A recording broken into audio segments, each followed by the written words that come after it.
Okay, good morning, everyone. Welcome to City Hall and to our council chambers. I guess I need to do that first. I'd like to call this meeting to order.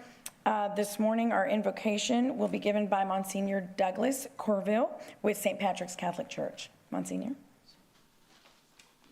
And thank you, Madam Mayor and Council, for giving me this opportunity to give witness to the virtue of civic responsibility and good citizenship. I appreciate that. Let us recall that we are in the holy presence of God.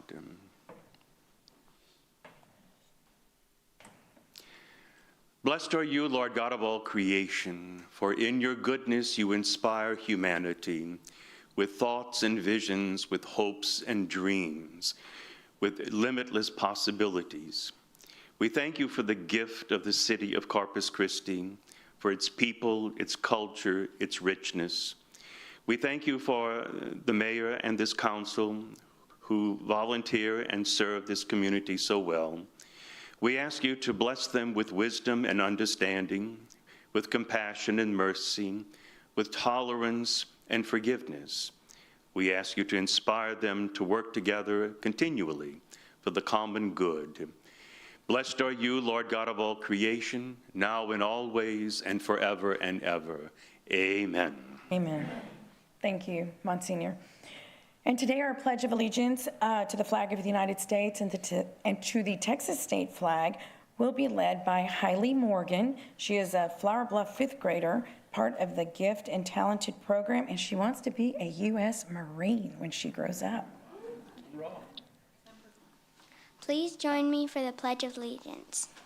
I pledge allegiance to the flag of the United States of America and to the republic for which it stands, one nation, under God, indivisible, with liberty and justice for all. Please join me in honoring the Texas flag. Honor the Texas flag. I pledge allegiance to thee, Texas, one state under God, one and indivisible. Hailey, thank you. Great job. City Secretary Rebecca Huerta, would you please call the roll? Mayor Paulette Guajardo. Present. Council members Roland Barrera. Here. Sylvia Campos. Eric Cantu. Here. Gil Hernandez. Here. Kaylin Paxson. Here. Everett Roy. Present. Mark Scott is not here. Carolyn Vaughn. Here. City Manager Peter Zanoni. Present. City Attorney Miles Risley.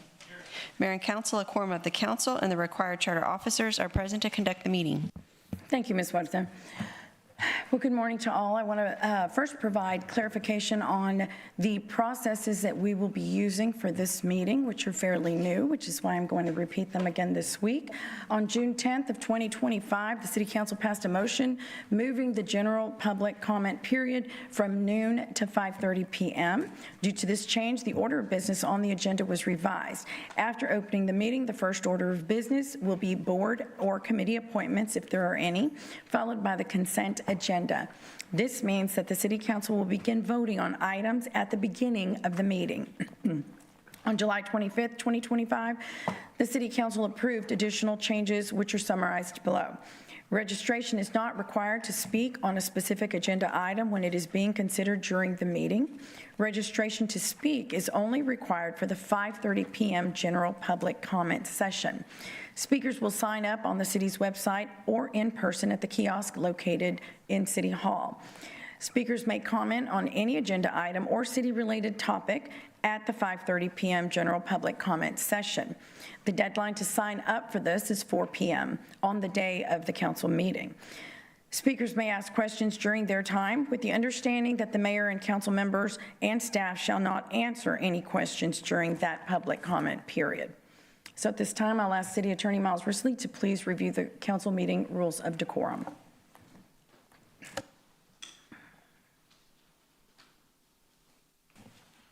Okay.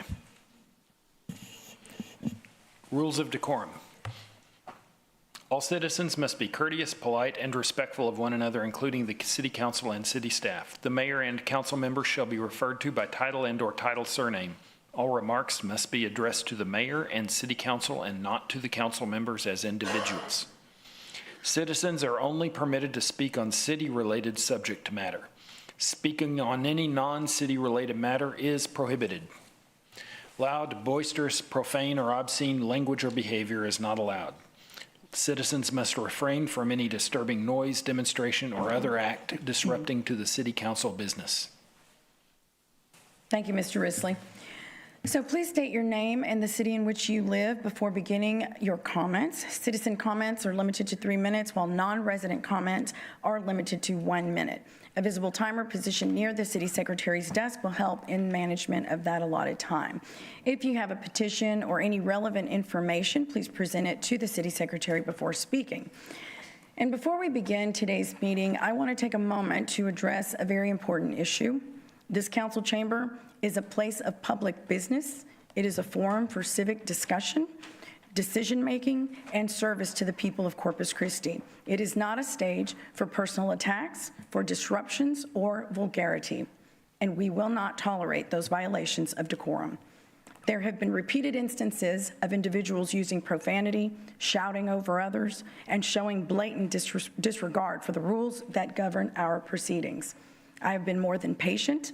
I've allowed space for differing viewpoints, and I will continue to welcome respectful disagreement. But I will not allow this council or the public we serve to be disrespected. So we're here to do the people's work. Now let's proceed in that spirit. We move on to section H, which is consent items 1 through 15. So are there any council members that would like to pull any items 1 through 15? Number 5. 1 and 6. Number 1. Number 6. Anything else, council members? Oh, number 7. Number 7. Okay. Any requests from the public to pull any items 1 through 15? Yes, sir. 12. Number 12? Okay.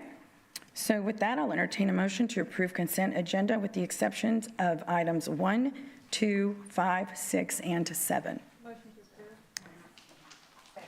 We have a motion and a second. Rebecca, are you putting this on? Yes, ma'am. It was 1, 5, 6, 7, and 12. I'm sorry, I said 2, didn't I? Yes, ma'am. Yes, 1, 5, 6, 7, and 12. Thank you for the correction.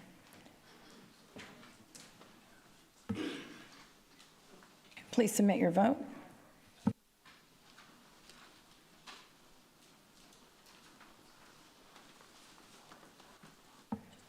Oh, okay. The motion carries. Okay, item number 1 is approval of the July 22nd meeting minutes. Ms. Paxson. Thank you, Mayor. If we could go back to item number 27 from the last meeting and include the dialogue where a motion had been made to amend staff's recommendation, that would, that's all my comments on that for the minutes. There wasn't a second on that motion. The minutes are action minutes. So there was discussion regarding that, but since there wasn't a motion and second in action on it, we didn't include that verbiage there. So that's why it wasn't included, but I know we're going to talk about it today formally. So we wouldn't include that a motion was made even though it died on the floor? Right. Because there was no action taken on that. Even though there was an abundance of dialogue?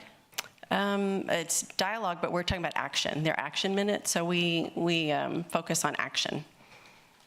So not the dialogue or discussion. Okay, thank you. Yes, You ma'am. want to make a motion? Entertain a motion to approve item number 1? So moved. Okay.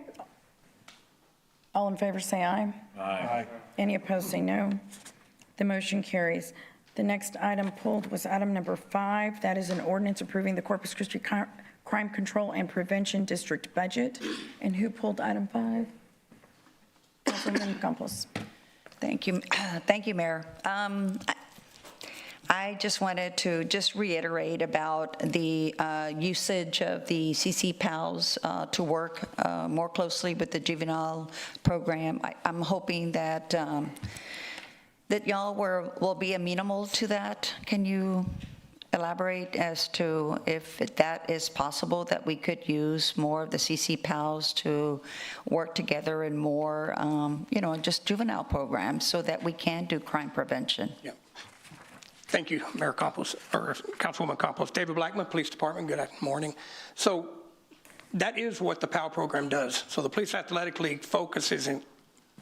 Okay, well, what I have been,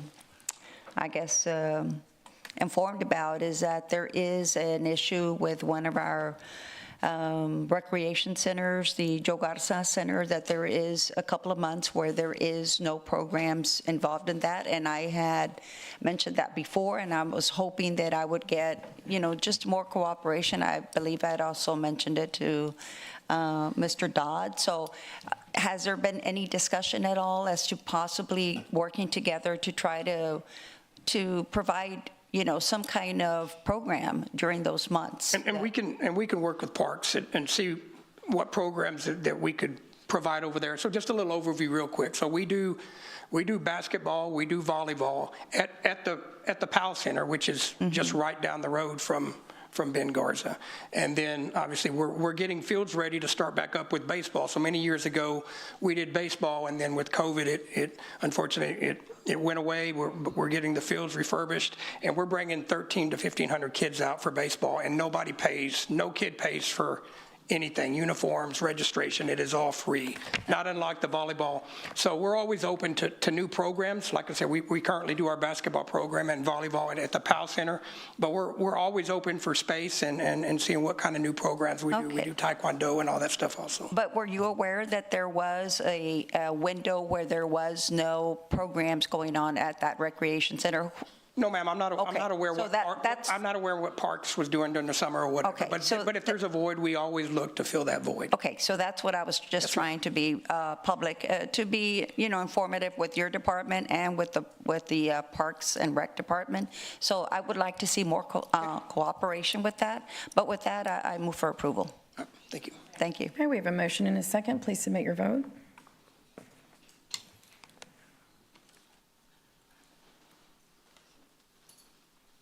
The motion carries.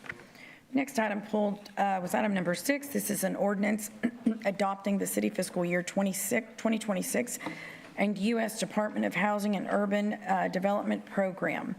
And who pulled this one? Councilwoman Paxson? Yes, I pulled this because I wanted to just get clarification from our city manager, who I have to take a moment to really commend and appreciate for the work that he was able to do in the background. It was to locate $250,000 in funds, but I believe it would be a very broad reach. So I know we approved on the first reading the way it was previously listed. So my reason for pulling it is to make sure that we can revisit and approve it with the amendments that we potentially have made here. Yeah, Dan again has a presentation that shows the amendments. But as you referenced, Councilwoman, at the last council meeting, you made a recommendation to your colleagues on the council to adjust the funding to where we would reduce the $500,000 that we had budgeted and recommended for the generator to $250,000. And then the difference could be made up by a check that was donated to the city for reimbursement for demolition of a water tower by our fire station. That check totaled $160,000, so not quite $250,000, but there would be enough money to at least place the order for the generator and putting it in the queue. It takes about a year for these things to be produced and shipped to us. Additional changes that you recommended to your colleagues and the council included. Let's see, Dan, if we have. Go ahead. Okay, let Dan. Yeah, go ahead, Dan. The previous screen, just this night, there's a handout that is the updated CDBG matrix. And so on that, we show the reduction to the 250 in red on page 1. And then on page 2, we have where those dollars would then be inserted into 3 programs that were recommended not to be funded. And so you can see those there. 50K, and then 150K for the Habitat program. And so that was the alternative that we developed. Thank you so much, Dan. So in order to approve this, is it written that if we approved it as is, these new presentation items would go into effect? Yes. It is The written that council, way. right, if a majority of the council supports these amendments, Perfect. they would go into place on the second reading. This is the second Okay, reading. then I make a motion to approve. Thank you so much. I did want to take a minute to thank you for that, Peter. That really was substantial work. Thank you. Thank you. Okay. Councilwoman Campos? Thank you, Mayor. I also just wanted to acknowledge, or just to clarify, make sure that the Salvation Army program was going to be kept in hold, right? Just to reiterate, yes, okay. So, because they are here, and I just wanted to let them know that, that we are in support of the Salvation Army. I know personally, growing up in the Wiegans, and you know, there were so many families that were helped by the Salvation Army. And just visiting the place yesterday brought back a lot of memories back to that old gym. But again, they, you know, no organization is going to be perfect, but I can tell you that just a meeting and hearing the stories and seeing just, you know, the success stories that Salvation Army does provide, I just thought that, you know, it was important for us to acknowledge that they're still very much needed, and we appreciate you, and we hopefully continue to be a good partnership, because as we were told, that if the community does not support, you know, the Salvation Army or, you know, well, the Salvation Army, that then they can actually be closed down. I mean, this is really important that we continue to support them. They've been, I think, around at least 98 or I don't know, it was more than 75 years here in Corpus Christi, that's for sure. So again, thank you so much, and thank you for that. Councilman Barrera? Here, Peter, so explain to me this water tower funding or something?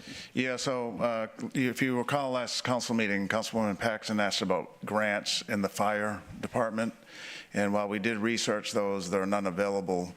But as we were doing our work with the fire chief and looking at public safety, we recalled that we received a donation of $160,000 for demolition of a water tower that was part of a land swap to fire station number 3 on Morgan. And so that we kind of pieced together the fact that the donation was public safety related, the fact that the generator is public safety related. In the event of an extreme weather event at the Ben Garza today, there's no backup generator. And so if the power goes out, then there's no heat or cooling. So, and so that we thought that would be a good alternative to a grant that at this point does not exist for a generator. So since it's, I wish I would have been briefed on this. I mean, it really frustrates me when I'm finding this out the day of the council meeting. You know, and I'm sure some of the nonprofits that it's just really frustrating that all of a sudden, voila, you know? And so why wouldn't we, so those monies wouldn't be, I guess that's the whole thing. We have a procurement process of which we go that's very public and of which is very transparent. And then now all of a sudden we have funds that just because we're trying to fulfill a request, then we're going to move, how much is it? It's $160,000 is the value of. So we're going to move $160,000 at the request of a council member versus. No, yeah, we're not going to move it. So the council member asked at the council meeting for some options, and I provided an option. So only the council can decide to move it. I can't. Okay, give you options, but yeah. we looked at that. So we did that option at the request of a council member. Yes, correct. Okay, so that's the thing. I mean, and here the other 8 of us were. I mean, this is the first time I'm hearing about it. I mean, my first question when I hear that is like, okay, why can't we appropriate those monies elsewhere? Why are there other organizations that I mean, we're just limited it to this process here? I mean, all right, good. Somebody turned it off. I mean, why wouldn't we do the Corpus Christi Hope House? I mean, whose recommendation was that? Okay, no, but I'm saying of the 160, we're reappropriating $250,000. Why are we leaving Corpus Christi Hope House outside of this? Well, I'm sorry, I'm asking this to the manager. Yeah, there was no discussion last week, Councilman, to fund the Corpus Christi Hope Yeah, House. I understand that because my initial recommendation was to follow through with a recommendation of staff. And right now, I'm being caught flat-footed because it's important to me to fully fund that generator. I think it's important to me as an at-large councilman, as somebody that, and I say it all the time, I played basketball at Ben Garza too, you know? Right. What is it? And so, you know, walking distance from here. So I just think that it's very important, and it's somebody that's downtown that often has to frequent the homeless and to serve them, you know, and I want to help the others too, but I think there's no staff. Dan, did staff go through the same similar process, or how was this determined as to where the remainder of the 250 would go? I mean, our recommendation, what we proposed last week, we were asked to look at an option, and the option identified, you know, moving money and then funding those three that were identified, the Rising Tide and the Habitat for Humanity applications. Right. So because it's for public, so once again, it's not staff recommendation that we do this. It's an option that the staff's presenting to the council. We made our recommendation last week, which was the one presented. There was discussion at length at the council last week to move $250,000 to two different agencies. Yeah. That was made publicly, and then there was. I heard that discussion, and I wasn't a part of it, and this entire council voted to move forward with the recommendation of staff. So with the idea that it could come back, and then with the idea that we could be briefed, and I haven't been briefed, and I don't know that anybody else has been briefed. So I'm just kind of frustrated at, once again, the lack of transparency. I try to go through a process. I get accused of having preferential access to council members, to staff people, but, you know, I typically pick up the phone and I ensure that it's as transparent as possible.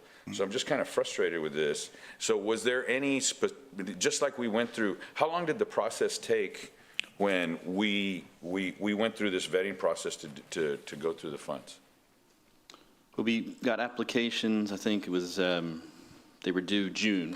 So of course we met with the applicants, so they were, you know, knew that they were eligible and submitting good applications. And then we had a review period, you know, basically the month of June we scored and kind of, you know, prioritized the applications in our recommendation to council, when we had a public where those applications were out there for folks to kind of weigh in on.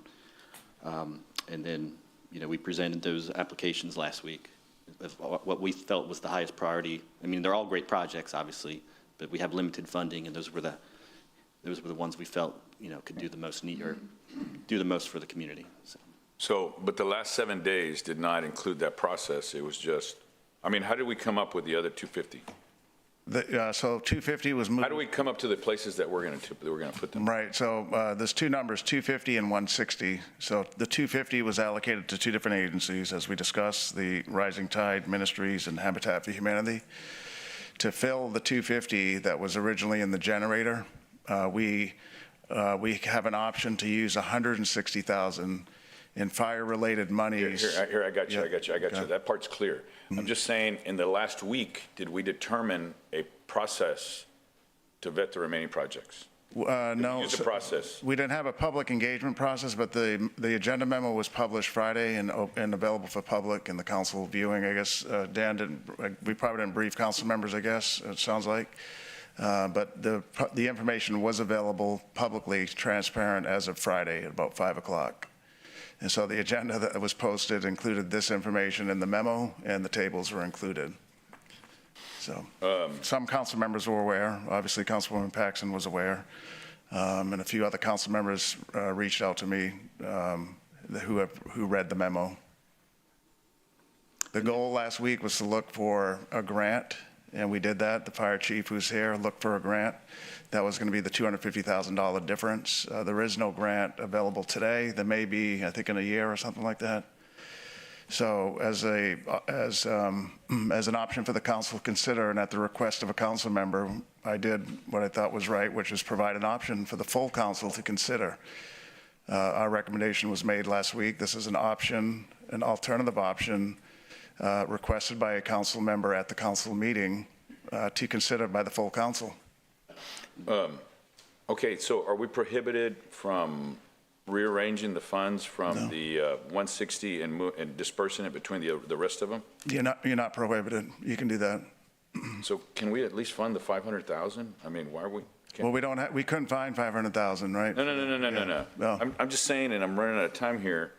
Why can't we just, why do we have to break up the 250 and just put up, I still think it's wrong, but put the 160 between the Rising Tide programs and Habitat for Humanity? You could do that if you wanted to. I mean, why would we fall short? Yeah, that's not, you can do that. There hasn't been a second. I'd make a motion to amend. All right, well, there's been a second. So I still make a motion to amend that we put the money, that we leave the 250 for the generator, that we leave the 250 for the generator and reapproach the other funds as necessary through Rising Tide and Habitat for Humanity. Even though I still think it's wrong, but just to make a Can you, Council, just so that we can follow it, are you suggesting maybe 30, and 100? That'd be 160. Sure. If you did 30 for Rising Tide Safe at Home, Rising Tide Ministries Wave Academy at 30, and then 100,000. But you tell us, but that's just quick math is. So moved. Okay. 100,000 would go to Habitat for Humanity. I think we have a representative that's here today from Habitat.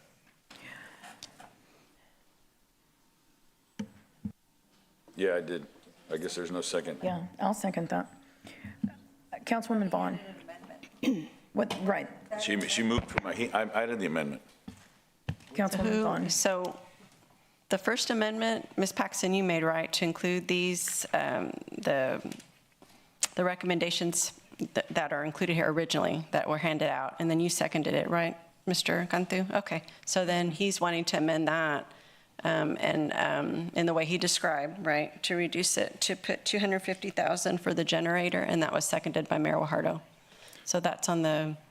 No, the second, the Councilman Barrera's recommendation would leave 500,000 in the generator, but take the new 160 and divide it by 2 agencies, 3 different programs. Rising Tide Ministries Safe at Home would be 30,000. Rising Tide Wave Academy would be 30,000 on the Barrera recommendation, and then Habitat for Humanity would be 100,000. Okay. Right. All right. So that's on the floor right now. Well, that's on the floor for just so we can discuss, Correct. because we have multiple comments. Yes, ma'am. Councilwoman Vaughn. Well, don't everybody fall out of their chair, but I kind of agree with Roland on this one. I'm having a problem with this. Tell me that generator, why do you need that generator? Well, the Ben Garza facility recently had the floors done, the bathrooms done, and the locker room facility, and was not available to us this last winter storm for an emergency shelter. So we had to move people to the natatorium, which really the logistics of that is not a great situation.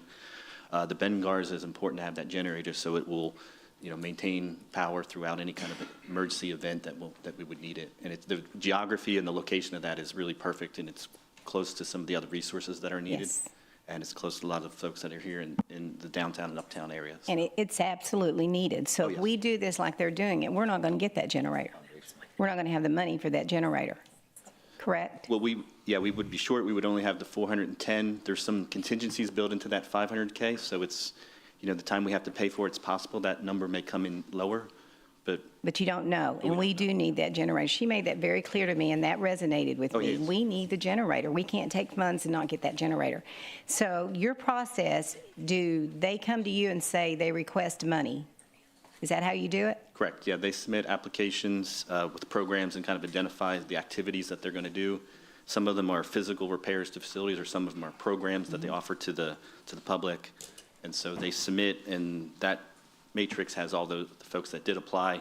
Unfortunately, we don't have enough money to fund everyone. No. So that's when we have to make decisions or prioritize what we feel is the most critical. So did Rising Tide and Habitat request money? Correct, yes, They both did? yeah. Okay, here's where I have a problem. I see you're giving money, 100,000 to Rising Tide, 100,000 or whatever it is here, I can't see, 150 to Habitat. We have so many needs that none of us got to comment on. I mean, there's one out in Flower Bluff, Timmons, they actually feed the hungry. And I don't know if they request or they even know about it. So that's my problem, because the process is the ones that you gave us that you felt like you needed to do, but we're going to be taking away from Peter for Paul. And I don't like, is it Paul to Peter? Whichever. Anyway, I don't like this process. I think whatever the process was where they requested the money and you figured it out, why are we giving so much to some and not the others? There's a lot of money on the table right here, and $50,000 to twice to Rising Star. Why wouldn't you give that other $50,000 to another one? Well, we're only permitted to give those that apply, and not all our third-party agencies want these dollars, these federally funded dollars. So Did you have others that applied that you didn't give to? well, they're all in that matrix, that first. Well, I'm getting so confused because we've Yeah. changed it up so badly. So we only really had, there was two others, the Hope House and then Mission 911. As far as CDBG goes, those would be the only two with the current option that would not get funding, but Hope House is getting funding to our ESG program, so they would get some dollars there. Mission 911 recently received dollars through the state program, so that was a few months ago now. And so we have, in a way, funded all these agencies at some level here in the last 6 months. And I don't mind funding these, but I think that you need to leave the money in there for the $500,000 for the generator. I think that has to stay in there. Thank you, Councilwoman. Councilman Hernandez. Okay, Peter, you'd mentioned the 167,000 from the water tower that and I'd like to say thank you to the Rochelle Foundation for doing that for us. I know you didn't mention them, but, Right. and they probably don't want to be mentioned, but. That's why I didn't mention. We want to thank them anyway, right? So I was, I didn't know you were going to try and get that funding, and I appreciate what you're trying to do. Can you explain the order lead time for the generator and how Right. long that's going to be? Yeah, I've been told through our engineering department that it'll take about a year for the generator to come in. So once we place the order, it takes about a year for delivery. Okay, so we can actually assign money from next year's CBG funds to complete the payment for that, right? You could, correct. So Councilwoman Vaughn had the statement a few minutes ago, the 410,000 that would remain in the budget now instead of 500,000 would be enough to place the order and pay for the generator. Okay. The difference is for the installation and any contingencies. And Okay, that could so be- I know a lot of times you had mentioned we want to put money into production, right? Right. Instead of just sitting there. So this money would sit there for a year while we wait for this generator, is that correct? No, because we got, I don't know the exact finance part of it, but once we place that order, the money essentially is, I don't know if we pay them. Well, it's encumbered, right? Yeah, I guess it would be encumbered. It'd be encumbered, but it wouldn't actually pay to purchase it until we actually receive the, I'm not 100% certain. There may be some down payment that's required, but I don't think we'd pay them all in full until the generator Jeff here? arrives. And there's some elements of the project we would do, the pad site and some Jeff's preparation there. work. Jeff is back there, maybe he can explain to us how that, because I don't want to just sit on money if we can pay for it next year with CDBG block grant funds from next year, if it's not going to get here until next year. Councilmember, I'm not prepared with the exact specifics, but there is typically a payment, a down payment. To secure the order with the balance. But not the due entire upon amount. delivery, correct. Okay, so that money would be encumbered for an entire year, but not actually spent until we receive the generator? Correct. If we were assured of funding, maybe this would be more of a question for finance. You could split that across fiscal years, but the amount you would need up front is not the entire amount. That is correct. Okay, so forgive me, I'm trying to split the baby here, sort of thing, right? And trying to make sure that we utilize money, because obviously there's a lot of need in the community, and we don't have unlimited resources, and the amount of the grant is limited. And I thank Councilwoman Paxson for what she's trying to do and try to maximize the funding for these organizations. So I kind of agree what she's trying to do, and then utilize the additional funding to cover the rest of that 410 million? 410,000. 410,000? Right. So, I want to make sure that we're utilizing this correctly, right? And just want to make one, Jennifer just reminded me, CDBG funds are not guaranteed at this point for next year with federal. Well, I get that, but he's making up the difference with the 167 that we're saving by not having to tear down that water tower. Okay, so there's another question. I know with her suggestion, Habitat for Humanity, you'd said something last week about Habitat for Humanity has not utilized their complete allocation for this year. Is that correct? Do you have numbers on that? Yeah, and we did have a chance to meet with their director, Ben Molina, yesterday, and so he kind of walked us through their plan. But yes, they have some dollars, but they have a home that's under construction, and I think there will be 2 and 3 others here in the next month. So they do have a plan to spend down what they have, and so they'll be in a good position. So they'll have spent it before the end of the fiscal year, is what you're... Yeah, they have homes and lots ready to go or lined up that could be built on. So, and he's here to speak on that too. Yeah, we're going to open public comment in just a minute. I'd like to get everybody taken care of first. Okay, so Peter, with your suggestion, with how you've set this up, you would have enough funding with that $167,000 to cover the... We would have enough funding to order the generator and receive it, and then between now and a year from now, we would have to come up with, if there's any difference needed. The estimate was For $500,000, so about $90,000 would be sought through other funding. The regular installation budget. would be about $90,000? Well, that's installation and contingency. There was a 25% contingency in that $500,000 budget.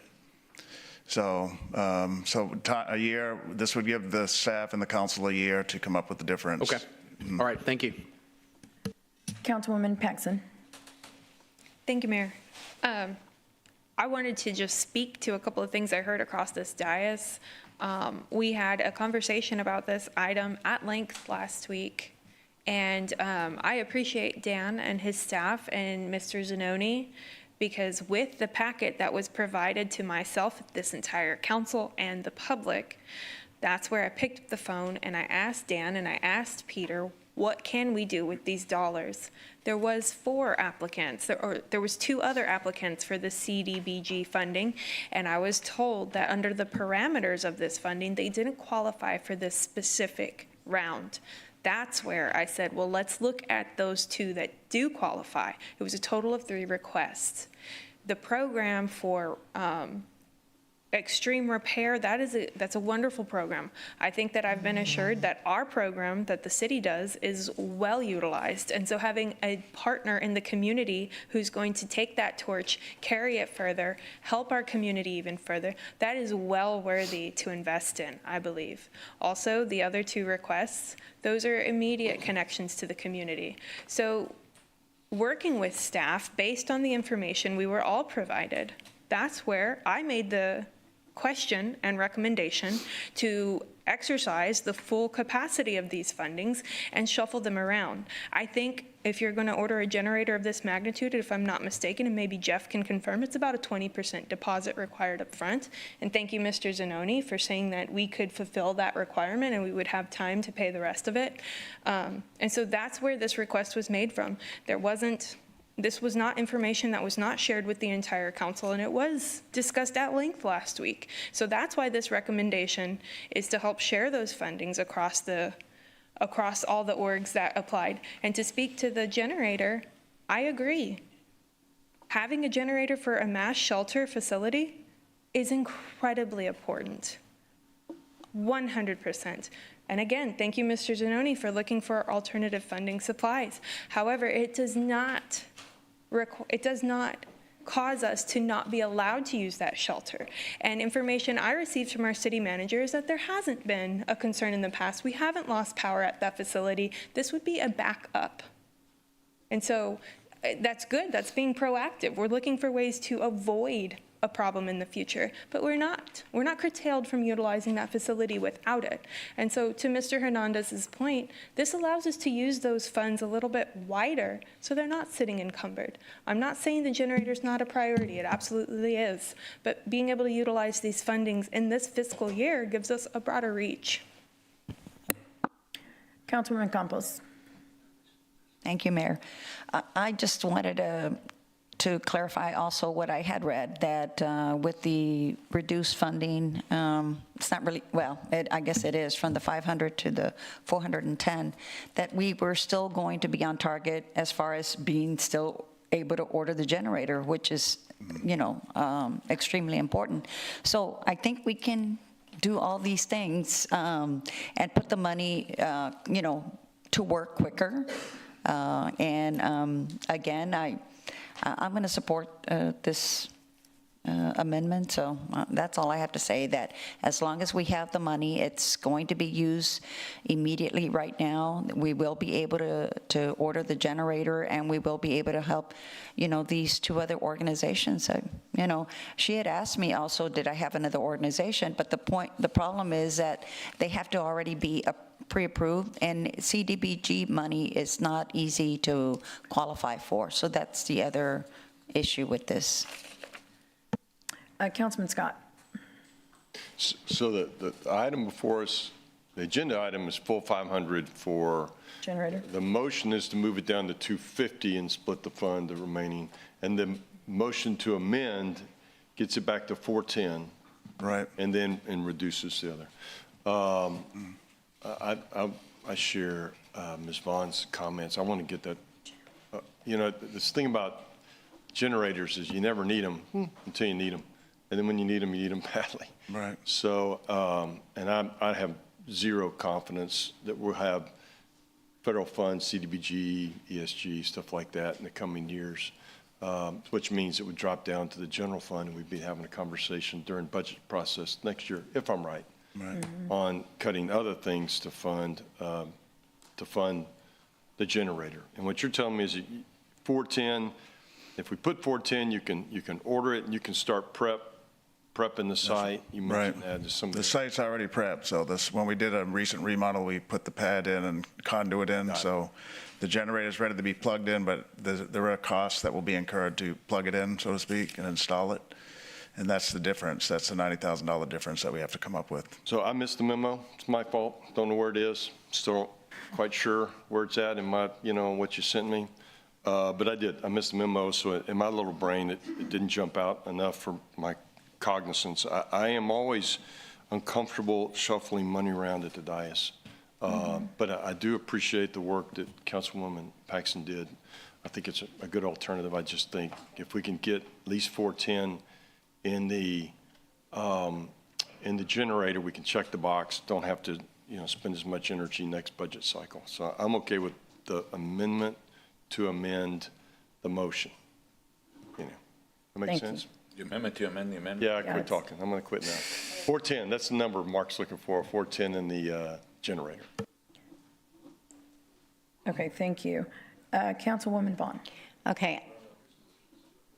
Councilwoman Paxton, I support your idea, and I am happy to vote for these Rising Tide and Habitat. I don't have a problem with those organizations. My problem is not getting the generator and having the full funding. We're going to be short in the general fund, so every bit of money counts. $90,000 does count. So we're short $90,000. Why can't we go to the Rising Star, the Habitat, some of those, and make up that?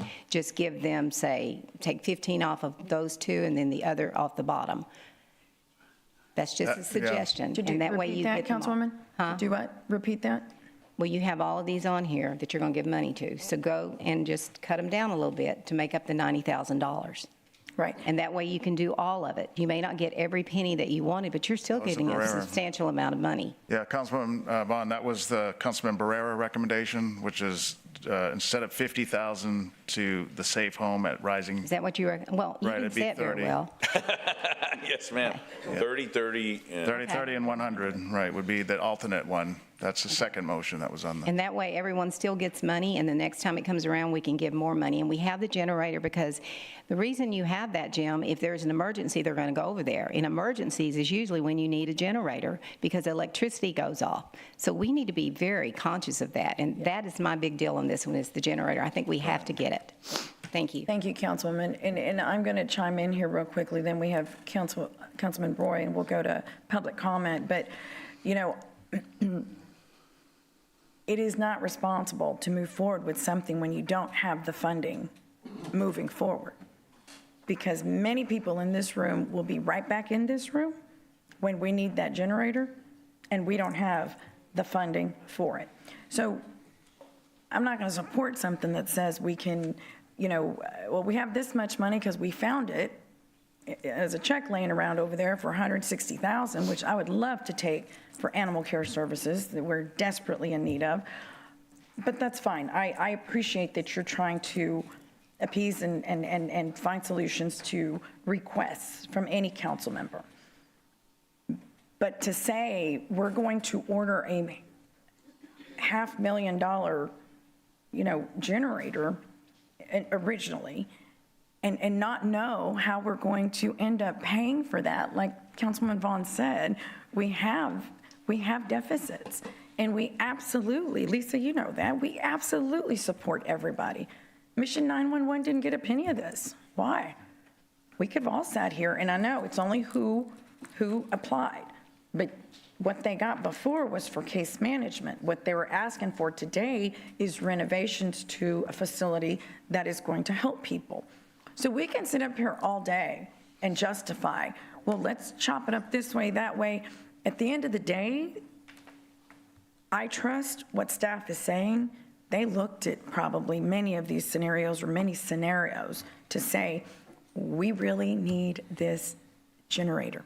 We've been there. It's called American Bank Center, didn't have one, and we had to move everyone where?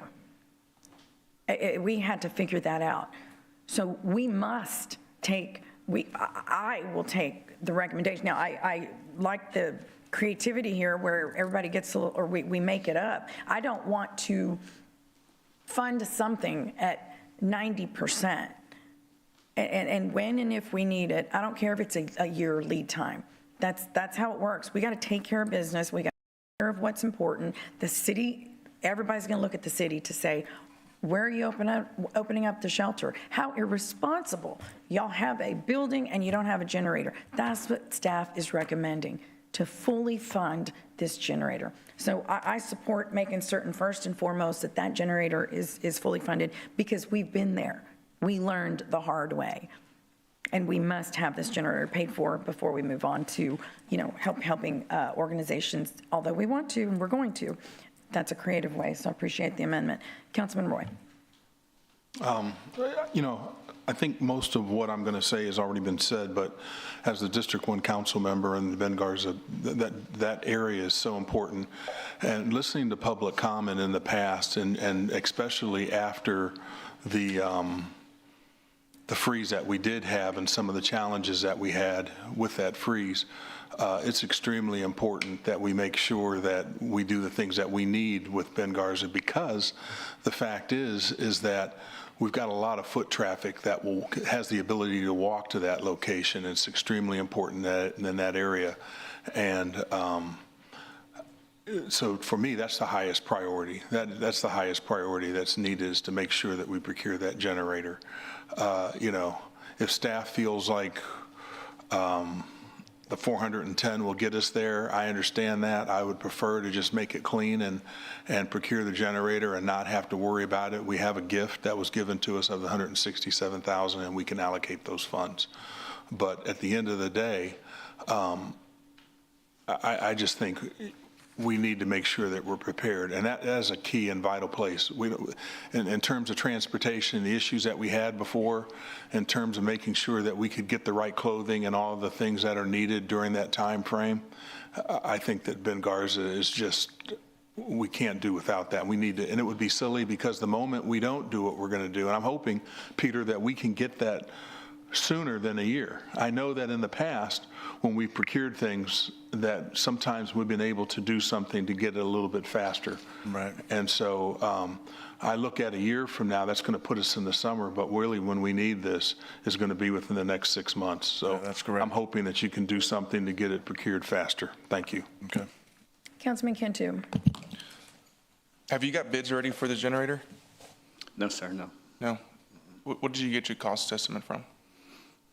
We have an architect that's doing the design now. Who's that? Chuck Anastas. Okay. He's doing the plans. And it's 750, right? Was it KW, whatever? What is it called? The power 750? Yeah, how powerful was it? You remember, Jeff? Okay. We'll have to get you that, Councilman. I think it's 750. Because if it's 750, that's pretty massive. I think it's 100,000 square foot that covers. Is that true? Is that something y'all know about? I don't know anything about it. I'm just asking. No, technical. Did the details. architect, he sized it for the facility? Oh, yes, yeah. Okay. So the architect sized it for the facility. So it'd be enough to, in the wintertime, to put the, the heating on. Yeah. In the summertime, the AC to run it. Like if there's a hurricane or something like that, so there'd be heating. And then all the water heaters, kitchen equipment, that type of thing. So the way that Councilman Paxton wanted to do it was to order the generator, pay the 20% down, whatever we have to pay down, and then we could pay the rest of it next year, right? Yeah, we would, the way Councilwoman Paxton, the recommendation that we had was of the 500,000, we could come up with 410,000. That would be enough to order the generator entirely. We can pay for it, order it. The $90,000 difference to install it and contingency money built into that 90,000 would have to be found at some point. We don't have the 90,000. So the other option says we have But 500. we as a council don't want to do that, correct? Because we don't have the money for it, right? That's what some discussion has been, yes. Okay, just remember that, On the guys. council. The next item.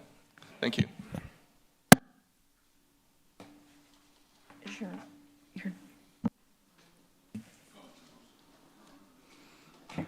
Okay, that's all of the comments for council. Now I'd like to open it up. Would anyone like to make a comment on item number 6?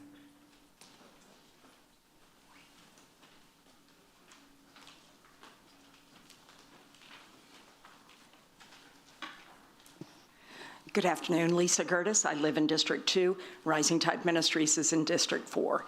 And I cannot imagine the volume of information you all go through a week.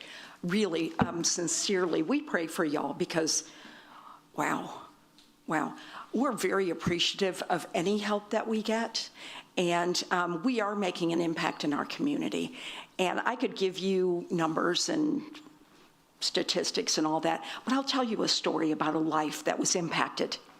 So we met Carl about 10 years ago, the biggest, baddest menace in Flower Bluff. Carl is not his real name. And he and I connected. And one day we were talking and I said, here, take a walk with me. I was watching somebody over in the distance acting a fool. And the situation resolved. So I said, okay, let's go back. And he said, what was that? And I said, well, I was watching him, that woman got to her car. And he said, would you like me to break his leg for you? I'll break his leg for you. Yeah, nobody's ever offered that to me before. And I said, thank you so much, really. I really appreciate the offer, but please, no. He went away, did some time in prison. He came back and said he needed to get his ID. We assisted him with that. Sometime later, he came back, told me he'd gotten married. And then in December of this year, he came to us and said he's in his 40s. For the first time in his life, he has an on-the-books job. For those who don't understand, he's actually having taxes paid out, and he will, pay taxes on that money. First time in his life. But he needed clothing, the right clothing to go to work, and he needed non-slip shoes. We were able to go to our resale shop and pull the items that he needed, and the ones that we lacked, our team said, meet us over at Walmart and we'll purchase the ones that you don't have. He came back in June, he's still working. I mean, that is amazing to me. This is one person that is impacting lots of lives because he's not breaking into y'all's cars. He's not breaking into your houses. He's not dealing drugs to your kids or anybody else's kids. That's a life changed by the work that we're doing at Rising Tide Ministries. There's lots of stories, but that is one that really stands out to me this year. Somebody from Timmins came out and he said, is that Carl? I said, it is. And he would like, wow. Oh, I'm sorry, the biggest thing is while he was in jail, he was saved. So he has quit drinking, drugging, all of those things. So it took all of us together making a difference in his life. I'm not saying it was just us, but everybody working together. And that's what we do. It's not just about Rising Tide Ministries. It's about all of us doing what we can to make a difference. And we are so very grateful to you all. Thank you. Thank you. Thank you, Ms. Gertis. Hello, my name is Adrina Reyes. I'm a former teacher with CCISD and now the program specialist at Rising Tide Ministries. I'm speaking on behalf of our Safe at Home program. I'm honored and deeply grateful for the awards in the past. Through your investments, we've been able to install grab bars in many homes for low-income elderly residents. We've been able to build wheelchair ramps, convert tubs to showers for those who use wheelchairs and are no longer able to safely step over the tub rail. These aren't just construction projects. They're life-changing modifications that restore dignity, safety, and independence. One particular home is of an 89-year-old woman who was the sole caregiver of her 78-year-old husband, who was in a wheelchair, double amputee. He had dialysis 3 times a week. They had to go up and down the porch stairs 3 times a week, which was, a lot for both of them. Their tub was rusted, their floor rotting, and their commode deteriorating. And so she had to resort to bathing him in the kitchen sink. Or not in the kitchen sink, but at the kitchen sink. Stories like those and many others are why we do this and why we're grateful for any funding that you grant us. Thank you so much. Thank you.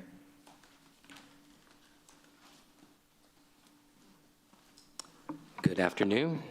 Ben Molina, recovering politician, Interim Executive Director for Habitat for Humanity. Thank you all for your support in this consideration. Habitat for Humanity is very appreciative of the support that you're providing. And I know that the city has its own critical repair program. One of the capabilities that we have is that we're able to move faster than the speed of government. So with the money that we do have, we're able to improve the living conditions of our most vulnerable population. So we're improving the living areas of our senior citizens, those with ADA issues. And so we're making that investment to the community. A colleague of mine in the nonprofit world says, no money, no mission. I like to say, mo money, mo mission. So we're very appreciative of what you all are considering today, and know that we'll do everything we can to make sure that every dollar is accounted for and spent wisely. So thank you all. Thank you, Mr. Molina. Anyone else?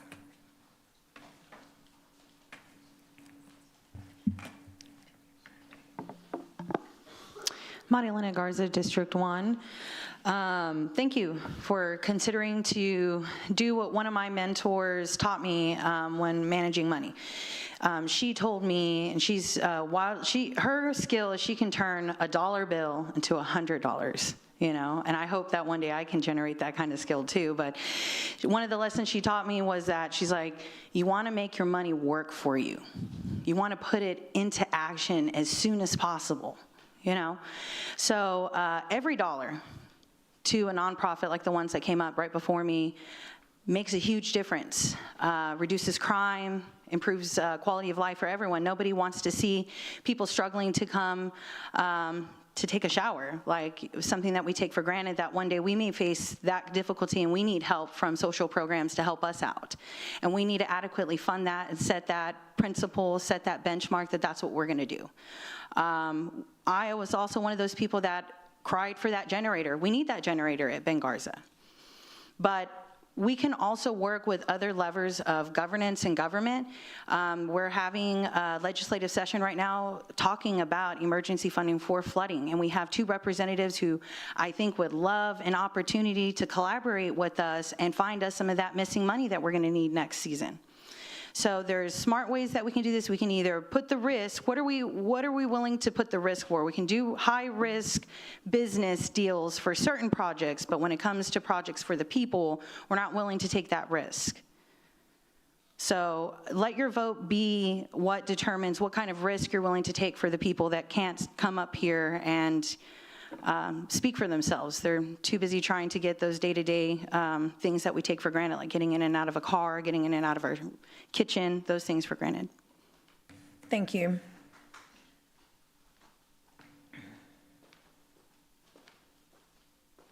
Michael Miller, District 2. Just to expand on what Councilman Cantu was talking about, he had reached out to me and asked me about generator costs and things of that nature. And I recently priced a generator for a public utility. It's for an emergency operations center.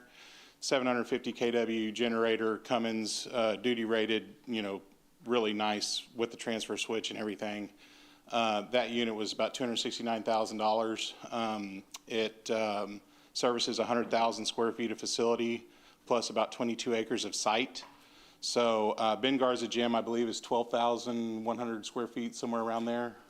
So I imagine it's a much smaller generator.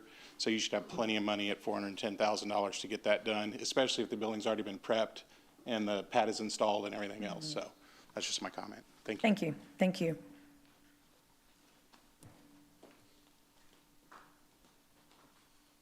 Hi, I'm Robin Cox, District 3. I hadn't planned on speaking on this, but after I heard them talk about Rising Ministries, I own a lot of property in Flower Bluff that I inherited from my father, and most of it is low-income property. And I see what Rising Tide does for these people. And a lot of people will think, oh, well, they're on drugs, but it's not the children's fault who need clothes. It's not their fault who need school supplies. Imagine starting school with no shoes, with dirty clothes. It's embarrassing on that first day. I remember the first day of school, and I went to a private school and we wore a uniform, but I wanted a nice new uniform, nice shoes. Imagine not even having those shoes. I've been on both sides of this fence. I lived in New Braunfels, was married, and had a nice home with a pool. I found myself one day divorced with nothing. I was lucky that I could come home and my father helped me when I went back to school. We all don't have that. Some of us find ourselves with nothing, and we find ourselves living in these apartments. And I know a lot of you sitting up there said, I'm making sacrifices too. Deciding if you want the blue new Louis or the brown new Louis is not a sacrifice. It's knowing, can I buy my kids medication or their shoes? And that's what Rising Tide Ministries does. I had the joy of meeting her at Chick-fil-A one day, and I told her we would go by, and I haven't yet, but I would like to donate clothes, anything we have. So if y'all can find any amount of money that will help them. There are kids starting school in a few weeks that don't have shoes or a decent pair of clothes. Thank you. Thank you. Anyone else? Okay, so we're going to close public comment, and just to be clear, because there have been a couple of, amendments here and there, what you just mentioned, Ms. Cox, is exactly what we're doing. There was an amendment made that is going to take care of everything, making certain we get the generator for the same reasons and the same people, and making certain that our ministries are being funded to some degree. And I know that's very much appreciated. So we appreciate all the testimony, but I can tell you this council absolutely cares about the story, the people affected by many different things in life. So with that, I will entertain a motion to approve item number. There's a motion on the floor, Mayor, Oh, right? there is. We have a Yeah, the motion to amend. I'm sorry, yes, with the. Yeah, so it's the 30,000, 30,000, and 100,000. To fund both, to take care of both. Yes, ma'am. Please submit your vote. Well, could we do a voice vote on that one? Yeah, it's hard to do. the Certainly. amendments. So it was Mr. Barretta's suggestion, right, to do, use that $160,000 that was identified to provide $30,000 for Rising Tide. So Rising Tide Ministries Safe at Home program, and then an additional 30 for Rising Tide Ministries Wave Academy, and then Habitat for Humanity would receive $100,000. And then the generator is funded fully. Correct. Yes, ma'am. That's the other important part. And there's a motion and a second for that. Yes, so that's what we would vote on first, and then after that, we can, depending on the result, we can vote on the Ms. Paxson's amendment. So if we could vote on that one first, the Mr. Barretta's amendment. Okay. And we could do a voice vote for that. All in favor, say aye. Aye. Any opposed, say no. Okay, can you raise your hands, please, who voted no? Okay, any opposed? Who voted no, raise your hand, please, for the record. 1, 2, Okay, 3. 4, okay. The motion carries. Yes, so then we just need a vote on the ordinance as amended. And I do have that on the screen here. Second. I move for approval as amended. Second. All in favor, say aye. Aye. Any opposed, say no. Oh, do you want us to vote here? Yes, I have that one, ma'am. Okay.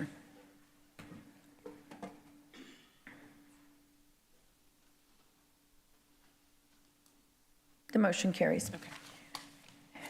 Thank you, Ms. Wood. So our next item pulled was item number 7. That is a motion authorizing the purchase of ammunition from GT Distributors in the, let's see, for the Corpus Christi Fire, Police Department, sorry. Who pulled this item? Council members? I'm sorry, which number is that? Item number 7. You did? Okay. Your question or comment, Councilwoman? I have an issue with using $80,000 for the purchase of ammunition from the crime control. So I will be voting no on this one, and specifically for that. I don't feel that $80,000 should be used from the crime control money. So that's my only statement. Mike Markle, Police Department. Thank you, ma'am. All right, move for approval. Okay, we have a motion and a second. Please submit your vote.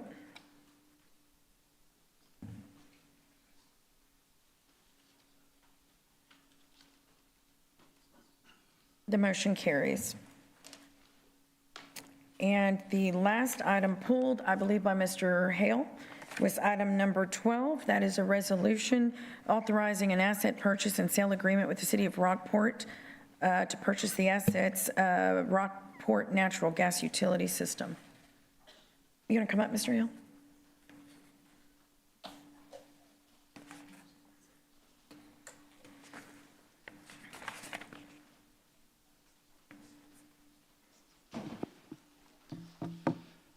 Jason Hale, Corpus Christi. As I understand it, this is outside of the mission of the gas department, which is to provide services to residents in Corpus Christi. I'm wondering, is CC Gas trying to become a regional gas supplier? If so, I believe that warrants further discussion. I don't understand how this would be a net benefit for the city. We're going to charge people in Rockport a premium and then use that to offset bills for people in Corpus. Also, will this purchase help us fix leaks faster? This is a large expense, it's over $5 million. I feel like we should be focusing on improving our services within the city limits before spending millions on a project that is beyond the scope of the city gas department. That's it. Thank you, Mr. Hale. Councilman Campos. Oh, my light was just on. Oh, okay. No. Is there anyone else that would like to make comment on item number 12?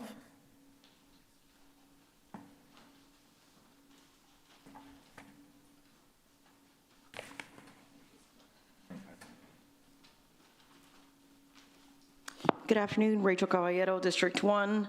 As a community member that is involved in the day-to-day stuff that's happening here, I find it extremely problematic that we are cutting community services. There's a $7 million deficit shortfall coming to our budget, and yet we cannot take care of our own assets. Water Gardens, American Bank Center, we can't even name it, just to name a few. And yet here we are buying another municipality's gas department when we are not even responsible enough to take care of our own assets. I'm not sure the people of Rockport know this. I know that their media had no idea, so I'm hoping that they will step in, but I don't think that this is an endeavor until we can figure out where all of our money is going. We can get a better control on spending from this city staff and city manager. I think that this is something that should be tabled until we can get a better handle on our budget. Thank you for your time. Thank you, Ms. Caballero. Anyone else? Okay, I'll entertain a motion to approve item number, oh, I'm sorry. Councilwoman Paxson, I didn't see your light. Peter, the way I understand was this was going to actually yield benefits to our neighbor community, and in the long run, it was beneficial to our city. So that was my understanding at the presentation of this item. Right. I do understand it's a lot of money, but I think from the presentation, it was a long term. Could you speak a little to that? Yeah, I can, and then right, also so to the information How Okay. does this jive with our mission statement? Right, so the city of Rockport voted, the community, did they vote, Bill, on this, right? Is that a yes, Bill? Yes. Okay, so the city of Rockport residents in a referendum voted to sell their gas system. So the community wanted this in Rockport by a majority. They put the gas system out for bid. Several bidders bid, including the city. The Rockport and region knows we're a strong supplier of gas. We're the only one here in Corpus Christi. So they appreciated us bidding. This will be paid for exclusively by gas revenues. This won't impact the general fund, the water fund, any other fund. So the gas system that we have in the city will front the money. Over time, the gas sales in Rockport will help to pay for this. And in the end, it'll be a net benefit to the financial pro forma of the city's gas department, benefiting regional customers. Okay, thank you. You're welcome. Councilman Cantu. How's the piping and everything for the gas lines conditions? The city of Rockport's gas system, of course, is not in as good a shape as ours.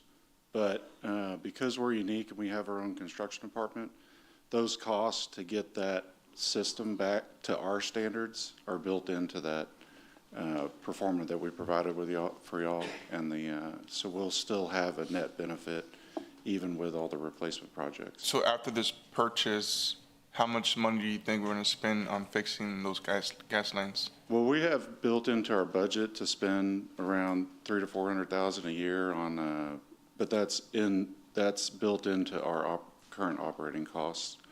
But our grand plan on this is to submit that system for a grant.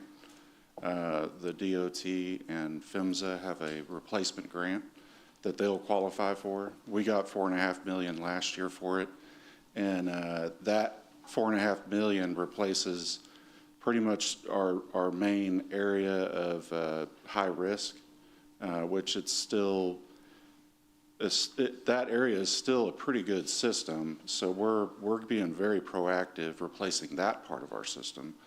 And then really after that, we don't have much else, any areas that we need to replace. So the following year, we'll be submitting that grant for the Rockport system. Was there like a report or something done to see the condition of those pipes and everything, like before we consider buying it? So the city of Rockport, they submit they call it a DIMP plan, Distribution Integrity Management Plan, to the Railroad Commission. So just for instance, their requirement on that DIMP plan would be, at our cost, it would be about probably $50,000 worth of work a year to do their replacement through that plan. But the gas department's very proactive. So we would like to be very proactive with that system in the first 5 years so that we can get it up to par. But on the flip side, there's a pretty good chance that we'll have grant funding, 100% match to take care of all those obligations. How many gas customers do we have over there? What's that? How many gas customers? It's about 4,600 active gas customers. Okay. So there's about 5,400 meters, and then so some customers have multiple meters, and some are inactive. Appreciate it. Thank you. Councilwoman, did you need, yeah? Councilwoman Campos? Okay. I just wanted, Bill, just to really acknowledge that this is actually, in the long run, it will help our customers as well in the long run. I mean, I know it is an initial investment for us, for the city, but also, it'll help our customers because we will be, hopefully I believe we will be making a potential revenue of 3,200 is what you had presented. So, when I heard your program, I thought that it was a win-win for all of us. So I'm hoping to, receive some positive feedback from also the customers at Rockport, because they did want a public utility, not a private company, to oversee their gas department. So I'm pleased about that we are a public entity and that we would be using, public funds for public service. So I support this program. And so just so you know, Rockport did leave a lot of money on the table to accept our bid. We were the second lowest out of 7 bids. And they did that because they knew that we would be good stewards of the system. And we presented a plan that provided that option to where we can come in and improve their system, maybe in the future even help them with the rates, especially if we get the grant, so that we can take care of their customers like we take care of our customers. So. Okay. Yeah. Thank you, Bill. Councilwoman Vaughn. This is one of those times when you're helping your neighbors, and we're still going to benefit from it. And I just want to say, I don't give praise very easily, but I think your department, I have trust in you, is one of the best run ones in the city. So I have confidence, and I thank you for bringing that project. Oh, you're welcome. Yeah. Thank you. It's a good news item, and I think it's really I think you've been working on this for quite a while, haven't you? Yes, a couple of years. Yeah, that's a long time. Yeah, so thank you for the work. I know this is really having vision, what having vision for the future looks like. So thank you for your hard work and the teams. You're welcome. Yeah, thank you. Not yet. I'll entertain a motion to approve item number 12. Did we not have, oh, God, I'm still, well, we do. Yeah, we did, actually. Yeah, we already did have public comment. Right, because Jason, yeah, thank you. We have a motion in a second. Please, pardon? It was just the one flipped item, but we didn't ask for public comment. Yeah, Rachel spoke. Yeah, Rachel spoke. Ms. Caballero spoke. Yeah. Okay. Please submit your vote. We have our moments. The motion carries. Thank you, sir. Okay, let's see, it's 1 o'clock. So today we have multiple executive session items. So what I'm going to do is go ahead and break for lunch. The council is going to go into executive session on items 22 through 25 per state or Texas Government Code Section 551.071 and 551.072. We will return.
Okay, good afternoon, everyone. Welcome back. We're going to reconvene our meeting.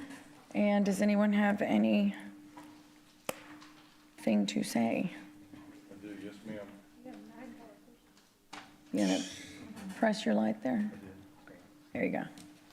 Mayor, I'd like to make a motion to authorize the city manager or designee to execute all documents necessary to settle the case of Joshua Ortiz versus City of Corpus Christi, Texas, and Ross Murray individually in the amount not to exceed $150,000. Okay, is there a second? Second.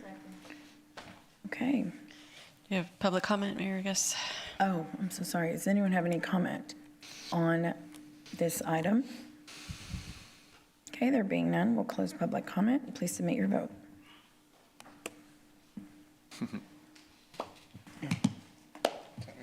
Okay, the motion carries. So now we will pick up where we left off. We are on section K, individual consideration items, item number 16 and 16 actually. Motion.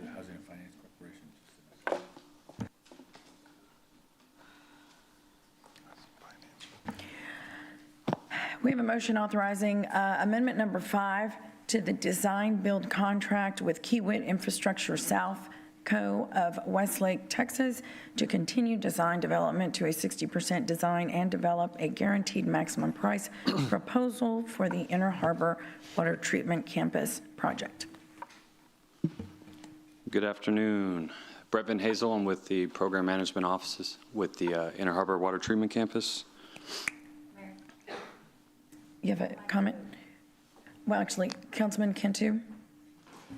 Real quick, Mayor, on this agenda item, is there any way we could have a total of 3 times to talk on this item?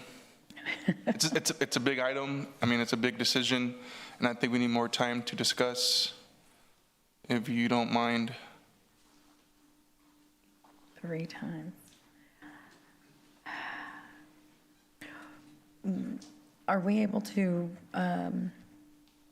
make, Yeah, you can extend debate, if the council wants to extend debate, you can extend what? extend the time for debate.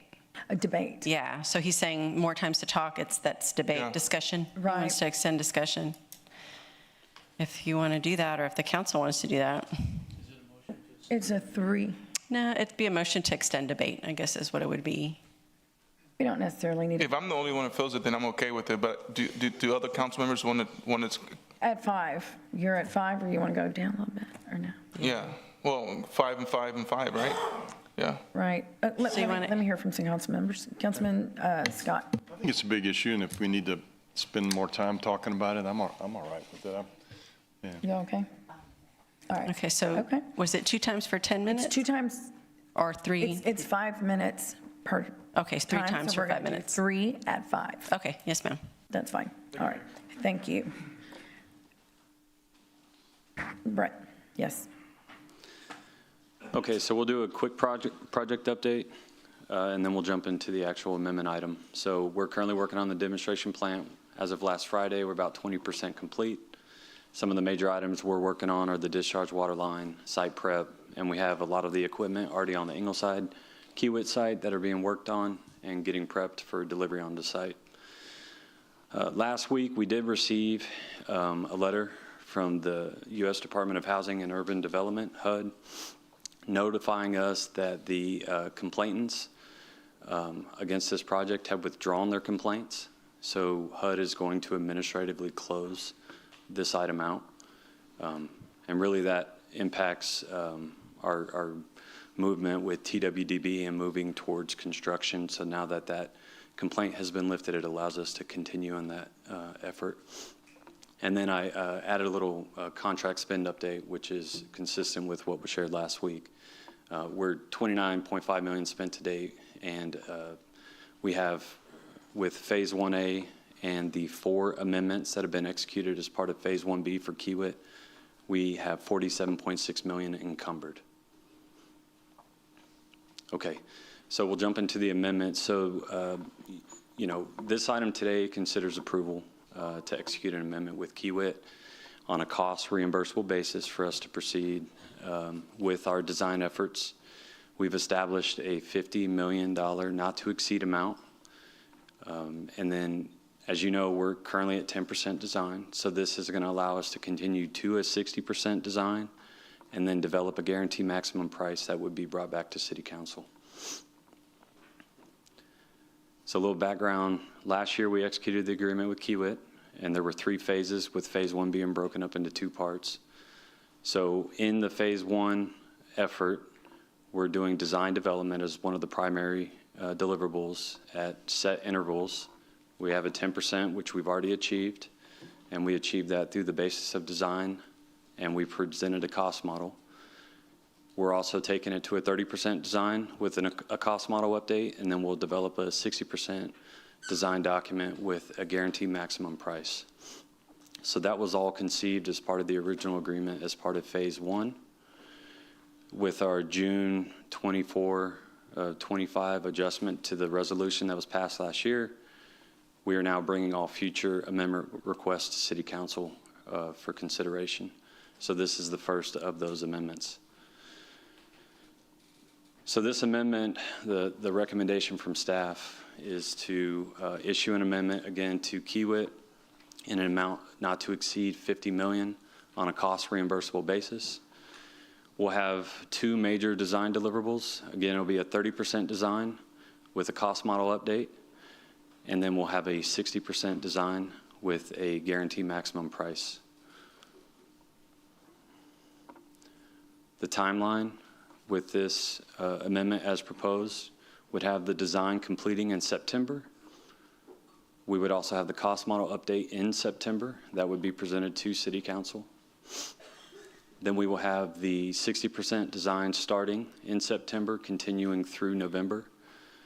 And Kiewit would also submit a guaranteed maximum price for review and consideration. And then staff would bring this back to City Council in December for review and consideration.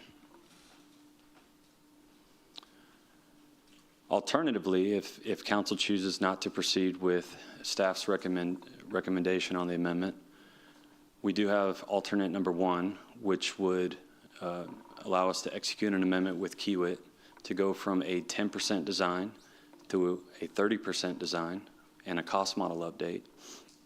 And then staff would bring back a new amendment to council for review and consideration to take us from 30% to 60% and a guaranteed maximum price. So the 30% design amendment alternate would be, value would be between 20 and 25 million, not to exceed. It would still be on a cost reimbursable basis. And then when we come back to go from 30 to 60%, we would bring an amendment with a not to exceed value between 25 and 30 million. And if we do decide to go down this route, the combination of both this alternate number 1 and the future amendment request to go from 30% to 60% would not exceed 50 million.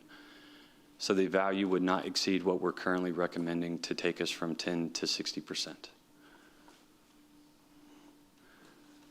The timeline for this effort is similar to last. We would actually come back in September, and at that time, we would not only present the cost model update, but we would bring an item for an amendment to take us from 30% to 60%.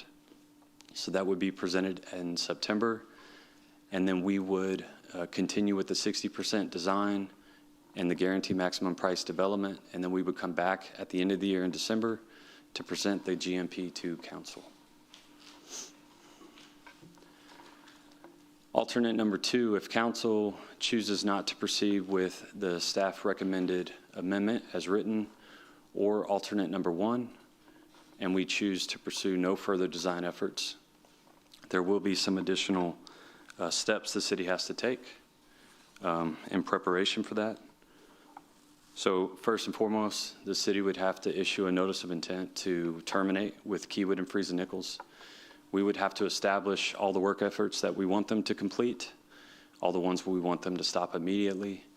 And then once those items are complete, we will get final invoicing from all parties, and then we will reconcile that, and we'll know what our total spent to date is. Right now, that's anticipated to be approximately 40 million. that number could go up or down. It depends on final invoicing from all parties that are currently working on the project. Second, we do have some financial liabilities tied to the SWIFT loan we received from the Texas Water Development Board. We do know that the total interest that will be owed for the loans withdrawn today will be $72.5 million. That will have to be paid. And then the principal spent to date goes back to what I was just mentioning. Right now, we're assuming $40 million, but the number could go up and down once we get all the final numbers from Freeze Nichols and Kiewit. We do have the voluntary drought surcharge exemption fee that we are currently receiving from the large volume users. It's 31 cents per 1,000 gallons. So we would need to go evaluate if we have other projects where this fee could be applied to. And if there are no projects that we could apply that fee to, we would need to go back and work with the large volume users and discuss the agreement that's already in place. We also have the IRS spend down requirements. We made commitments on spending a certain amount of money in a set amount of time. So if we're unable to achieve that, we might have to reclassify some of the bonds, and there may be some financial penalties. We have to evaluate that with the IRS. And then also we have to put a notification out to the Texas Water Development Board of our intent to cancel the project and no longer utilize the bonds that we've received, the low interest bonds.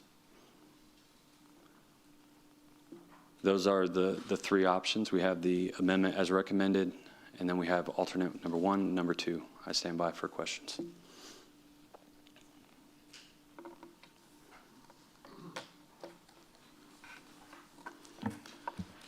Okay, thank you, Brett. Councilwoman Paxson. Thank you, Mayor. Thank you for your presentation. I know. Pick your mic. I can barely hear you, man. Thank you. Sorry about that. Thank you. We've been receiving these weekly water updates from the water department on pretty much all of our major sources that we've been evaluating. One of the things we asked for in there was explanation on what we have expensed to date on the project. And so as of this presentation, it's listing roughly 21 million as having been spent to date on the project, but your presentation lists a little over 47 million. Could you explain the discrepancy there over just 2 presentations on one day? Right, so the number that you're seeing spent to date in your weekly updates is based on what we've done in phase 1 with Freeze and Nichols and Kiewit. The total spent to date includes all the costs for, all the money spent with Freeze and Nichols previously. So they've been working on this for years. So we have issued multiple task orders over the years for permits, for design efforts, for solicitation. So we've had money spent with Freeze and Nichols over the years. So what you're seeing there is total commitments to date. So perhaps you can help me with this, Peter. I guess I'm having a hard time reconciling if the question was, what have we spent to date on the Inner Harbor project? And now I'm being told that that's less than half of what we've, I'm confused as to, do you understand? Yeah, it would be the date range. So if you wanted to know, I think the answer is the longest period of time, which would be from when we began this 6-7 years ago, that duration of time. That's what's in the memo from Drew. Or is that in your? So the memo represents from December of last year. Okay, yeah, excuse me. So what Brett's telling us is what has been spent from a point in time. Tell us a date range, Brett. Is Jason Cochran here? 2019 or so, 2018, 2019. Yeah. No. So Drew. Drew. Yes. Thank you. When you had, when we had discussed about the procurement, the whole topic of it was the transparency. One of the consistent themes that were discussed from the dais was the sense that, you know, if we were to tell anyone what have we spent, with whom, on what has been procured, we were being told by a number of sources that we have already expensed for equipment for a project we haven't given a final approval to. From that meeting, something that was a takeaway was if there's more information on the financial side, ask, tell us what you want. You and I had a conversation, and I said, I would like all the detailed information, everything we've purchased to date. You made a comment that if you were going to have to go search for, all of the trees in the forest, that'd be an issue. And I said, well, I would like to see all of the purchases. You made a table. It was a 2-page table that you started including in the water presentations. It was hard to read, but it was there. It was very lump sum, but it was there. My issue right now is we've come to this day, and it's clearly a big part of the process, and I can't help but feel in my 7 months of being here, where I have come and tried to get information, here I am again with a $26 million discrepancy of information being presented. Now, I'm not trying to sound accusatory, but I am a little frustrated. This is a little reminiscent to me of the, can we have a FAR field? Can we have a FAR field? No, it's not necessary. Actually, we were already doing it. It feels the same to me. And I'm not trying to make accusations, but I am frustrated. I am frustrated because, Drew, I told you, let me tell you what I'm looking for with that motion. It wasn't to kill a project. It was because I wanted to know where the money was going and how much of it. And so you've been sending us a total every week. This is quite a substantially different total. This more than doubles that total. So forgive me if that's a little alarming. Can you explain that rationale? Well, what I'll do is, so you and I exchanged some communication, and you had expressed an interest in having more information. And essentially what we've done, and we put this in the memo the last couple weeks, that information. So, clearly that has not met the expectations that you have. We are absolutely available and willing to put this in whatever format that you would like to have. We have this broken down by month. We have this broken down by different phases. I thought that was the level of detail that you were looking for, but if that is not the level of detail that you want, or if you want more detail, we're happy to sit down and put it in a format. Whatever format you want, we're absolutely willing to do that. I appreciate that, but I'm a little past the formatting. I'm at the point of 21 million, which has been a consistent message for weeks, to now 47 million and change, when the question, the data for both sets is supposed to be total collective expenditures on this project. That's my issue. So it's formatting to me is kind of, that ship has sailed a little bit for this discussion. And I don't think I'm being unreasonable pointing out this discrepancy, because I've been going along this whole time saying, well, it's only been 18 or 20 million, and now it's 47 and change. That's a lot. And if I asked what was collective, and now I'm being told, my understanding there is quite different. So I'm frustrated. I'll let you know that out of the gate. I'm frustrated.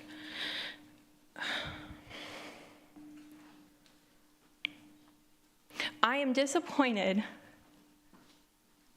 that the leadership, whether we wear a badge that says Corpus Christi, Texas, or any other organization, has allowed this topic to become so political and divisive. I have just under a minute left, so I'm going to take the moment to say that. Yeah. This should have always been about finding water and not causing division. That reared its head in a huge force yesterday, and I hope that that can be put to rest, because we need to be standing here talking about water. I shouldn't be here asking, why is there over double, when I've been asking the same questions. That to me is kind of the nucleus of this whole issue. It needs to get back to just water. Anyone else?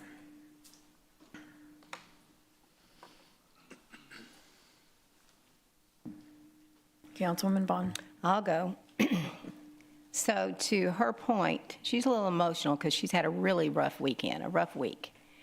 I think what's going on here, and it should be about water, that's what it should be about. It's retribution politics. And that's when repaying someone for wrongdoing, often involving punishment or revenge. That is what has happened here. I know I was attacked and threatened by certain people. And in the chamber, I spent a whole weekend fielding calls a little while back. Now they've turned their attention to 2 council people here. And shame on you, chamber, for doing that. You certainly need new leadership, there's no doubt, because that's not what you're supposed to be doing. You shouldn't be calling out specific council members. You should not be doing that. That's wrong. So you ask yourself, why is there so much hate? And there has been. It's just been pure meanness. I've never seen anything like it. I mean, it used to not be like that. When you start turning on people and trying to make them lose their jobs and making up stuff about them, that's done in third world countries. We shouldn't be doing that here. That's just wrong. So I want to ask some questions, but I would challenge all of us up here today that we should be better than this. And just because you have members who disagree does not mean that we are argumentative. It means we disagree with you and we have a different opinion and we have a right to do that. But I challenge our council members to rise above the politics, do your job representing the citizens, the businesses, be professional, and let's move on with whatever is decided is decided. You're not going to get mad at each other, and we're going to do the best decision that we can do without arguing when we walk out of here, because we need water, no doubt about it. I have a couple of questions, then I'll come back. What are our contingencies? Already, you mean built into the contract? So we have, and I'm assuming you're referring back to the cost model update? Well, Councilwoman. So right now, in the last update, we're showing 45 million in contingencies. Okay. My biggest concern is the price. It has been from the get-go, and I've told y'all that. I feel like you have, some people aren't going to agree with this in the audience, but that's okay. I'm not having a whole lot of problem with it being safe. I think you've proven that. They've been doing them all over the world. But the price, that is just $1.2 billion. We are probably going to be paying more for our gallon of water than anybody in the world at the price we're getting for 30 MGDs. I wish Kiewit would take a look at the price and lower it. That's just too high. It's too high. And I feel like it's a fire sale because they know we're in emergency mode, which we do have other projects out there. So it's not just that we have to have desal, but because we don't anymore. We've got some options. But I think that we really need to consider this because I'm still having trouble. I'm just going to tell you, that price is too high, and it ought to come down. And I don't know who negotiated this, but I don't think a very good job was done. I think we saw a sucker on our head, and they came and said, hey, I can charge you whatever. And here's the concern. There has never been a government project that's been done on time and under budget. It's going to be over budget. They're going to come back with all kinds of change orders, and it's going to go up. And if y'all think it's not, you're crazy. I mean, I've never seen one. We're talking about the government here. We're not talking about a private entity that they have to watch every penny that they spend. It's tax dollars, and we should be doing that. So I have a big concern. I'm going to listen to the rest of the presentations and the other council members, but that's still a concern for me. Councilman Cantu.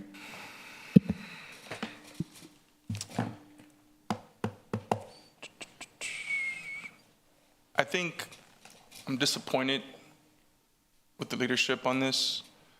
I think, like the councilwoman said, you know, it's a lot of politics. There was a lot of politics on this desal project, and still to this day, you know, we got threatened over the weekend. We got people talking about recalls. We got people threatening people's jobs. I mean, it's pretty sick, you know. I'm really disappointed with that.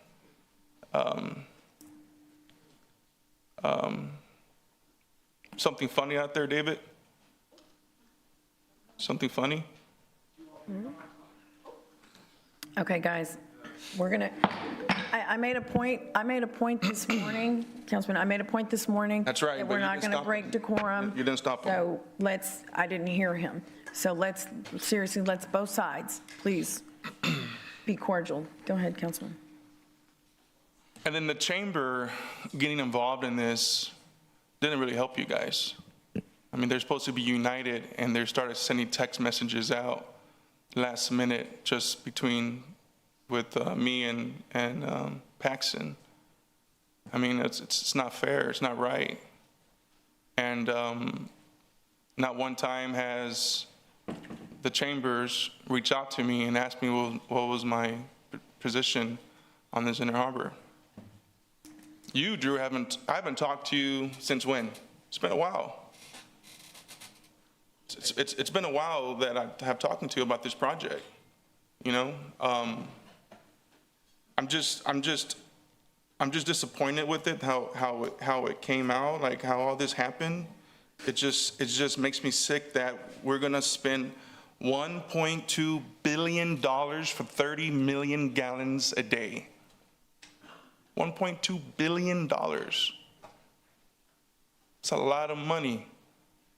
A lot of money. And that doesn't stop there. I'm sure there's gonna be change orders when it does, happen, if it does happen. So it's a lot of money. And my job in my district is to protect the people in District 3. That's the middle-class people. Me and you could probably afford our water bills. But there's people that are living right now to paycheck or in a fixed income of $900 a month, seniors. They're either gonna pay the water bill or pay their medications. Pay the electricity or medications. I mean, it's expensive. You know, what's the amount that's gonna go up, like 200%? Like 200% of the water bill? Is that what you guys talked about last time? What's the percentage it's gonna go up to? So last week when we were doing the cost model, we're talking about a 28% increase in rates as a result of this project. So we're talking about an increase in $11.38 for a 6,000 gallon residential user. And of course that is also going to be applicable to all of our rate classifications. So it's not just the resident, it's the commercial user, it's the large volume user.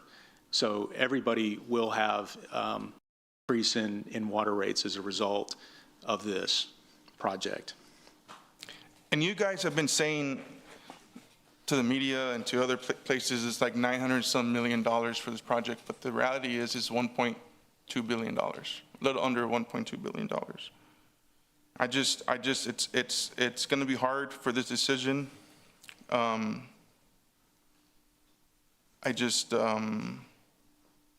have a lot of questions, a lot of concerns. And this question is to you, Peter, I want to clear it up. I had some text messages and they wanted me to ask this question, and I want to ask this question. Does the city of Corpus Christi give money to the chambers? We don't have. Because if we do, we need to stop. Yeah, we don't have any sponsorship. We're not a member, so. Yeah, I don't want to give no money to them. They're going against us, council members, with their money, like if we're if we're giving them our money, they're using our money to go against us. I mean, it's ridiculous. And they're not united. They have a political agenda, and screw the small businesses. They don't care about the small businesses.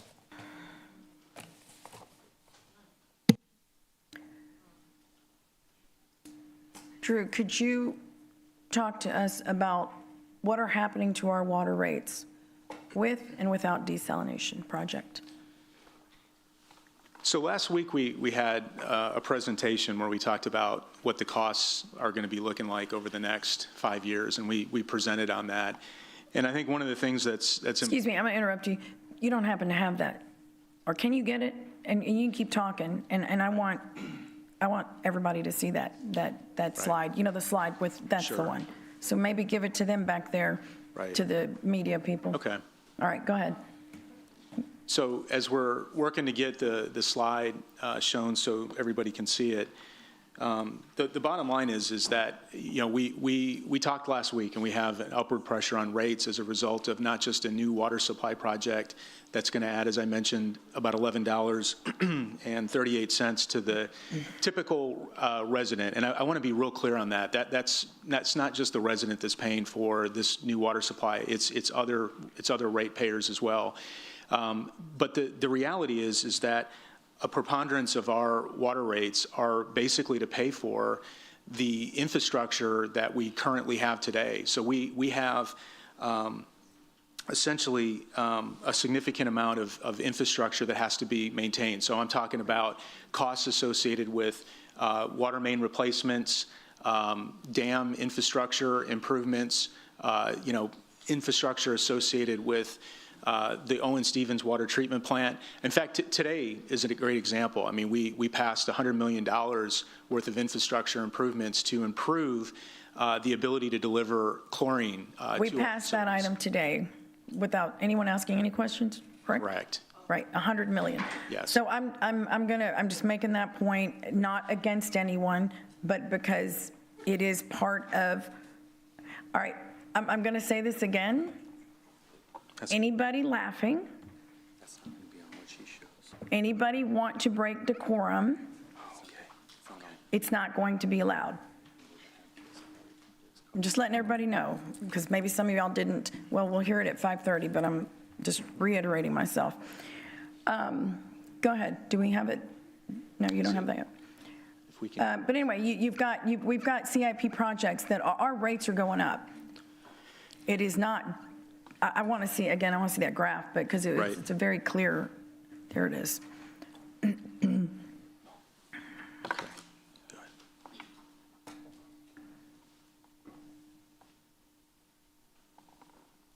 All right, so talk through this. Right, so as you can see, the blue line is basically our base cost. So that stays relatively flat.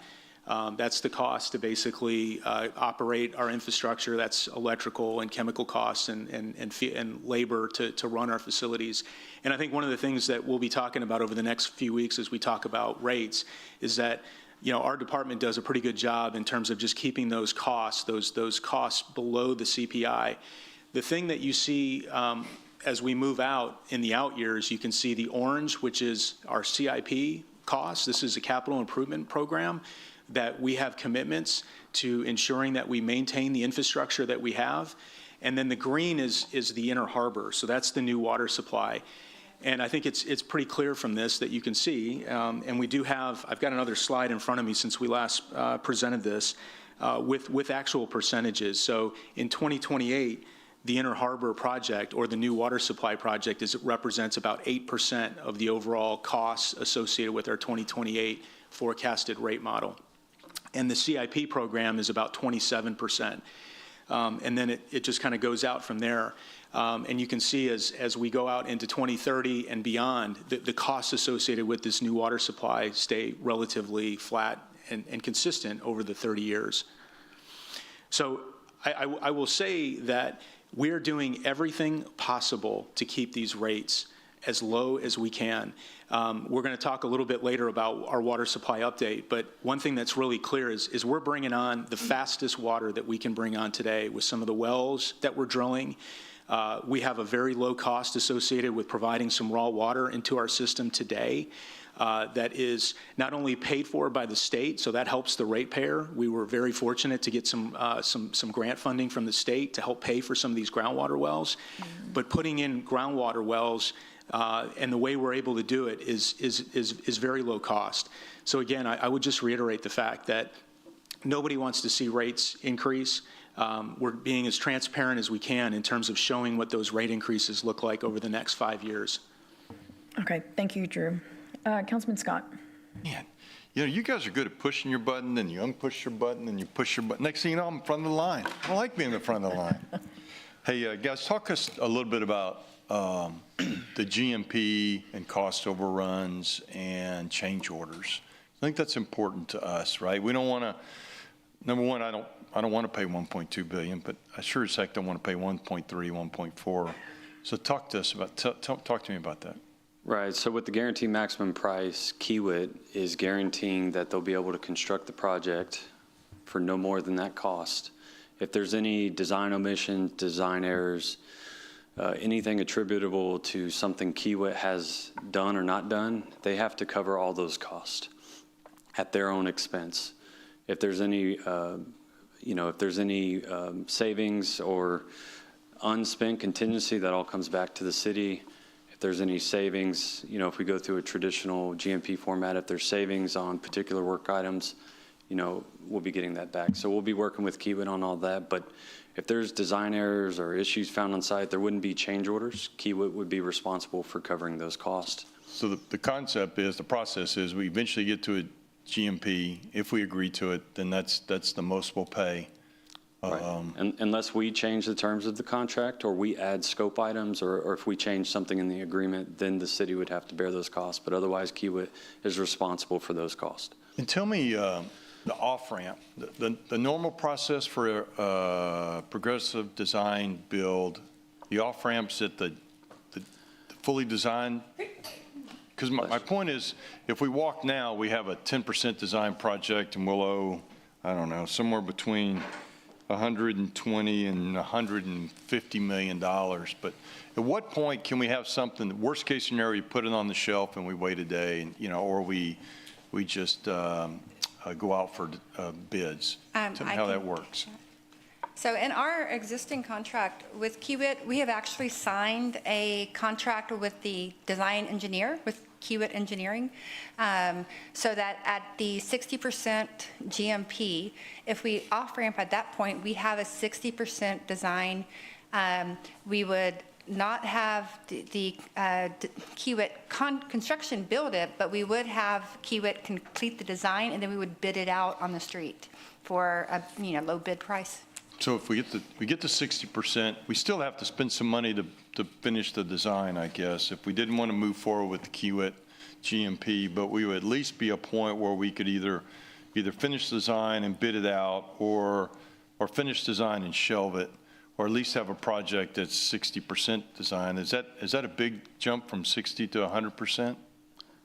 No, the majority of effort is typically between that 10 and 60, but you do have a lot of work that goes into the 60 to the 100%. So there is some cost there. And somebody walk me through the financial impact, or not, and maybe Heather, maybe you guys, on terminating the contract, at this point. What you call it, alternative 3? I think I want the public to hear, and just for the record, some of us didn't sign that agreement, that got us to this point, but this is where we're at. And I'd like somebody to kind of talk through the financial impacts of us saying no. I'll let you talk to the first part. Sure. Heather Holber, Assistant City Manager. So as it stands right now, the city has issued over $200 million in debt in bonds. And so as it stands right now, those funding cannot be used for another project at another location. And so that was specifically through the application process with Texas Water Development Board.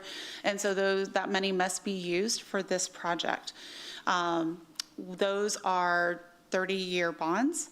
And so you are not able to pay back those bonds until year 10, when at that point those bonds are callable.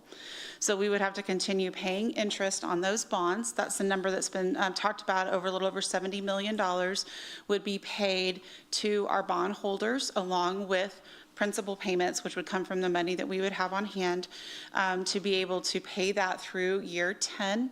At year 10, those bonds can be called or refunded. And at that point, interest would stop, but we would have to repay back basically 100% of that principal, because we don't have the project basically that we were given the money for. So there is that. Now, I can't speak to any type of penalties for canceling the contracts that we currently have with Freeze and Nichols or with Kiewit.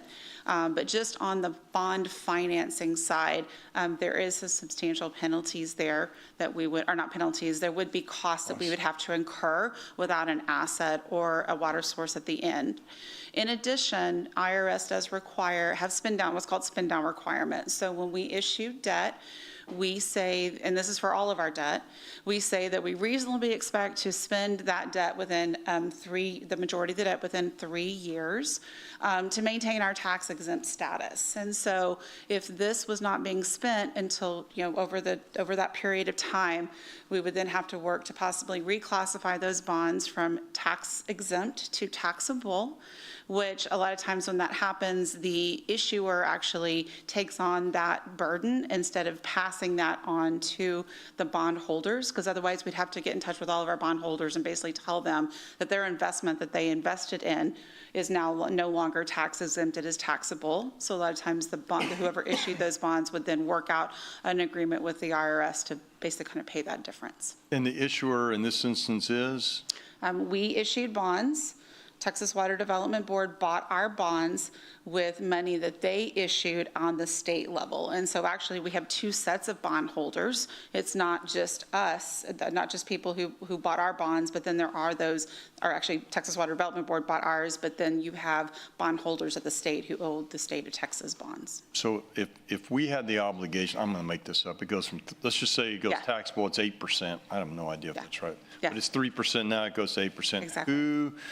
Who would we have to write a check to if that happened? And I guess that happens if you're audited, although we would recognize we had, violated the. Exactly. A lot of times what you do is you work out a settlement agreement with the IRS, and so the issuer would pay that difference So- instead of passing that on to your bondholders. And who do you pay that? We pay that to the IRS, I guess? Wow, interesting. And if it's 3% and went to 6%, does that mean that the $72 million in interest payments would go to 144, or is it not worked out?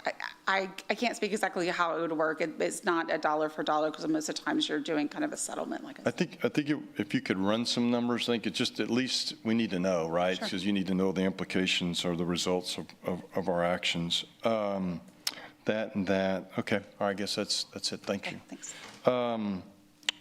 30% IDA, and then, so you're telling me that you said 40 million, then you said it could be as high as 80 million that we'd have to pay out because of the work that's already been performed if we stop today?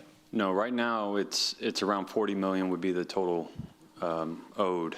But we don't know yet because we haven't worked through, we haven't gotten final billing through July, and there's other commitments that Kiewit's made to vendors that we've got to reconcile those commitments and understand those costs, and then we'll come back. So that could, you said between another 40, but I didn't know if that's what you're talking about or no? No, The number right you now used it's for just today is 40 million. Right, that's the principal Got it. that we're estimating. So the financial hit would be 72.5 and 40, or 100, what's it, $112.5 million? That's the 72.5 plus the 40. Got it. Right. Got it. So is today the day to have a conversation?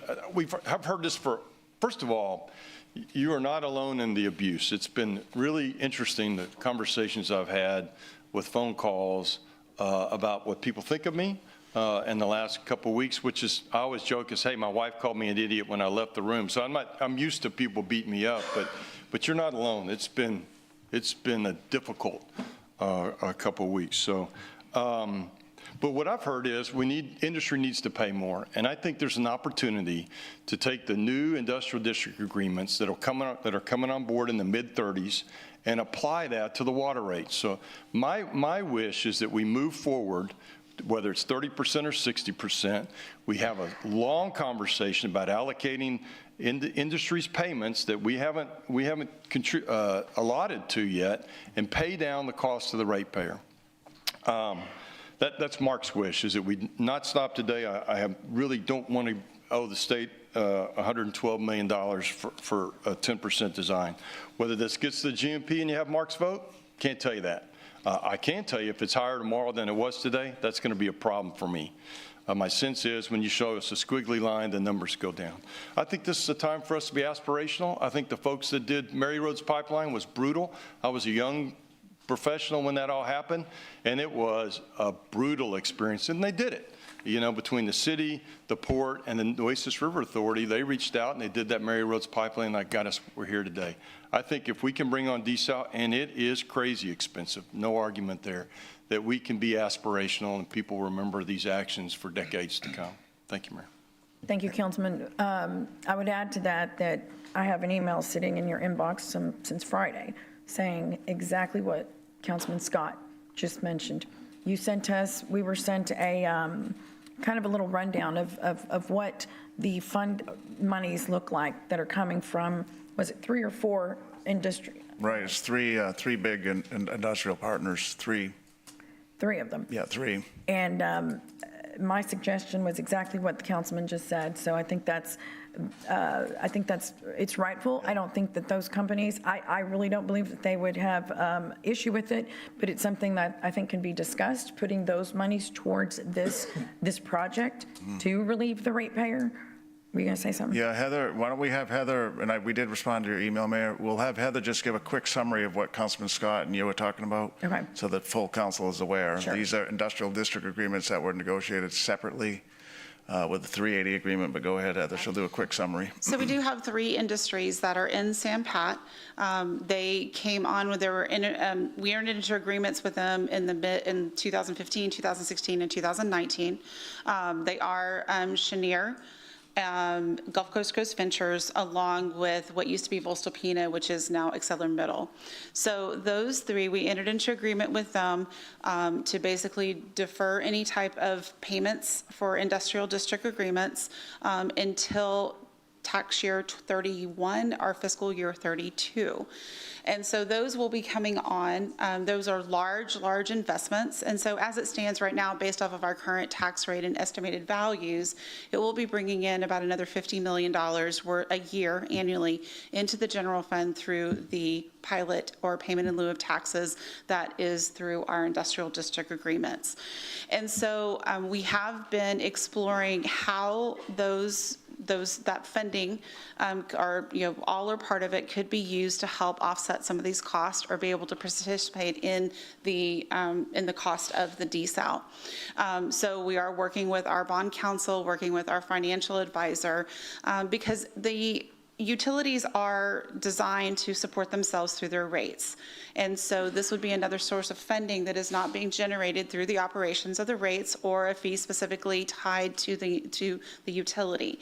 And so we are looking at some options, working with some other utilities across the state to see how possibly they've been able to accomplish some of these things. And we hope to have more information back to council within the next couple of weeks. Okay. And that number was 50. 50 million, yes. Thank you. Starting in, it ramps up over 3 years, and I think it's in 2035, it'll be at 100% of what would be owed through the industrial district agreement.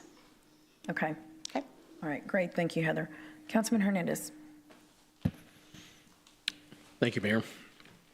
Okay, well, like Councilman Scott said, unfortunately, we look like we're punching bags here because we get all sorts of nasty comments, accusations. It happens. I think I've become callous to it, but it's unfortunate that that's the case. I'll leave it at that.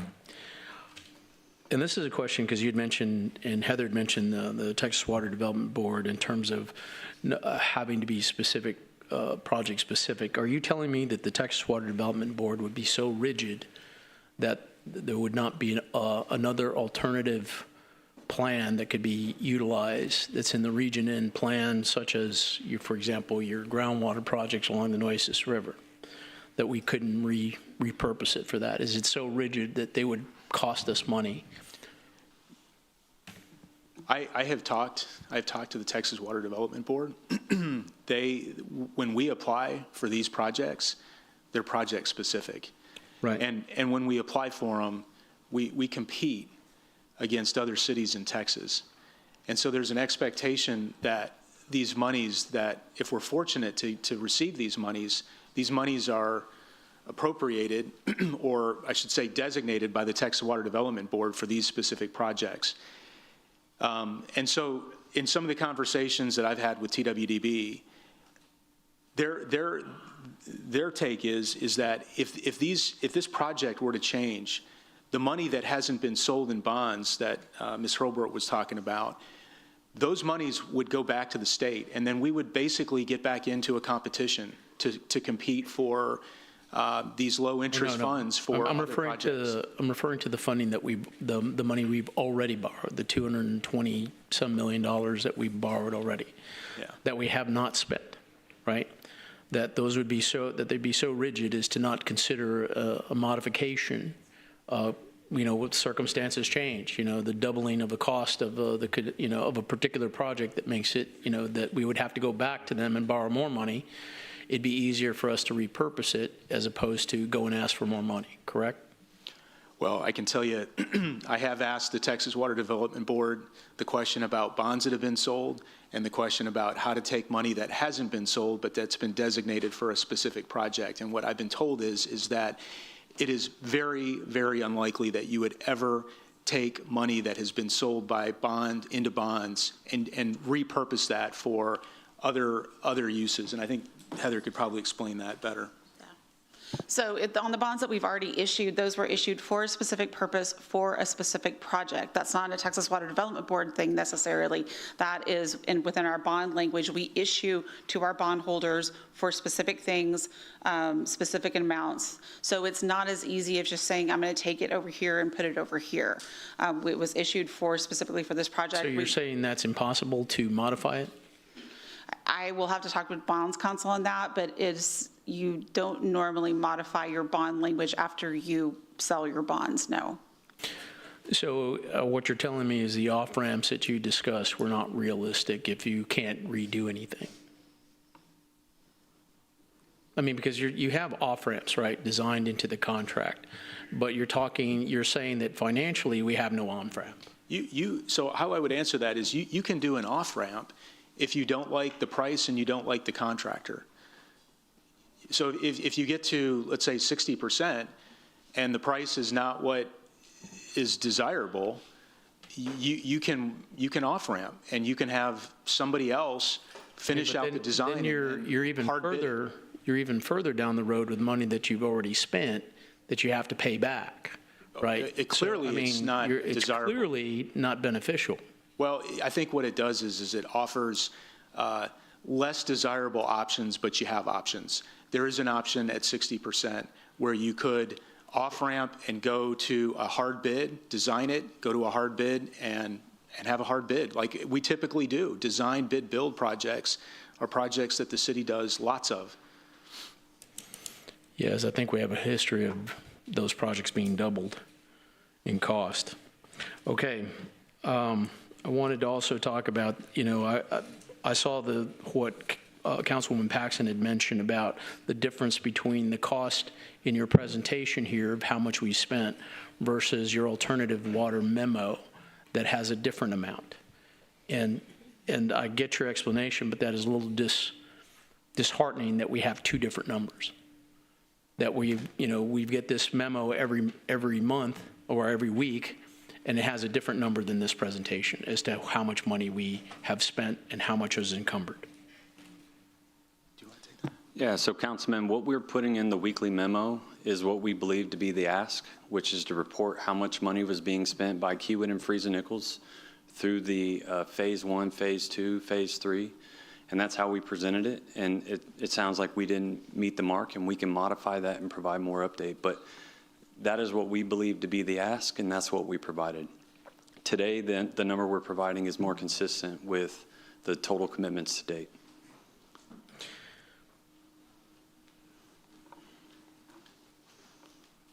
Okay, in the presentation you'd given to us previously about some other alternative projects, those initial costs per 1,000 gallons were roughly half of what you had presented with this particular project. So I think we do have alternatives that are easier to do at half the cost or roughly close to half the cost of what we're talking about here. Okay, thank you. Councilwoman Campos. Thank you, thank you, Mayor. I think everybody here in the dais and out here in the public knows where my stance has been and has been consistent.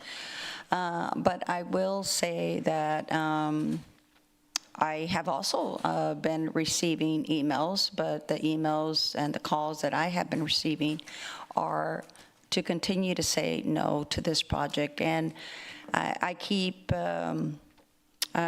just recently received a text regarding the TCEQ wastewater permit that they just checked now, and it's still not complete. So again, we continue to proceed as if we have everything done, and we don't. I think this is a time for the off-ramp. I was listening to, I don't know, we're at 220 million or 46 million, but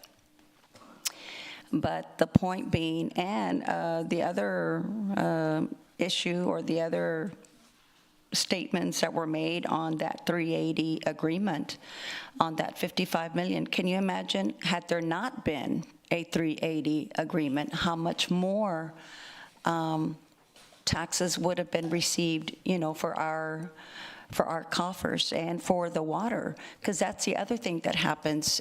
We have this drought exemption that continues to let industry go on as if there is no drought going on. And so they just, use. And until we get it, that we're all in it together, then it's never going to stop. So I will continue to support other projects, which it looks like, at least thanks to some of my other council members, they've introduced, and thank goodness that we've already gotten some emergency water wells. We also just came from executive session on another option. So again, I think this is our off-ramp. I think this is a time to stop now and think about, either we have to pay on the 220, or 1 point whatever, 2 billion, it just keeps growing. So, for me, it's very simple. And for me, I'm looking out for the water ratepayer. I really am. And I am looking out for our Hillcrest neighbors that we keep going and destroying their livelihood and pretending as if they don't exist. Again, this is unconscionable. But again, I will continue to advocate and to continue to say that this is still not equitable. We have people sitting here, when it is, again, last time, I think it was concluded that this would be the first public one, the first public desalination plant. And there's a reason why it's not done, because it's the most costliest way to get water. So again, we just need to stop here. I'm ready to either vote no or table. Councilwoman Paxson. Thank you, Mayor. I have a question about the rate modeling for the 5 years, the slide that you brought up. Right.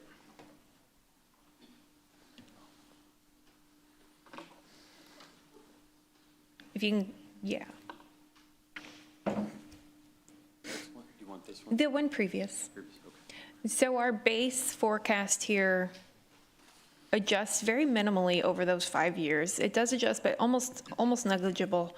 The CIP and what will be the impacts of the Inner Harbor treatment plant are the drivers for the change. I believe one of my colleagues, when we presented last time, asked for information on a breakdown in that CIP expenditure list of which had already gone to or is earmarked to go to this treatment plant. So your colleague asked for a breakdown of the information. They were in the office last week, and we gave the breakdown. I'm not sure exactly what you're asking about. What percentage of what is classified as CIP has been, will be, and is earmarked towards Inner Harbor? Okay, so based on the information that we have in the rate model that we have today, approximately in 2028, 27% of the costs associated with our expenditures will be based on, will be on the CIP, will be CIP expenditures. 8% will be associated with this new water supply, and the balance of that will be base costs. Those are the costs that it costs us to run the business of what we do, run the utility, run the water department. So 8% of orange is Inner Harbor, 100% of green is Inner Harbor. You got it. I was just going to say, Councilwoman, so what Drew's telling you is that in the orange, that represents all CIP, the green is only desal. So there's nothing in the orange is desalination. That's not Inner Harbor at all. Nothing in that list. I didn't realize your question. That is correct. Right, that represents the debt service and the operating costs associated with the rate.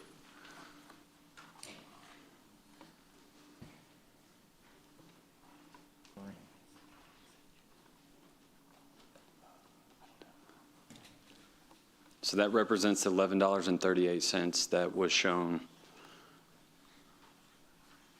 So This must have been a good question. Suddenly, everybody wanted to come to the podium. And Councilwoman, I probably need to apologize. That slide was my brainchild and probably a little bit too simple. We really wanted to segregate Inner Harbor from everything. So orange is actually oversimplified.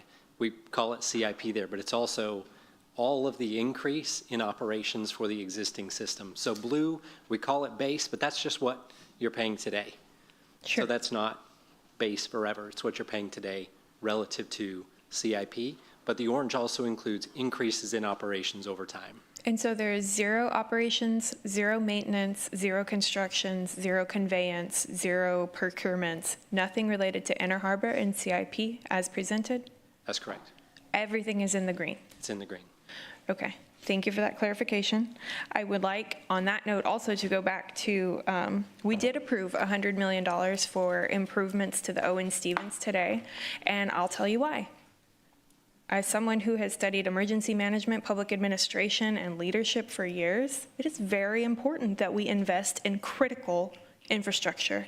And I made a promise to do that, and that's what we're here doing. I don't regret that. I'm not afraid of that. That was $100 million well spent. We all know what happens if we jeopardize that location. So I appreciate y'all putting that on there, but I wanted to put that out and why we invested in that. There isn't another Owen Stevens right now, so it is very critical that we support that project. Today, we heard a lot of incredibly promising projects that are at the table. Starting in February and March, we asked everyone to come together and look at the options. We asked the hard questions. We stayed till way too late to talk about the hard questions, and this is where we are today. We had a presentation earlier, and I think we're going to hear a lot about later, the same information. Great projects. To me, as someone who's been here for 7 months, the information that I have at this point, it's not 100% there for me. I share the concerns of some of my council members. I am incredibly concerned about $1.2 billion. I made no mistake about it. When I was asked, what is my take on Inner Harbor?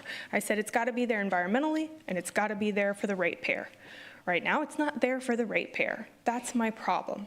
And when we continue to come to the table to talk about it, and there's these big inconsistencies, then we have to go back and find where is the difference here. I'm struggling with why we have to keep connecting those dots. To me, as this person who's been here 7 months and eagerly and earnestly looking for the best solution for water, we need more info.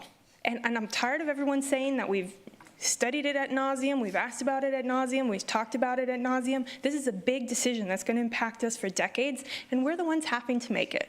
So if we need that information, we should be afforded the ability to ask it. With that being said,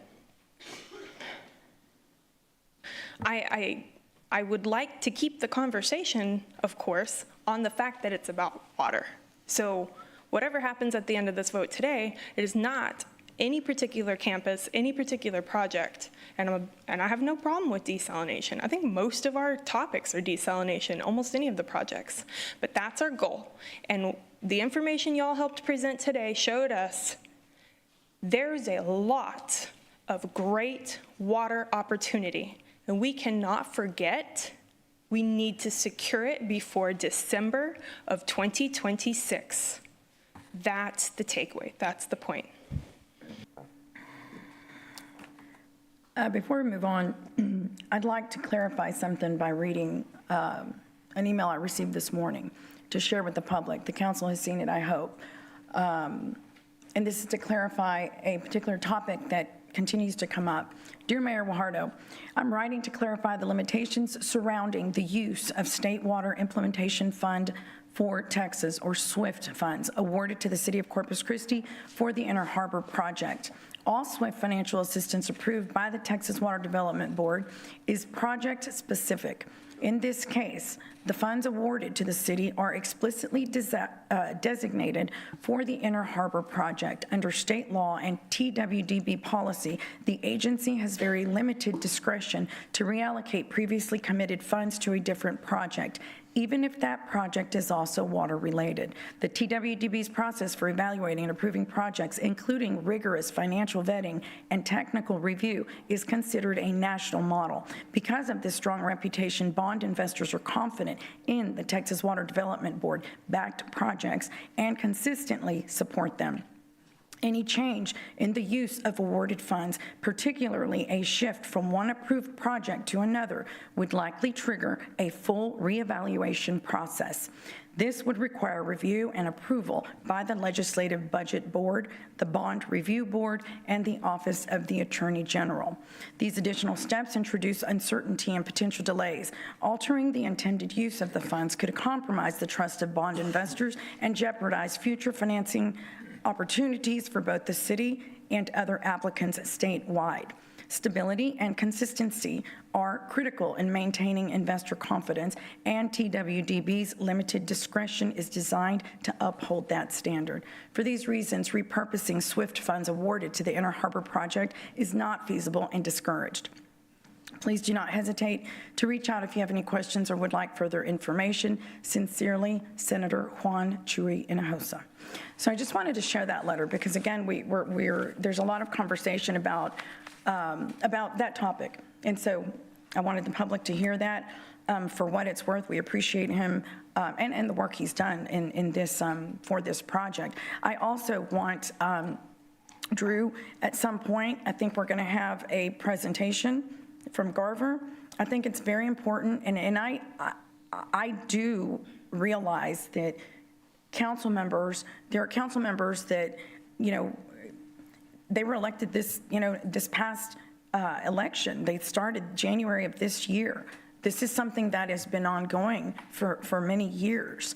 So I understand that, but I also have to say that, when you're saying, I understand it's an expensive project. Yes, no one is saying that it isn't.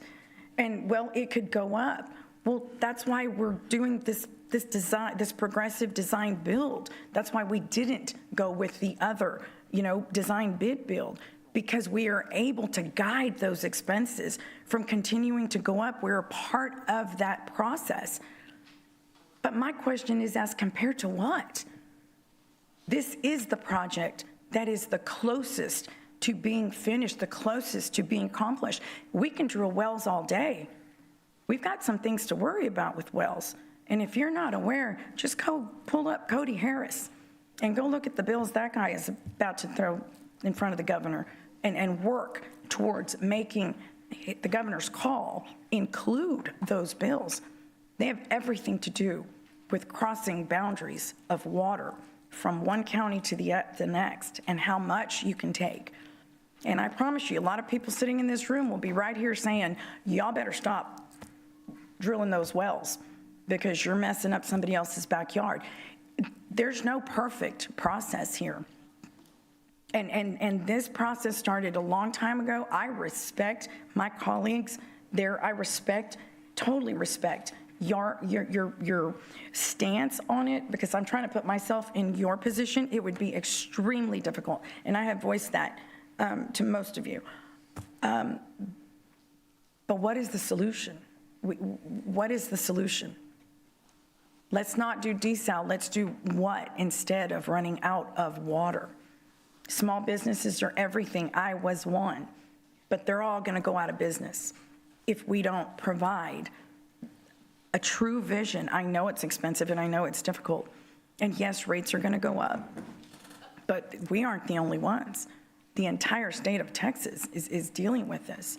So I again, I know this is a very difficult, it's a difficult subject. It is a difficult position for all of us to be in, whether you've been here at whatever stage of this process. But I appreciate this dialogue that we're having. Councilman Bonetta. Thank you, Mayor. With regard to the statements that made to the councilman, I mean, since I've been on the council, I've been called an industry sellout, a liar. Last week I was called a dog. Last week, a career politician, even though this is my 7th year, and I guess you could say that's a career politician, which is okay, I don't mind. In fact, I think a couple of years ago, it was rumored that I was going to be indicted. I got a bunch of hateful texts, you're next. I read the indictment. I don't know how that came about. So, those things are said, and I signed up for that, so I don't mind. But I just want to clear the air for my friends at the United Chamber. This is what was sent out, and I'm a resident of District 3. It says, tomorrow, City Council will vote to take the next step in building the Inner Harbor desal facility, which will help secure Corpus Christi's long-term water future. This is one of the most important votes our city has faced. Please call your councilman and has a number and tell him you support the Inner Harbor desal facility and vote yes to this crucial project. Now, I wish that the hate texts that I got were like that, but, I think that's a thing. I think that's a positive thing. And I think I've gotten tons of emails. Vote no, vote yes, we support you. I mean, you hear them all over the place. So I hope the chamber's not mischaracterized because they're making a statement of what their membership supports, and they're urging a council member to move forward to support that same thing.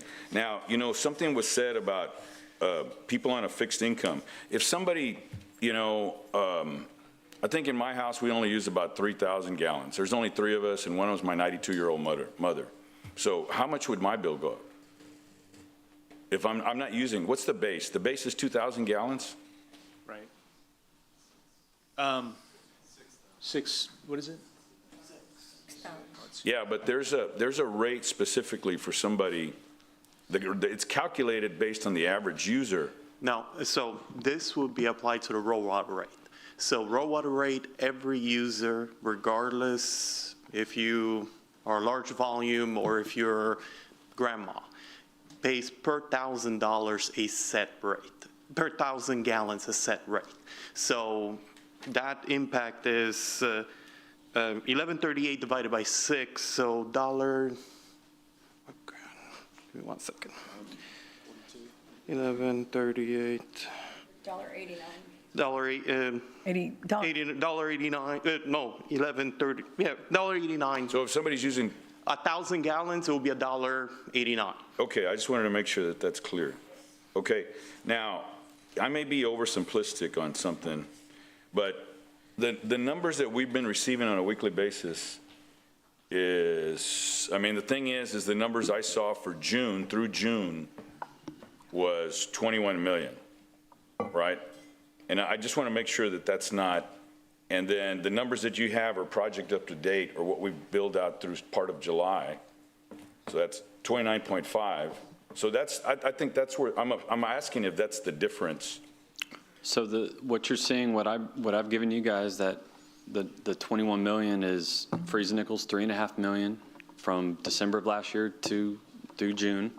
And then you have the 17 for Kiewit from December to June.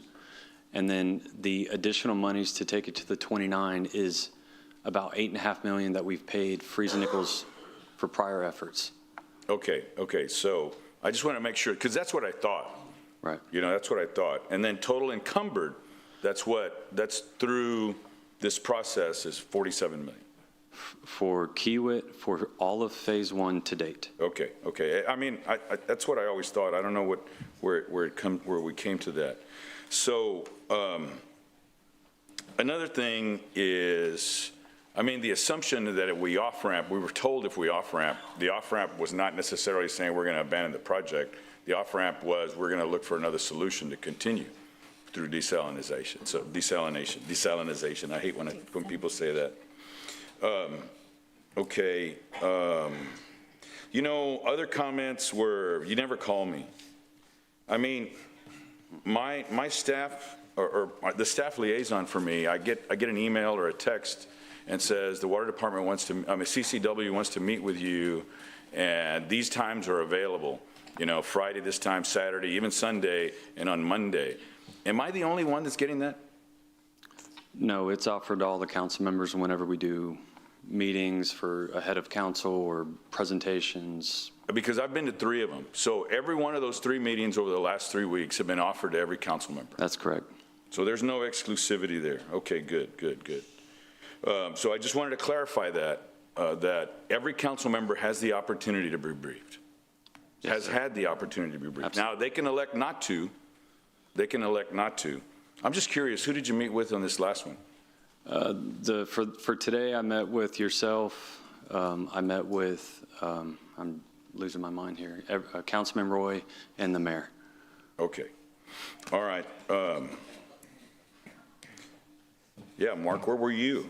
I left town. That's okay. So another thing has been the government can't manage this. The government can't manage this, and so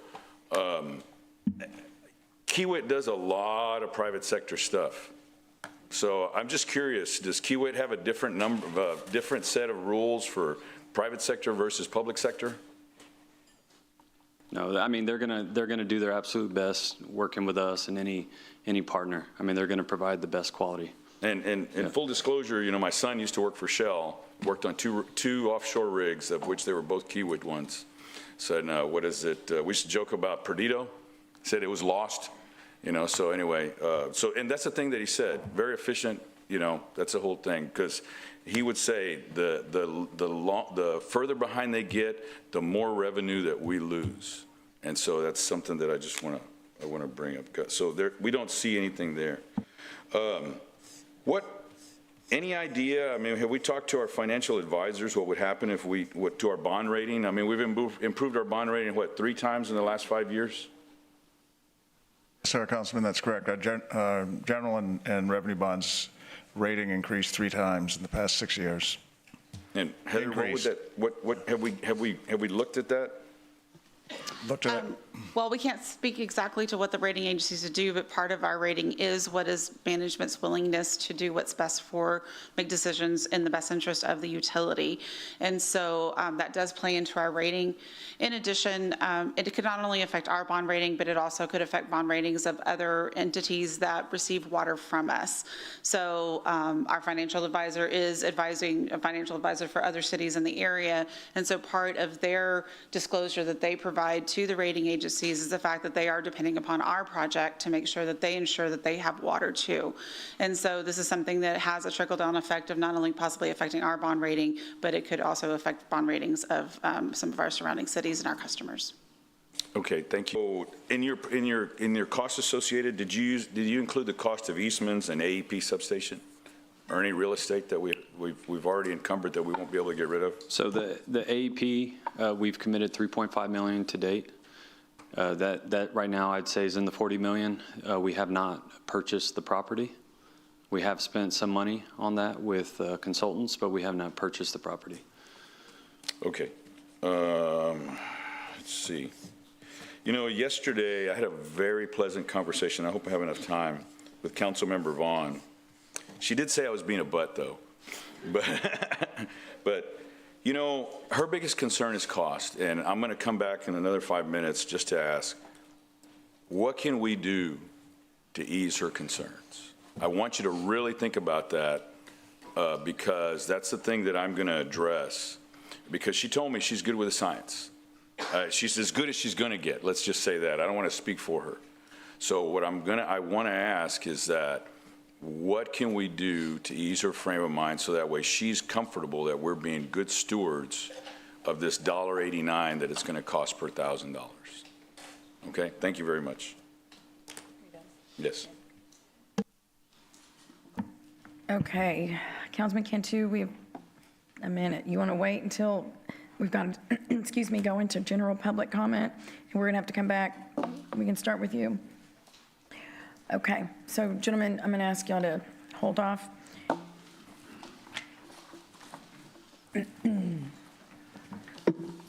So So we are on our general public comment, our 5:30 general public comment.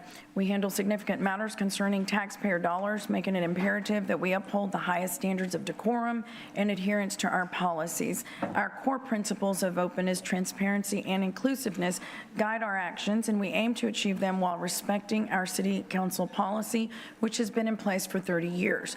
Public comment serves as one avenue for communication, but it's not the sole method. You can also reach our members of this council by phone, email, or even scheduling an in-person appointment. With that said, let's proceed to our public comment, keeping in mind the importance of decorum. Actually, before we begin today's meeting, I also want to take a moment to address an important issue. The council chamber is a place of public business, a forum for civic discussion, decision-making, and service to the people of Corpus Christi. It is not a stage for personal attacks, disruptions, or vulgarity, and we will not tolerate those violations of decorum. There have been repeated instances of individuals using profanity, shouting over others, and showing blatant disrespect for the rules that govern our proceedings. I've been more than patient. I've allowed space for differing viewpoints, and I will continue to welcome respectful disagreement. But I will not allow this council or the public we serve to be disrespected. So we're here to do the people's work now. Let's proceed to doing that in good spirit. So with that, we do have, is it 3 hours, Rebecca? We have about 55 people signed up, ma'am, so it's about almost 3 hours on public comment if everybody goes for 3 minutes. Okay, all right, thank you. And we will start with Mr. Chris Hamilton.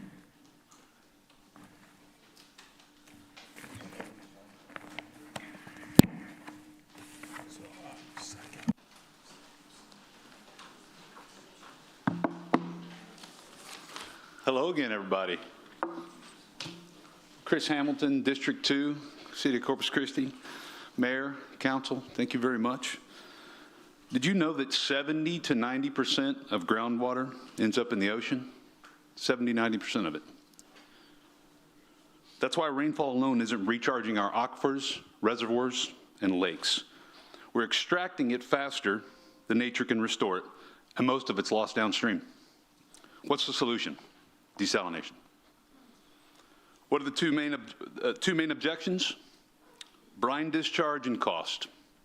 And rightfully so. Those are the concerns we've studied the most, and we've addressed them. Brine handled. Engineering science have resolved the environmental concerns. That's why we have every permit from the TCEQ, the EPA, and the Army Corps of Engineers. No one gets those without proof. We have them. Cost? Yes. It's significant. But water infrastructure is always expensive. How much was the Mary Rose pipeline? Does anybody remember? And costs are only going up. Construction, materials, labor, they won't be cheaper next year, nor the year after. And our need for water isn't going away. In fact, it's increasing. Committing to this kind of project takes courage, and I appreciate the careful discussion, lively discussion at times. But when you look at the net effect on the residential ratepayer, it's reasonable and necessary to secure the reliable infrastructure. And the best part, in 30 years, it's paid off. We own it. We own the asset. It's ours. And it's drought-proof. I urge this council, have the courage to move this project forward.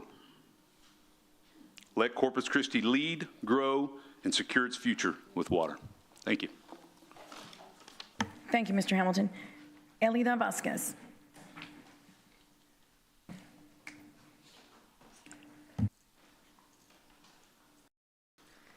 Hello, my name is Elida Vasquez. I live in Corpus Christi, Texas.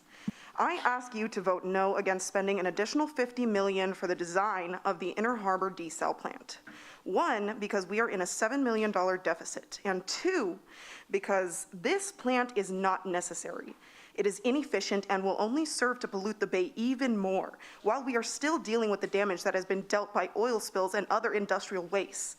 Desalination has the potential to increase fossil fuel dependence, increase greenhouse gas emissions, and exacerbate climate change if renewable energy sources are not used for freshwater production. Desalination surface water intakes are a huge threat to marine life. The State Water Resources Control Board estimates that open ocean intakes used by coastal power plants in California kill 70 billion fish larvae and other marine life on an annual basis.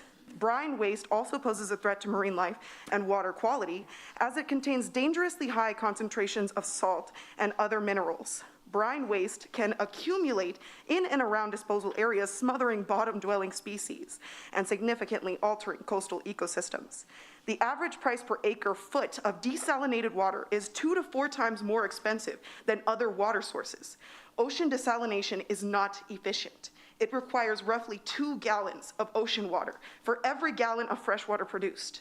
Also, with as much money as they've been given, they only have a 10% design. This means one large desalination facility is not going to solve regional water supply problems. Desalination's energy-intensive process is a money funnel, environmentally harmful, and it is not the solution for Corpus Christi. Thank you.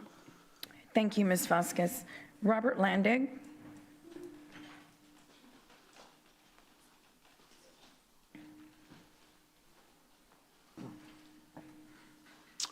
Good evening, Council, Mayor. Robert Landig, District 5, Corpus Christi, Texas. So lots of discussion on cost today, and I appreciate that. The project is super expensive. What I want to draw emphasis to, though, is the cost if we don't do this. Almost everybody I know, my friends, neighbors, people I go to church with, people I run into HEB, are part of the industry that is the lifeblood of this economy. If we do not do something, all of that is at stake. There is a freight train headed towards us called curtailment, and it's very, very real. We seem to be content, at least some of us, to just continue to watch that happen. As a professional, I work in project management. I have about 20 years experience in that.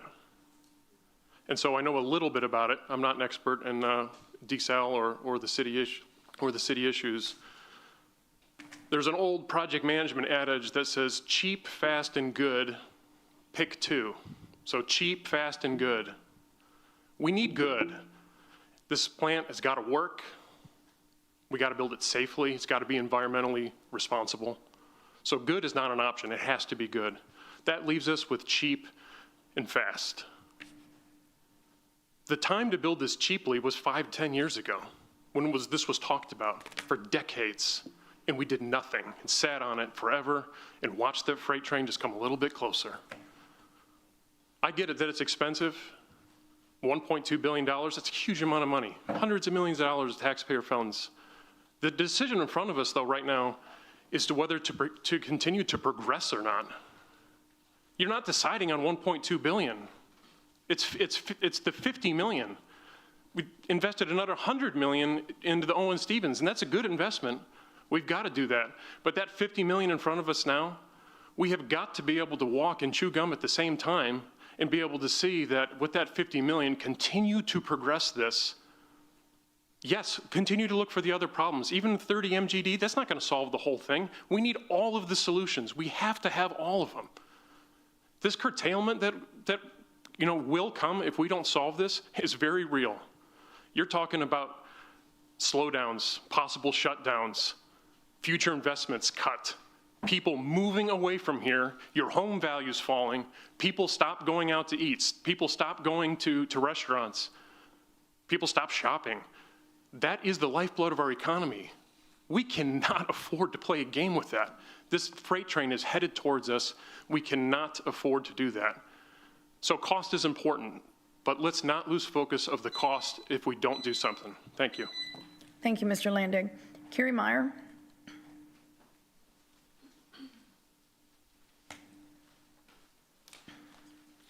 Good evening, City Council. Carrie Meyer, District 1. Agenda item 16. There's an old saying, if you find yourself in a hole, stop digging. Vote for alternate 2 today and cut your losses. Get out. Begin the process of walking away. If desal were easy and a good deal for the ratepayers, if it were affordable and environmentally safe, if that were true, Why aren't there desalination plants all up and down the coast? Why are we the guinea pigs? This Inner Harbor plant has always been an experiment based on modeling prepared by scientists paid by the people who want this plant to happen and want it to work.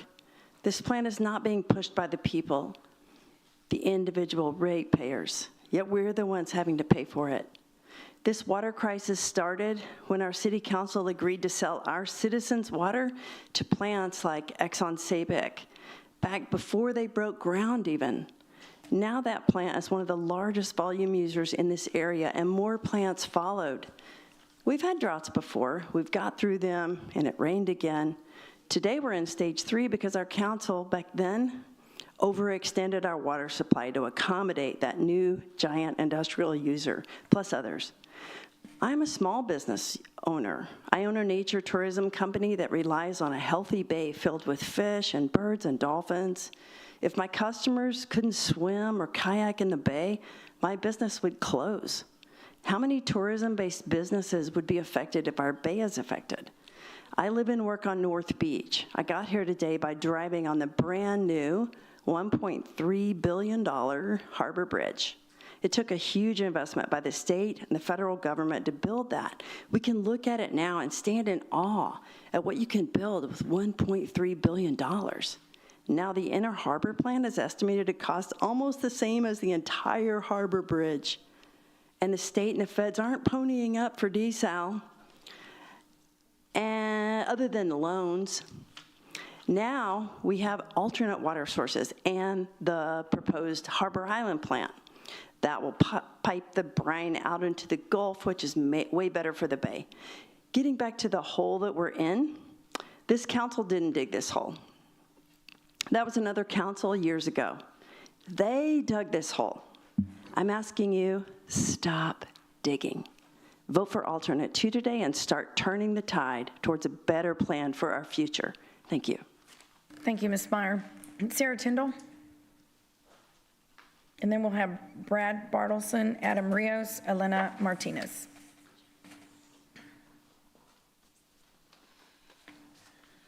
Good afternoon, Sarah Tyndall, District 2.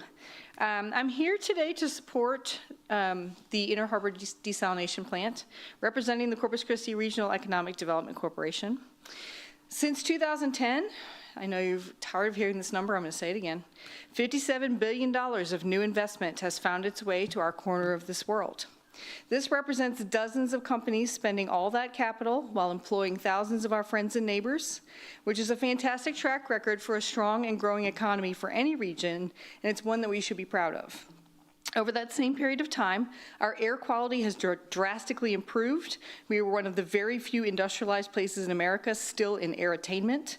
This is due to the diligence and commitment of our local legacy industry, keeping our air safe, and our beaches and bays continue to support world-class fishing, sailing, and windsurfing while providing the best quality shrimp and oysters to our restaurants. It's a wonderful, wonderful example of a region that has gotten it right, a good economy to keep us thriving, and a beautiful, sustainable ecosystem for us to enjoy and cherish. Our CEO, Mike Culbertson, has been part of the group that represents industry, the city of Corpus Christi, and San Patricio Water for about 10 years now, studying new water sources for our area. The findings of that group and the many experts who have studied this issue since have supported seawater desalination as the best solution for our area. Today, you, our civic leaders, will take another step on this road to progress to enable our region to continue to welcome new investment, while at the same time keeping this sparkling city by the sea, the crown jewel of Texas, through your persistence, diligence, and the careful consideration that you have made of this decision throughout the decade-long process of bringing this project to fruition. All these companies over our long histories of a city who have invested here believed enough in our future to invest themselves in our region. All the people who have moved here with their families to work in our local businesses believed in our future, and that's why they moved here, and that's why they're here. Again, it is now time for us to invest in ourselves with a drought-free, secure water source that sets us up for success now and for decades to come. Thank you. Thank you, Ms. Tyndall. Brad Bartleson.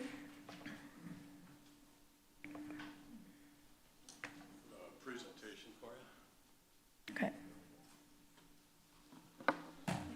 just want to say you folks are very intelligent. I'm very impressed with, as I've gotten to know and hear you folks, so glad to have you on board. I've been asking for reevaluation. You state your name and city, sir. Oh, I'm sorry, Brad Bartleson, District 5. Happy to be there. I don't have any financial or business interest. What's intrigued me is that from a physics standpoint, from a business standpoint, I couldn't make this thing make sense. There was a report out recently that our debt rating would drop for a couple of years after doing this. It will eliminate spending for better options. One of the things I started looking at is, why didn't we do this with fresh water options where they're less energy intense, less expensive, and they can be done sooner. I see a lot of fear-driven things to this solution, and now it's, well, by golly, if we don't do this now, we're going to be left with nothing. But there are options that we can do quicker. I'll speak less today. I don't have the time to go into the slides on environmental modeling. I think they're rather inadequate from a science standpoint, and really depressed about seeing how Hillcrest community has been handled throughout this.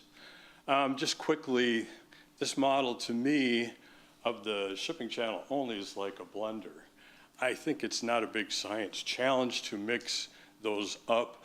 The big challenge was what happens when it goes into the bay. I'm also disappointed they wouldn't share their constitutive equations, the initial conditions and the boundary conditions. In any science project I've been involved with, you disclose that to show that you've done what you needed to do. That's what you see here.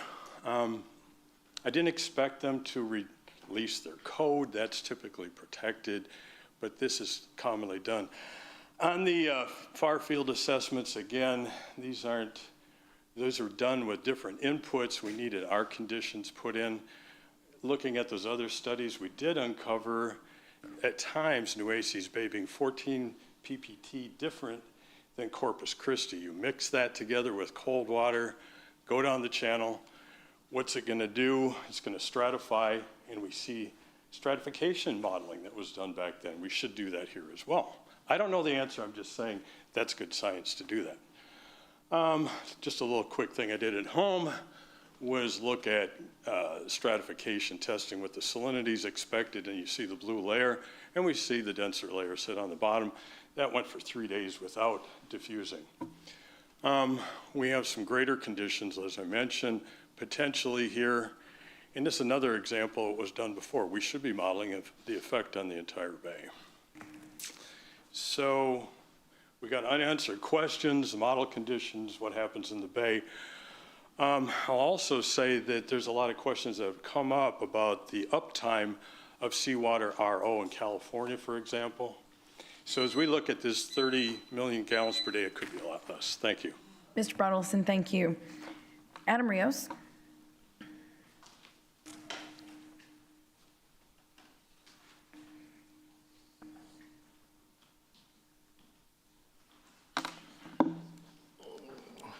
Good afternoon, Adam Rios, Corpus Christi.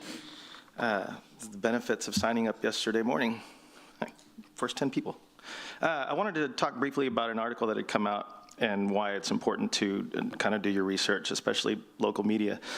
This was kind of the headline, Corpus Christi, third most boring city. That was put out by this financebuzz.com, and local media decided to run with that. But I don't think they realized what they were getting themselves into with Finance Buzz. Critics have actually questioned the legitimacy of the side hustle that Finance Buzz offers, because they promote and are primarily destined to funnel people and users to partner businesses that they profit from, rather than providing genuine learning opportunities. There's a company called Adfontes Media, which is actually a site that rates news sources based on bias and reliability. And their recommendation was, if you're going to follow Finance Buzz or anything that they offer information-wise, to exercise caution and critical thinking when evaluating any claims made by financebuzz.com. I thought about that and I started to think, I don't know how boring the city is. Again, you've heard me talk about it. I've lived in Hawaii, I lived in Austin for a long time. I decided to make Corpus home again, and I haven't looked back since. I don't know about boring city. I was at the House of Rock's 20th anniversary yesterday. It was packed. It was nice to see Casey Lane celebrating 20 years as an independently owned and operated business that is thriving in downtown and will continue to thrive downtown. Also, he's never asked the city to subsidize his shows. Just wanted to point that out. We have Art Walk coming up, which is always a fantastic opportunity. Over 15,000 attendees on average are going to fill our downtown and support locally owned and operated businesses. And combined with the community working with law enforcement, if you've never noticed this, it's actually a very safe family environment. Not a lot of bad things happen at that thing. And I dare you to say the same thing about going to Dirty Sixth in Austin. That's what it's referred to, by the way, if you don't know. Or like 10, 15 years ago, everybody in service industry referred to it, it's a Dirty Sixth. I don't think you'll get the same quality as you can with our art walks or Dia de los Muertos or any of our immense resources and amenities. And that led me to something that I was sharing yesterday that a lot of people hadn't heard about. And of course, nobody on our local media decided to pick it up. And the headline read, "This coastal Texas town is known as the sparkling city by the sea, and it's easy to see why." And that came out from Southern Living. And if you don't know the reputation of Southern Living, it's as quality as you can get. I had a write-up in there about 20 years ago, and it was like the highlight for me as a chef to be like, wow, I was in Southern Living. That's incredible. What they used, besides the hundreds of miles of coastline that we have, museums, venues, cultural activities, and food and beverage. Anyway, proud to live here. Thank you. Thank you, Mr. Rios. Elena Martinez? And then we'll have Jasmine Evans, Michael Miller, Sandra Meyer, and Jesus Wong.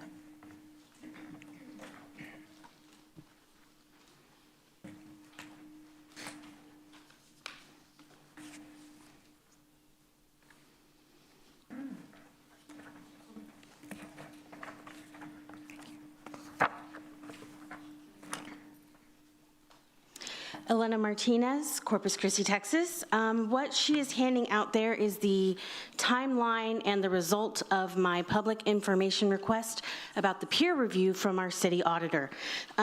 So the timeline starts in September when the city auditor was informed that a peer review was going to take place and ends last week when I finally received the public information request.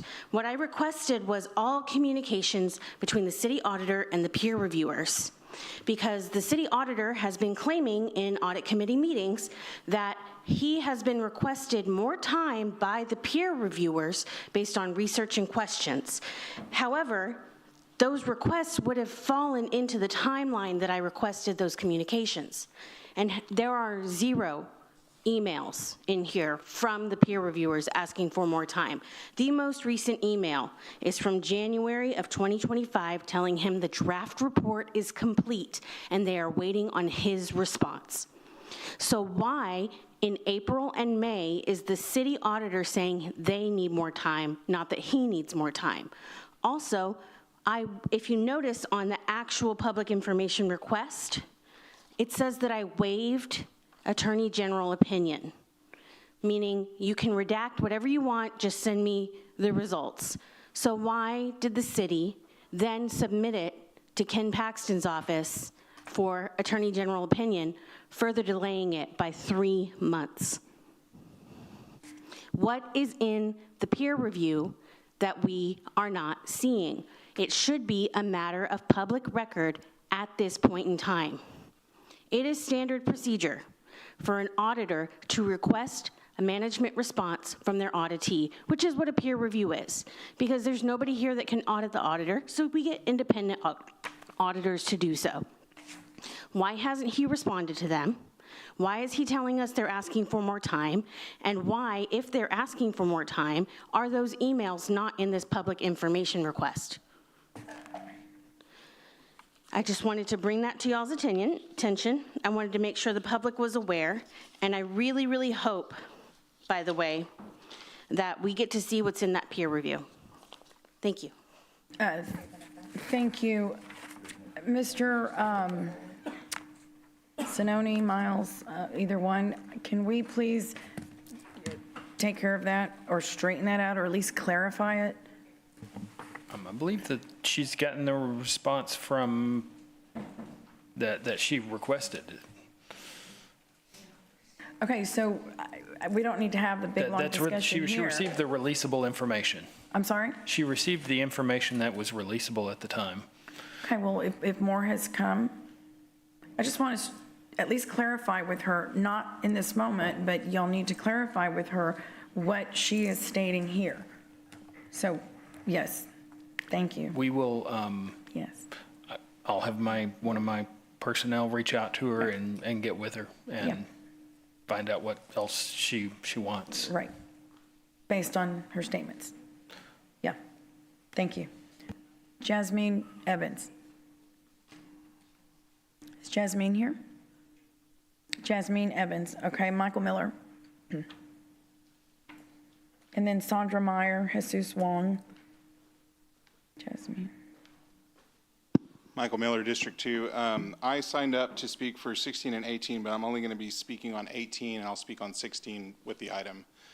On item 18, I just wanted to show my support for the partnership between Corpus Christi and the Housing Authority to support this $150,000 for the housing study. I think it's a great study. It's going to help support some efforts that myself and former Councilman Klein and some others, Bart Brazelton, in the community that we've been working on to come up with some affordable housing solutions for the city. And the data from that study is going to greatly help our efforts, as well as all of the developers in town for providing the housing that is needed, for all rate classes or all, socioeconomic classes from down here at, the zero income all the way up to millions of dollars a year. So I just wanted to show support for that, and I appreciate it, and I'll see you all on item 16. Thank you. Thank you. Sandra Meyer? Hi, I'm Sandra Meyer with Corpus Christi. I'm going to try to make this fast. I feel very honored to be here with a community that everybody is so passionate. As a proud member of the Chamber of Commerce, I'm truly sorry that some of y'all have felt like you've been abused or not. You read what the letter or email that I got. I moved here from Colorado Springs, where they have water issues all the time. There is significant amount of control over the water. You buy a piece of property, the question there is not do you have mineral rights, it's what are your water rights? Do you have the ability to have a horse there? Are you able to drill 150 foot, 200 foot? I mean, there's so much control. I truly believe, also coming from College Station, where the city is trying to protect the water in their aquifer in the university. And my dad in Burleson County has had to sell some of his water rights for San Antonio. DeSalle may not be perfect, but the city owning it is going to be huge down the road. And everybody can complain to y'all, can share their concerns, but if it's a private company owning it, say like 7 Seas, are people really going to be able to express their concerns going down the road? And so that's my thoughts. Thank you. Well, thank you, Ms. Meyer. Jesus Wong?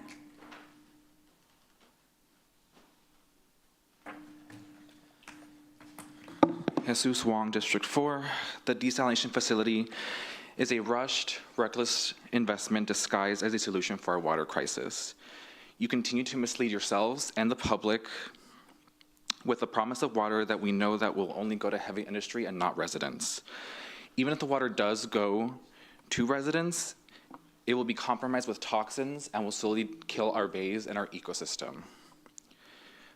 Corpus Christi relies on ecotourism, and we will be sacrificing that if we go through this.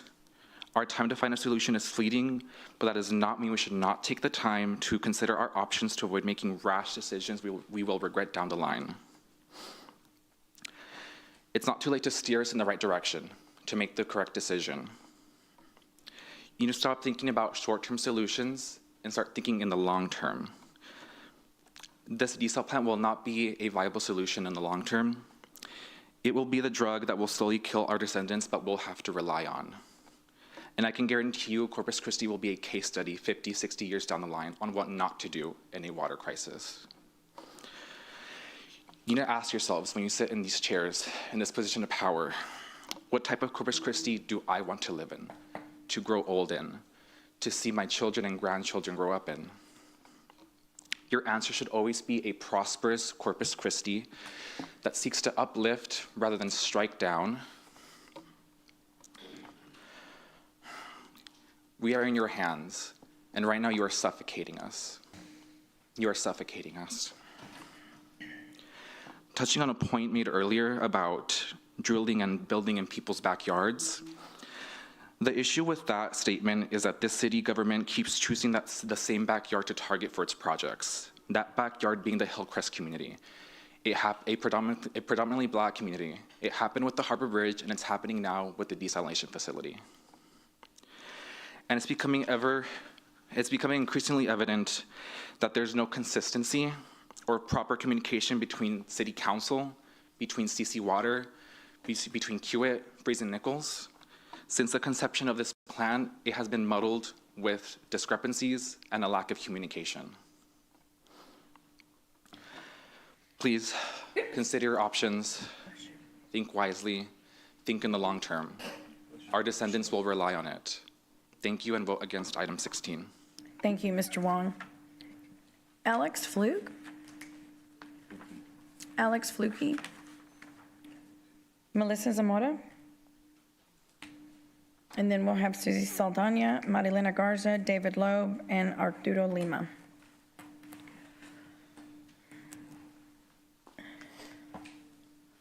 Melissa Zamora, Corpus Christi, District 2, always so much to say in little time.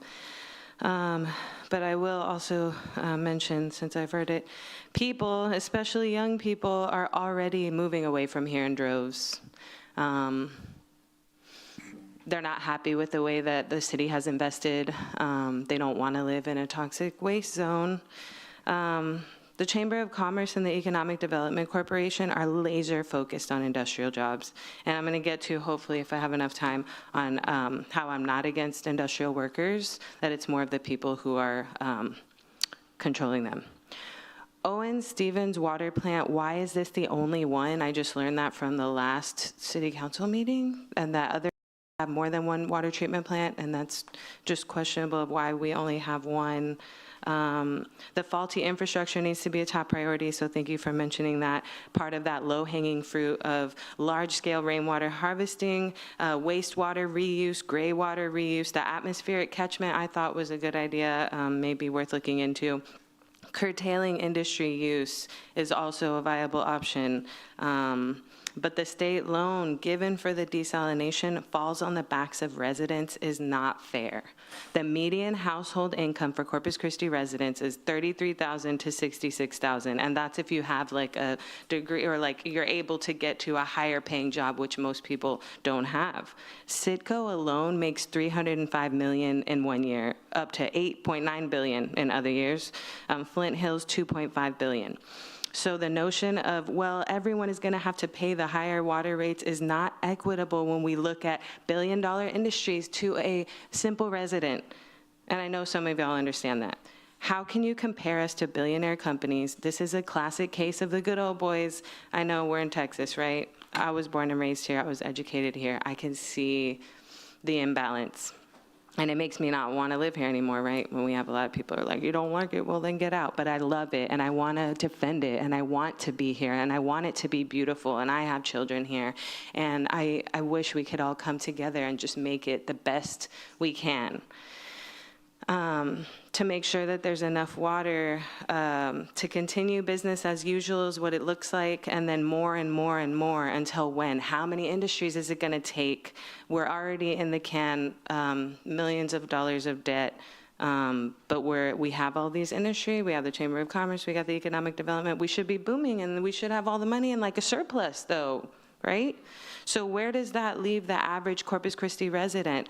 Of course, the heavy water volume users, primarily oil, gas, plastic industries, are paying into this because it's their investment to secure their profits, which once again are not benefiting anyone else but them and the politicians they have in their pockets. I'll talk more about IDAs next time. Thank you. Thank you, Ms. Zamora. Susie Saldana.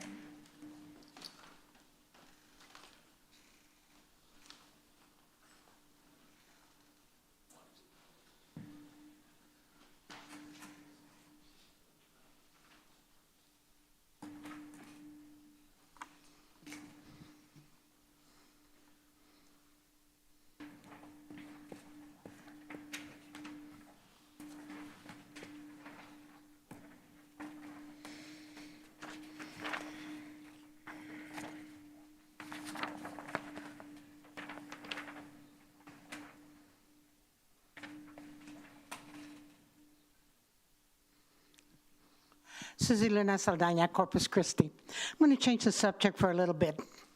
I know that you all are not responsible for the Housing Authority. You do not control it, except for one person on this council, which is our mayor.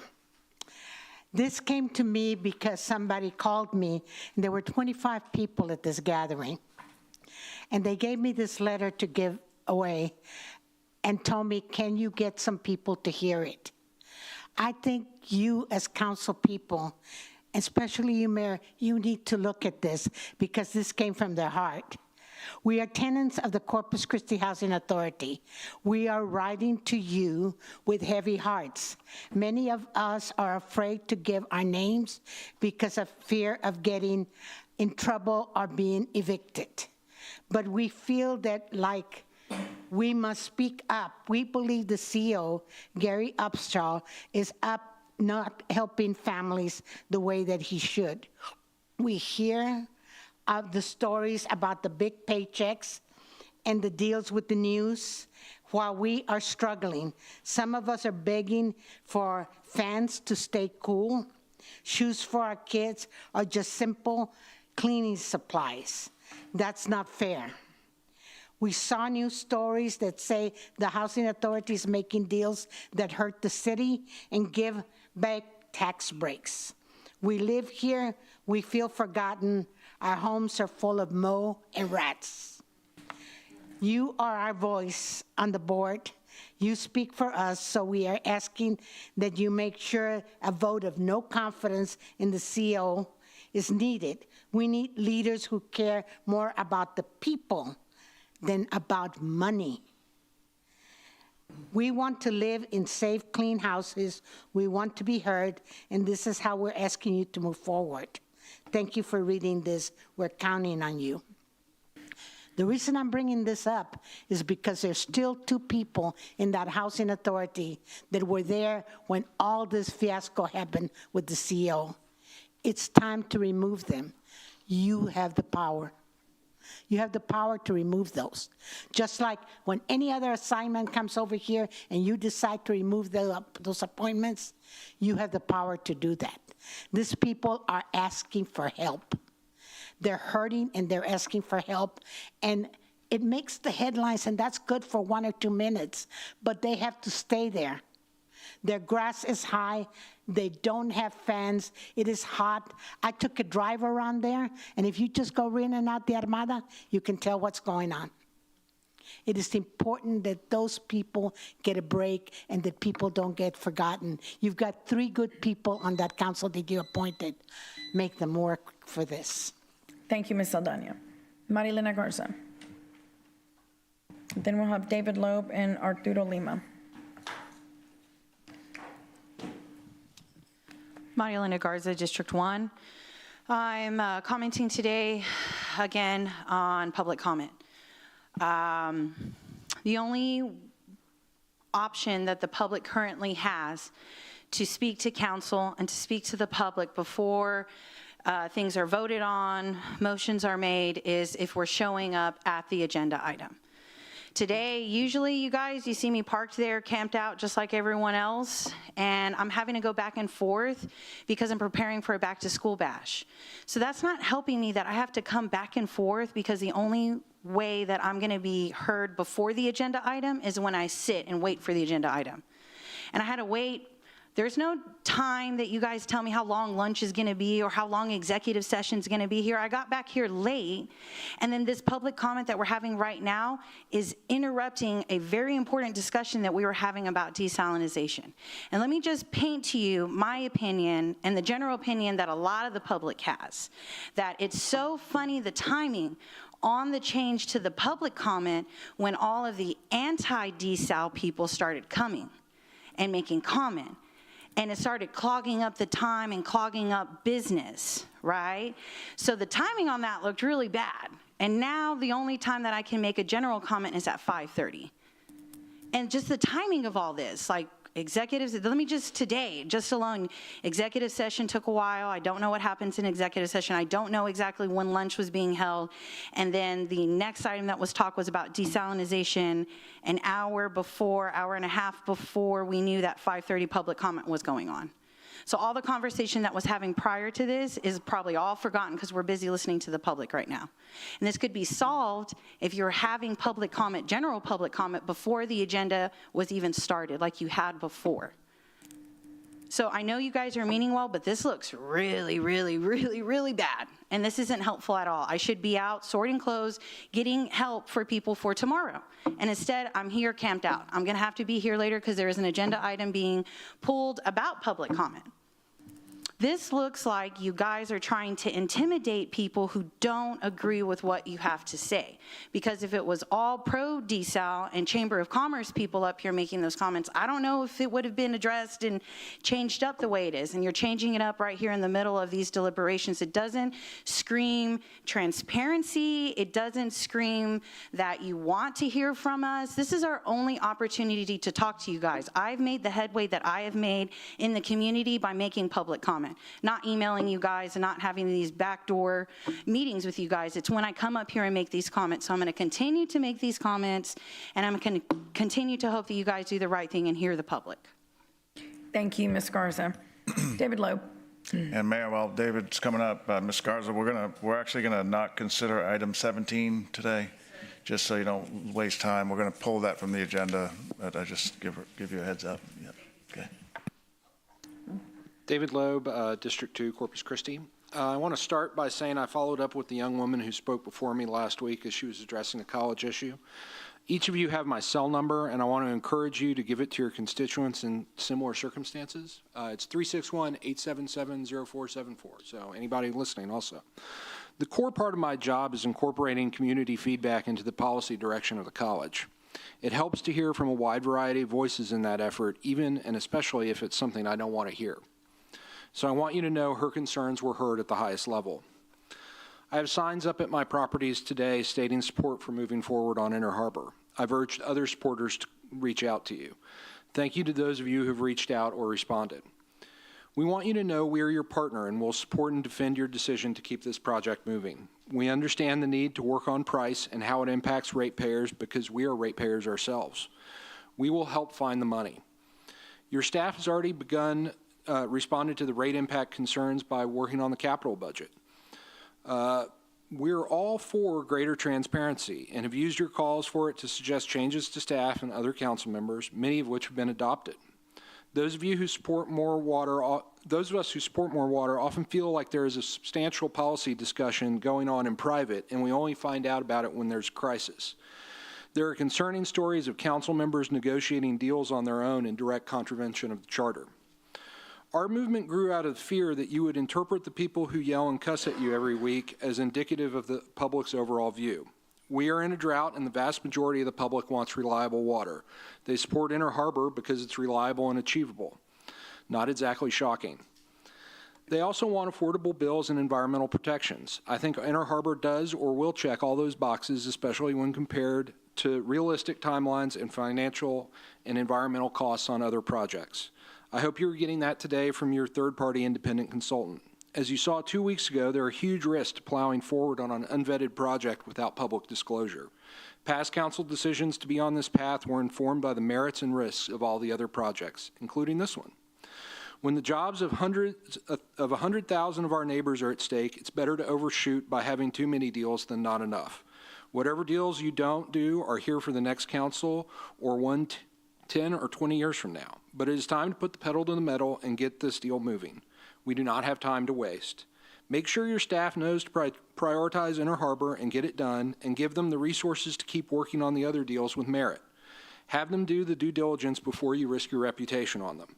So please push on to 60% today and accept our partnership in helping you address your very real concerns. We're here to be a partner to all of you if you will accept it. Thank you. Thank you, Mr. Loeb. Arturo Lima.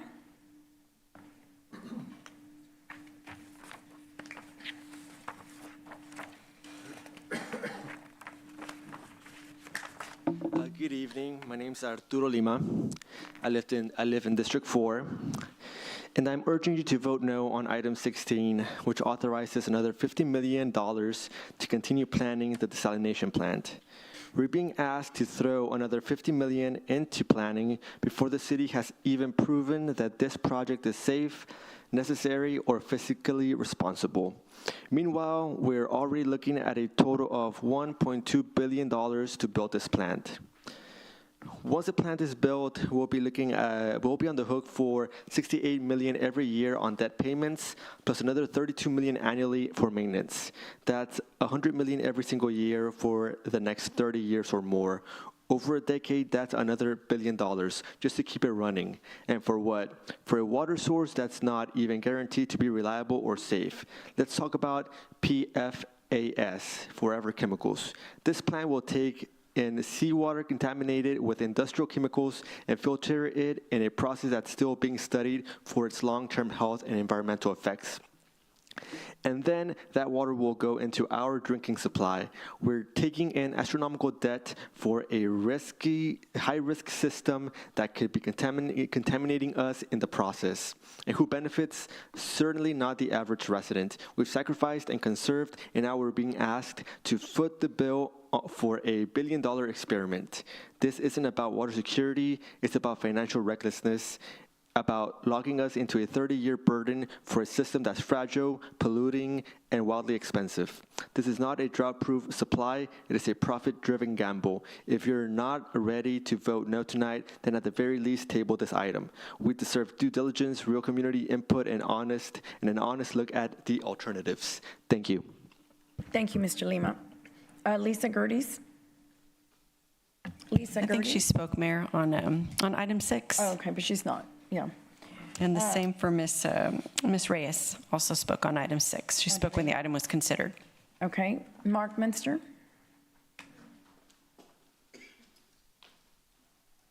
Mark Minster, Corpus Christi. I'm going to talk about public comment as well. Reflecting after the last meeting last week, just thinking about how it was 2 new procedures for each of the 2 meetings where the Hillcrest items, rezoning items were on the agenda, and I think that made it difficult for Hillcrest residents, and there was still a lot here to be here and to know like what the procedure was. Even still today, people were saying that you have to sign up for the item, and there's still a lot of confusion on the public comment. So yeah, the timing was really frustrating, and especially today as well. Like, I mean, not everyone's, I'm lucky I'm self-employed, I don't have a boss, and I was able to be here all day today, but a lot of people don't have that privilege to be able to stick around and to talk on the agenda item. So I'm saving everything else for the item. Thank you. Thank you, Mr. Minster. Amanda Guerra? Amanda Guerra. Gilbert Aguirre?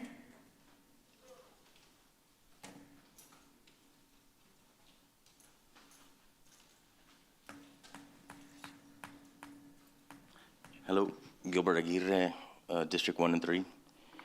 I guess I've heard everyone talk about the effects with the environment, and I ask myself these questions when I'm here. And I'm a businessman, I own businesses, I do construction, and if I were to handle my bids the way y'all handle your bids, I would not be in business. And so I ask myself, why are we going to a company that makes oil rigs to make a desal plant, and the biggest in the world, when there's at least, I looked it up, 10 companies, of which one in France has over 250 of these that they've made. So if I go to a contractor who's never done a tub, and I get the guy that's learning versus the guy that's done it every day, it's gonna cost more money, because this guy doesn't know what he's doing. He's gonna keep going to Home Depot, buying more stuff, he's gonna buy the wrong stuff, he's gonna end up costing me more money. But I'm gonna go and spend $50 million for someone to give me a bid. Estimates are free. I lose so much money in estimates. I go to Home Depot and I spend all day looking for everything with tax and how much it's gonna cost. So when I go to the person, it's actually accurate. But here, I have people that are sitting here, and they're all gone, by the way. Everyone left. But they don't have their paper, the graphs are just a bunch of doodles I can make in Photoshop in 5 minutes. And they don't clarify anything. But right away, some people are off to defend them, and no, just come later in my office, we'll talk about it, just pass it. And that's not how it works. That's not how the railroad works. It's not. And it's our environment, it's our money that you're spending. So, I mean, I'm against the desal. I mean, I know that we've got other options, and then drilling under the river. When you drill under a river, you remove the aquifer. It fills up with salt water. Now, instead of pushing water into the ocean, it's coming backwards.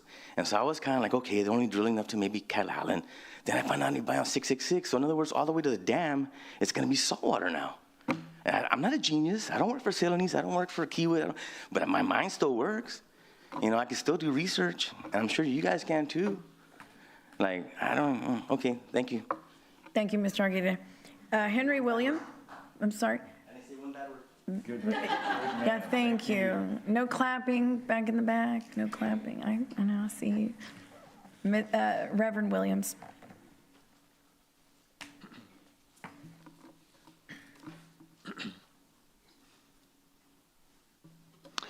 Henry Williams, Corpus Christi, District 1.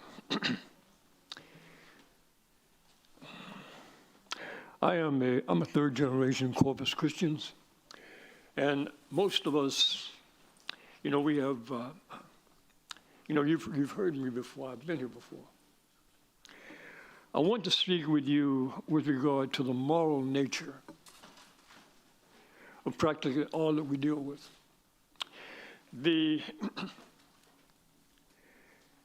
And I would like for you to vote no to item 16. You know, when it occurred to me, this matter of a drought, okay, and my question is that we of Corpus Christi, why are we having a drought? Okay. It is God who provides water. It is God who created water. Okay. Biblically, God blesses with rain. If we have not been receiving the rain that we need, then what we must do is examine our lives and the lives of our community. It may be that there's an area in Corpus Christi that needs to be addressed, you know, such as the care of the poor, the needy, the homeless. And biblically, God blesses when we are properly aligned with his moral ways. He will give water, and he will give rain. I would like to read to you from Deuteronomy chapter 11, verses 13 and following. And it shall come to pass that if ye shall hearken diligently unto my commandments, which I command you this day, to love the Lord your God, to serve him with all your heart, with all your soul, that I will give you the rain to your land in his due season, the first rain, the latter rain, that thou mayest gather in thy corn, thy wine, and thine oil. And I will send grass in thy fields for thy cattle, that thou mayest eat and be full. Take heed to yourselves, that your heart be not deceived, and turn aside and serve other gods. We are serving the gods of intellectualism. You know, we are serving the false gods that have come into our midst, and we're looking for solutions. Thank you, Mr. Williams. That are false solutions.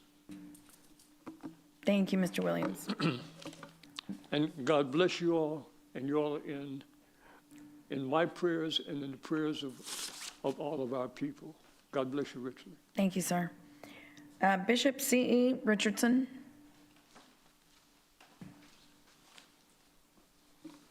Bishop C. Richardson, Senior, Precinct 2. I came before the council this evening for two reasons. First, I would like to say to our Honorable Paulette, to the City Council, and to our City Manager, thank you for building the new pavilion in the A.C. Dilworth Park.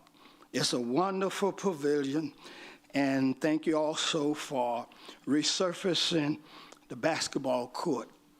The citizens in our community, they love it. It looks great. And as a matter of fact, this Saturday morning at 10 o'clock, we will have a blessing and dedication of the new pavilion, and I'd like to invite all of you to come.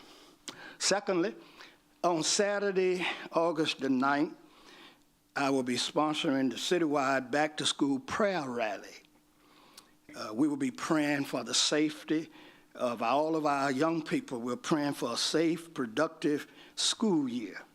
We're praying from pre-K to college. We will have Superintendent Kimberly Moore from West Oso, Alice Upshaw Hawkins from CCISD, and they will be addressing what to expect this school year. We also will have the Corpus Christi Police Department. They will be with us, and they will be sharing school safety. And we'll have parental involvement and leadership success. And then we'll have pastors from all around the city. They'll be praying for all of our students, our parents, our teachers, our college professors, our college and university, our parents and guardians, administrators, staff, and all school personnel. And it'll be from 10 to 12, 2 hours. And then we'll serve a snack lunch to all that desire. And I was wondering if the city will be open to making the citywide prayer rally an official function of our city, that every year before school starts, we'll pray and cover the young people, the teachers and everything. We don't want to see the tragedies in our schools that we see other places. We don't want to have that nowhere, but certainly we don't want it here. But we want to pray that God will cover everybody, and everybody will be safe. You can't get enough prayer. Thank you so much for giving me this time. Thank you. Thank you, Bishop Richardson. Kyle Hosek.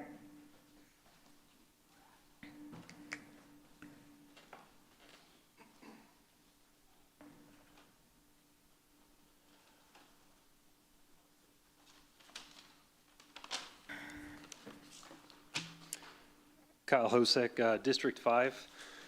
Good evening. My name is Kyle Hosek. I speak today as a father, as a citizen of this community, and as an advocate for all parents who have been failed by the very system and to protect them. For over a year, I've been trying to get help and information from the Corpus Christi Police Department, and I've been ignored every step of the way. I've reached out to CCPD leadership, Chief of Police Mike Markle, and even copied the mayor and several council members on emails, and to this date, no one has responded. After more than a year of written correspondence with the District Attorney's Office, I finally sat down on Friday with Assistant District Attorney Sophie Moore and Assistant District Attorney Mike Gordon. They clearly stated that the Nueces County District Attorney's Office does not direct CCPD's enforcement decisions, nor does it maintain any verbal policy against enforcing Texas Penal Code 25.03. This directly contradicts what I was told last year by Assistant District Attorney Palmer and Chief Felony Intake Officer Steve Schwitz, who both claim that such a verbal non-enforcement policy existed. So yes, I've heard both sides, and when both sides contradict each other, I'm left wondering which version CCPD is actually following and why no one will put it in writing. I've spoken directly with officers, with internal affairs. I've got body cam footage, audio, and video recordings, and each and every one of the officers I deal with says the same thing. Either we don't enforce that, or we have a verbal directive from the Chief of Police not to enforce that penal code. The law they're referring to is Texas Penal Code 2503, Interference with Child Custody. It's designed to give parents the legal backing they need when the other parent refuses to turn over their child for their designated period of possession. This makes interference a felony, plain and simple. I've submitted several open records requests for these policies, and each time I'm told no policy exists. Over the past decade, after thousands of reports and incidents, the open records request produced only 400 reports from 2015 to 2025 of custodial interference. Of those 400, only 14 of those were ever filed with the DA's office. That's a prosecution rate of just 3%. But do note, that number is only reflective of parents who didn't back down and were only successfully able to get an incident or an offense report to start with. It's not enforcement, it's a willful and intentional abandonment of their job duties. We all know someone who's been through divorce or custody court, and we all know how hard it is. But when parents are denied their parenting time and they go to CCPD for help enforcing valid court orders that they expect to be upheld, they're told to just go back to court. they're discouraged, they're dismissed, and they just give up. I'm not asking for special treatment. I'm asking for the law to be followed by the police officers sworn to uphold it. I'm asking this council to put pressure on CCPD leadership to meet with me, to explain their verbal policies, and to stop ignoring felony violations.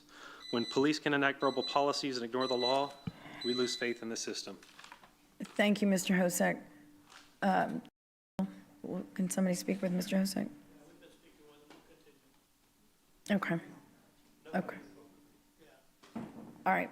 They're going to speak with you, Mr. Hosek. Maggie Peacock.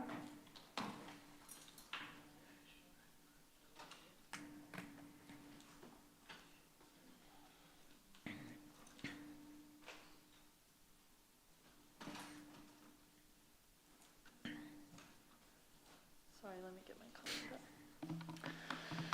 up. Okay, Maggie Peacock, District 2. As many of y'all have already assumed, I'm here to speak against desalination and for y'all to vote no on item 16. Desal is a false solution.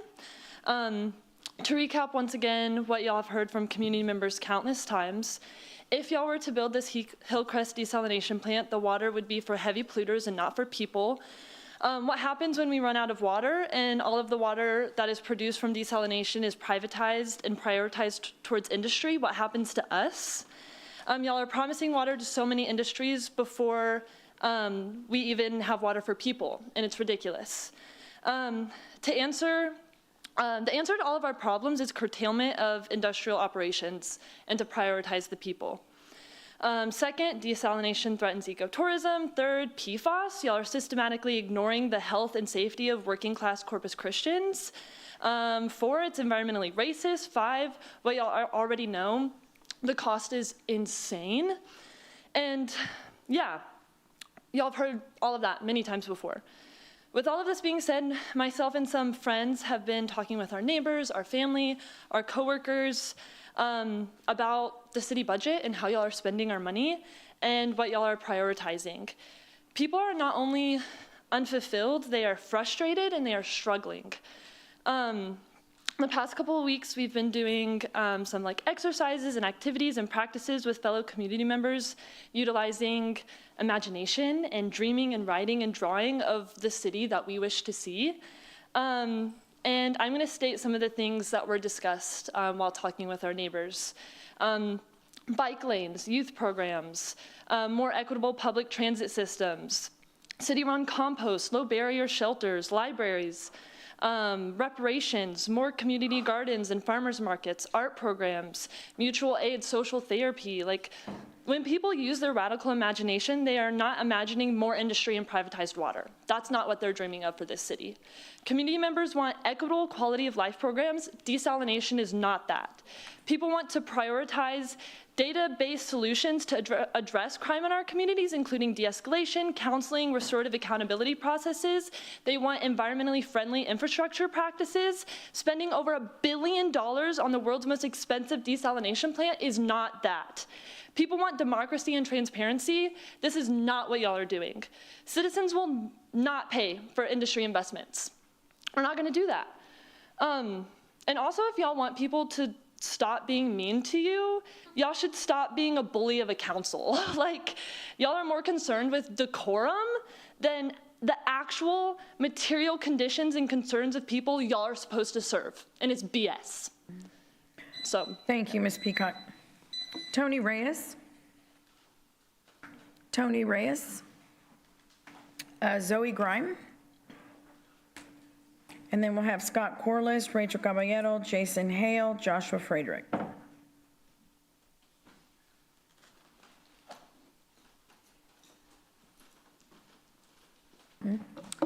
Hello, I'm Zoe Grime, a resident of District 2.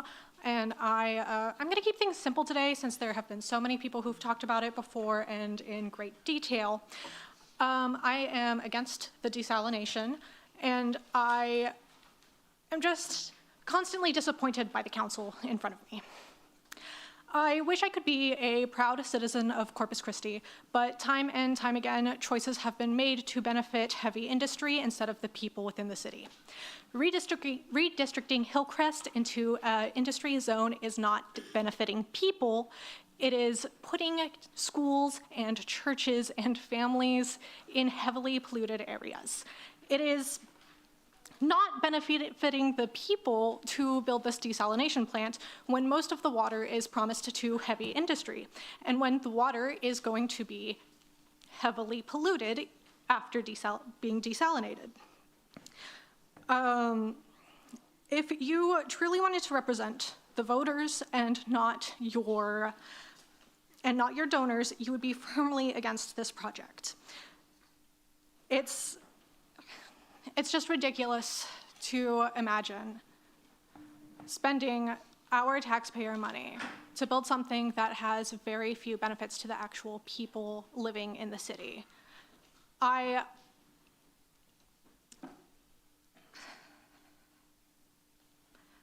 It's just, nothing is being done. The drought has been going on for a while. And desalination isn't going to be done tomorrow, it's not going to be done next month, and it's not going to be done next year. But my neighbors needed water yesterday. We need short-term solutions if we're going to pursue something that takes so long. We need to be responsible with our sources of water so that we don't have more problems later down the line. And I just don't feel like the council is considering the actual needs of the people in front of the needs of the industries that they are representing. That's all. Thank you. Thank you, Ms. Grime. Scott Corliss.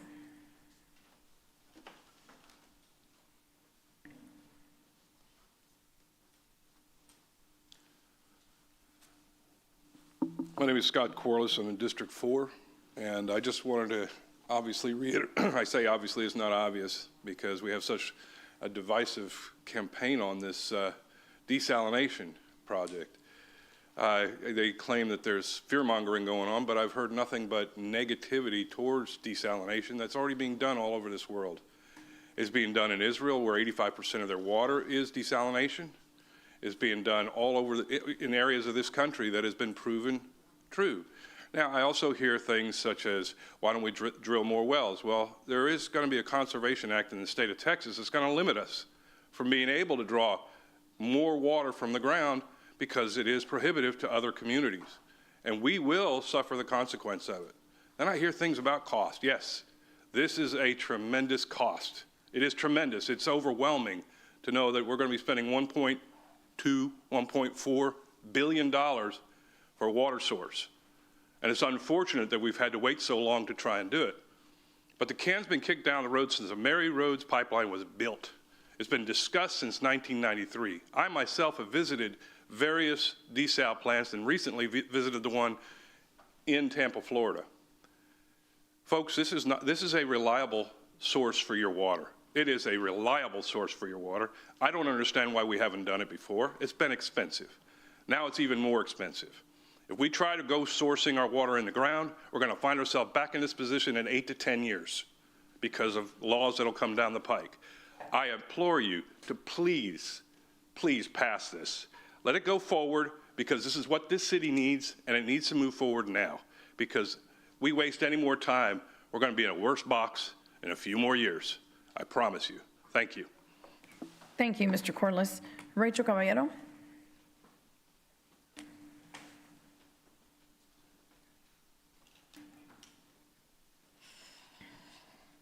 Rachel Caballero, District 1. First of all, I believe we are all here doing the people's work. Most of us are not getting paid. Most of us are not getting kickbacks. We're all here because we're fighting for something that we believe in. And, you know, the laughing, the mocking, it's decorum on both sides here. And that needs to come to the attention of everyone. And it's infuriating that we keep going after the younger generation and the people taking time out of their days because they come here to tell us what their opinions are in these matters.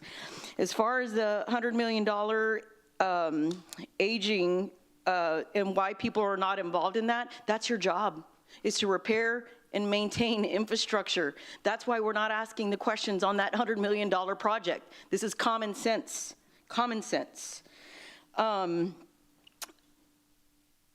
This $1.2 billion experimental desal plant that you guys have refused to let the community know, and thank you, Councilwoman Campos, you guys don't even have the discharge permit yet. There is no discharge permit. As of 5 minutes ago when I just checked, it's pending. You guys are burning through cash with no permits. Burning through cash with no permits, not a hammer has been lifted. The Texas Water Development Board, we want to keep hiding behind that loan. Okay, Brooke Pop, the one that gave you guys the loan, is now the TCEQ chair.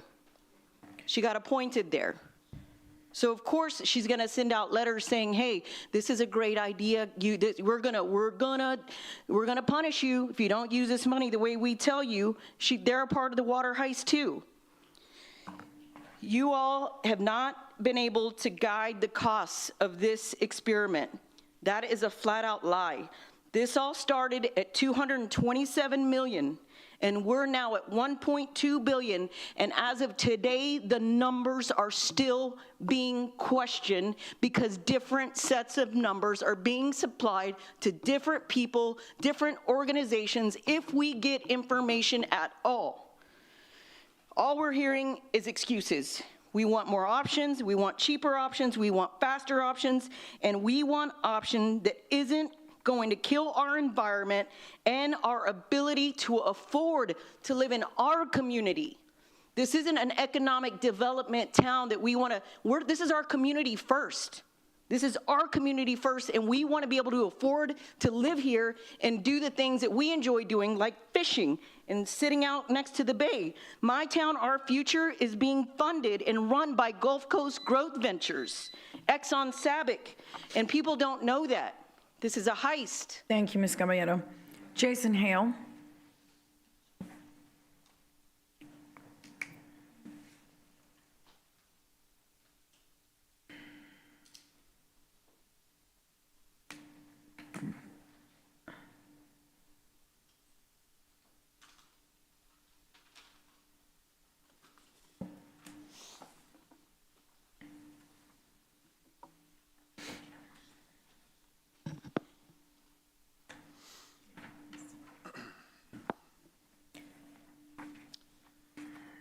Jason Hale, Corpus Christi.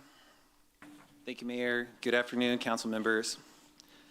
10 years ago, the city of Flint was going through a water crisis. 12 people died from a disease outbreak, thousands of residents and children were exposed to high levels of lead, and hundreds of millions of dollars were spent on fixing the problem. All because resource managers made the wrong decision. Personally, it shook me because I used to live in Flint, and that could have happened to me. I literally saw one of my ex-roommates on the news protesting Flint's handling of the crisis. What shook me the most, though, was that I never really thought that the people we trusted to get these decisions right could screw up so badly. But what I learned was that elected officials can get it wrong, and it can affect me. It can affect my family, it can affect my community. And that's why I've been following this project so closely. Because what I ultimately learned is that it's up to residents to make sure that the right decisions are made when it comes to our water. That's why I've been advocating for the city to produce all the modeling data for this project. Because without that data, residents are unable to make sure this project will not create a water crisis of its own. If the city gets this wrong, no one is going to bail us out. The TCEQ isn't going to make us whole. Neither is Freese and Nichols, and neither is the Chamber of Commerce. It is up to us to get this right, because every unforeseen cost due to poor design will ultimately be borne by working families in the coastal bend. Yet, the city continues to gatekeep vital information that we need to make sure this plan does not backfire. 3 years ago, TxDOT hired independent contractors to review the Harbor Bridge's design.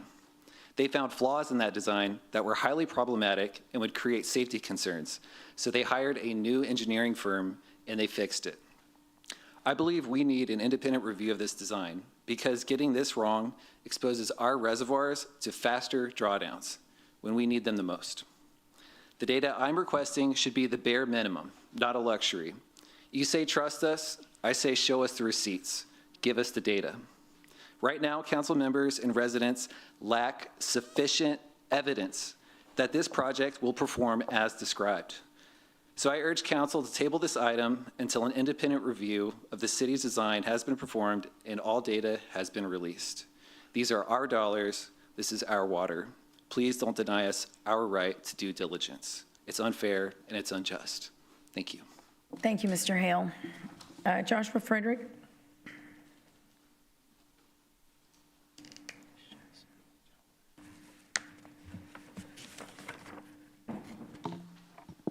Joshua Frederick, City of Corpus Christi. I have to be real careful. I get accused of not taking this seriously from time to time because of my jovial nature. I do stand very firmly against the desalination plants and encourage you not to pursue them further. But there's other things I'm actually here for today. First of all, Thursday at 6 o'clock, there is a school supply drive happening at the House of Rock. I know quite a few of you went to the 20-year anniversary. That was awesome of you. If you can make it back there, they have a tribute to AC/DC cover band called the Mighty Unclean. Last year, they were able to get about 300 pounds of school supplies and 150 backpacks to CCISD students. I personally, this year, have collected 120 pounds of school supplies just for myself and from Price Catch, which is Butch Poole and Carlos out there on Agnes. They were able to help me out with that. So I hope some of you have the opportunity to donate to that, even if you don't care for the hard rock music that'll be playing. Although I know a few of you recognized the Ozzy quotes last week, so I bet a few of you will be shaking your head to it as well. There's a few other little things, a billion little things really, to address. The one that's really sticking in my craw right now, though, is 2 weeks ago we changed over the public comment format to this 5:30. And I stand against it then, and I do now. But there was a thing happening just outside those doors where I don't want to accuse the police. I don't believe it was them, but the security officers that work this building weren't allowing people in here with beverages or food. And yes, it is a stated policy on the outside of that door. I agree. But if that is a policy that is going to be enforced, I think it should be enforced across the whole board. So as I count the water bottles behind the dais there, I would call that unfair. I'm here with you guys too, 12 hours in sometimes. I need my caffeine, I don't deny it.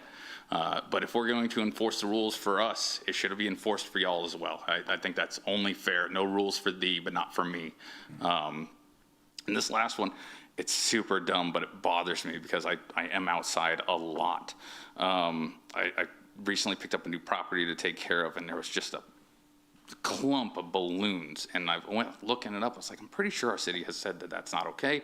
Going way, way back to an old ordinance, the intentional release of balloons is not allowed. But actually, as it turns out, Texas has just passed a state law saying that Mylar balloons specifically are not allowed. That goes into effect September 1st. However, I hope we could take the opportunity to remind our citizens that actually it's all balloons in Corpus Christi that are not allowed to be intentionally released. Just to remind them for me. It just bothers me. It's such an intentional littering. It's like, hey, float away and be somebody else's problem. It's really dumb. Yeah, that's about all I got for right now. Thank y'all. Thank you, Mr. Frederick. Alberto Zartucci.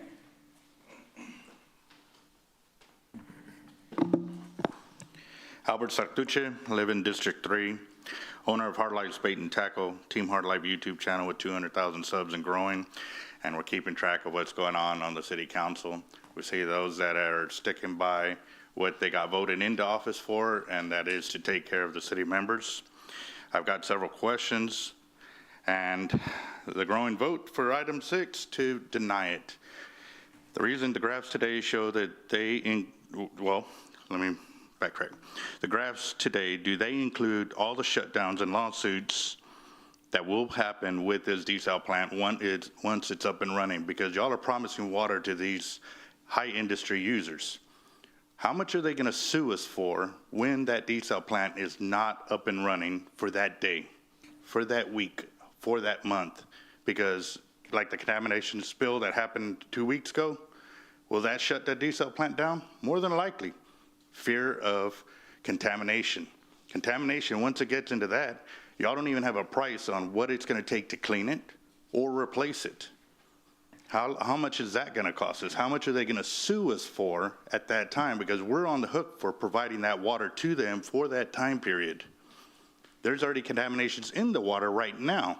I know this. I'm a fisherman. I've been here for 40 years fishing these waters. I have seen myself the contaminations that sit on the bottom of the water, and that's where y'all want to put the intake at? Y'all are not doing y'all's homework. You're sucking all that contamination into a water system, and then y'all are saying y'all going to connect that water system into our main water supply. You're going to pollute the whole city's water supply. This is extremely important that y'all pay attention to what y'all are doing, because y'all are about to contaminate the whole city, and then you're going to set us up for failure, because if we cannot supply those businesses with the water that is needed for them to function every single day, they will sue us. I guarantee it. No business will go. I mean, look what they're going to do with Bob Hall Pier. It's a pier. If it's not up and running by the date that is set, they're going to be sued for $10,000 a day for a fishing pier. These are multi-billion-dollar operations. And if they cease to function that day, that hour, that minute, that week, the month, they're going to want their money. And they're going to come right after us, because we are the ones promising them that water through a desal plant that's in a horrible, horrible position and a polluted area. I did security in the bay too, or in that charter area, in the channel when I got out of the Marine Corps. I've seen the pollution myself. You can't tell me it's not there. It doesn't exist. It is there. And if y'all don't listen, y'all going to pollute us all, and it's on y'all. Thank you, Mr. Zertucci. Robert DeShazo. Robert DeShazo. Raul Martinez.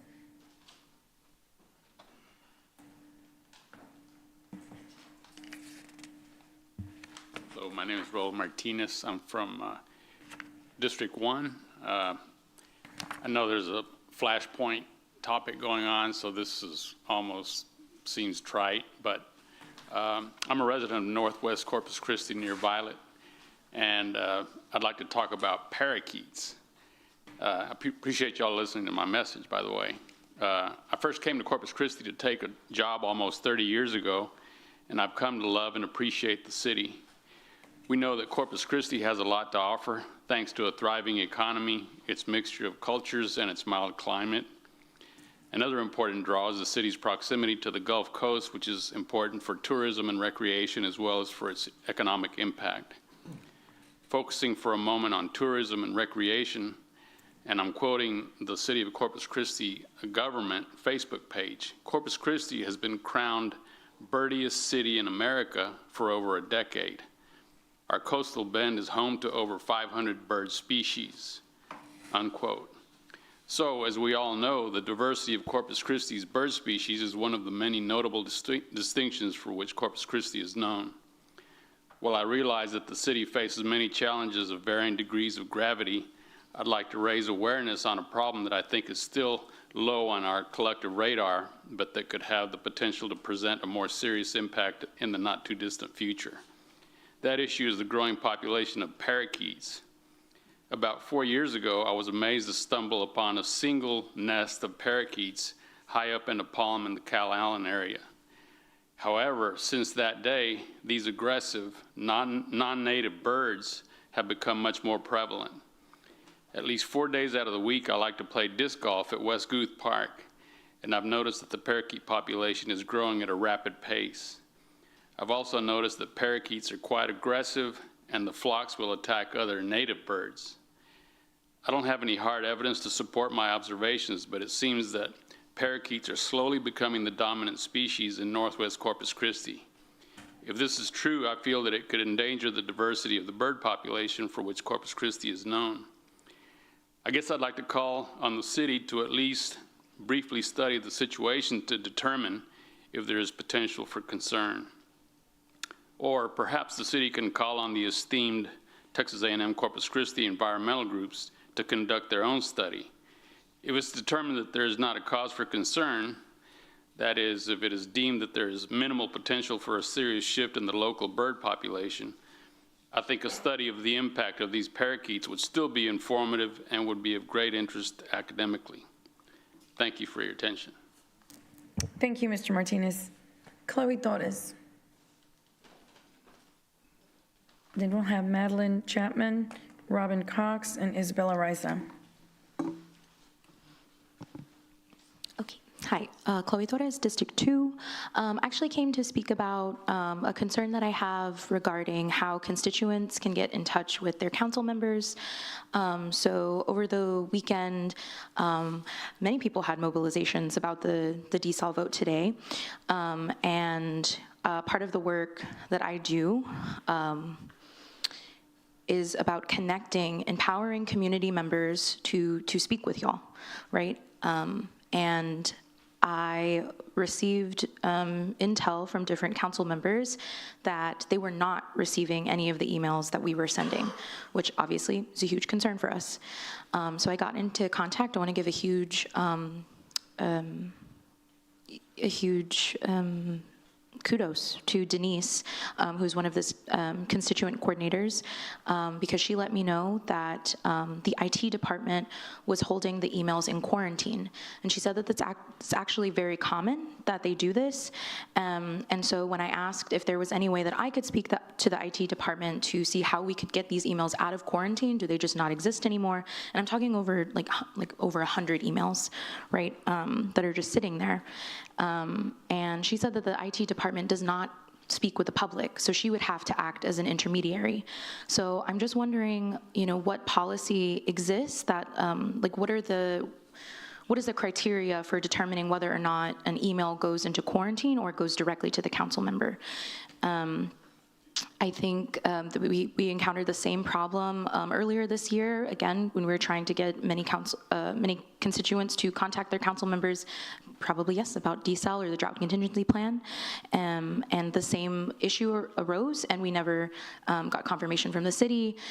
So it was really disappointing, and I just would ask council members who are concerned about actually hearing from their constituents, even those who don't agree with them, to take seriously what this means in terms of people being able to contact you.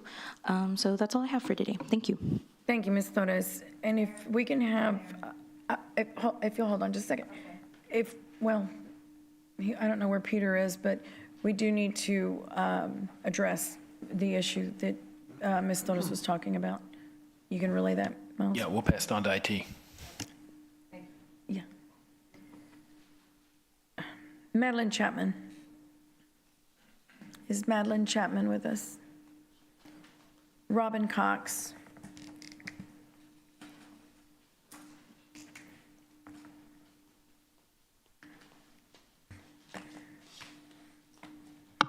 Hi, I'm Robin Cox from District 3.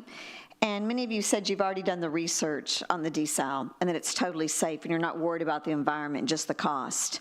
Well, a long time ago, there was another company that kept saying that.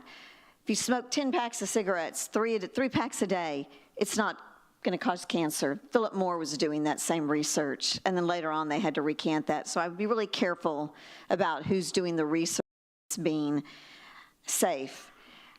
Over the weekend, I had my boyfriend and I sat down and did simple Google searches and simple research on if this is safe.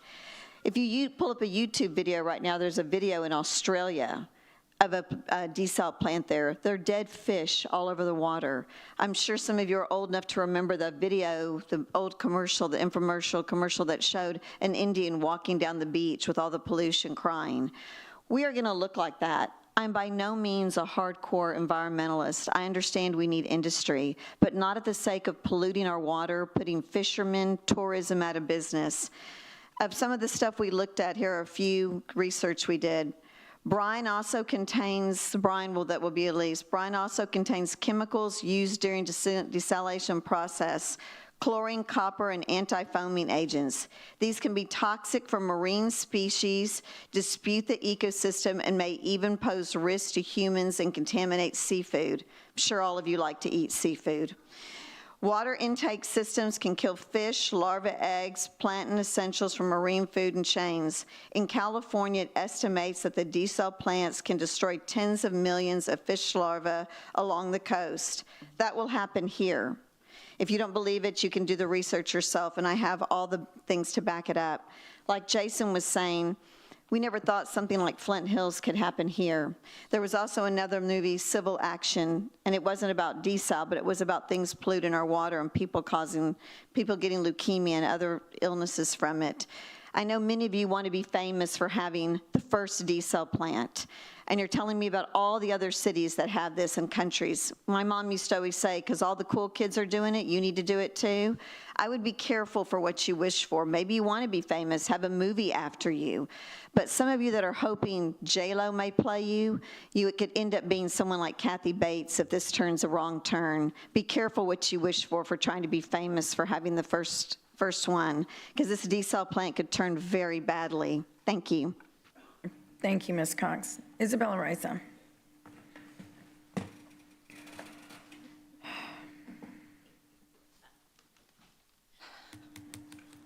Okay, I'll speak to item 16 when it happens. I'm not doing it now. Okay, yeah, okay. Isabella Risa, District 2, a co-founder for the Greater Good. And I just wanted to talk about why I think we're having a water crisis. You know, a few years ago, I was invited to a meeting at the port with the Coastal Alliance to Protect the Environment, and we met with Jeff Pollack, and they were talking about all these like interest groups, and one name I remember was Project Falcon. And after our meeting, I had talked to Errol Summerlin, and I was like, what's up with all these names? And you know, they said that there were like 36 corporations that were interested in coming here.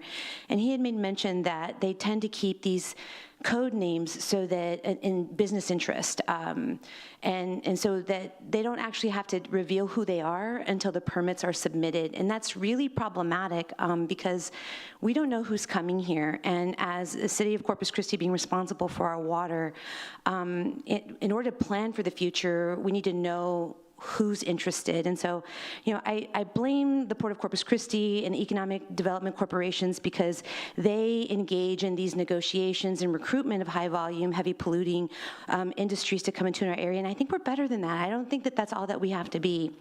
And then we can't plan, and then we're in the crisis, and we're just going to always be chasing more water and not really having an effective long-term plan. I think we need to have a moratorium on the recruitment of high-volume water users. I think that we need to have a real drought. We need to end the drought exemption program for high-volume water users, and it has to end today and not 5 years from now. We didn't have a drought exemption for industry before 2018. We can return back to that. I also think that the city needs to have oversight of industry. You know, they don't actually have to submit their drought contingency plans or their conservation plans to the city. They have to just submit them to TCEQ. And I think we need to have that. I think we need to not trust them.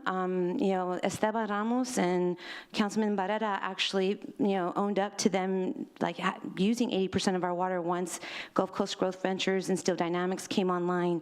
And so I think they need oversight. I think we need receipts, and I think we need to have somebody actually validating their claims. I also want to say that I think that one of the reasons why we're in this manufactured water crisis stems from policies that actually center the interests of corporations and profiteers instead of people. And that's not just at the local level, that's at the state and national level as well. And I think, you know, we've got to really stop and think about the way that we do business. Try to provide services, because it's not working. Thank you, Ms. Risa. Ms. Huerta. So next we have virtual public comment, Brittany Young. Ms. Young, are you still online? Yes, I am. Okay. All right. My name is Brittany Young. I'm a resident of Corpus Christi with residents in District 3. I'm urging you to vote no on agenda item 16. I don't understand why this council is adverse to finding alternative cost-effective water solutions to our water crisis the residents of Corpus Christi did not create. Other cities our size and larger have found alternative cost-effective water solutions to address their water shortage, but somehow we're not considering how we can adopt those solutions for our own city. Now, $1.2 billion desal plant. You've confirmed it yourself that this plant is extremely expensive. I've listened to discussion on agenda item 16 today, and I watched a group of people come to the podium together who could not clearly answer some of the council members' questions regarding the costs associated with this plant. The confusion, the lack of transparency, and the arrogance to keep pushing forward is a large red flag to me, and it should be to you. It is a clear signal that the council needs to head straight to the exit lane and get off this roller coaster. I heard a few council members also say that they would rather pay $1.2 billion than $1.4 or $1.6 billion.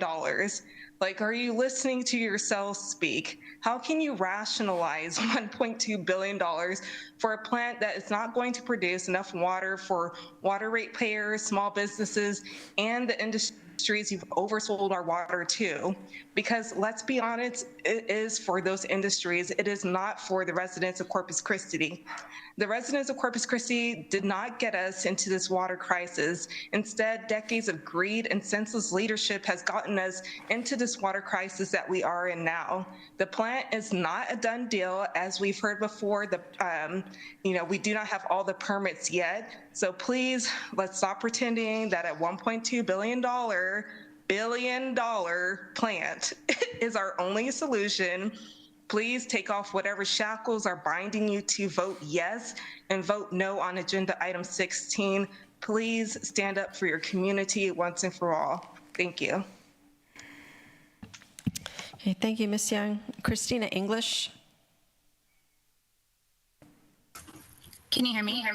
Yes, we can. There's some feedback, though. I don't know if you've got your TV on or something else. Sorry about that.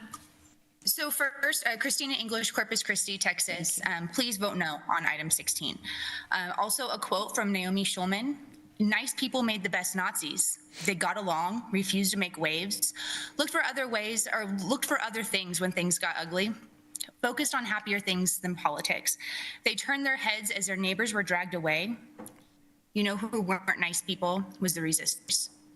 Recently, I watched the mayor absolutely spin trying to come up with unnecessary rules to overcomplicate the public comment process. So much so that during this discussion, the mayor was willing to create additional work for city staff just to make the process more difficult to navigate for public commenters. I regret that our First Amendment rights are so distasteful. The first time I came to City Council, I sat and listened to Pastor Justin Love speak uninterrupted about how I and members of my community are abominations to God and a danger to children. Hate speech by definition, spewed by a pastor in these chambers.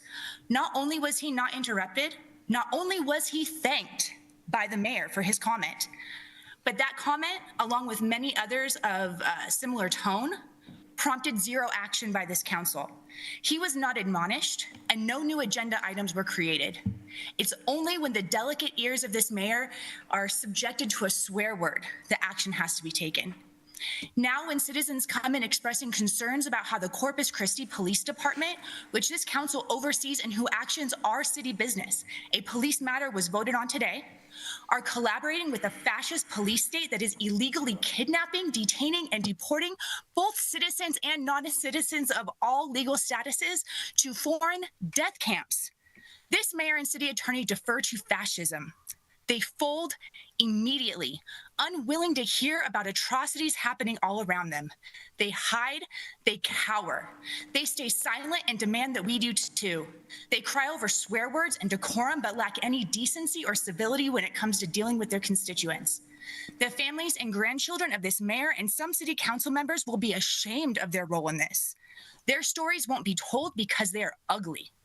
I wonder what the consequences will be for the mayor, council people, members of city staff who break decorum.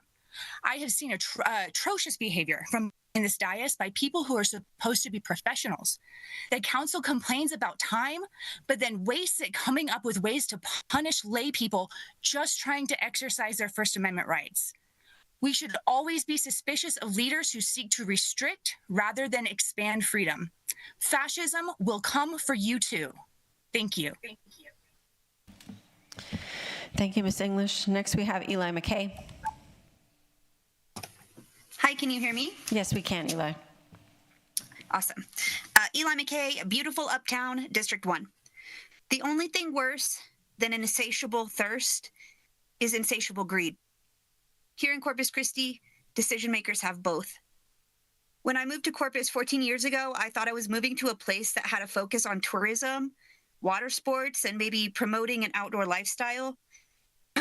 But a lot has changed in the 14 years that I've been here. I'm glad I was able to experience the water's edge at North Beach and the marina before its view was plagued with industry. Vote no on 16 today, and you will be remembered, respected, and maybe even reelected.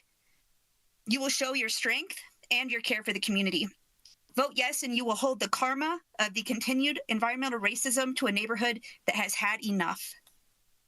More and more community members are paying attention, getting informed, and even more, getting involved. This is a moment where you hold the key to shift our paradigm from destruction and greed to progress and hope.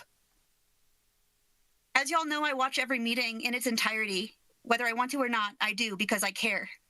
Some of y'all tend to forget that you're not only being watched, but you're being recorded. When I watch, I'm proud of my neighbors who speak passionately about their issues. Oftentimes, I'm concerned about the mental health of community members who sow division, spew far-right conspiracy theories, or uplift Christian nationalist ideology without interruption. During every meeting, I sit through at least one of our councilmen grandstanding, stroking their egos in a narcissistic tirade, many times belittling members of the public who speak up. I'm here to say that that is inappropriate, and we will not tolerate this behavior anymore.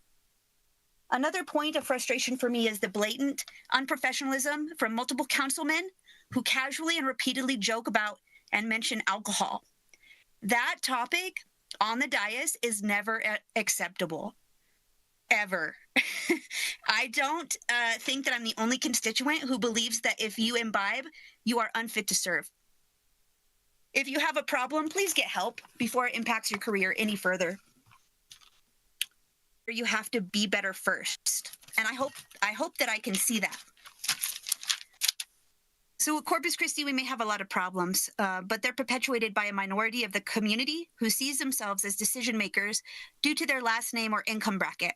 Classism is choking Corpus Christi, and some of our elected officials are nothing more than a mouthpiece for the rich, ensuring that they keep their sweetheart deals of IDAs and trust fund reimbursement, and now a TERS in London is being discussed, a very affluent area.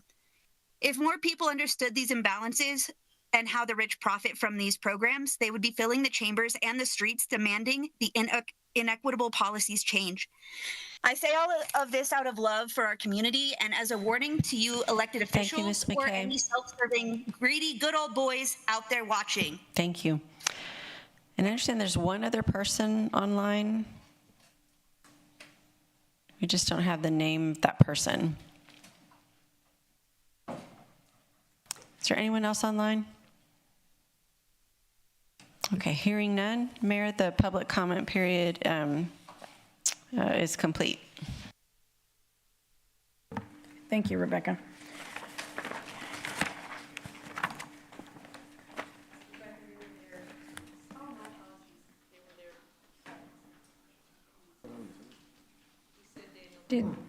Mayor, I'm sorry, there's a few more people.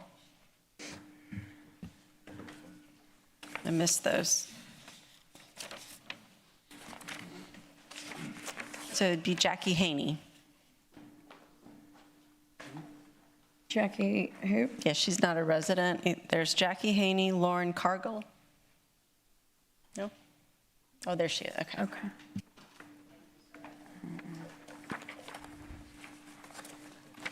Jackie Haney. I am actually the executive officer for the Coastal Bend Home Builders Association. So I work here, but I don't live here. The Coastal Bend Home Builders Association has been supporting and doing business in the Coastal Bend for over 75 years. Our members represent most of the new home construction and employ thousands of individuals, adding hundreds and millions of dollars to the tax year, while generating millions of dollars annually to the Corpus Christi area. We cannot have or continue to build without water. We ask that the City Council please approve Amendment Number 5 to continue forward with the project of the Inner Harbor Water Treatment Campus.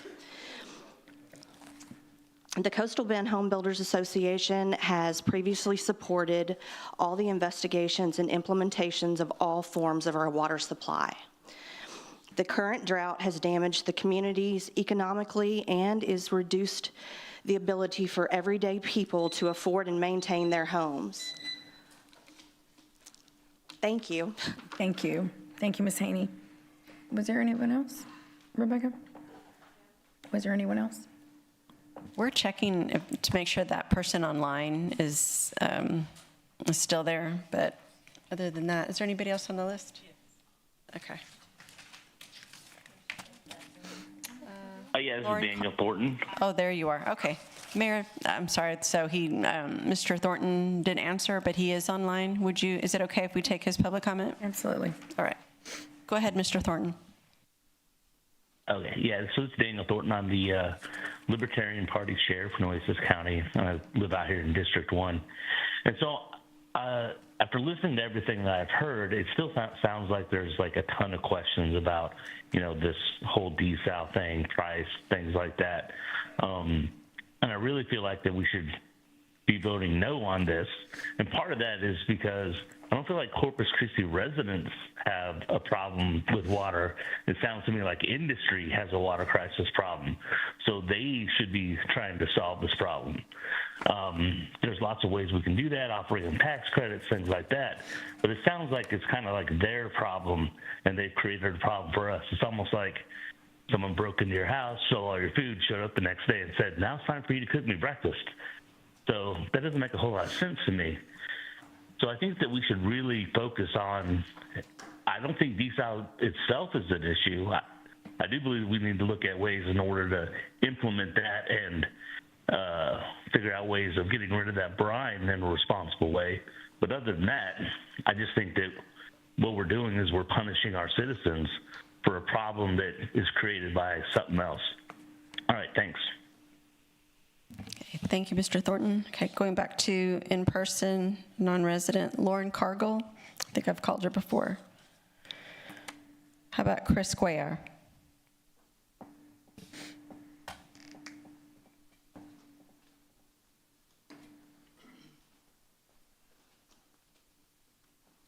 Mayor, council, staff, thank you. Unfortunately, no one represents me. I live out in Nueces County. Can you state your name and city, sir? I'm sorry, Christopher Cuellar, Northwest, outside of Calallen. I live on Savior Drive, formerly known as 73. That's where all the water wells are going. And I'm here to tell you that I'm rooting for all of y'all. I'm rooting for all of us. We're all in this situation, and we're not going to exclude city residents to county residents and have any kind of difference in outcome.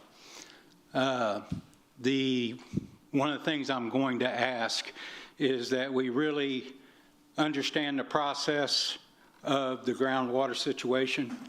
It's not sustainable for you to pump. I think your paperwork says you're going to have about 11 million usable gallons per day off the 8 wells you're putting on County Road 73. You'll need to produce twice that to get that, right? So the rest of it goes straight out to the bay. And then we deplete the resource. Thank you, Mr. Cuellar. Yes, sir, thank you. Okay, Mayor, now that concludes public comment period. Okay. Can we have, I guess they're coming back, Drew and Brett? I'm sure they're on the way.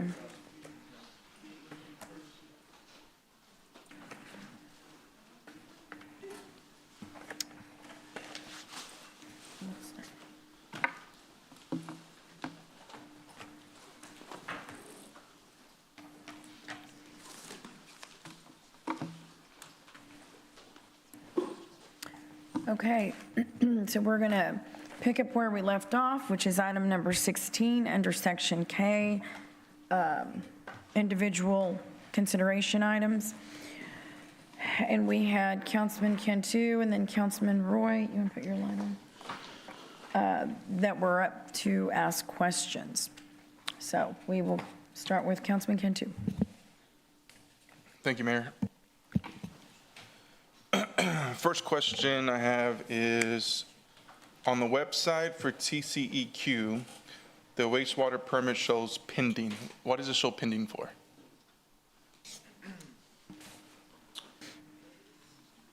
I was alerted to that, and frankly, while we were listening to public comment, we looked it up, and it doesn't have pending on the website that we see. So, What does it say on your side? yeah.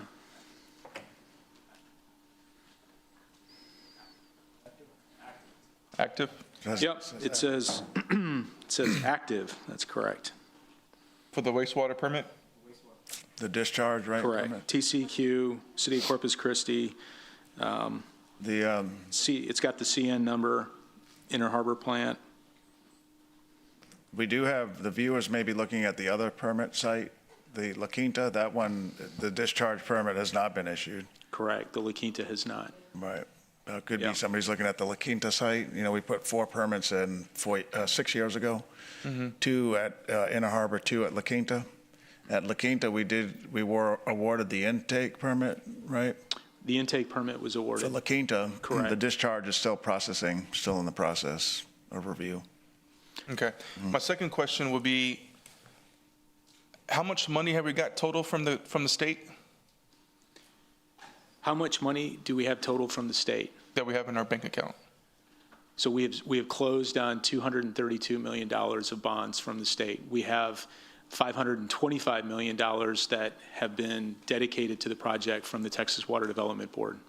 And they were supposed to sign in November 500 and some million, right? Well, we're going to have to close on additional funds as project expenditures occur. So I spoke into somebody from the board, the water board, and they told me, one, we don't have to sign in November. We could postpone it for another year, year and a half, I believe it was. 2, we could redirect the funds to another project of desal. We can't direct the funds for another water well project or anything like that, but we could direct the funds for another desal plant. And I keep on hearing you guys saying that we can't do it. And I keep on hearing my colleagues, name dropping, and they're going to be upset if we do this, or they're going to be upset to do that. Senators, the governor. I really don't think they're going to turn our back on us. I mean, Corpus Christi needs water, and I don't understand why they told me something and then they told you guys something. So I know that we sent out a letter to the water board last week, and we asked a lot of questions to be in writing. That's what they asked us to do.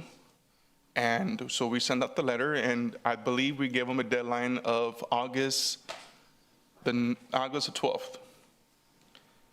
So, on all honesty, I don't want to move forward on this till we get that answer back. And I would like to do a motion to postpone till end of August, just to see what that letter says, and see what we can do with the funds, how much it's going to cost, stuff like that. I don't think it will hurt the project, waiting another 30 days or so. I mean, what do you guys think about that?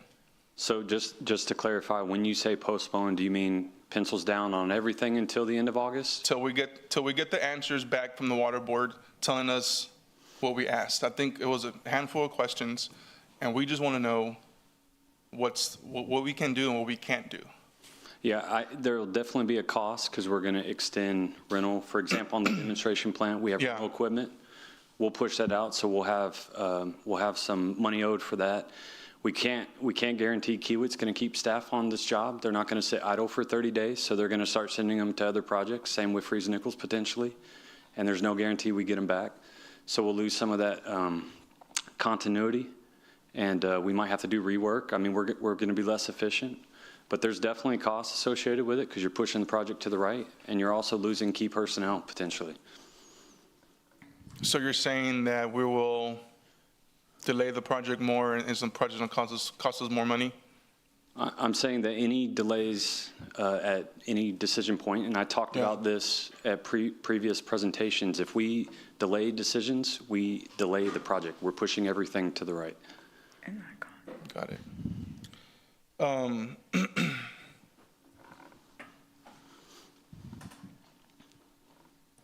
How much money do you think it will cost us to postpone till August, end of August, Bar Park?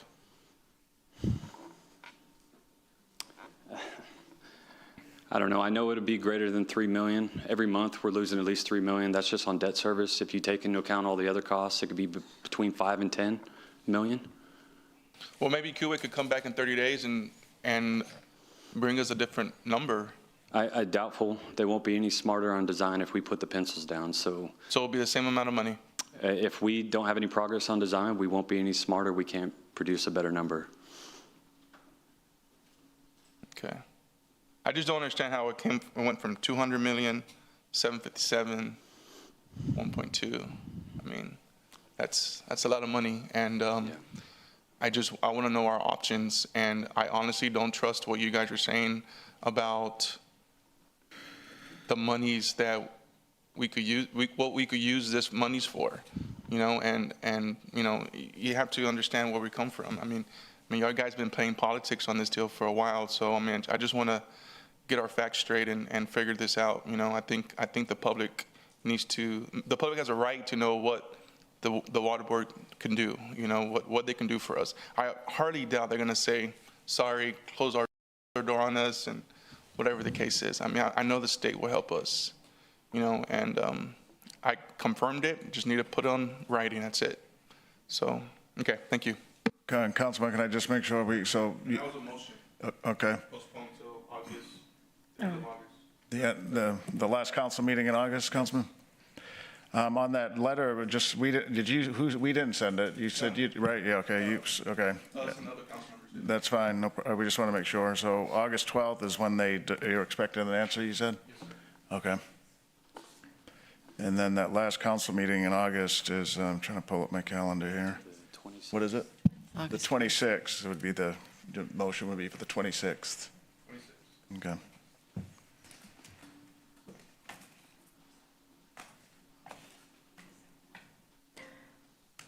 Councilman Roy. Did he make a motion? Oh, there is a motion. But I didn't. You're right. There was no second. Is there a second? To postpone until August. You know what, let's go through that again. So a letter was written by how many council members? We don't know, nobody knows what they're talking about. So a letter was written, Councilman, I mean, since you were speaking, a letter was written. Let me turn your microphone on. Can you flip them? All right, so a letter was written so that the rest of your colleagues know what, I don't know, I just mean all of us. Correct, there was a letter sent out to the water board. From whom? From myself, Councilwoman Vaughn Hernandez, and who else? Campos. And we're just asking the questions of what we can do with this loan. You know, what happens if we say no to this project? What happens if we postpone it? What happens, you know, Right. if the project dies, can we put it on another desal plant, another location? Can we buy another desal location? You know, there's different questions, you know, just what, you know. Okay. So, okay, so that. Because truthfully, Mayor, all we get is, we can't do it. We can't. I mean, that's what we've been getting from staff. All the questions you just asked have been answered. Now, it's your prerogative if you're not believing it. but they've been answered. And so this is a very serious motion, because you're saying, let's push back to see what might come back at the cost of the ratepayer. And that's, I mean, there just seems to be everything that is being told, it comes back with, there's no real justification for not believing it. When you have a company that's worldwide, this is what they do. I'm going to go back. What is it going to cost? What is the, Jason, if you'll come up, what is, all of you? No, we're going to go over, because we keep repeating, what is it going to cost? And so I'm either going crazy because I'm sorry, who was that?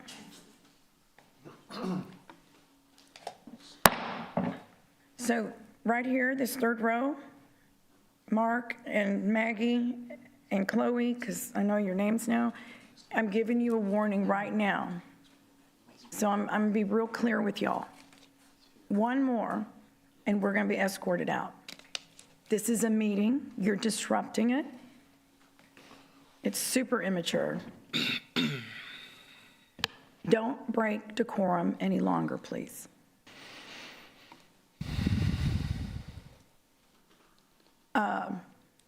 We're going to take our time here. What exactly does this entail in pushing it back 30 days? And I understand you want to, wait for the response. So I understand that.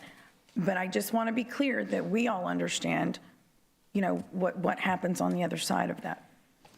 So if we move forward with putting the project on hold, I'm going to send notifications out to Kiewit and Freeze and Nichols and tell them to stop all work on the job. So that has to happen. Right. I need to tell them to stop, because right now they're spending money. So if we're saying pencils down, don't do any more work, I need to notify them to stop everything, and also tell them that there's no intent of us paying them for this downtime. And then they need to make a decision, because they're not going to just let personnel sit idly by hoping that at a later date the project continues. So they're going to reassign resources to other jobs. They have no shortage of work, and they need resources at other projects. They're going to send them to other projects. And then if by chance we come back and the project is approved to continue, they'll recommit resources, but it may not be the same ones that we had previously. What do you mean by that? I mean, for example, Joe may go to another project. Joe is currently the head of this design and construction effort right now. He could disappear to another project, and they'll bring somebody else on that has same qualifications, just not the knowledge and experience he's gained being on this. So they'll be able to come in and execute the work, but they're going to have to learn. They're going to have to go back. They're going to have to learn. They're going to have to redo work. So we're going to be a little less efficient, and we'll start back up. But that could go all the way down to the lowest engineer that's in the project. Same thing with Freeze and Nichols. They're not going to just let their engineers hang around waiting, hoping that we get this project moving. So they're going to reallocate their resources appropriately. And if we're lucky enough to get them back, great. But there's no guarantee. Not to mention the commitments they've made to vendors. If we put anything on hold or we extend rentals out, that costs money.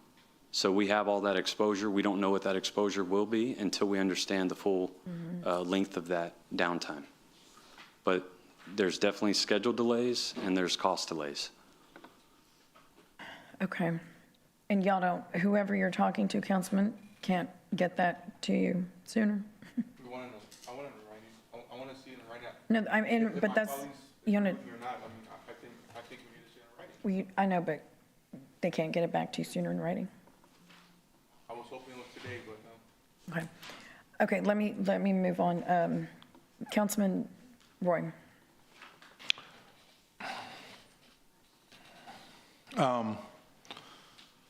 That motion kind of puts a slant on things, so I want to change up a little bit on terms of what I was going to talk about. Drew, I think you and I had a conversation many, many months ago. And in that conversation, I think Freeze and Nichols and Kiewit was there. And my recommendation to you, what was the recommendation I made to you? Do you remember? This is at the time when we were talking about the communication. I think we had council. There was a couple of us. Yeah, remember that. Vaughn was there and Eric was there for a few minutes. But one of the things that I had mentioned, I said, it's great to have outside liaisons and talking to the people and everything, but the bottom line is that we've got to do a good job making sure that council understands what we're doing. Do you remember that conversation? I do, yes. And making sure that we spend the time to make sure that everybody's briefed. Not everybody has the same advantage of being on council for a certain time and being there at different times. We've got new council members that are coming on and they're trying to grasp the information. And so, and we're here today. And I think part of the reason why we're here today, and I hate to say this, is because when I made that recommendation, that it was almost like I don't think anyone believed me. There was a smirk and everybody just kind of smiled at me and wanted to pat me on my head, which that happens frequently. But we're here now. We are here right now. And I will tell you this, I've always been a proponent of supporting any type of water. We need water. This isn't a Corpus Christi issue. This is a statewide issue. Galveston is suffering.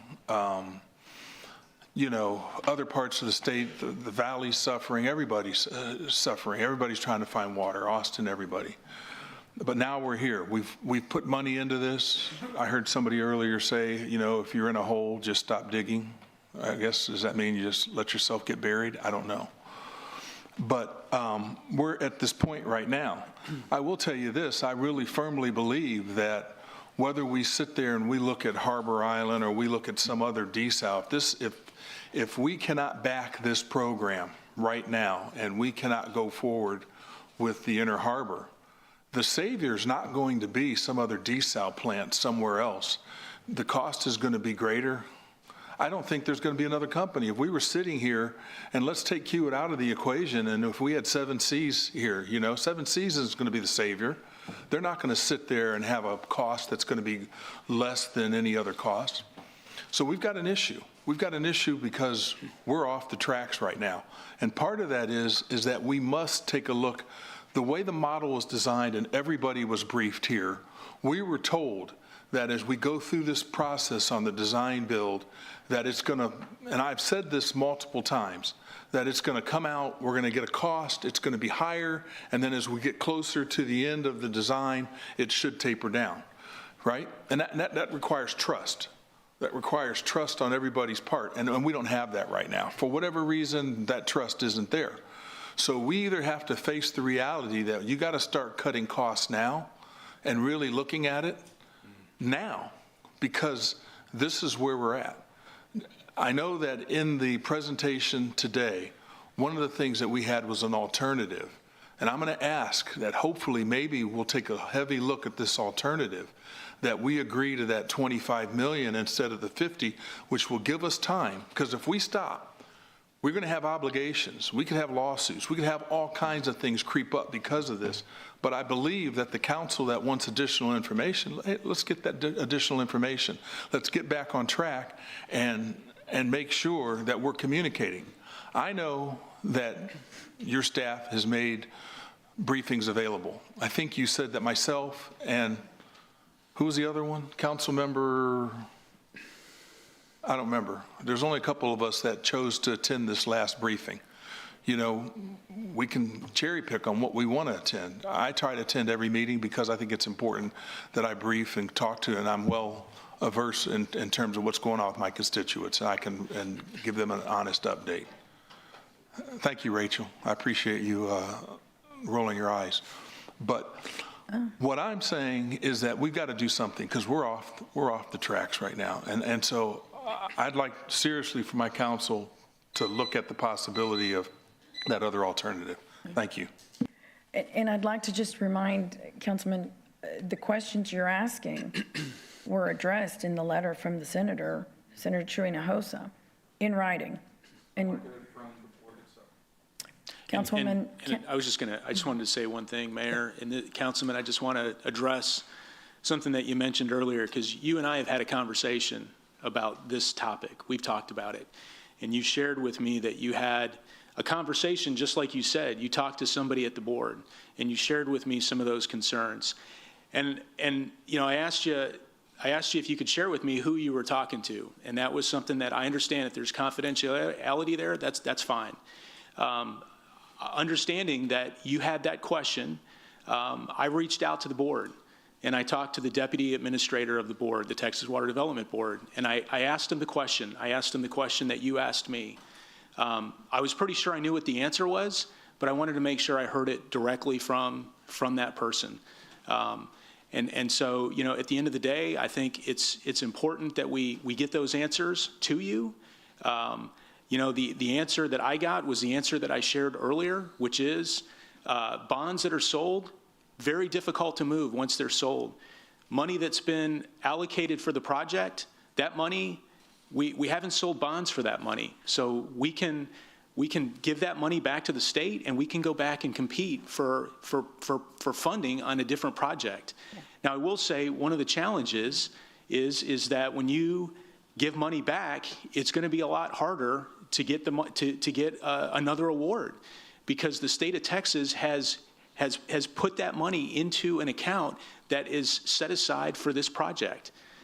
That is what the person that I talked to at the board, the deputy administrator, told me that. And I understand if you need to see it in writing, that's you know, that's something that you need. But I will tell you that you and I have had conversations. We do talk. Maybe we need to talk more frequently. You know, I appreciate the fact that you have confidence. You've called me several times. You've asked some really good questions about water security, which I really appreciate that. I appreciate when you call me and you ask me questions about what happens if we have something go awry at the one and only water treatment plant that we have.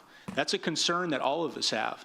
So those kinds of conversations, I want to keep that open. I want to keep you feeling confident that you can call me anytime and ask those kinds of questions. It's important to me. It's important to our staff. We want to make sure we get you the answers you need, and that's why when you ask that question, I think you might have mentioned it on the radio, because that's what prompted me to ask you that question. And when you ask me that question, I want to get you the answers. And, you know, we're doing the best we can. We want to get you the answers. Councilwoman Vaughn. Okay. I sent the letter. And the reason I sent it is because there have been so many different opinions on what is and what isn't. Like, you don't have it in writing, you talk to him. We've heard it from different people. We heard it from Chewy Hinojosa. So I want to thank Senator Adam Hinojosa for going and spending 2.5 hours with the Texas Water Board and getting us some information. So when I sent the letter, I asked about access to additional financing, because we do not have enough money. I asked about the repayment terms, the options, the subsidies, flexibility to redirect the funding, and additional support mechanisms like grants, whatever, for us to get the information. That is really probably something we should have already had, that the council should have already had. So, and I'm happy to say that some of the council members signed up on that with me. I think that's important. And changing projects isn't going to be easy if they were to do that, but it's possible. In this case, it would have to be a marine desal project with the $200+ million, but the $500+ million bonds haven't been issued, so there's more flexibility there. I'm not saying we're going to do that. I just think you have to have all the information. And I just want to address this because, you know, everyone is so concerned about desal right now. I am too, but this desal project is not going to get us water right now. And I think the public's forgetting that. We're in stage 3, right? Stage 3. So we can't water our lawns. We can't. So to me, the biggest issue right now is getting us water. For 2026, to me, Evangeline looks really good. I'm hoping that comes through. It may not. 24 MGDs. 2027, I'm hoping we're going to be doing reuse. That's really important. Should have already been done. 2028 and beyond, it's going to have to be desal. And we're going to have to make a decision. Desal is the future. Some of you don't like it out there, but desal is the future. We're going to have it. But I think we have to make sure that our focus is on getting water right now. And I think you have been doing that with the river water and some of the other projects. But that is the focus. Desal is not getting us out of what we're in right now. Mr. Sinoni, I want to ask you this. Stage 3, there is something, Choke Canyon has to be how full before you get out of stage 3? I believe 50% we have to get to, right, Esteban? Let's combine Okay, yeah, the combined capacity has to be back up to 50, so we're at 15 today, so We have a ways to go. We need to Right. be praying for tropical depression, whatever. Anyway, the other thing I want to talk to you about, and there are other alternatives. Everybody says that Harbor Island is going to have a desal plant now, the Gulf of America. There are other alternatives, but I'm not saying this isn't a good one. Mark, something that you brought up on the industrial district, I was interested in that, but let me ask you this, and I think you can answer it. What was the initial purpose for this money, and what was it supposed to be used for on the industrial district? They're saying we got like 58 million or something like that. yeah, Heather will answer that. So those were, so when the three companies came to start looking at coming to Corpus Christi, or actually San Pat County, the regional EDC, the city entered into an agreement with them to defer any type of tax payments through our industrial district until 2032. And so in 2032, those, the initial period of time where they were not having to pay does expire. So starting in 2032, the full value of those, of the plants that have been built will be coming on and will be subject to the industrial district agreement terms. And so that is, they pay 100% of the taxes that would pay in the city limits on their land and 74.5% on improvements. And I understand all that, but was there a purpose? Was there Yes, something we were going to yeah, use? the money- Councilwoman, it would go to the general fund, Yes. just like it does today. So today we have probably up to 70 industrial Okay. district agreements. All that money comes to the general fund. So that's my question. So it's for Were basic we- services, police, fire, streets. Okay, were we going to use any of it for the consent decree? No, because as Peter Can't said, use that it is, for that? those are payments in lieu of tax, and so it's general fund, no. Okay, so I don't have a problem with using that money, but if we have so many issues in the city right now, to me, the water department should stand on its own, desal should stand on its own, because I don't like the idea of repurpose. It wasn't purposed for anything, obviously, but in the general fund, we're already short. But this isn't going to come to 2032 anyway, so it's really a non-issue. Thank you. Sure. Councilwoman Campos. Okay, so exactly when is the, get off the ramp purpose? I mean, either right now we're at 10%, and you're giving us the doomsday scenario. We're supposed to wait until it's 60% to actually get off. So again, I think it's a lot of fear mongering that you're, providing to us, because, these people are business people. Let me tell you, if for some reason, Freeze and Nichols and Kiewit have to reshuffle their staff, well, that's what they're going to have to do. They're business people. They're gonna do what they need to do. But on the other hand, too, if we are looking at, and again, I'm still. Be clear, I am not supporting desalination, but some of my other members, council members are, and they are, looking into another location.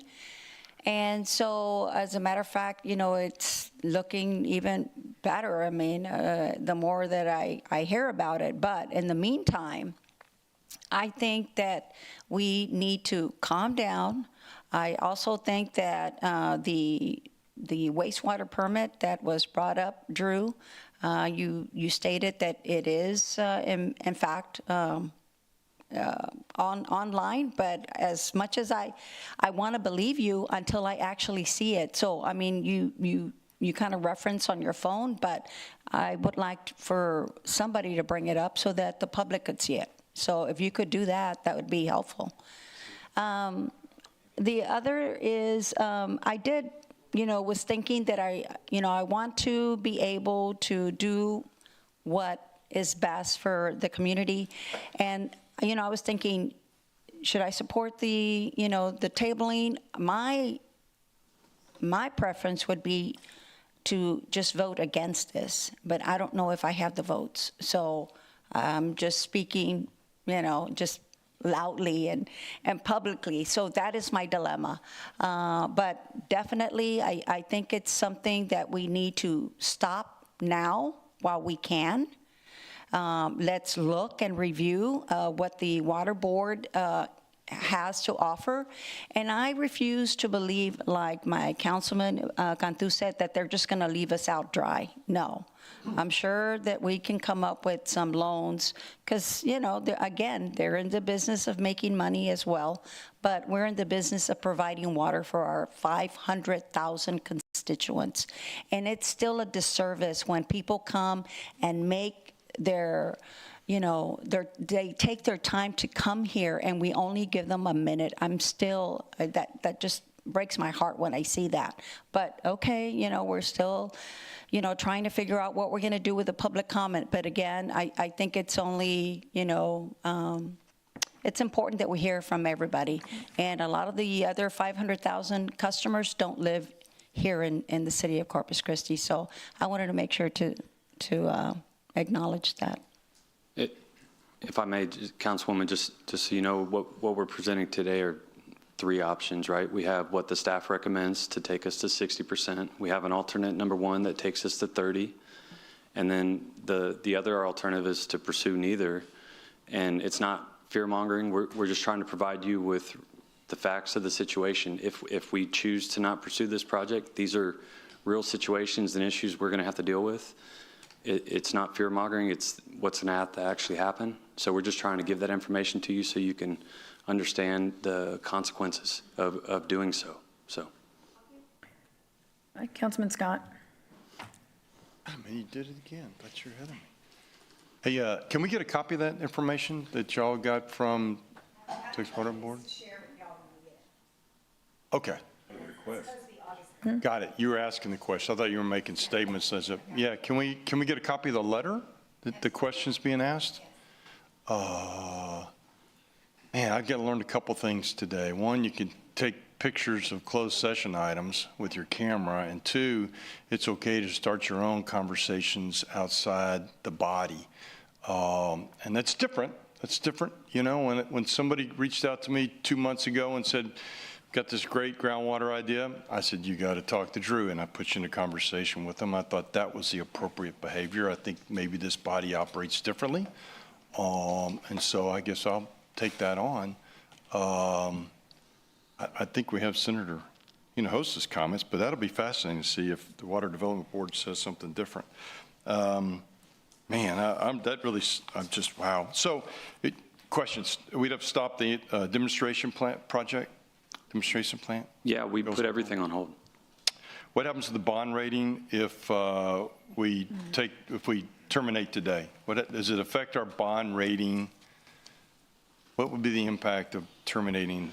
So it would most likely fall under next time we go out for bond ratings. There would be a question, since the council did not move forward with this, on whether or not the management decisions being made by the council support the health and the prosperity of basically of the utility. Are there decisions being made that that is in support of that?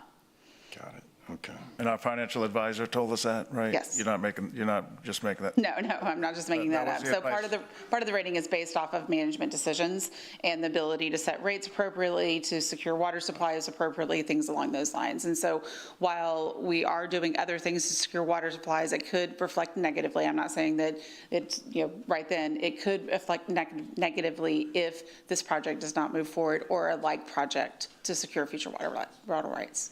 All right. Thank you. Just a couple comments. This is only fully permitted project that we're undertaking now.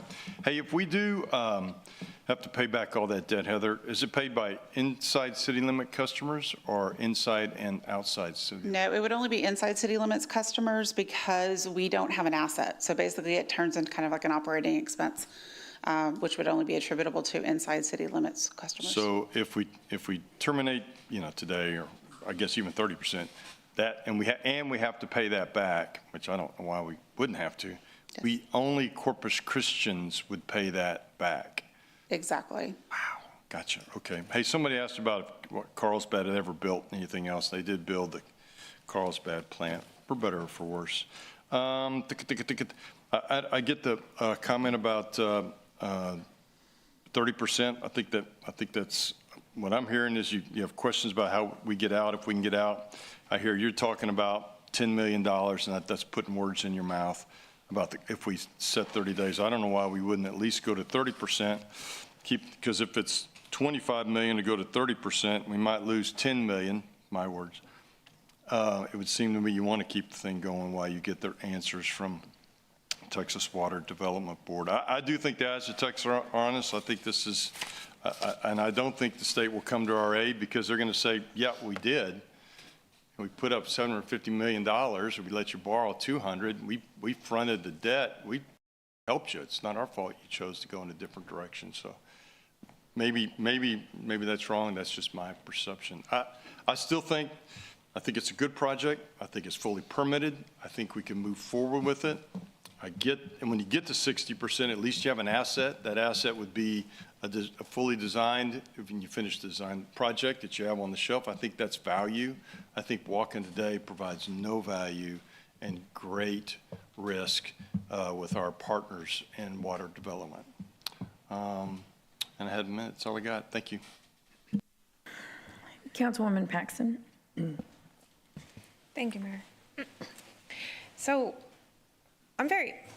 couple of things that are main points for me. I've said kind of since the beginning of this journey is when we started up here, the narrative was very much, if you don't do Inner Harbor, the governor, our senators, our House representatives, Austin and Texas will refuse to do business with you going forward. I'd never heard that out of anyone's mouth, nor could I see that in a written statement from anyone. What I did see was extreme support from the state, and we have a representative from Senator Adam Hinojosa, the other Hinojosa, here. Thank you for being here. What I did hear was support for Corpus to walk in its capacity as a regional leader and supplier. What I saw was Corpus solve the problem, and we want to help. To me, and I think that's what we're seeing here, is the narrative has continued to be Inner Harbor, yes and no. Not so much how do we prevent December 26 running out of water. I can't speak for everyone on the dais. I simply can't. But I don't think I'm alone. For me, my focus has got to be how do I get water before we run out? And how do I not get water in such a way that my community cannot afford it? I was curious in my campaign trail because desal was a huge topic. I was very curious, what did my district think? And as I was out miles through the Oso area, the Flower Bluff area, the Island area, every part of my district, I transparently told them where I stood on Inner Harbor. And what I heard was, we want you to make a responsible decision. That's it. And in the days leading up to today's meeting, that's the information I received from my constituents. We may or we may not agree with you on your vote on Tuesday, but we know you're going to vote for the best decision of this town. That's what we're talking about right here. I've implored the city leadership to please demonstrate an equal interest in finding water solutions for the immediate future with equal enthusiasm, as has been given to the Inner Harbor project. I commend you for your work on the wells and for the effluent water that we've been able to give to community members. I think we reached a milestone, a big one recently. Thank you for that. But in the grand scheme of things, I don't see the same energy. That concerns me. Like Councilmember Roy said a moment ago, it doesn't build the picture that all things are being considered equally and that this is a basket I can go put all the eggs in. We need water today. We need water tomorrow. We need to show Austin and the state that we're proactive. Even if Inner Harbor came online today, that would not solve the drought. It simply wouldn't. It's not enough. So we have to be responsible to find enough water for today, tomorrow, and the vision for this town. The state needs us to. Our community needs us to. These are hard decisions. No decision you make today is going to be easy. Somebody's going to be upset by it. All we can do is take all the information that we've been given or not to this point and make the best decision we can. I'm saying, I don't know a contract where I could, I don't know, have some kind of accident and now I'm in the hospital for 30 days and I can't sign the contract. And that contractor's, all right, cool, I'll be back, it's cool. That's what we're doing here. We've got these great projects we have just now today gotten updated information on, and apparently a letter's been sent that is going to give us more information. So we're saying, hold on, pump the brakes. Let's get all of our ducks in a row. That's what's being said. But what's being presented is this narrative that now we're jeopardizing all the water supply, and that's not reality. It's simply not. I think this council very much wants to provide water. And I'm looking at you because you're the one at the podium, but I'm speaking to the entire topic, so don't take it personally, Drew. But that's where it is to me. So a postpone is simply that. We've got great products. Let's talk that narrative through. Let's see what our options are, because $1.2 billion for 30 million gallons is honestly the hardest math to accept of any of the projects. We could do 2 or 3 for this price.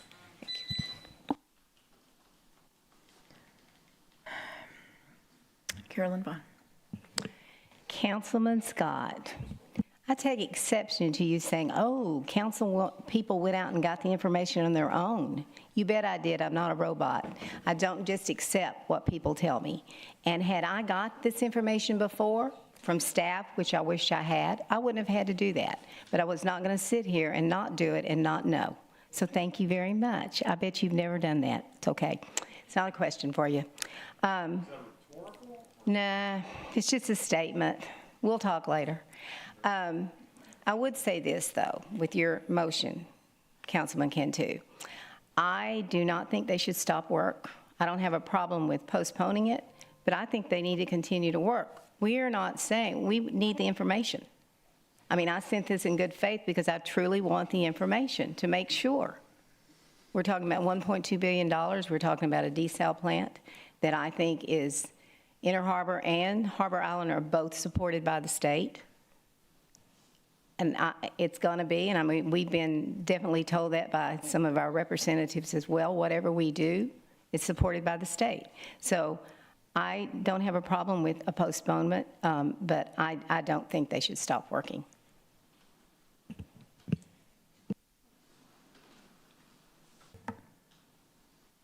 So is that, are you talking about the 30%? I mean, what? Go ahead. No, I mean, you're paying them monthly for something because they're continuing their projects for the pilot program, right? I mean, what are they doing? So they're working on the demonstration plant. We also have a bridging document, an amendment for the design development, but that ends July 31st. After that, I don't have a vehicle to continue paying Kiewit for design efforts. What would be the 30-day price, Brett, to keep everybody working? Kiewit and Friesen Nichols. We need an estimate. It'd probably be, I don't know, 6 to 7 million. Well, yeah, Friesen Nichols, their contract goes with, that's. Okay, what's the price for Kiewit to help the councilwoman out? Just give me a number, I don't need. So they're saying 10 million for the month. 10 million for 30 days? Mm-hmm. Well, it's a lot of design effort, and it's, no. Guys, I'm going to remind everyone, please. That you're asking for an estimate. It's cost reimbursable. They're going to submit all the support back up to justify the hours, so we're going to pay them what was actually worked. It's not a lump sum. We're not going to just pay them 10. So if you're asking me 10 million, we'll validate all the cost. Is that part of the money because you're paying them monthly? Is that through July? Right, they bill monthly, that's correct. It would be, so But that would take.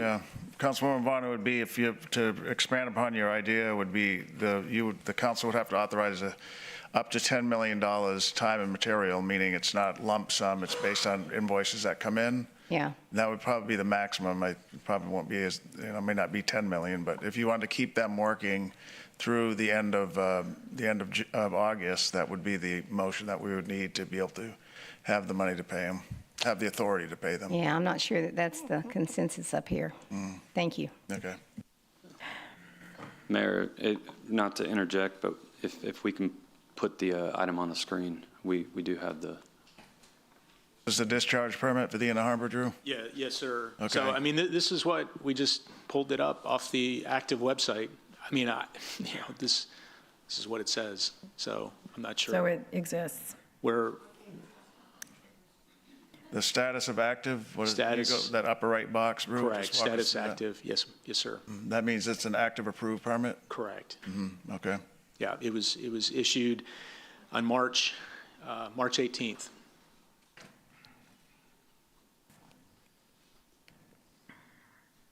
Okay. That was, Councilwoman Campos asked for that. Yep. This came right off the TCEQ website? Yes, sir. Yes, sir. Thank you.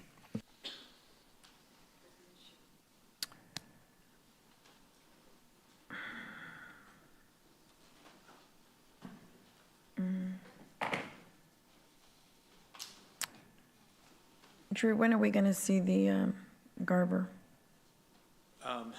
That's item number 20, so we could present that. I think we should, and we have a couple more, but I'd like to see it now. You bet. Councilman Barrera. Okay. Now, typically, if I have an initiative or an idea or something that I want to do, I mean, I present it to staff, and then if it gains any momentum, because, I mean, I've been friends with a senator for 25 years, Senator Chuy Hinojosa. I mean, I served with ABLE on the RTA board, so I obviously could call them. But anytime we interjected into some type of policy, we commented for staff, and it's shared with the entire council. So I just kind of, right now we're talking transparency, and I just feel uncomfortable that I haven't been shared with that transparency. And I understand if we want to ask questions, we put a 3-signature memo so easily, and I think at that time we could just notify the rest of the council that we're going to engage in this. So I just feel real uncomfortable with that. I mean, I always say, you know what, I don't mind blocking, but I got to know the play, you know? And I telegraph my punches, you know? So let's assume that the response comes tomorrow. How soon can we have a special call meeting? Take us 3 days to post the meeting, Councilman. So if it came in tomorrow, you could have a meeting Saturday or next week sometime. Yeah, I think that's one of the things that we talked about when the idea came up for $50,000 amendment or something, normal deals, that we come to that. So I would encourage that the minute that comes in, you know, I'd be willing to sign a 3-signature memo to get it on somewhere. Yeah, you'll have to talk to the senders. We don't know when it's coming in. Okay, I understand that, but all I'm saying is that, you know, we want to give them a month. I mean, here's the thing, you know, Rudy Madrid comes in here and all of a sudden we want to push staff because we feel like they're dragging their feet. But then all of a sudden now we have some information that we're entitled to. I want us to have it. I thought Senator Juan Hinojosa, you know, who's, you know, the vice chair of finance, well respected, you know, would carry some credibility. And if we don't, we don't. But, you know, here's my frustration. It's like, what's it going to be next time? You know, I remember saying, you're never going to get your permits. I remember somebody saying, they've miscalculated. There's going to be sludge dumping into the bay. What is it? Now, what is it? It was, we're going to poison the bay. Now, PFAS it's poisonous water, you know, that we're going to poison into our lines. You know, and that we need to address the PFAS, you know. When are we going to do a far field study? Why don't we do a far field study? You know, I mean, all the questions have been asked and answered. I mean, what's the next one? I mean, what's the next one? You know, that's the whole thing. And I mean, I understand it's a tough decision. It's a tough decision. But, you know, we just said, based on $1.2 billion, it's $1.89 per $1,000 to the ratepayer. Gallons. 1,000 gallons. For 1,000 gallons, it's $1.89 to the ratepayer. And that's at $1.2 billion. Could someone please explain again, I guess, you know, Councilman Cantu, for his benefit, we talked last meeting about how we went from 200 220 million, all the way up to 1.2 billion. Jason? Yes, sir, and I appreciate the question, and Councilman, I'm sorry you missed that explanation last week. So the progress, I guess, or progression of the cost estimate for the project started at the 222 million. That number was put together in 2019. The cost estimate that was presented to council in 2024 was 757. The Kiewit cost at 10% for construction is just under $1 billion. Total project cost 1.2 billion. So the basis for the 2019 number was a 20 MGD facility. And last week we also talked about some benchmarking we do against hard bid, because I think a lot of us would agree that a hard bid project shows you what the market will actually bear, what something really is going to cost. So when we looked at hard bid projects between 2019 and 2024, particularly here locally, because there was a lot of stuff going on economically locally, you bid a project less complex, water treatment project at Owen Stevens. In 2021, it bid at just over 50 million. You rebid that 2 years later, and it was $88 million. So what we saw just in that time period of 2 years was almost an 80% increase on what the market brought to you competitively for a hard bid. We're talking about a 5-year duration between the 222 million and the 757. So you're looking at least 80+% on that 2 years. And this is not how we built the model, but this is just some market dynamics that were going on. If you do that 80%, and really, that was just 2 years, but then you add the 50% capacity, because going from 20 MGD to 30, you make it 50% bigger. You actually get to 675 million. And the 222 never had the improvements at navigation. So I'm just telling you how you get to that 757 pretty quickly, right? The 757 that was presented in 2024, 30 MGD basis, same basis that you're looking at today, but was based on a scope of work, and I'm not going to get into the details of that cone that you guys have seen, but the classification for that estimate is a class 5 is what it's called. So that could go plus 100%, minus 50% in the range. And I apologized last week. I think one of the things my team did pretty poorly was setting that as a target, a point in space when really it is a range. So what we delivered was the 757. What we submitted to the SWIFT was 757. But the industry standard for class 5 is that range. We are now working with your team and the Kiewit team, got to 10% design. Just in the time between getting Kiewit on board and 10% design, the actual ROM, rough order of magnitude cost, started at 1.2 just for construction. Now it's less than $1 billion just for construction. So we're actually moving in the right direction between 0 and 10%, but it's very easy to show the progression between 222, 757, and 1.2 billion if you go scope to scope. Because there are things that we know now at 10% design that we didn't know when we were talking about the 757.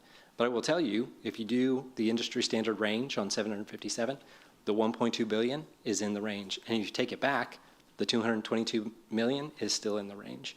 And it's an apparent contradiction, right? And we've, I think, highlighted some apparent contradictions today.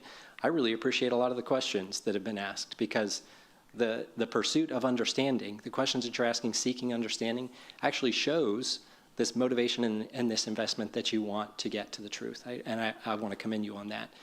So where there is an apparent contradiction, we need to seek to understand. So I hope that helps on that progression, getting from the 222 to the 1.2.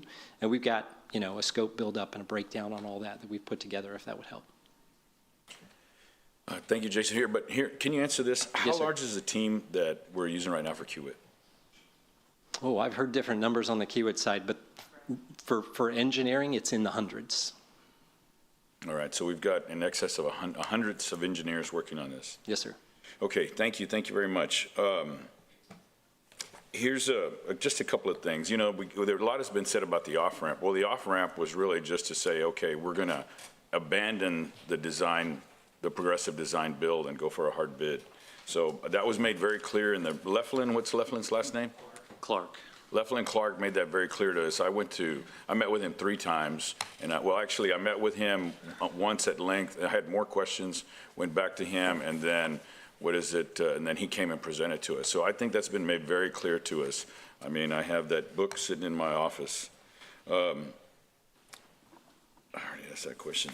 You know, one of the couple of things I want to clarify. Number one, all those new projects, none of them are fully permitted. Ours are fully permitted. Correct. You know, the other thing is that the letter approving the discharge permit is on the city's website. Right. Somebody just sent me a copy, so we can put this up on the screen as well, or print it out. We have a letter that TCEQ sent us that was dated March 25th, and it confirms the receipt of the discharge permit. It's TCEQ letter. Oh, there it is. And then, you know, I want to say people are moving here. I mean, maybe it's just across, and this is anecdotal. I mean, I took Councilmember Vaughn. I was so excited about the young kids at Pape Dawson, particularly all the females, and some of them that had moved back to Corpus Christi, you know, that decided to make their home here, and it's because of the expansion of the economy. You know, and I mean, same thing. Levy-Dykema also, they've got a whole bunch of young architects in there. I think that's something that's real important that we have to, we just need to, our economy is expanding, and so are the people that are coming here. Thank you. Councilman Roy. I was hoping that Councilmember Cantu could be here because I wanted to address his motion. But one of the things that I'm not going to do is I'm not going to sit here and admonish my other council members. I mean, if you're uncomfortable and you feel like you don't get the answers that you need, and you put forth communication trying to seek that clarification, then it is what it is.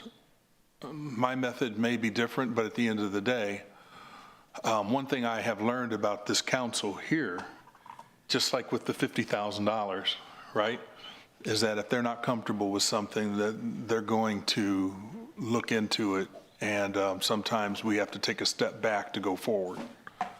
And I think that's part of the case here. And so I want to reach out to each council member and ask them. I think that we can come up with a solution here. I think I've listened to every council member, and I think we can move forward. We can always stop this process.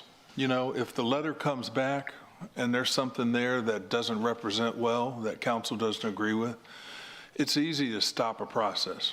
Am I right? There's nothing prohibiting council from saying, hey, we're going to shut this down.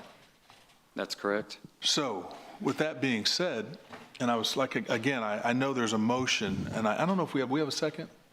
We have a motion and a second on the floor right now to table this, right? And just basically shut it down to August. What I'm going to ask, because we do have people that are doing their jobs. We have 100 people that are doing their jobs. We have city staff that are engaged, that we go ahead. I mean, this letter could come in 2 or 3 days. It could come in a week. But I say, let's stand fast, agree with the lower amount, contingent on that letter. If that letter comes in and there's something there that makes this council uncomfortable, then it is our duty. We have to react. And so I'm going to ask Eric Cantu, when he does come back, if he could modify his motion to the motion that I'm making. Which is basically going with the alternative, and put some kind of clause in there that we're waiting on that letter, and that council has the ability to take action as soon as that letter comes in. Does that make sense? Would it be to continue the funding, Councilman Roy? Right? Yes, I'm kind of what Councilman Bond was talking about. Until that, and if that letter comes in, yeah, then council can take further action. But are you talking about funding to 30% or funding the month? And I don't even know, pardon me, if that's an option with these companies, with, the contract. What I'm saying is that the easiest thing is to continue with the 30% because it's a number. It's a number. Right. It's basically saying that you'll have the money to continue to do the job. But if there's something that comes back that says that there's a better alternative, because there's one thing to be able to have a letter come in and give us options, but there's also a plan, and you got to put a plan in place to say, what are we going to do now that we have this information? Okay, maybe there is a better solution out there, but it's going to take some time to come up with a viable solution. If you're saying, okay, all of a sudden we're going to shift and move this to the Inner Harbor or some other location, I don't know. But what I'm saying is let's continue when that letter comes in, give council the ability to take action on that and go with the lower amount, because then we're not committing those funds. And if it takes, we don't know, it could take 2 weeks, it could take 3 days. We could have it tomorrow. That's all I'm asking, is I don't think it does anybody any good to shut it down. Now, based on his suggestion, is that a possibility with our contractors? That's my point. I don't want to be breaching a contract. No, the answer is yes. We can execute an amendment that takes us through the end of August, and we come back and we do another presentation for. Right, but what he's saying is, 30%. we take it to 30% with a caveat that says, once the letter comes back. We can terminate at any point in this process. The contract gives us that ability. So we can terminate. Okay, so then that's possible. So Councilman.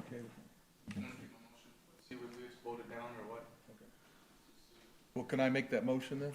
Well, actually, the motion to postpone is above a motion to amend. You can amend his, but he wants to postpone the whole thing till August 26th. You're wanting to go with alternative number 1, contingent. That's different. So what I'm asking is for him to pull his motion. Right, if he'll withdraw it. And are you willing to withdraw your motion to postpone? And if it votes down, it votes down. Right. We'll go back and entertain your motion. What was your motion? To basically continue with the lesser model, which is the 30%. I'm going to keep my motion and see what happens. Okay.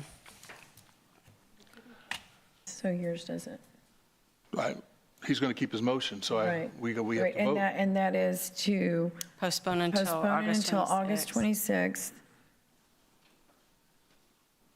26th. So once the, They'll shut down.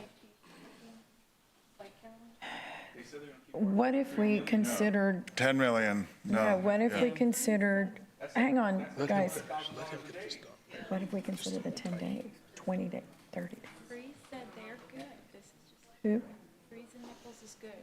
They'd keep working But No. Hewitt is 100 people. because our Right. contract is. So back, Brett, the working part of this, there would be no work. Right. If we're saying postpone, I'm going to issue notices to both Okay. companies to tell them to stop work. Okay, so would the council, or you all, consider what Councilwoman Vaughn was talking about, is take it to 30 days? Right, it would Take it to- authorize $10 million. Authorize $10 million, and if the letter comes back 3 days from now, and we don't agree, you mentioned, I didn't say that. They told me the price. I never said that. I just asked them what it would cost. That's all I asked. because you said, I don't want the work to stop. So that would be the only way the work wouldn't stop. I mean, are y'all amenable to that, 30 days then? Freeze said they're good. I don't think freeze Well, can you work can amend without it. You Kiewit. can amend that, because you can say, I know. right, it's a motion to postpone to August 26th, and authorizing up to, No. okay, so no, you're not Yeah, going but to, freeze isn't you don't wanna designing or amend it. constructing. So if Kiewit's not working, I don't have a need for freeze to continue working. So I'm gonna stop everything to cut the cost down. So we're gonna issue stop work notices to both companies, because if Kiewit's not working, there's no reason for freeze to be there, because they're an odor agent reviewing Kiewit's work. So there'd be nothing for them to do.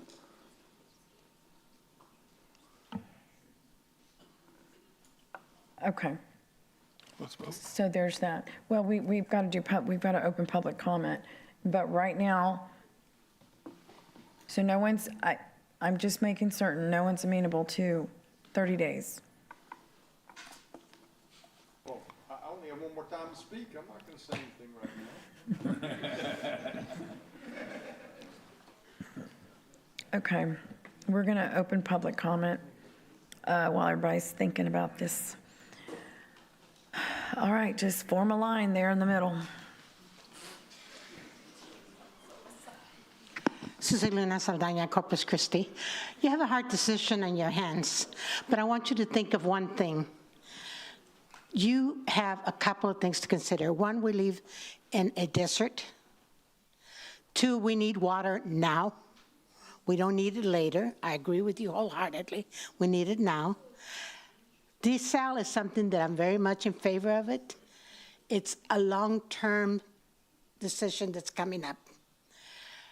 What your decision is going to have to be made has to be made on your own conscience.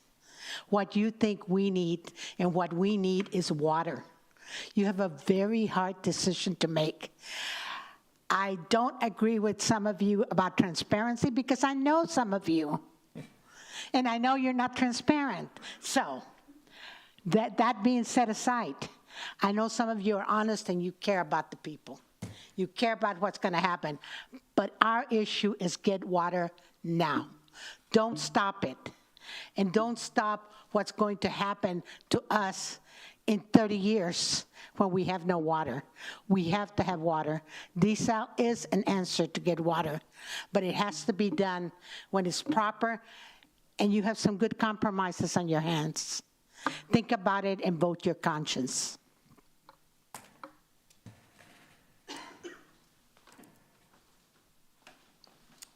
Meddy the Forest, District 5. Good evening, City Council members. Thank you for reading our emailed and written public comments for those of us who usually don't do out loud public comment. I'm here to ask you to vote no on item 16. Please stop the spending on desal. Some leaders have not been transparent about the desalination plant, the modeling, and the cost. I feel it's been mismanaged and poorly communicated with us, the residents, and even with yourselves, the City Council members. I'm really worried about the increase to our residential water rates and wastewater, not only for my personal budget, but for my elderly parents' budget and for my small business and for small business ratepayers. Why do we have to foot the bill for this project that serves private industry more than the public? I'm concerned that this desal plant is not for residents, but for the needs of industry and industry's expansion, not for the long-term well-being of our city. I'm concerned that this unchecked industrial growth will be at the expense of our community's health and environment. I'm deeply worried about the public's health risks in the historically Black Hillcrest community. I'm concerned that the cost of the Inner Harbor has ballooned to $1.2 billion from $757 million. It's too expensive for the amount of water to be produced at only 30 MGD. And what about the other costs? Debt service, operating, maintenance costs. How much energy will this plant use? Costs are just too high. I'm concerned with City Council members not being able to get the modeling report from Kiewitz Engineers GHD, saying that it's proprietary. That just doesn't sit well with me. I'm concerned about the environmental impacts on the bay, how it would threaten marine life, fishing, and the coastal ecosystems. I'm hopeful to see the water funds move to another water project that discharges the brine into the Gulf. It would be great for us to see this response in writing from the Texas Water Board, how to reallocate those funds to another water project. We do not appreciate the scare tactics, just like yourselves. I stand with the local scientists, environmentalists, fishing families, and citizens who are demanding better. This project seriously raises environmental, financial, and ethical concerns. Council members, I respectfully ask you to vote no on item 16 and to make your decision based on the full scope of the information that has been given to you and on the information that has been withheld from you from our city leaders. Because at the end of the day, when your constituents ask why you voted the way you did, your only honest answer would be that you made your vote based on the information that was given or not given. We need your bold leadership that prioritizes the health, affordability, and future of the community. I urge you to not move forward on item 16, please.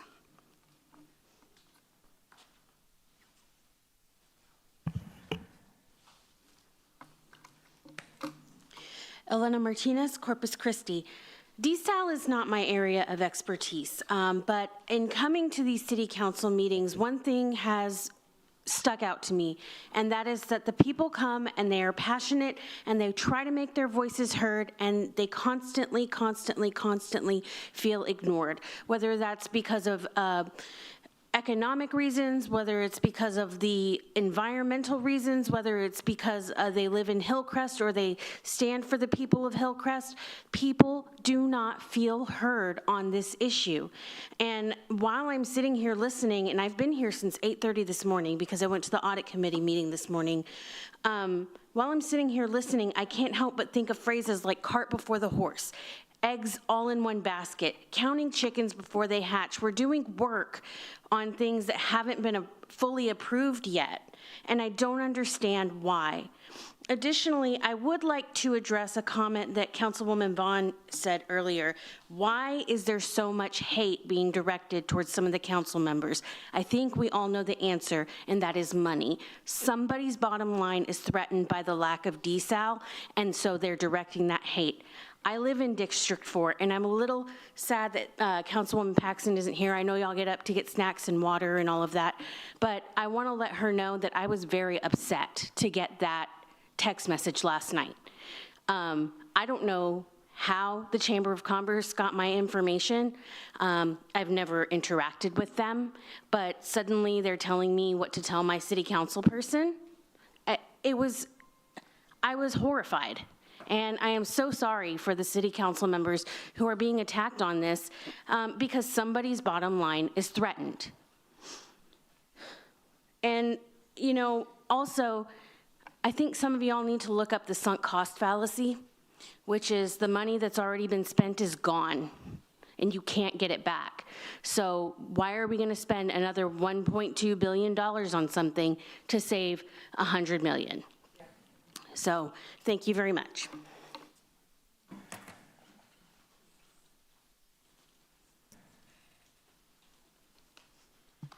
I am Becky Moeller, and I reside in District 4. I want to just talk a little bit about conservation. Within where I live, there are 5 quick, quack car washes I could get to within 5 minutes. There's one at Airline in Alameda. There's one going in at Rodfield and, I forgot the name of the street now, one behind Spawn. There's one at Airline and Wildridge. There's others. It's unbelievable, but that's really not what I came to talk about, but we got to talk about conservation at some point, whether we do desal or not. Initially, I was a desal person. I would love to see desal if it was going far enough out where we weren't drinking it and you weren't displacing people in Hillcrest and perhaps killing people in Hillcrest.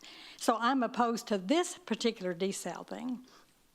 But every now and then I think you have to look back at your history and you need to say out loud what your history is. So earlier today, we did something with Rockport Gas. We bought that system, and that's okay. I'm for that because I think gas should be a public utility. But let me take you back some years. I may be the oldest person in this room, but I remember when the city of Corpus Christi wanted to sell the gas department of the city of Corpus Christi. Public comment raised Cain about that. We came unglued about that. We now have a very valuable gas department in the city of Corpus Christi. The difference is y'all listened then to what we had to say. You have never listened to the comments about Hillcrest. You have never taken any of those comments seriously. We've talked about jobs on North Beach. I have talked about jobs on North Beach. I've talked about hotel motel tax. All that is important. You don't listen. You have your preconceived ideas, and just like the gas department that's successful here now, I hope we can kill this desal and look at a desal that is humane and goes out somewhere where the brine can be distributed. Thank you for your time. Hi, good evening. Darcy Schrader, District 2. I work for industry. For the past 12, 13 years, I've been a part of the conversations on water supply because it is so critical. Back in 2014, 2015, I was not a fan of seawater desal. I wasn't in that camp.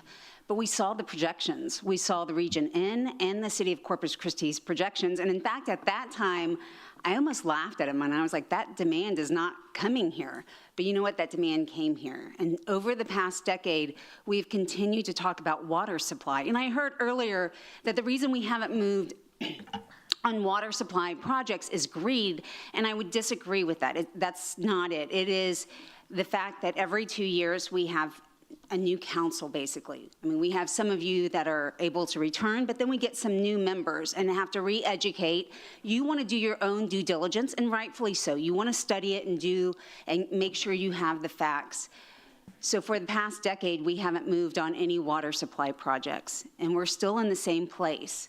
And we're at a critical stage. And there was an individual earlier that said the train is, it's going. It is going. And if you have to curtail industry, you're losing lots of jobs. And then we've got all of our business partners, right? It's that domino effect that you're going to see. It's not something we take lightly. It's not, Councilwoman Campos, we are trying to conserve. We are working water conservation projects. We're doing what we can. We can't address a council person by name. I apologize. She was shaking her head at me. So I do want you to know, it is critical, it is serious. The time to act is now. I mean, we've kicked this can down the road, and so I hope you will take some action. It has been studied, it has been restudied. It is the only project we have all the permits for. I mean, we need to get moving on some of these water supply projects. We can't sit here for another decade and not do anything. Thank you. Good evening, Council and Mayor. Ginny Cross, United Corpus Christi Chamber of Commerce, 602 North Staples. Let me begin by thanking you and past councils that have worked for over a decade to get us to this critical juncture to bring desalination to Corpus Christi and the surrounding communities. I will credit this council for being thoughtful stewards of taxpayer dollars. It is not always an easy task. As you consider your vote on this issue today, please remember nothing gets cheaper over time, and the cost of doing nothing far outweighs the cost of building this project. So please support Amendment Number 5. Ensure that we stay on track to make informed construction decisions later this year. We remain compliant with state and federal bond requirements, and we preserve access to hundreds of millions of low-interest financing from the state to support this project. The Chamber position has always been in support of all water projects in order to secure and drought-proof our water supply. The truth is, the Inner Harbor project is currently the only fully permitted, fully vetted desalination project, and we need to move forward with it.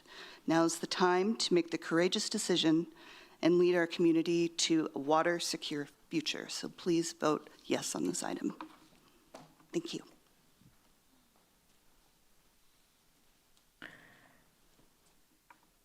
Mayor and City Council, my name is Michelle Villarreal-Leshper, and I am a lifelong resident of Corpus Christi and come from generations of Corpus Christians. I grew up here, I went to school here, I started my professional career here, and I'm raising my family in this community. Today I am representing my company, LyondellBasell, a leader in the global chemical industry, and I work at our Corpus Christi facility. Our products are the building blocks of everyday items, which include food packaging, medical supplies, and household appliances. The Corpus Christi facility employs approximately 400 full-time employees and contractors, and almost 300 of those employees live and raise their families in the city of Corpus Christi. Water plays a critical role in LYB's operations, and while the facility recycles and conserves water daily, it remains imperative that the city of Corpus Christi work to improve the reliability of the region's water resources. Because of the Coastal Bend's ongoing drought conditions, Corpus Christi needs a dependable and drought-resistant water supply that will support residents, businesses, and industries alike. The City of Corpus Christi's Inner Harbor Desalination Plant is a regional and sustainable water supply that will enhance our communities and economic growth for both current and future generations. LYB supports the city's proposed Inner Harbor Desalination Plant. Investing in the desalination plant is not just about securing our water supply. It is about safeguarding the economic prosperity and future growth of our great city. This project helps protect jobs and attract future development. The future of our city is connected to our water supply, and ensuring a reliable source of water creates a prosperous future for all residents and businesses in Corpus Christi. Thank you for your time.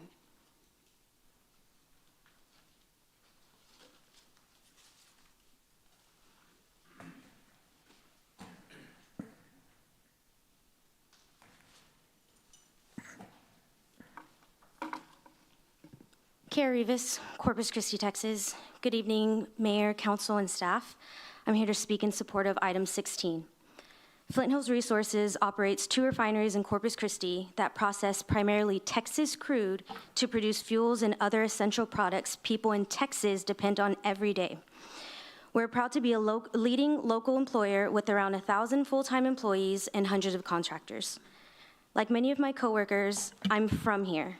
I care about the place I've always called home, and I support the continued economic and community investment in Corpus Christi. For Flint Hills Resources and many other industrial facilities in the coastal bend, reliable water sources are vital to our operations and our ability to remain competitive. We also recognize the adequacy of our water supply is a critical challenge in South Texas, or a region that experiences periods of drought, making water scarcity a reoccurring concern. It's important that we all look for ways to both conserve water and increase our water supply. For the coastal bend to continue to thrive, we must have a diverse portfolio of reliable and drought-resistant sources of water. For these reasons, Flint Hills Resources supports the proposed contract amendment and desalination while exploring other ways to improve the reliability of the region's water supply. The city's proposed Inner Harbor Treatment Campus offers an innovative solution to meet the coastal bend's water resource needs. Cost competitiveness also remains important. Projects like desalination are complex and require efficient execution and streamlined decision-making to help keep costs down. It's also important that the city establish a cost of service model that provides greater transparency with respect to water rates, promotes conservation, and treats all ratepayers fairly. Earlier this year, we sent out a community report to our nearby neighbors and community partners, and in case you hadn't seen it, I provided copies here today. This report highlights our environmental and safety performance, community partners, and major projects at our Corpus Christi sites.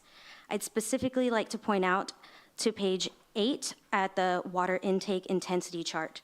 Our investments have allowed us to reduce the amount of water needed for every gallon of products we produce, and we continue to evaluate various projects that will help further minimize our water needs while also diversifying our water resources. Thank you for the opportunity to speak today.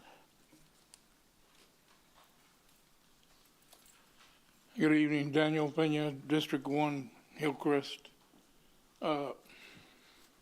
Number one, objection, put it in our neighborhood. There's no reason for it. There's just not a reason for it. It's never been the Inner Harbor. I don't know why you keep calling it that. I'm gonna throw some numbers at you first and foremost. Mayor Road's pipeline, 100 million gallons a day. So what you should be concerned about is how long was it offline? When did you find out about it, and how many days was that? Or let's say it's days, let's say it's months, we don't know that. What does it produce in a day? Why are we in this crisis? I think you should investigate that, because we didn't get here overnight. I mean, this thing has been going on for a little while. 2.5 years ago, maybe 2, we signed a contract with Colorado River to get that water because we had already expelled the allotment that we had from Lake Texana. So now you start taking it from Colorado, but guess what? You can't do it because the pipe broke, if you believe that. If you believe that. So recently, your staff said that the pipeline was broken. That's why we weren't getting the water that we needed. So, that's just, very small thing that really needs to be looked into. I know we're trying to go forward, and I'm here to vote, tell you to vote no, simple as that. Because it's like you all have the same concern. You're not getting the information. Every time, I guess you could rewind any one of the meetings that you've had, and I always hear the same thing. We'll get that information for you. You know what? If it's that important, you should have that in your hand. You should know this thing forward and backwards. And I'm not talking about you, but I'm talking about the staff who's providing you this information. They should know every question. They should have an answer for every single thing that you ask them. Not have to go and look it up. Are we online? Why are you looking online to see if you have a permit or not? I mean, why would that even, you know what I'm saying? You should know that. You shouldn't have a doubt. You know, these are the things that you need to look at. There was a couple of things I want to touch on. I know that, again, you know, 25 million, that's what this thing is scheduled for. You know, if the Mary Rose Pipeline runs at 100%, guess what? That 25 million is coming from there, or more. I don't know that figure because they've never made it public. You guys need to ask those questions because 35 million gallons, and I guarantee you it's not going to cost us $1.2 billion. You know, question the source. Why are we out of water? How long was it out? How long was that pipeline busted? All right. Thank you.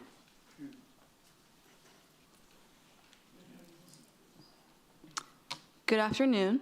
My name is Leah Dice-Ortiz, and I live in Corpus Christi in District 2. I would like to state my opinion on the expansion of the budget to nearly $100 million for the desalination plant. I'm against desalination to begin with. However, the expansion of this budget is honestly unbelievable. Even in fathoming a number like 100 million is inherently impossible for the human brain to wrap its head around. The tourism industry in Corpus Christi brings about $50 million to the state.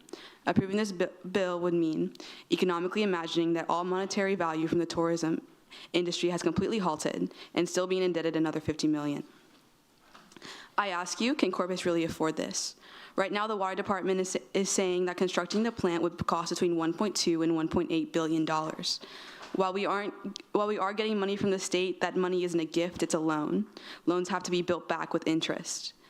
And according to last week's presentation, every year the city will be spending additional $100 million, with $68 million going to service the debt and $32 million going towards operating the plant. So in addition to a nearly $2 billion to build the desalination plant, your operating price tag shows that we will be spending $1 billion on a desalination plant for industry every 10 years. That's hundreds of million dollars not spent on infrastructure for the people, hundreds of million dollars not spent on repairing our leaky pipes, hundreds of million dollars not being spent on improving water infrastructure for the people, for hundreds of thousands of households in the coastal bend. How on earth would we be able to pay this? Who would pay this? Because to my knowledge, you do not want to make an industry that actually wants it and needs it to pay for it. If huge companies that pollute our air and shorten our lives while handing out a tree sapling once a year and calling it helping the community are being valued at between $11 billion and $13 billion, why aren't they paying for it? Also, I want to state that I've come to meetings for around 2 years, and I've noticed a contingency with everyone who comes up to the stage and says that they want a desalination plant. Most of the time, they have a logo on their shirt. Thank you.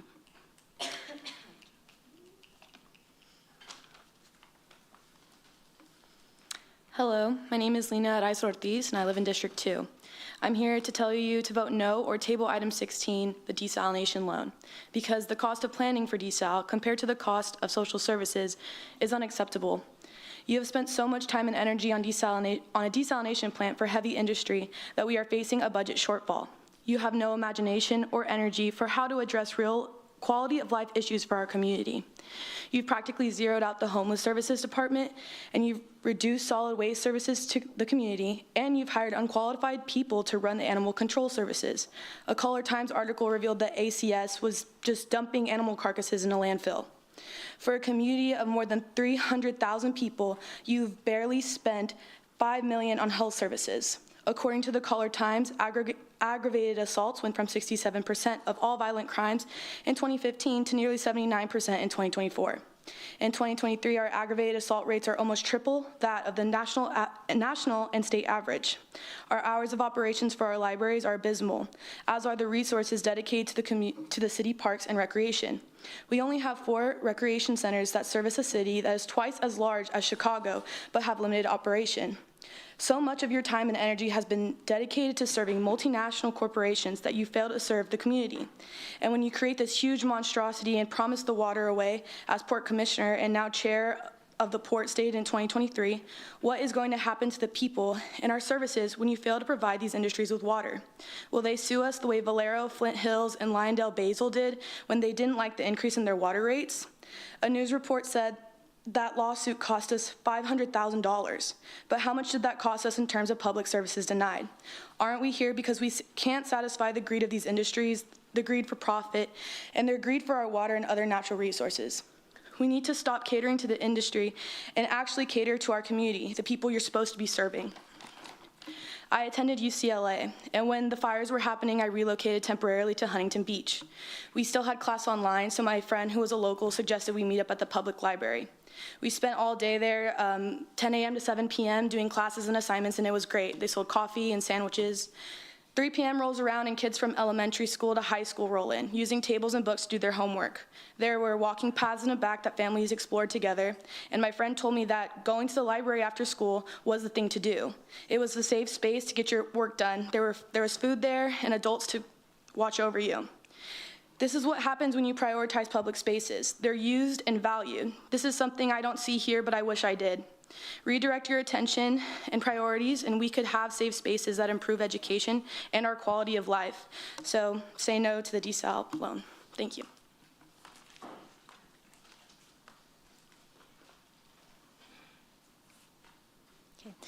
Isabel Araiza, District 2. Because of its impact on household budgets, you should either table or vote no on providing an additional $50 million for drafting the desalination plan. Last week, the city claimed the cost of building the desal plant would contribute to the 200% increase in household water bills over the next 5 years. The increased costs only reference costs of other capital improvement projects and money in the drought exemption fund. Other factors will also influence household water rates. For example, Lyondell Basil, Flint Hills, and Valero sued the city fighting their increased water rates. How would things like that impact residential water rates? What about population growth or decline, or inflation, or the cost of electricity? Were those factors considered? We recently saw the pilot desal plant cost balloon from $5 to $18 million. Last week, Councilman Roy himself said he couldn't believe how much maintenance costs for homes and cars had changed. When we factor in the potential cost of maintenance of the plant and the rates to our capital improvements, I fear the impact of residential water rates is going to be much higher than claimed. Paxton's concern about the impact on water rates for households is warranted. Right now, without being able to look at the city's entire model, I worry the 200% increase to water rates is an underestimate, but even that will really strain a substantial portion of our community and other communities we serve. The most recent data from the American Community Survey reported that 37% of households in Corpus live on less than $50,000 a year, and about 25% of the households live on less than $35,000. When we look at the other 6 counties our water department serves, 27.4% of Sanpete County, 28.9% of Aransas County, 32.3% of Bee County, 35.4% of Claybird County, 35.9% of Live Oak County, and 36.7% of Jim Wells County households live off of less than $35,000 a year. I fear we're going to cause severe hardships for us and for a substantial portion of our region. Last week, the city manager talked about how the city failed to allot the adequate funds for upkeep of our infrastructure, and now we're playing catch up. Our already high utility and water bills are the result of years of neglect. This year, we're facing a $7 million shortfall, and you're asking all departments to cut back to do more with less. Underfunding maintenance and departments in this city is a norm. If our history and current situation is a guide, then I fully expect the same thing to happen with the desalination plant, and the impact will be devastating to the households. There are a lot of outside contractors licking their chops to access this desal money. We talked to people who flew in from Houston, California, Arizona, Nevada, and Florida when y'all hosted the Water Summit for desal this spring. When they are done profiteering off the desalination scam, when they've fulfilled their contracts, they'll be gone. The corporation's heads who want this water don't live here. They won't be affected. These people are opportunistic outsiders coming down to Corpus to make a relatively quick buck. And in the meantime, we, the local residents, and the small local businesses will be left with the outrageous water bills. With this debt, its interest, and the maintenance costs like a noose around our entire region's neck. Vote no.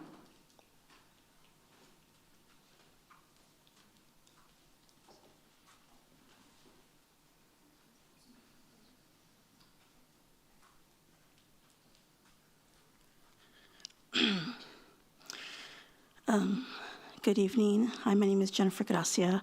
I'm from District 2. I apologize about my face because I'm tired.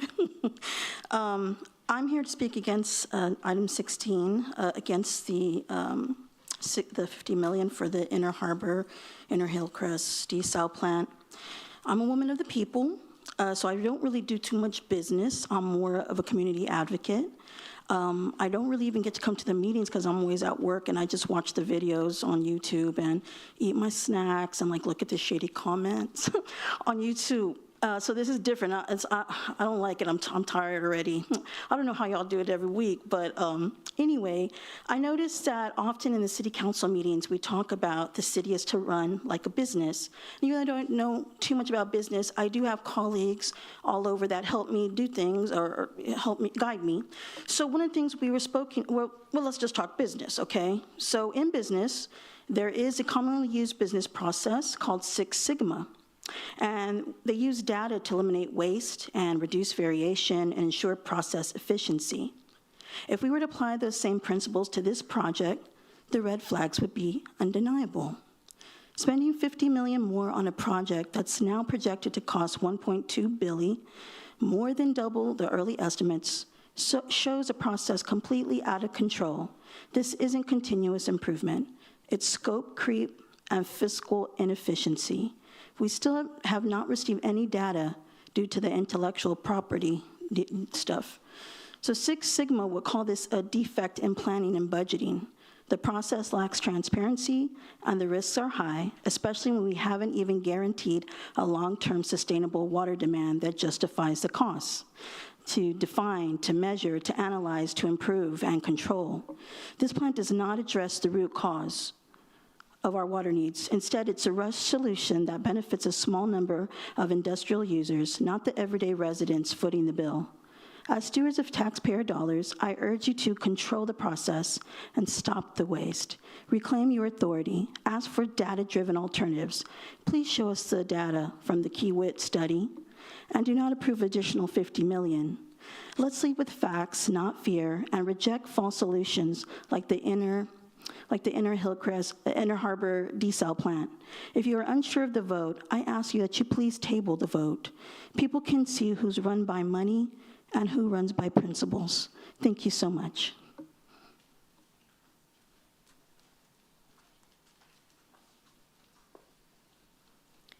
Hello, my name is Beatriz Alvarado. I live in District 1. I'm here to urge you to vote no on item 16 or postpone it.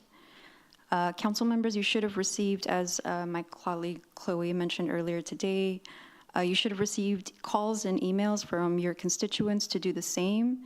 It's unfortunate that those emails were blocked from your inbox until we called city staff to release them to you. I ask, how can we trust you? Only a profit-driven business would stifle the voices of residents trying to reach you to keep their water rates from skyrocketing. You're not a private business, and you're an elected body of residents just like us. A lot of us have been opposed to the Inner Harbor desal plant, better known as the Hillcrest desal plant, since we learned it was being used to lure more large volume industrial water users to the area. Others went along with the $700 million price tag and are now backtracking. $1.2 billion for a plant that's supposed to convert Inner Harbor ship channel water into drinking water is irresponsible at best. It's full of PFAS and God knows what else. It's been the dumping ground for Refinery Row for decades. You say that desalination plants' reverse osmosis filtration system will be enough to filter out the PFAS, but I ask again, how can we trust you? Climate change is here, and you're doing nothing to protect the most vulnerable. You're doing nothing to bring jobs that don't deplete our drinking water and improve our quality of life. Stop blaming anti-desal advocates and past council members for your mistakes.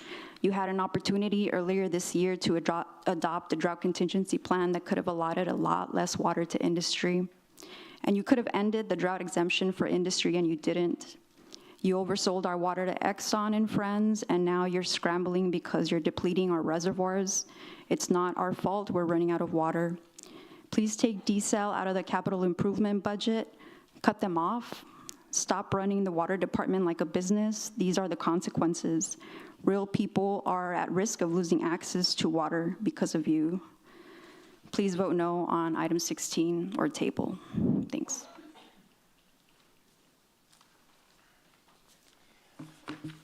Hi, Eric Von Wade, District, 2, what are you? Eric Cantu is my representative. I appreciate you guys and all your attention. I know this has been a long meeting, and this is a very important one. I think it's critical that we recognize we need to start thinking about where we are. How we got here is important, but not as important as where we are right now and what we have to do. There are some very important questions that need to be answered. There are things that cause me to have a bit of pause about desalination, but I've been for it since this council was here. I supported desal back in 1995, and we didn't go with it then because we thought it was too expensive. It's really expensive now compared to that.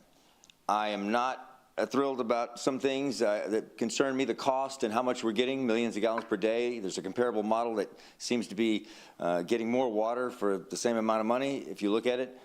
But I would urge you to look at it this way.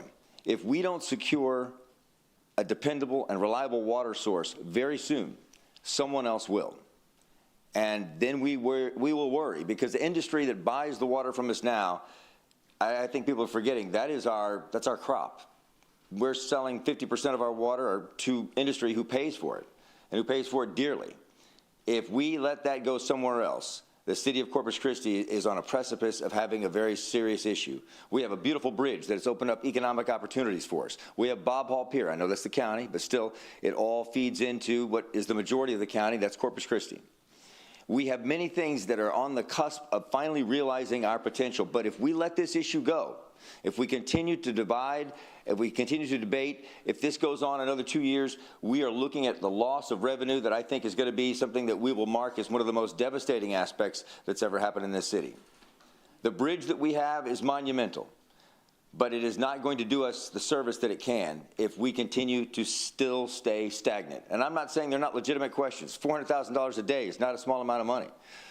We have issues when it comes to a far-field study. If it were me, I would find a way to keep moving forward and answer these specific questions, and then have a vote which would make it or break it, if that's what we must do. But if we have to return these monies, bonds, I know, will suffer. Our rating will suffer.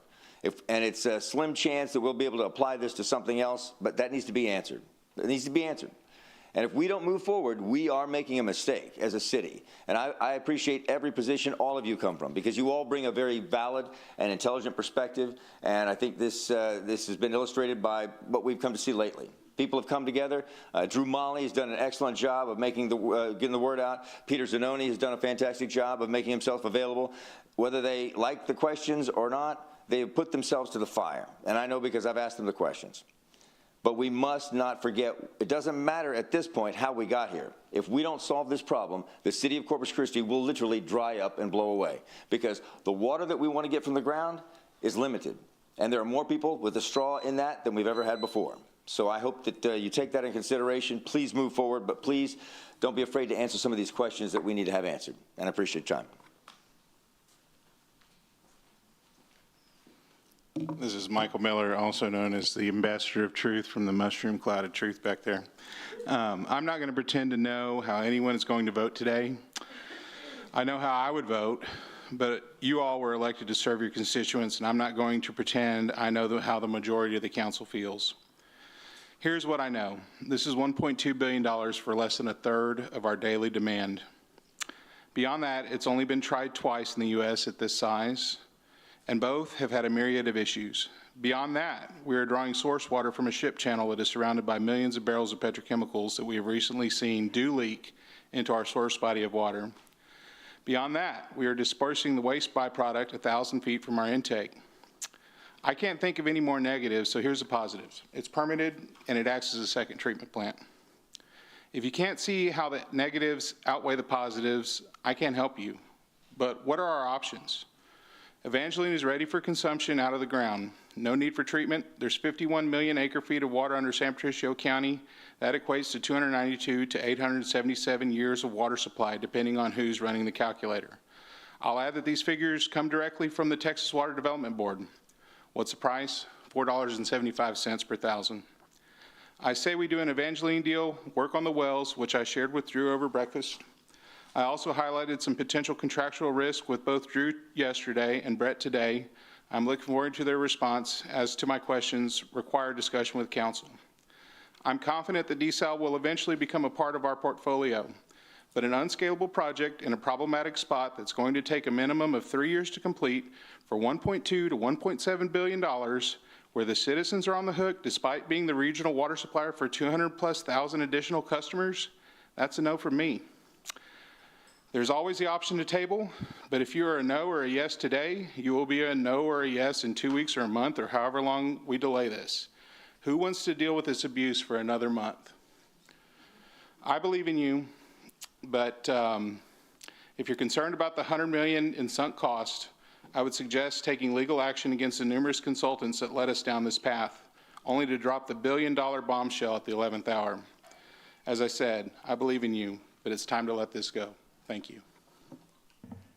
Hey, Robin, I almost will leave this room just because I'm scared of you. And I think that's why the mayor stepped out, honestly. But have you already spoken on water before? I didn't say how I was going to vote, how to vote, so I think it doesn't matter. If you spoke on the water issue during your public comment, you're not supposed to have a second bite at the apple. I think you're just scared of me, Mark. I am, actually. I'm very scared. But I think that's, and if we did it with you, then we'd have to open it up for the whole Okay, room. So then I will email you privately. Okay, thank you, ma'am. Good evening. My name is Jim Klein. I live in District 2 here in Corpus Christi. I'm speaking not only on behalf of myself as a resident of Corpus Christi, but also as the president of the Coastal Bend Sierra Club group here, representing people who live in about 18 different counties in and around Corpus Christi. I said this a number of times in the past over the last 6 years, but some of you may not have heard this already. Let me just say this again. Back in 2019, the engineer who designed the groundwater desal plant for El Paso, Elsa Cushing, came to Corpus Christi and talked to environmental groups, and she said something that has stuck with me ever since. The science behind desalination is sound, but it is by far the most expensive way to make water.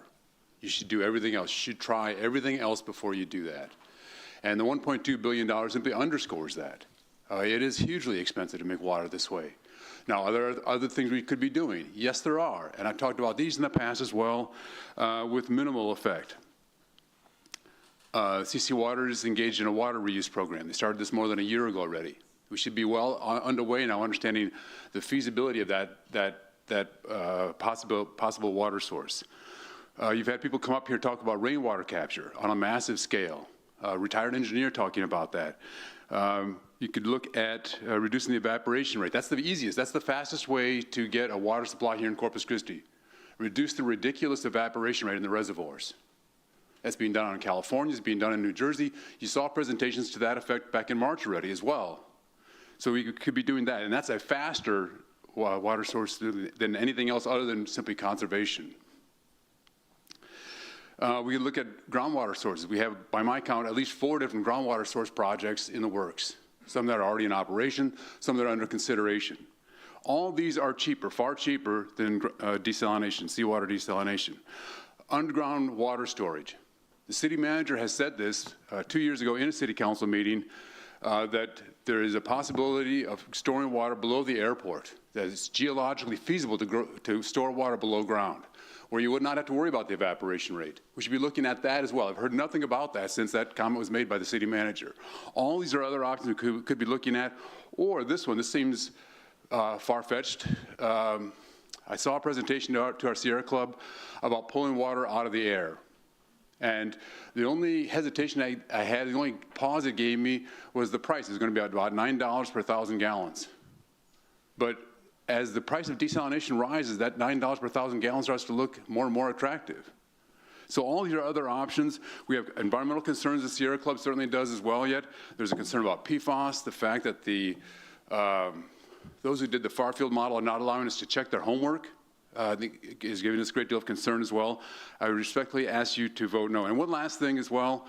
Yes, the permit has been issued, discharge permit has been issued. There's a civil suit up in Austin right now challenging that.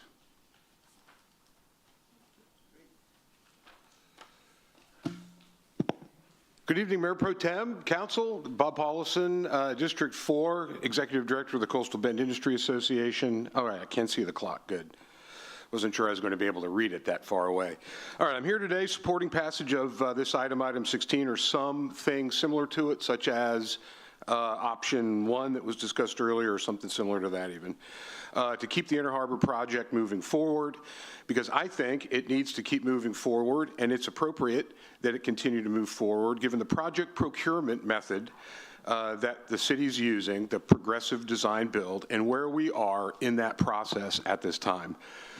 You know, a lot is at stake, certainly a water supply for sure, 33,000 acre feet per year of truly drought-proof, high-quality water, but also it's about what we show to ourselves and to others about our ability to deliver a project of this magnitude and importance to ourselves and to others. Right? When I think about this project, I think we're in the middle of the journey, right? The whole middle of the journey, the 10-year, I hope we're past the middle point of the whole journey. Could have maybe been 2 journeys already. We've been at this a long time. But when we're considering the actual design detail and the cost of the plant itself, we're only at the beginning of the journey. Now, I don't know how long the cost estimated that was presented last week was around before it was presented, right? When it was completed, before what I'm sure were multiple reviews and staff making its way to the council meeting. But to me, watching that week, that number's precisely 1 week old, and it's based on only a 10% design. It's early days. We are early in the journey. I read the memo, I listened to the presentation, and at the end of that, I had 100 questions. Probably like you, probably like a lot of other people. That's what you get with a 10% cost estimate. What we should do now is take the time to understand the estimate, challenge the project team to get that number as low as it can reasonably be driven, and then drive relentlessly forward to succeed at this project and add the drought-proof water supply to the system that we need. I believe that we can rise to the occasion. We can meet the challenge, and at the end of the journey, deliver a successful project that will benefit us all long into the future. Mostly, we just need the will to make it so. I ask that you pass this item, give the process the chance to work, and that we keep moving forward. Thank you. Mark Minster, Corpus Christi. Please remember how many people have come up that aren't here today throughout the Hillcrest rezoning, not just in the last 2 meetings, but to the commission planning meetings that came up for their neighborhood and that showed up here. And what will you sacrifice for water security or economic growth? Because the Hillcrest neighborhood, the impact on people's water rates going up significantly over the next 10 years through the cost of living crisis that we're in right now. People that are concerned, that live paycheck to paycheck, that are concerned about just taking care of their families. And not just that concern, because what has gone up more, the profits of these companies are making, or like a livable wage that regular people make to live? So that's something to think about when, of course, the rates are going up for everyone, but who actually has access to more money to pay those rates? And something that, on this council, it's been said by council members that we're in this situation because our water's been oversold. And how can you trust these guys with the amount of miscommunication and just mismanagement and confusion at so many meetings over the past years? Just so many times miscommunication. How can you trust this?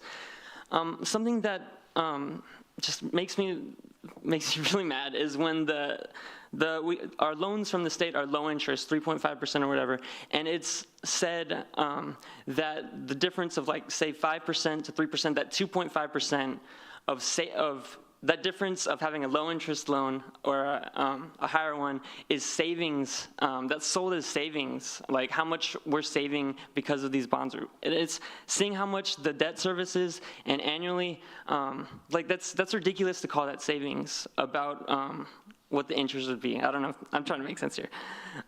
Don't repeat the cycle that got us in here of overselling our water and then being in a situation where we have to find a solution and then you just continue to sell our water away.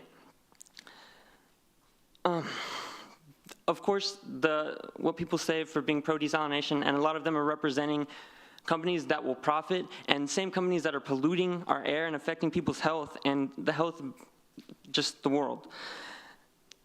Economic development, jobs, there's, of course, positives that they'll say, but you have to look at the stack of things that, the environmental concerns, the financial concerns, the ongoing financial costs, not just the construction costs, pollution, industrial expansion, being sued by these companies when we tried to raise their rates, the people living in the Hillcrest neighborhood, the impact on tourism. I just started living in North Beach and seeing the amount of people that are out there every day swimming in the water. I wouldn't swim in there, but a lot of people do go, not just tourists, but people that live in Corpus right next to the Inner Harbor, right across from the Chenier Flare. And this water is not for us. I could say that everyone I talk to, my grandparents, so many people I talk to that aren't able to come here are against desal. So just don't say that.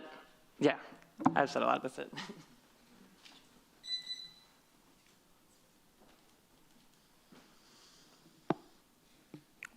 Okay, Chloe Torres, District 2. I'm urging you all to vote no on item 16 or to postpone.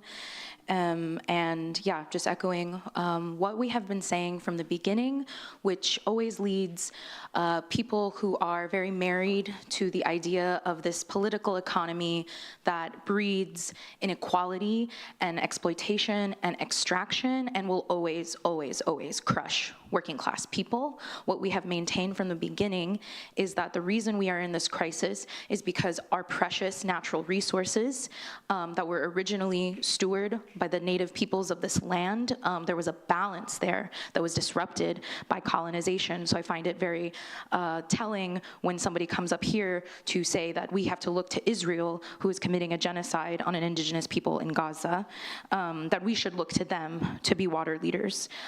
Colonizers see colonizers and they see companions. I'm wearing this button today because my mentor, Eric Canales, taught me about the preciousness of water. He passed away from stage 4 cancer last year.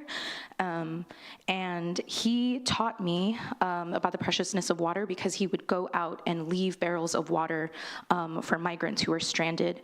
He also taught me to understand the crisis of climate change and how it is connected to displacing people all over the world. So what we see in Hillcrest is a microcosm for what happens on a global stage. And again, the root cause is because leaders collude with corporations to suck our resources dry so that those corporations can profit. You have an opportunity to stop that cycle. I guess with the remaining part of my time, I just wonder if the same council who smears us as paid activists think the same thing of the Flint Hills Resources polos, who again, I've never actually seen at public comment, only at their open houses when they're trying to sell us on their new project. I will say that I have spent all of my early 20s dedicated to environmental justice issues in the city.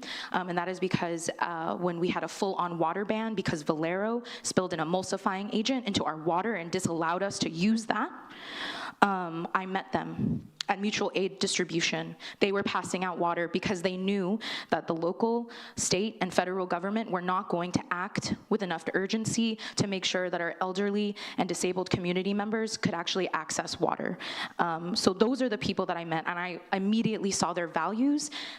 They have built me up, they have inspired me. That's why I stick with them, not because I get a paycheck. Thank you. Vote no.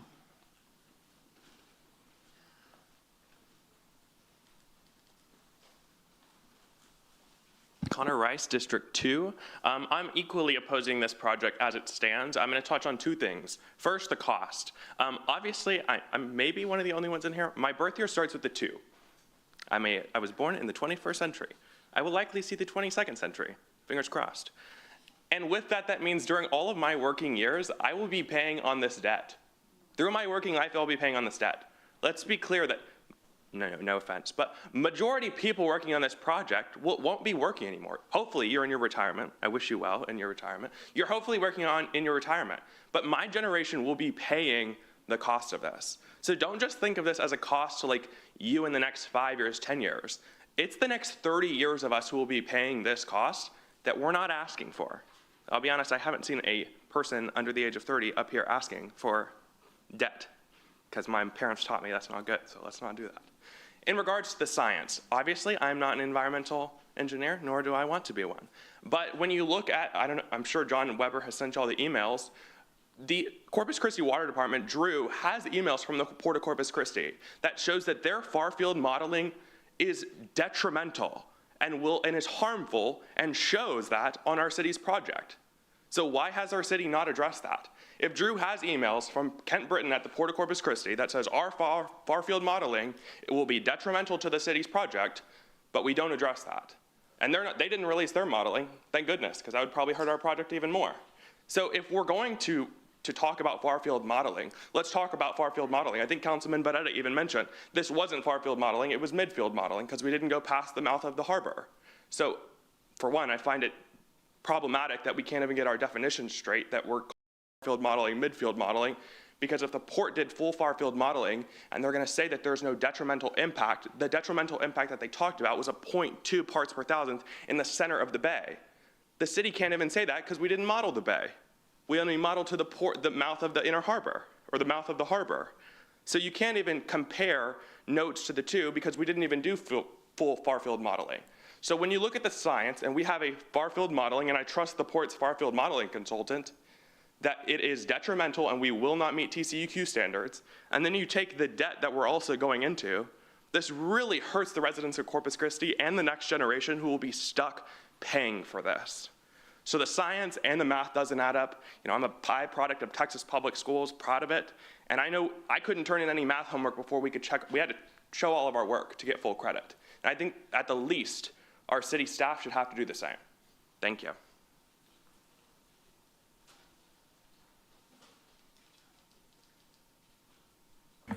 Okay, anyone else? Okay, we'll close public comment.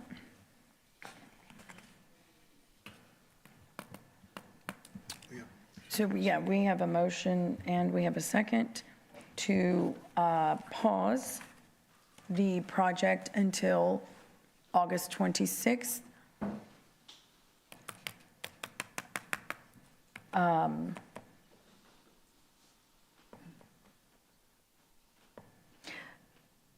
And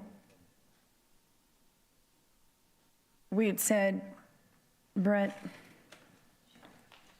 pausing it is going to cost roughly? I'm going to say between 5 and 10 million. We haven't had time to look at that, but that's. So if we continued working, we're going to pay one way or the other. That's true, yeah. If we choose to continue, there's costs either way, continuing, or if we stop and then start back up, we're gonna end up paying.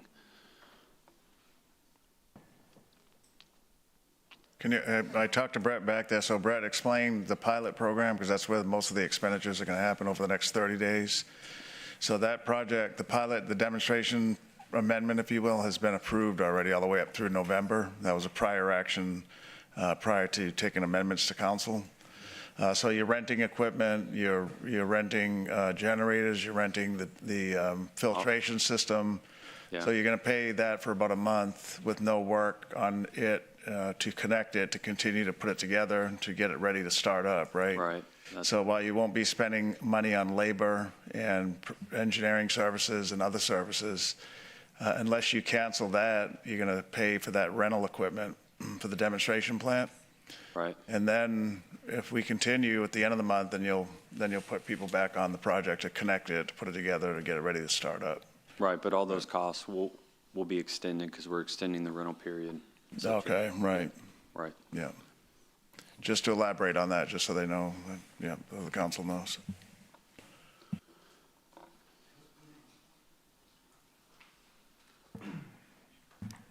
Councilman Roy. So I asked this question before, and I just want to make sure, can I amend? We have a vote and a second from Eric. Can I amend that to ask to go to our alternate plan number 2 until the letter comes back? Well, his motion is to postpone for 30 days. So your amendment isn't germane to that. So that's what I was saying. that has to go, it's higher in the order of motions. So the motion to postpone is first, and then we could look at your amendment. There was discussion about doing, allowing for funding for 30 days. That would be a germane amendment to that, but to like offer something completely different would not be in order. Can I amend it for 30 days then? Or up to? Up to 30 days. Pending the letter. Amend it to what? Amend his motion to postpone to what? To allow for the funding or to allow for funding Continue to? with funding for 30 days. Okay, we had, I think legal had some proposed language for that. Miles had it. Mr. Risley had it. Yeah, so we were thinking just the motion authorizing the amendment number 5 to, for the 10 million, but you're actually saying amending his motion to propose, which is a little different. So it'd be like, let's see, the motion, but you're not He wants to postpone. Yeah, so your motion is to postpone the action on this to authorize Amendment 5, and yet, but continue, $10 million in funding is what you're saying. Up to $10 million in funding, yeah. So you're not really authorizing an amendment, but you are authorizing funding for 30 days. Yes. While, to. yeah. While the so- letter, waiting for the letter. That's Right. correct. Is that appropriate?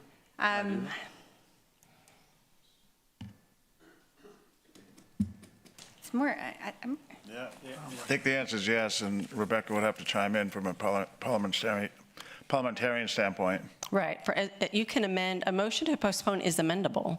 So that, Well, and you can amend it. If it's for 30 days that we're pausing, what's going to happen within the 30 days, that's amendable. Okay. So, And I want to let everyone know that I did have a phone call with Senator Hinojosa, and he did say that he would expedite the letter and get it to us even as early as the end of this week. And that way, this council can look at the content of that letter and then make a decision, we move forward or we don't. But we're not talking 30 days. We could be talking about a few days. Can we vote on this motion, Mayor? Well, he's amending your motion. Let's vote. Now. Well, we're trying to get clear what the amendment is. So, can he do that? you can amend a motion All to right. postpone. Yes, you can. Okay. Okay, do So- you have the verbiage that I want? yeah. We're trying to cobble that together. Sir, I said what he wanted to do was do the 30%, go back to the original motion. You can't do that. I understand. Yeah, so that's what I said no, but he can amend your motion to postpone. If you're talking about a 30-day time frame, it can be amended what happens in the 30 days. That's amended, that's in Yeah, order. so basically your motion to postpone the action, the authorization of Amendment 5, but you're authorizing $10 million to be added to Amendment 4. That's really what you're, up to $10 million. Because again, the letter. To be just added to until the letter current contract comes. value. Yeah. So it's not 30 days, it's up Right. to. So, so motion to postpone Okay, with the authorization to add 10 million to the current contract. The timeframe he gave is 30 days. So if it comes in sooner, I guess contingent upon receipt of the letter, and if the letter comes in earlier, then is that the intent? Yes. Okay. So contingent upon receipt of the letter? contingent, right. Right, so we could bring it back August 12th or up to August 26th. Yeah, earlier than the So 26th if the letter however. comes in sooner. Absolutely, no, it would be. That's Or a the whole special point. meeting you can Right. call a special meeting in 3 days, right? You could bring it back on the 8th or whatever, Next week, Right. right. Second. I second or the 5th. Okay. Councilman Hernandez. Okay, thank you, Mayor. I wasn't going to say anything more on this, but because I think my position is well known, this whole thing with the progressive design build is exactly what I told, as I had this conversation with Drew, that our cost was going to double. And I could have set your watch to it, and sure enough, it doubled. we were never told about the penalties associated with the SWIFT loans prior to this, when we were voting on them. Never any discussion about the penalties associated with it. So I feel like that we were not given correct information that said, oh yeah, we have an off-ramp at this point and this point. And then, oh well, but wait, you're gonna lose a bunch of money and we're gonna have to pay penalties and then the IRS is gonna have problems with it. That was never expressed during when we were voting to take those loans. Unless I missed something. I don't recall that being the case. I don't recall hearing that. So, but I also want to say that we do have other options. This is not our only option. We can't talk about some of the options because they haven't been fully, run down, and there's some caveats to them. So I'm not going to get into it. We're waiting for responses from a few organizations that will get us to us by September. And I want to say that I'm not against how industry. I think Flint Hills, Valero, Lyondell, Basel are important parts of our community. They're important parts of our state. I've heard Roger talk about how we provide jet fuel to DFW, Austin, San Antonio. So it's not, we don't just affect ourselves. And I think it's important for us to at least try to provide the water that we've already had for industries that have already been here for a long time. And they've been here a long time. So, my commitment to them is I'm going to find water, even if it's not this project. We have, groundwater projects, wastewater reuse options, even seawater desal as an option. But I did have a question about the demo plant. It was one of the last contracts we signed before the end of July. Before the end of July, or was it before the end of June? It was supposed to be $11 to $12 million. Or is that not able to proceed even though we've already spent, or we're going to spend that $11, $12 million? Up to $12 million? Council would have to make that part of your motion. No. Right now, what was stated is, so contractually, yes, we have the time to do it. We have the money already established. We can continue work on it. But if we continue as noted, where we're saying no more work until we get the letter, then. Okay, but that's not what you said. You said we'd have to stop doing everything with that demonstration plant when we've already said we've had a contract to pay for it. If I'm being told to stop all work, I'm going to stop all work. So that's what was discussed earlier, was we're going to stop all work. He didn't say stop all work. He said hold off the decision on this thing for 30 days. You've already paid for that demo plant. Well, I haven't paid for it. We have an amendment. We've already agreed to pay for that because we excluded that from when we took back the authority on the amendments, correct? That's right. Okay, so why would you lose or have to stop something we were already paying for? Just because of a delay on a decision for the So the conversation. Amendment number 5. So if we're not going to pursue design, it doesn't necessarily make sense to continue the efforts on the demonstration plant. The whole conversation is about sunk costs and stop the bleeding. So if we're going to stop the bleeding, I would say we stop working on the demonstration plant. If the council's decision is not to continue, it doesn't make sense, in my opinion, to continue working on something that. But we've already paid for it. Or we've already assigned money to it. We've already signed the contract. We've encumbered funds, but we haven't committed all the funds on that amendment. Okay, I don't understand how we've already signed a contract, we've already assigned money to it, encumbered funding for it, but you're going to stop it because of a delay on a decision. If that's your choice, that's your choice. I'll let it go. Okay, thank you.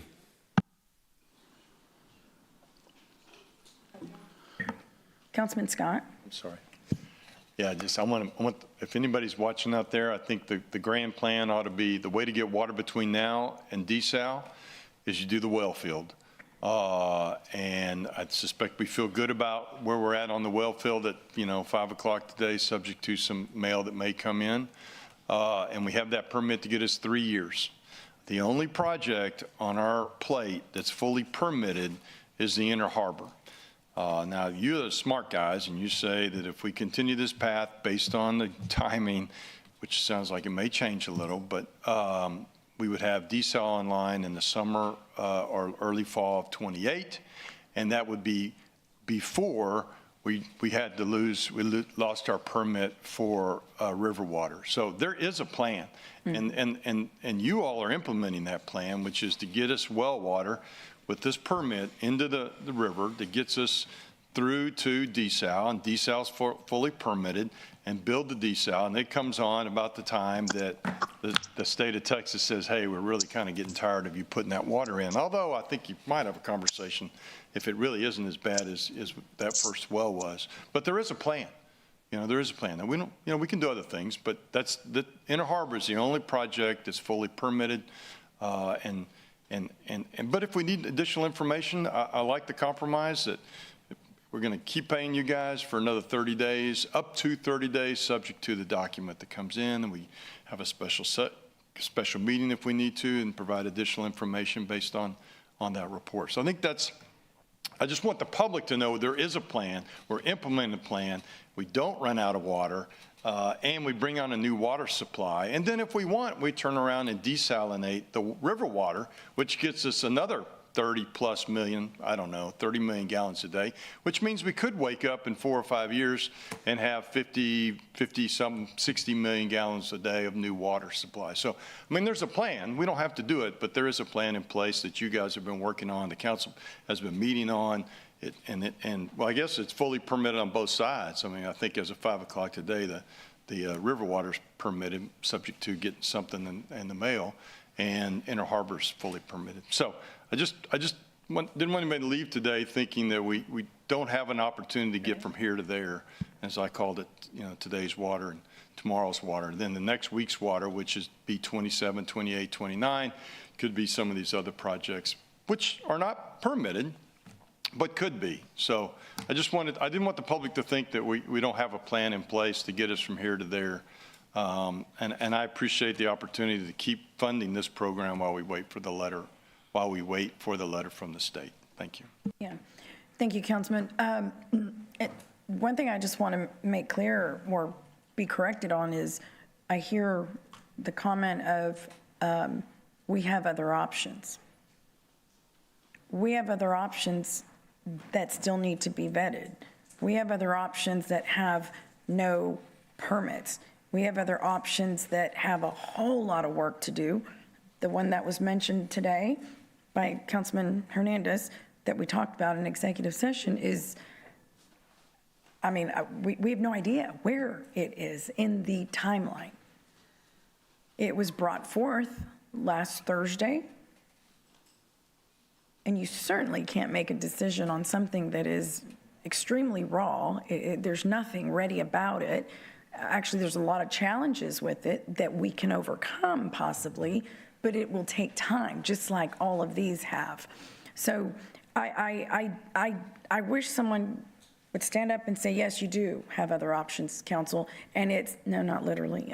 What I'm saying is, I do want that. My point is, we have looked for those. We have looked. There isn't anything. You guys have done an amazing job in bringing on an additional, 25, 35, 45 MGD? Well, right? we've got with the Riverwell project that we're talking about, we've got 5 that's going. I'm also including the Mary Roads pipeline. And the Mary Roads pipeline, we've increased that flow from 42 MGD last year to 75. Right. So we've done quite a bit. Doesn't save us, but just like someone said, no, desal doesn't save us today either. But tomorrow is going to be today real quick. And this project, it as has been spoken, is moving. It is ready. It has everything, and it has taken years upon years to get to this point. So anyway, I say that because I do support. I understand my colleagues, and I hope this is a good halfway point. We're not funding a full month. The senator just told me he can probably get this letter by the end of the week. we can call a special meeting. So we're talking within 7 days. We can be right here back at this dais saying, all right, let's cut our losses or let's move forward. But we keep moving. And I think in the end, if that's what we ultimately want to do, then this works, hopefully. Yeah, 3. What's that?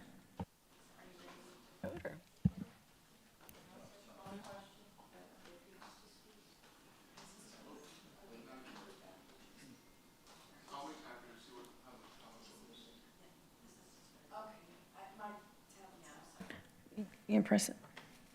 Councilman Cantu? I got a question, Drew. So this project's gonna cost us $1.2 billion, okay? We have $757 million guaranteed from the loans? Yes. Okay.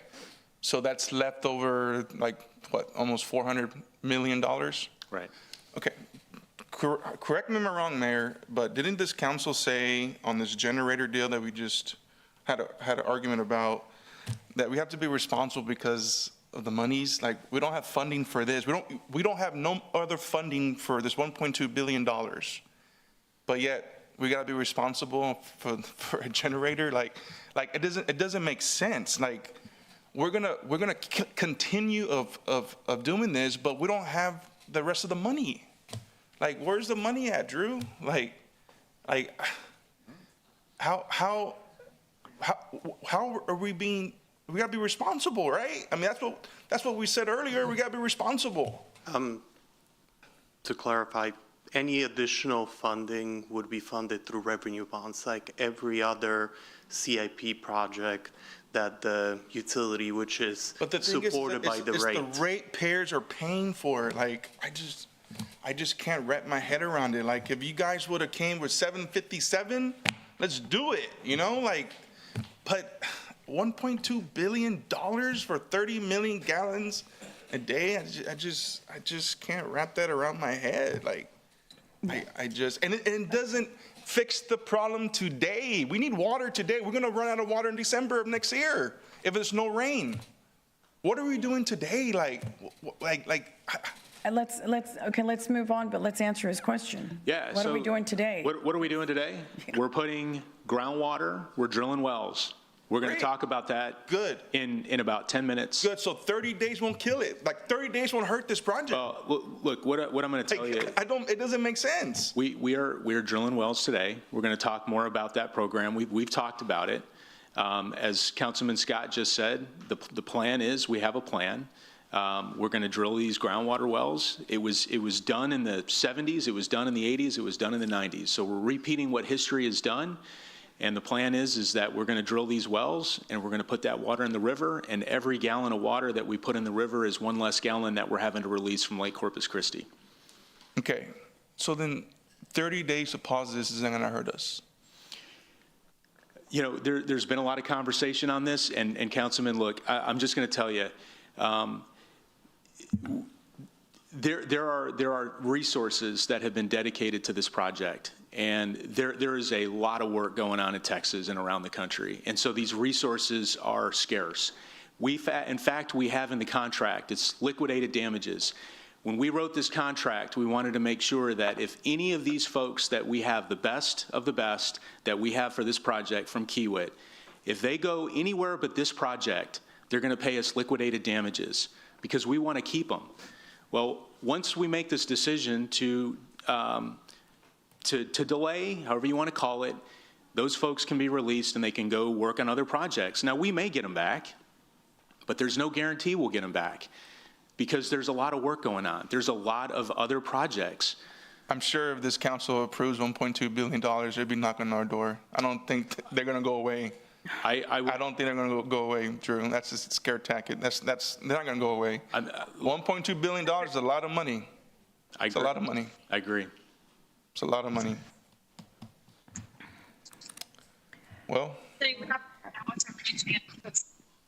who's on here? Okay.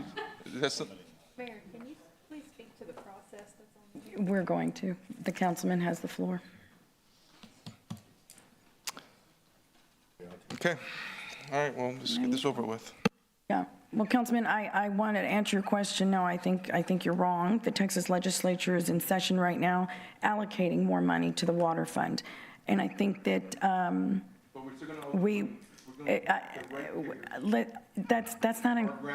that's not, okay, yeah.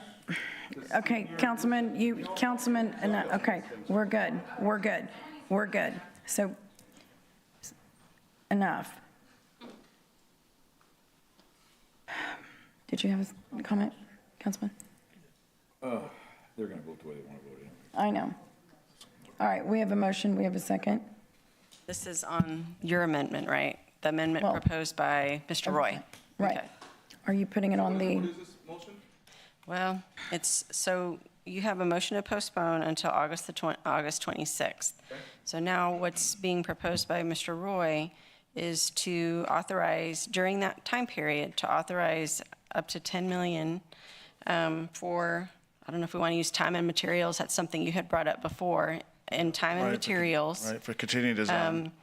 During that time period upon receipt of the letter from the Texas Water Development Board. Is this like a normal item where the amendment? oh, right. She wanted to know, I'll go ahead now. I'm sorry. Councilwoman. If this fail, well, we talked, if this fails, the councilman's motion, do we go back to the councilman's original motion? Yes. Because this is amendment to his Yeah, motion. we're just amending his motion. So if it doesn't pass, then yes, that's correct. It We go goes back back to to your his. original. That's correct. Right. Yes, ma'am. Okay. Are you going to put it up on this?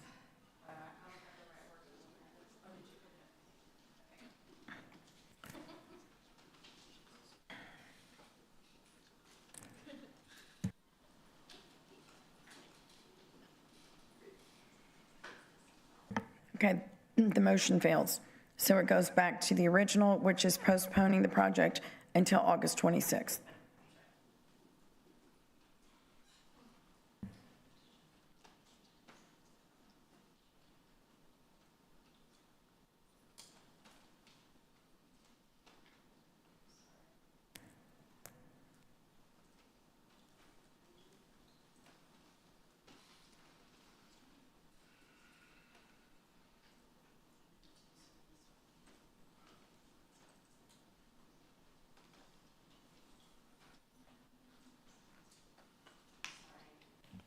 Can we take a voice vote? I apologize. Yeah, it's locked. The system locked, so we're not able to go in and change and display the vote, but we can take the vote, do a voice vote. Okay. So it's to postpone until August 26th. Okay, so all in favor? All in favor, say aye. Aye. Any opposed, say no. No. Okay, please raise your hands if you know.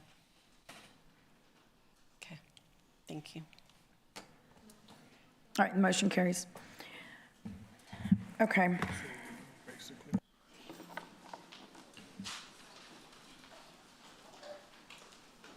All right, so we're going to move on. I'm going to recess the council meeting to hold a special meeting of the Corpus Christi Housing Finance Corporation. Councilmember Roy, the president of the corporation, will preside over the meeting.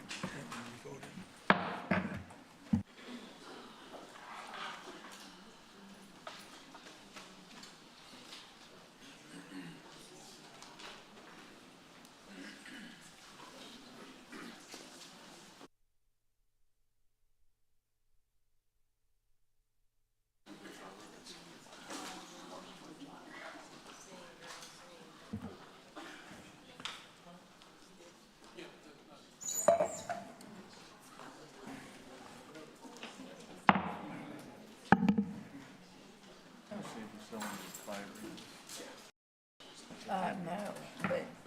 Check with bonds. Which one? Fire briefing at the end. Yeah. It's too tired.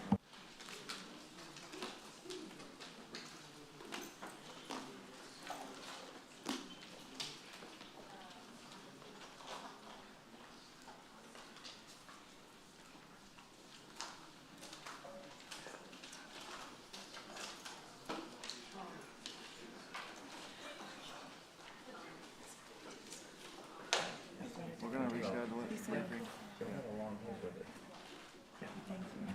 Okay, I appreciate it.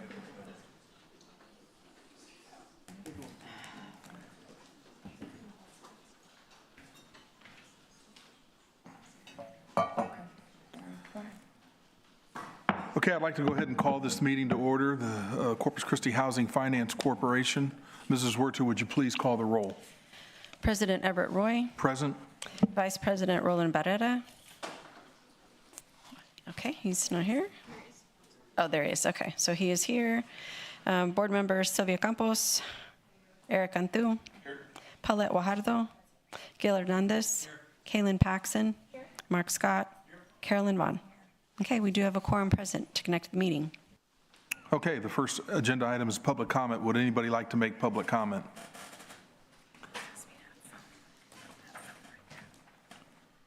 Mrs. Werter, have you received any public comment? No, sir.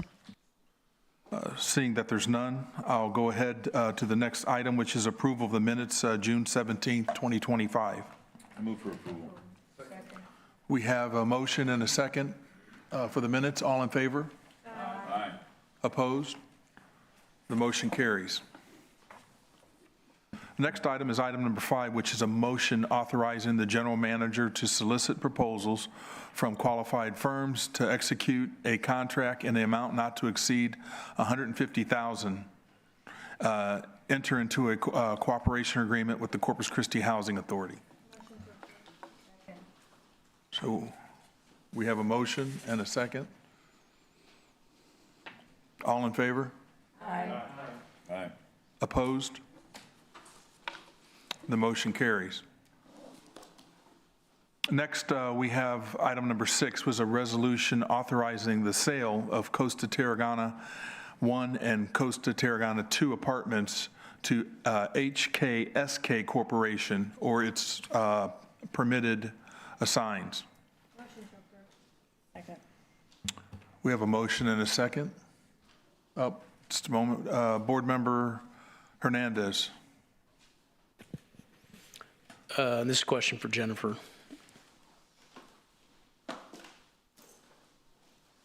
Jennifer, thank you.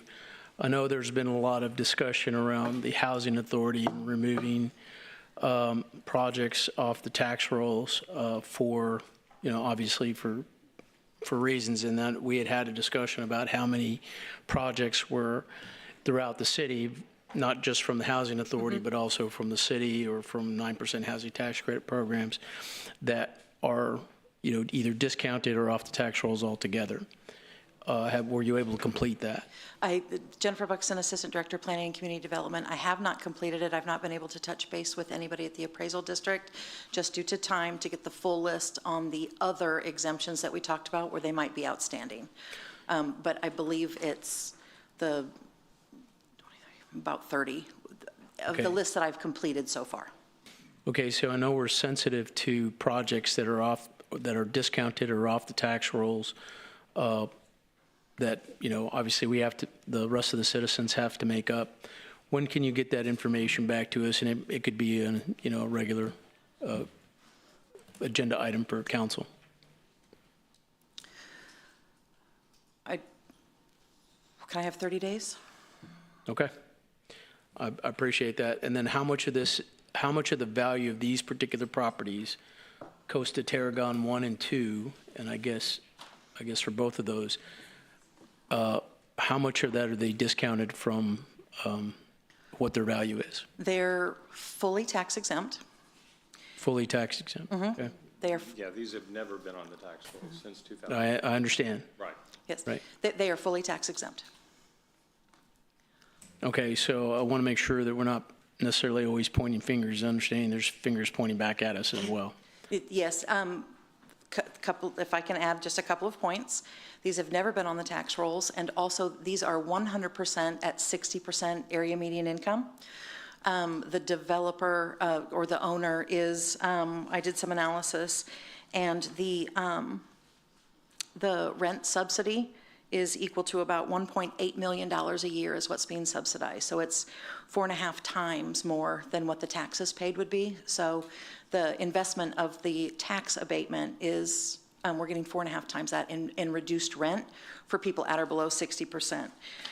It looks like the people are saving anywhere between $260 a month and $645 a month, depending on 1 bedroom to 3 bedrooms. This is significant savings for these families on a per-month basis, and that does not include what they're saving on utilities. Okay, I understand. Thank you. Are there any other questions? Seeing that there's none, did we have a motion? Yes. We have a motion and a second. All in favor? Aye. Opposed? The motion carries. Bless you. Thank you, sir. Seeing that there's no further business, this meeting is adjourned. Thank you.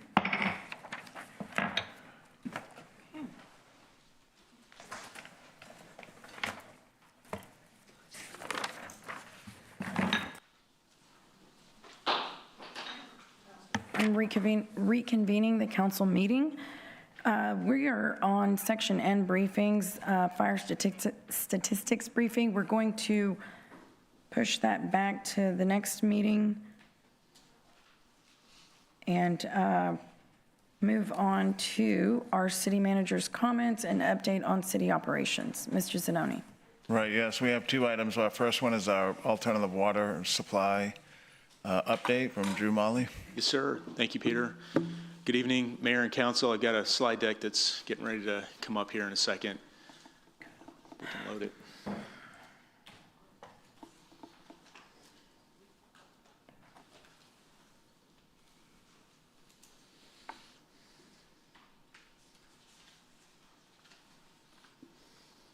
Okay. So, as I typically do every week, and as I present this every week, and also as we have a memo that goes out every week, this is just a quick snapshot of how we're looking at in terms of our water supplies. No surprise in terms of how the eastern water supply is. We are doing very well at Lake Texana, 97.1% full. I think I mentioned the last time I was before you that we got an offer several weeks ago from Lavaca-Navidad River Authority for an interruptible water source of 4,500 acre feet. We also just, actually in the last couple of days, we were just offered 3,000 acre feet, and that can go all the way up to 12,000 acre feet for the year. So as the reservoir remains healthy and it remains full, we would have an expectation that we would be able to receive the full allotment of the 12,000 acre feet of water. The western supply obviously is a little bit of a different situation. As you can see, Choke Canyon is at its all-time low of 13.1%. You can see that displayed graphically up on the far upper right of your screen. Lake Corpus Christi is not at an all-time low, although it's pretty darn close at 19.9%, and then the combined capacity is at 15%. Our water supply dashboard that we update every 2 weeks continues to show that we have a projection, and again, I'll say this, a projection of December of 2026. That's when we would be 180 days of not running out of water. It would be 180 days of not being able to meet demand. And that, in accordance with our drought contingency plan, would be the date that we would go into a level 1 water emergency. Of course, we are doing everything we can to avoid something like that happening. That is a projection based on extremely dire forecasts for rainfall. It is based on extremely limited amount of rainfall. So if we could just get even average rainfall, we would be able to push that date out. And I think another thing that's important to note is that the groundwater work that we're doing today is something that helps push that date, that December 2026 date out. So the more groundwater that we're able to add, the further out we're able to add, to push that projected level 1 water emergency. One of the things I want to do here is I want to introduce Dan Olson with Garver.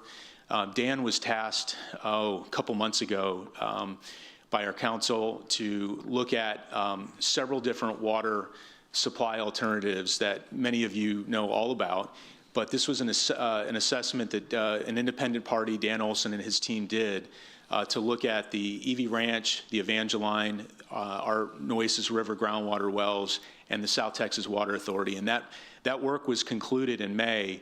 And we had planned on being here earlier in June, except we had some challenges getting some of the data from one of the water supply projects, and so that has gotten pushed back. So the timing of this is good. I'm going to turn this over to Dan and let him run through these slides. Good evening, Mayor and Council. Dan Olson with Garver. As Drew mentioned, we were tasked with assessing different groundwater alternatives available to the city as an alternative water supply.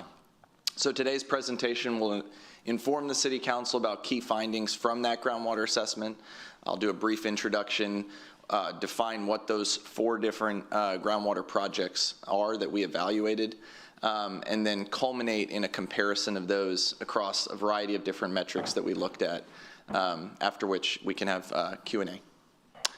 Starting with that introduction. So the city retained Garver to evaluate multiple project opportunities to integrate treated groundwater into the Corpus Christi water system. So this began April 22nd, when we received notice to proceed. We had a little less than 6 weeks to produce an evaluation report that we submitted on time on May 30th. That report only included 3 of the 4 project alternatives that we were originally tasked with doing, and that was the EV Ranch, the Evangeline, and the Nueces River Wells project that the city is developing. It lacked information from the South Texas Water Authority project. We had reached out to them multiple times to obtain that information, but it did not come in time to be included in that initial report, and so it was not included. On June 20th, we did receive a limited amount of information from South Texas Water Authority. It was marked as confidential, so I can't get into great detail about it, but essentially it amounted to some information, including contract information for the project that 7 Seas Water is doing for South Texas Water Authority, a significantly smaller project, about an order of magnitude smaller. We're evaluating that information. We still don't have information on the larger project that was proposed to the city at a previous council meeting of roughly 30 MGD, 10 times larger. For all of these projects, those evaluations were based on cost, implementation schedule, how that agreement was structured or how the project is structured, any risks associated with the project, what's the water quality that would be provided, as well as other factors. So we'll go through these 4. Drew mentioned these, and we'll go one by one, beginning with the Eshelman-Voigt Ranch project opportunity, or the EV Ranch project opportunity. So the EV Ranch project is proposed to be structured as a take-or-pay water supply agreement. The Eshelman-Voigt Ranch is located to the southwest of Kingsville, shown here. This is a 100,000-acre ranch. The developers plan to develop a brackish groundwater desalination facility and then connect into the existing South Texas Water Authority pipeline. So they plan to develop a well field on that 100,000-acre ranch. They've determined that those wells are probably brackish. They've not drilled test wells yet, but based on existing historical data, it's likely that those wells are brackish. So they plan to build a reverse osmosis treatment plant on the ranch, and then build a new 46-mile pipeline to deliver the water to a connection point on the existing South Texas Water Authority pipeline. The plan that was proposed in March at the Water Supply Workshop included providing 7,000 acre-feet of water to STWA, leaving 25,000 acre-feet of water available for the city of Corpus Christi, which is approximately 22 million gallons per day. And then that would be delivered to the Owen Stevens water treatment plant through that STWA pipeline. They plan to take advantage of the higher elevation of the ranch relative to Corpus Christi. And so this would reduce the amount of energy needed to pump the water because they're taking advantage of gravity. So that's an advantage of this project. As I mentioned, it's structured as a take-or-pay water purchase agreement.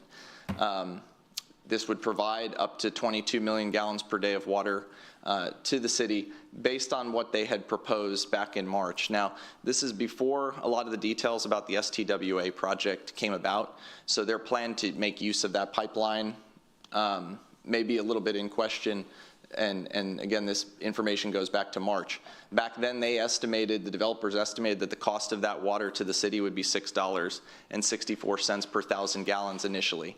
That's in year 1. We expect that over time there would be escalations to that cost, which we've estimated across all projects that over time there would be a 3% annual increase in operating costs, and that's what we're using as basically the average, the long-term average of the CPI. So again, that initial annual cost to the city would be $59 million. As a take-or-pay water purchase agreement, the city would not own any of the infrastructure, would not be responsible for designing and constructing that infrastructure. They would simply be buying the water or leasing the water at a certain delivery point. One of the risks of this project in our evaluation is that they have not drilled any test wells and there are no permits obtained. So in terms of risk of the project being viable and in terms of the schedule, this is a bit of a downside to this project. And consequently, water quality has not been confirmed. I mentioned they plan to use the existing pipeline. In the presentation provided in March, they showed photographs of plastic pipelines running over land. There's some concern about that as a risk to the long-term reliability of this project. We're estimating that implementation would take 40 to 48 months before this could be developed, but there are still a lot of question marks associated with the feasibility report. It has not been done yet, and the permitting. So as I mentioned, feasibility study has not been completed yet. So that's the EV Ranch project opportunity. Next, we'll talk about the Evangeline Laguna LLP project opportunity. The Evangeline project that was proposed in March relies on the use of the Mary Roads pipeline, but it needs to be stated that that pipeline can take approximately 12 million gallons per day of flow. To take the full 24 or 25 MGD that's being offered would require additional pipeline capacity in the form of most likely a parallel conveyance or transmission line to get the water down to the city's system. The project would be located to the north of Sinton and in close proximity to the Mary Roads pipeline, making that initial delivery of water convenient, so to speak. And what their offer is very different from EV Ranch. They're offering to sell the rights to the groundwater under a 22,789 acre property. We expect that this can provide up to 25.4 million gallons per day. There's an asterisk on that I'll go over in a second. As I mentioned, they're only proposing to sell the rights to the water. They're not going to design or construct or implement or operate said facilities, so the city would still get to own and operate these. This project is located within San Patricio County, where the San Patricio County Groundwater Conservation District has jurisdiction, and they allow a withdrawal rate of up to 1.25 acre feet per year per surface acre. And so I need to say that that's what they are allowing currently. That can change over time based on whatever the modeled maximum allowable groundwater is, and they can change that number. So one of the risks we identified with this project is the possibility that in the future, that withdrawal rate could be curtailed or lowered.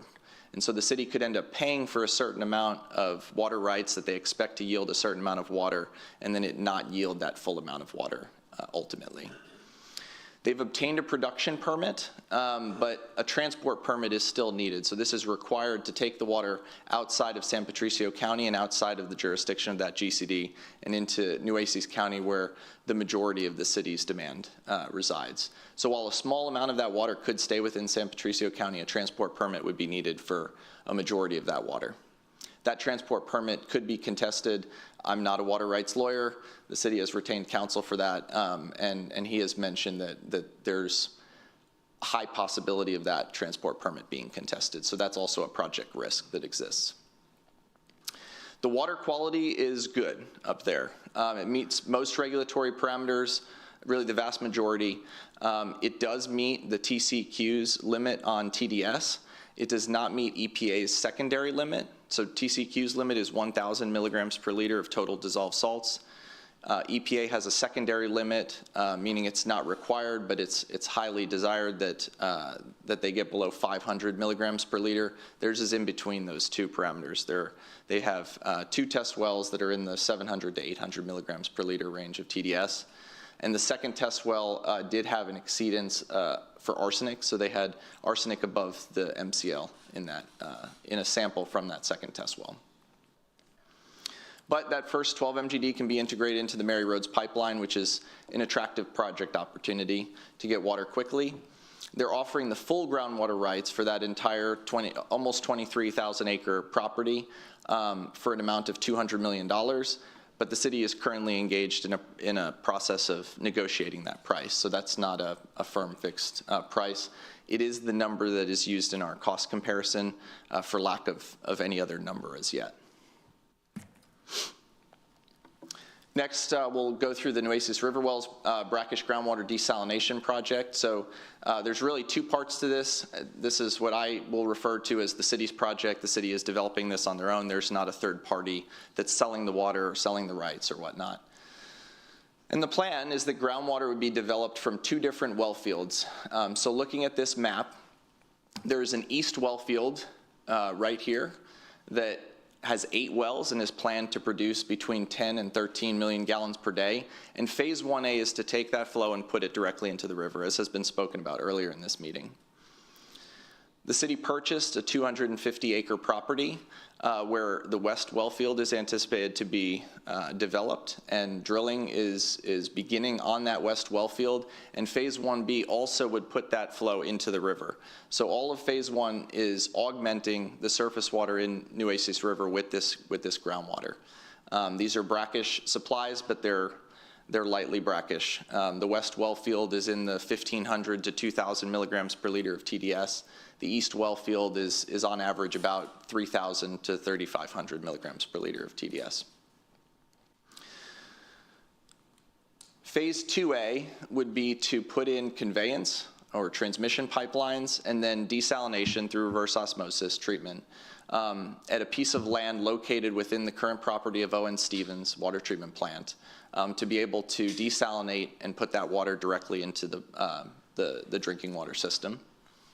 Phase 2B would be to extend that conveyance to the west well field, capture that additional flow, and bring it to an expanded RO treatment system to be able to capture up to 24 million gallons per day or more of treated groundwater that could be put into the city's system. The city would own all the assets and would be able to make use of already drilled groundwater wells. So there's 8 wells that are already drilled in the east well field, and again, additional wells that are being drilled in the west well field that the city could take advantage of. I mentioned at least 24 million gallons per day of brackish groundwater could be harnessed and treated and put into the CCW system. Water quality testing has already been performed on the wells that have been drilled, so we do know the water quality of the wells that the city has already drilled. And that TDS, again, ranges, now I'm showing the full range of both well fields. Every single well that's been tested, it ranges from 1,500 to 5,000 milligrams per liter. That's, again, above the limit for TDS, so it would require reverse osmosis treatment. But a big advantage here is the city already owns the groundwater rights. No transport permit would be needed. It's all within Nueces County and would stay within Nueces County. And the plan for disposal of the brine from the reverse osmosis treatment system is planned to be disposed via deep well injection. And a site has been identified within the vicinity of Owen Stevens where that brine can be disposed of via deep well. Finally, the South Texas Water Authority project opportunity. So from what we know of the information that's been provided for the project between Seven Seas Water and South Texas Water Authority, we believe this project would likely be structured as a take-or-pay water purchase agreement similar to the agreement that already exists between STWA and Seven Seas Water. And so we expect that the developer of that larger project would also be the same entity, which is Seven Seas Water STWA USA LLC. And the location is expected to be in the same location as that current project near Driscoll, Texas. And so we anticipate it will be a take-or-pay agreement over a 30-year term. And at a prior meeting, STWA has proposed a 30 million gallon per day facility and offered to make 28 million gallons per day available to the city of Corpus Christi. So it's a significant source of water. However, no test well has been drilled to date, so we've not been able to verify the hydrogeological viability of this project yet, nor the water quality. So they have a project that's about 10 times smaller, and they have a hydrogeological study that has demonstrated that they can withdraw 2 to 3 million gallons per day sustainably, but no study has been produced and shared with us that shows that they could sustainably withdraw 30 million gallons per day from the site that they have, which is about a 170-acre site, significantly smaller than the ranch in Evangeline or the city's property. Based on the information they've shared and some additional estimation that we've done, we expect that this would cost at least $6.50 per 1,000 gallons initially, and again with annual increases indexed to CPI, which for the purposes of our evaluation across all projects was the same, which is a 3% annual increase on the OpEx cost year after year over that 30-year period. And we anticipate that the project implementation schedule would be similar to the EV Ranch project of around 40 to 48 months. Again, big question mark here until we know that they have permits and that there's viability for the project. Okay, so finally, we took all that we could learn about these projects in a very short period of time, about 45 days, and tried to boil them down to something where we had an apples to apples comparison. And so we looked at this across a variety of metrics. I'm showing some different scenarios here, and I'm going to walk through each of those metrics one by one. Ultimately, when you look at all of those, it appears to us that the Nueces River Wells project is the best value groundwater development option for Corpus Christi, but we'll walk through that. So the scenarios you'll note here are not exactly the same volume or capacity shown in each of those. There was 22 and 28, but we really wanted to do an apples to apples comparison. And so we made minor scale ups or scale downs so that they would fit within two scenarios, a 12 MGD or a 24 MGD scenario for the Nueces River Wells and the Evangeline projects. And then the two larger projects, we just scaled to 24 million gallons per day. So that as you see costs, you're seeing an apples to apples comparison as best that we could. And as I mentioned, there's differences between the projects. So the first is a water rights purchase. That exists only for the Evangeline project. And so we note here, again, what was initially offered for the full groundwater rights of 200 million. And then later they came with an offer of being able to do half of that for half of the flow. And that's what it is. Capital cost. So these each have very different capital costs depending on the distance that they are away and how much conveyance is needed, how much treatment is needed for each of these projects. And I will note that even though both the EV Ranch and the South Texas Water Authority projects are anticipated to be take-or-pay agreements or water leasing agreements, there's nevertheless still a small capital cost that the city would incur in order to upgrade the water infrastructure of your existing system in order to be able to integrate that flow into your system. So there is some capital cost associated with that for conveyance and connections. Here we list the initial annual operating cost. And so you'll see that while the Evangeline project, for example, has a higher capital cost, it has a lower annual operating cost because that water is fresher. It's not as saline, there's less treatment needed, and so it has a lower operating cost. When you look at the EV Ranch and the South Texas Water Authority projects, all of the cost of that water purchase was put into this OpEx column because that's an annual cost that the city would be paying for that water. So I just wanted to note that that's where that cost resides.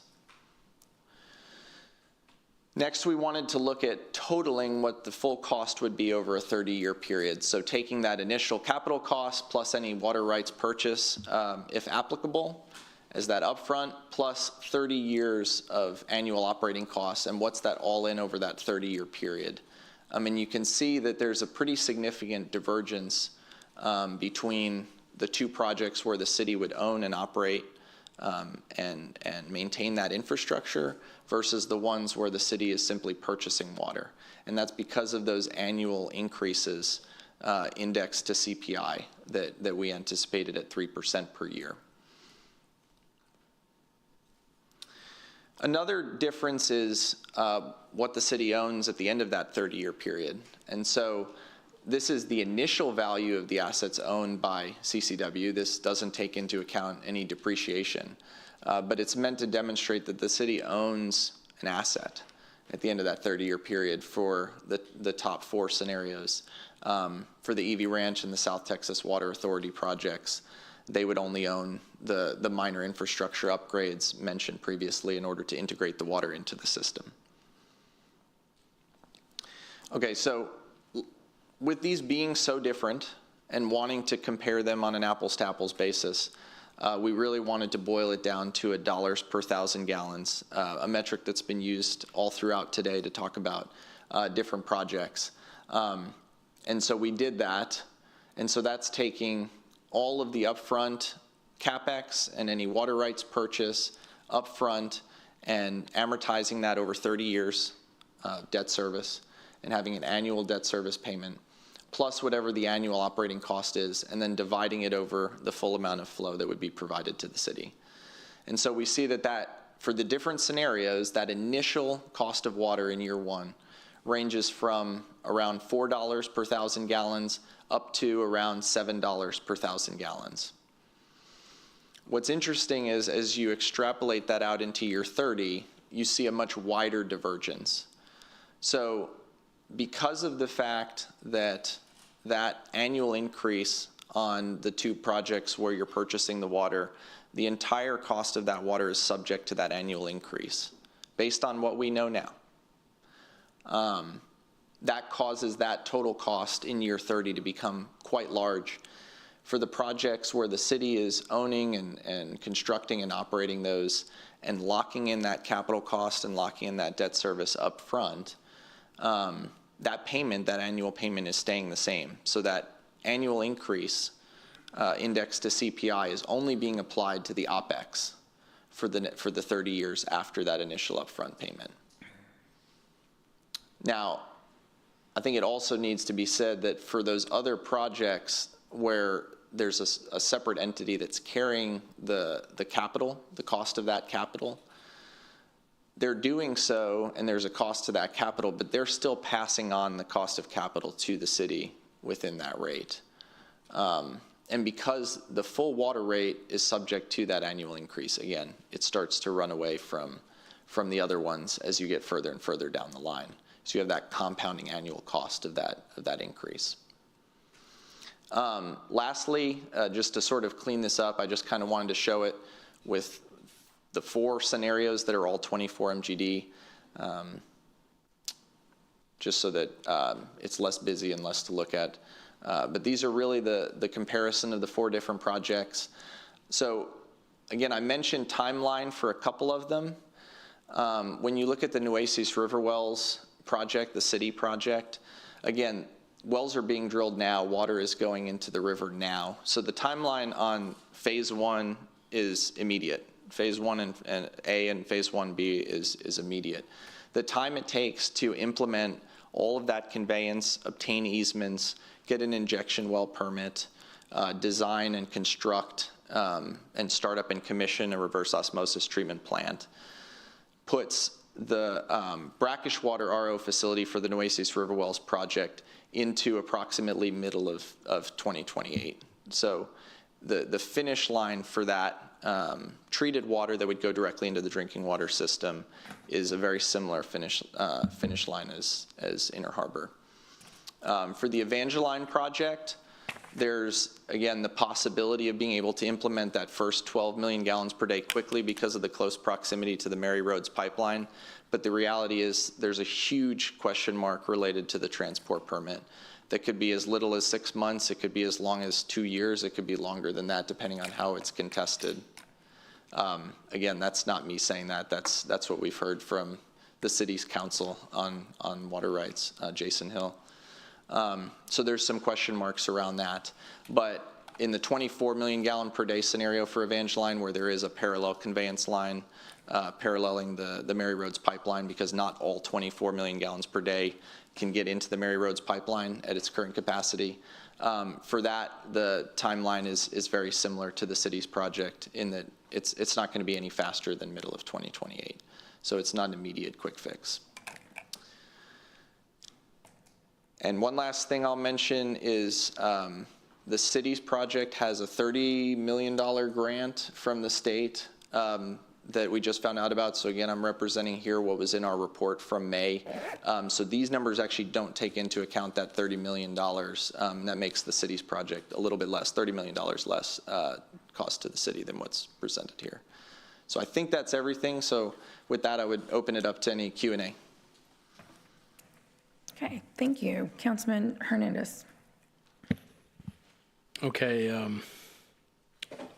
just some questions. You had mentioned there were some capacity issues with the Mary Roads pipeline associated with bringing in a groundwater project.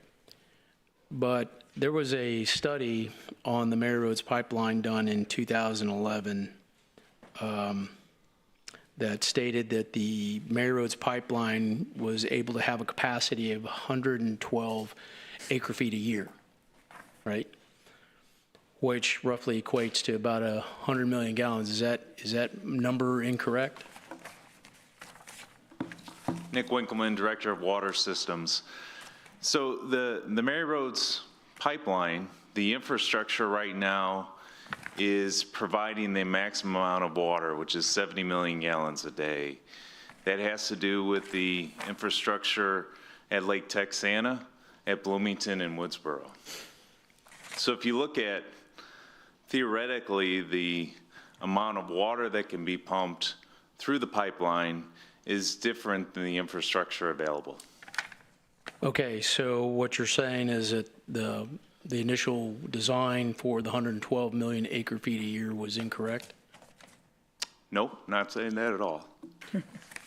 Okay, what are you saying? Is it, I mean, because, I mean, if I do the math, just the math on the 112 acre-feet a year, that's just shy of 100 million gallons a day. I'm saying the original design for the infrastructure, which not is just the pipe, Councilman, it's the pumping stations. So and the balancing tanks, that is not designed for 100 million gallons a day, and never was. okay, so what is it that needs to, I mean, if the pipe itself can withstand it, you're going to have to add more pumps? Is it different sections? Well, I mean, it seems like we're not getting the full picture. Yeah, I can give you some of that picture. So it's significant infrastructure redesign, right? It's a massive design at the Lake Texana pump station. And think about those, that piping is significantly deep, right, as it takes water from Lake Texana itself. You've got significant redesign and upgrades at both of the pump stations to include additional pumping equipment, additional header piping, and additional power. So we've got those pump stations, you know, we made, and all of you know this, but we did make power increases just this year to accommodate the spare pumps that are going in. But we're going to need additional pumps and additional power to those stations as well. So all of that was identified in our most recent condition assessment. But then also we need to remember that that condition assessment, we took a really close look at the pressures, the operating pressures of the Mary Roads pipeline. And we found that at certain pumping schedules, the actual pumping pressures exceeded the rating of the pipe itself, right? And we alleviated some of that by pumping at a higher schedule, Schedule 4. And that's all going to have to be restudied. All of that was done at a maximum Schedule 4 or 70 million gallons a day pumping capacity. Where it gets really complicated is, yes, we can add 12 million gallons a day into the pipeline, but the problem is that's good at Schedule 4. If we ever have to go back to Schedule 3, we start seeing those pressure exceedances again, and they're at a little higher magnitude than what we had before because of the additional volume of water introduced to the pipeline. Okay, so if I can decipher what you said, that there is the capacity within the pipeline, but it's just the way the pumps are designed for how it's set up currently, you can't go beyond 70 million gallons a day. Well, let me further clarify.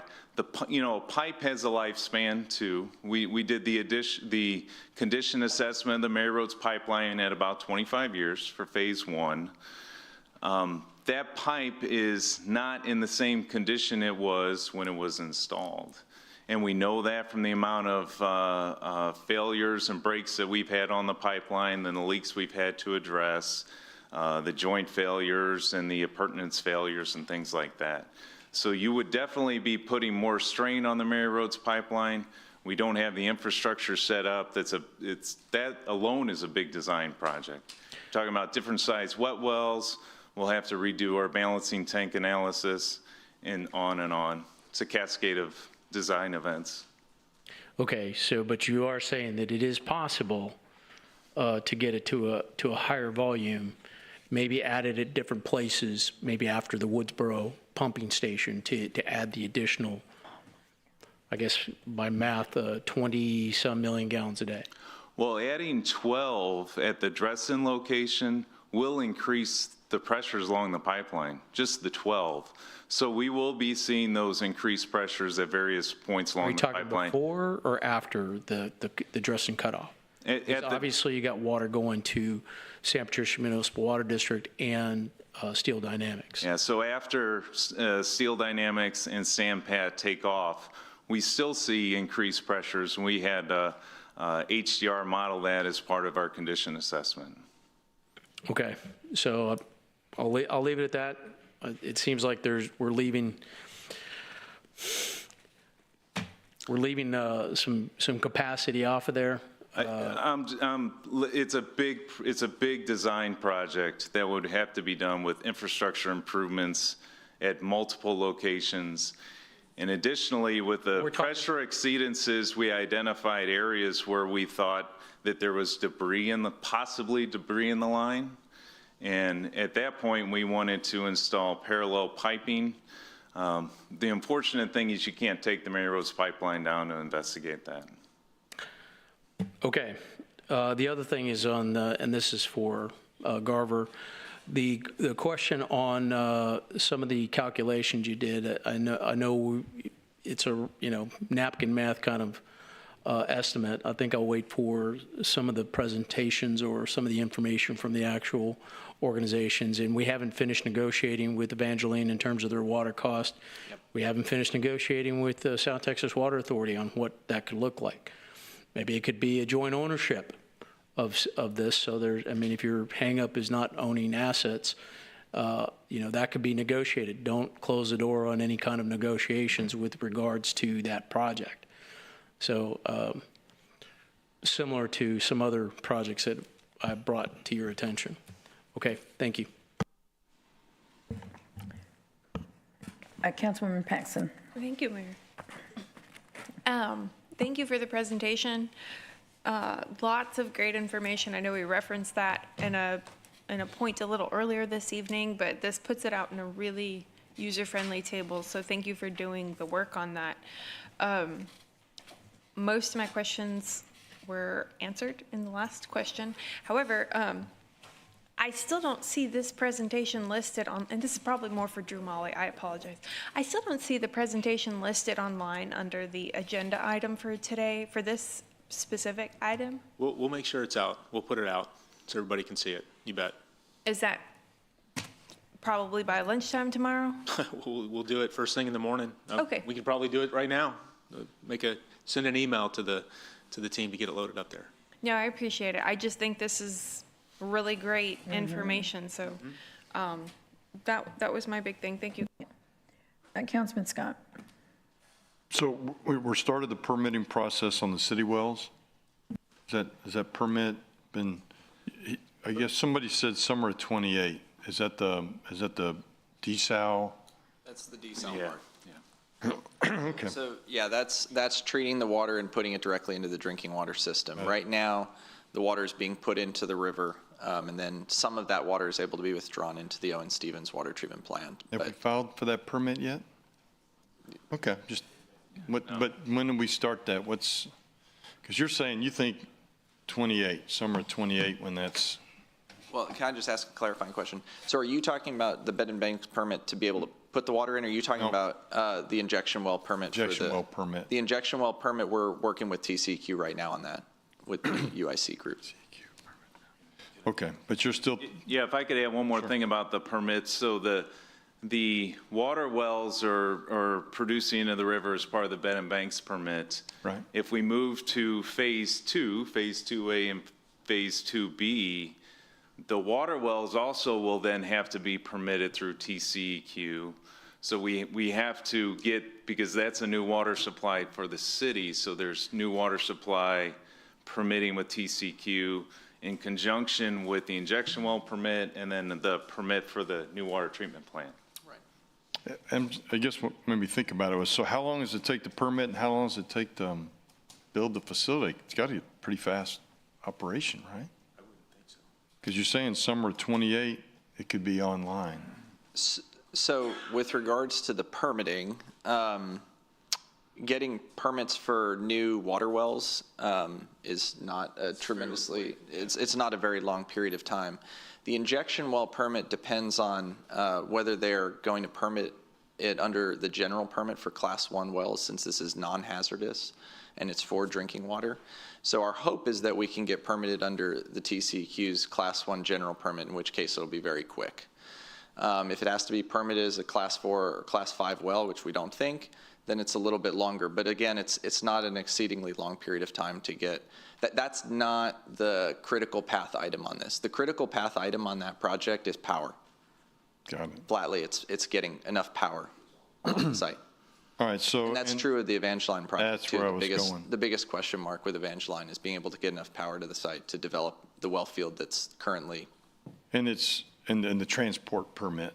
Yeah, that's also a very big question mark with And Evangeline. is somebody going to give us an update on Cody Hill's bills that he's introduced this week and its impact on groundwater conservation districts' ability to? Is he next, right after this? You can do it. Okay, that's fine. Yeah.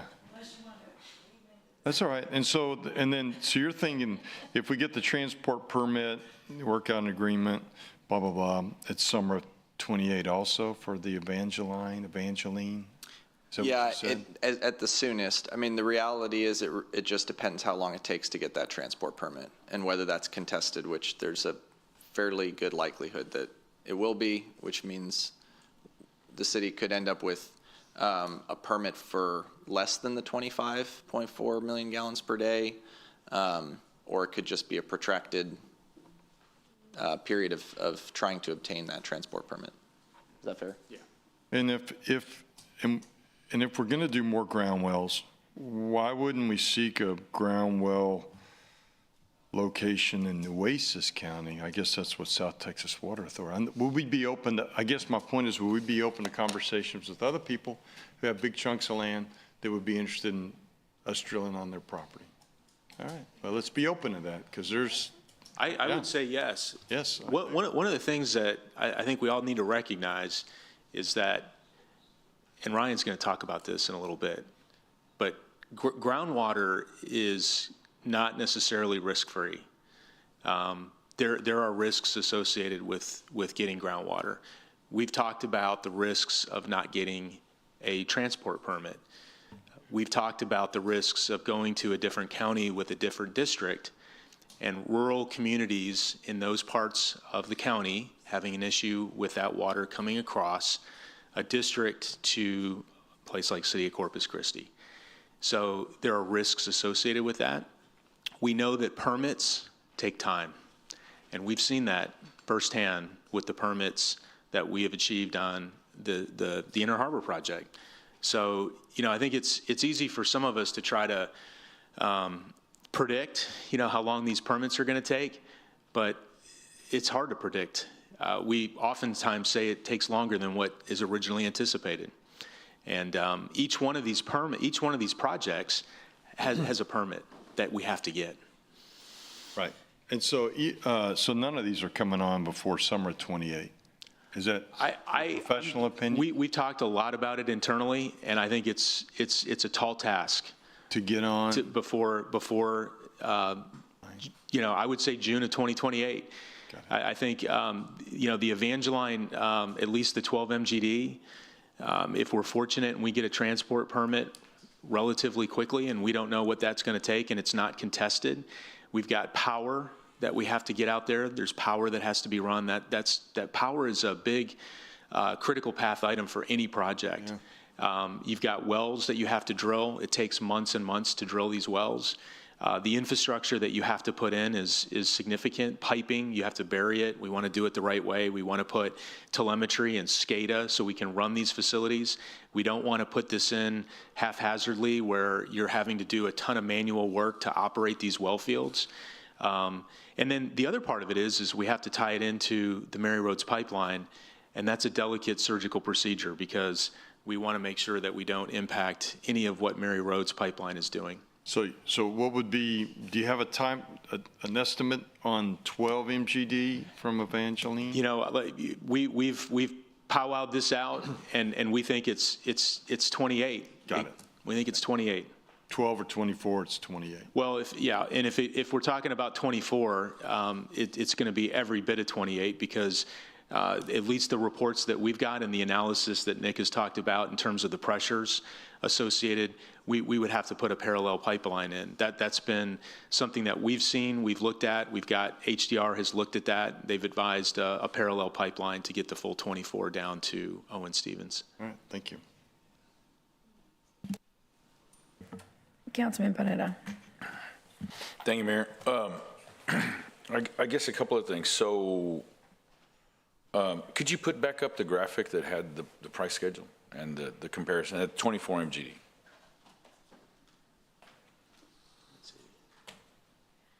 Okay. So a couple things. South Texas Water Authority and the Nueces River wells. So if we're pumping out 24 MGD and we're going to be it's going to go through brackish water RO, how much water are we pulling out of the river? Out of the ground. Out of the ground. So these costs are for 24 million gallons per day of finished water, treated water. So it would be about 15% higher for the Nueces River Wells project. We're anticipating conservatively an 85% recovery rate. So Evangeline again would be potentially an even higher recovery rate because it's has less TDS. So for the Nueces River, so you're looking at probably about 36 MGD. 36 is what we're pulling out. I mean, the Nueces River wells, we're pulling out 36 out of the wells. 15%, 15%. So, well, I'm figuring, so we're looking at. So about another, it's 27. 27 million gallons. Same thing with South Texas Water Authority. We're pulling out 27. Yeah, we don't know really the water quality for the STW wells because we haven't gotten that information. Okay. And I'm just curious, Camille, have we thought about calculating? I mean, you don't have to. I mean, or we'll see. Have we thought about calculating the cost of 24 MGD with the desal facility, just so that way we can have? Is there a way to do that?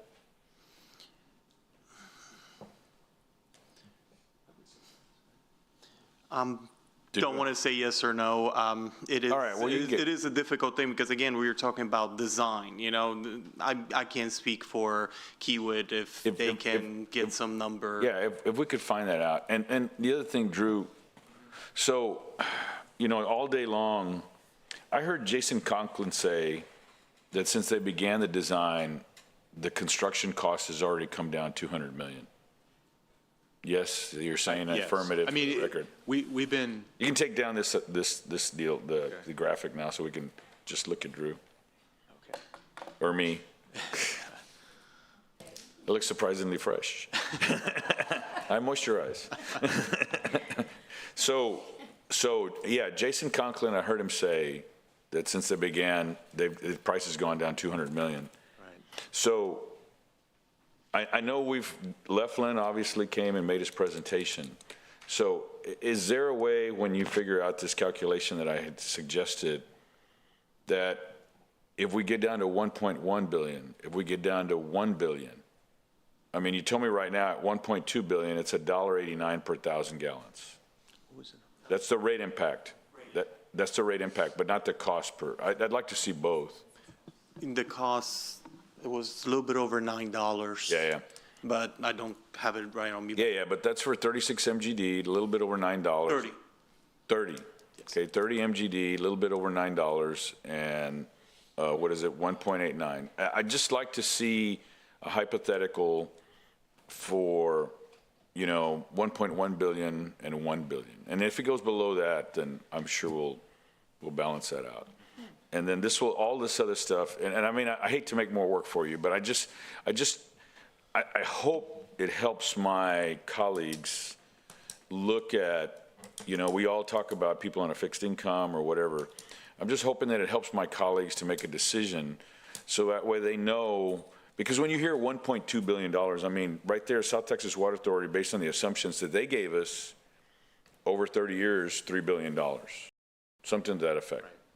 I think, like I said, I think Evangeline looks good. It's just, we've got a lot of hurdles to cover versus the permits. And I go back to desalination. We're fully permitted. And by the way, somebody made a comment, and I appreciate the fact that he kept it clean. But that you didn't know the information. You knew that we had the permit. You knew that we had the discharge permit. It's just somebody disputed it, and it was like, okay, well, let me just confirm.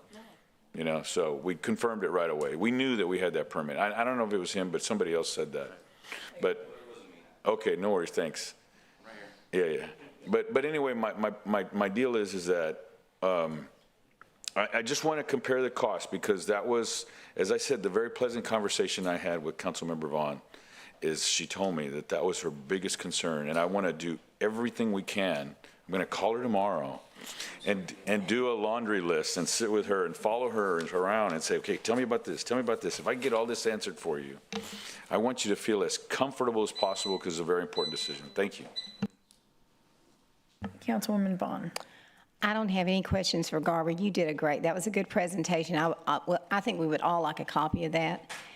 And I do have a question with you, or really a comment, just so it's out in the front. I'm concerned about the river wells because of subsidence. We've talked about that. It's my understanding they are temporary.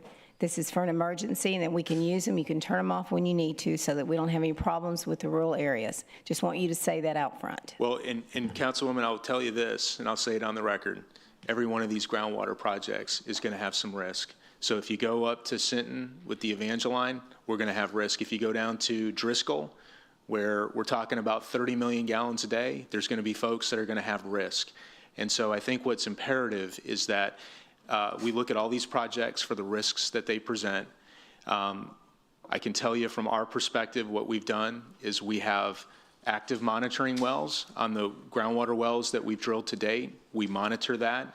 We have a well design that's been performed by a hydrogeologist who's well respected in the industry. Those are all the kind of things that we need to do. But I will tell you, groundwater has some risks. And I know that. Yep. And I know that. But I am concerned about the rural areas as I was from the get-go. And that is Nueces County that I'm concerned about. So I appreciate that. I'm just wondering if we have Evangeline in the audience. He's been sitting here all day long for questions. Can we bring him up? Sure. Lyle? Where are we? Okay. I wouldn't have stayed all day, but he did. Well, I think he wanted to listen in on the He did. conversation. He did. Introduce yourself. Yeah, my name's Lyle Larson. I know. Thank you for being so patient and Sure, staying. absolutely. I'm thinking that some of us have some questions for you. I know I do. I'll hit you with one. The transport permit. The transport permit. Yeah, your most difficult permit to get is your production permits. They're already obtained. A transfer permit is just a formality. And all of the groundwater transport projects, the more difficult aspect is proving up the hydrogeology so they can equate how much water you can extract from the ground. So I don't understand the preoccupation on the transport permit.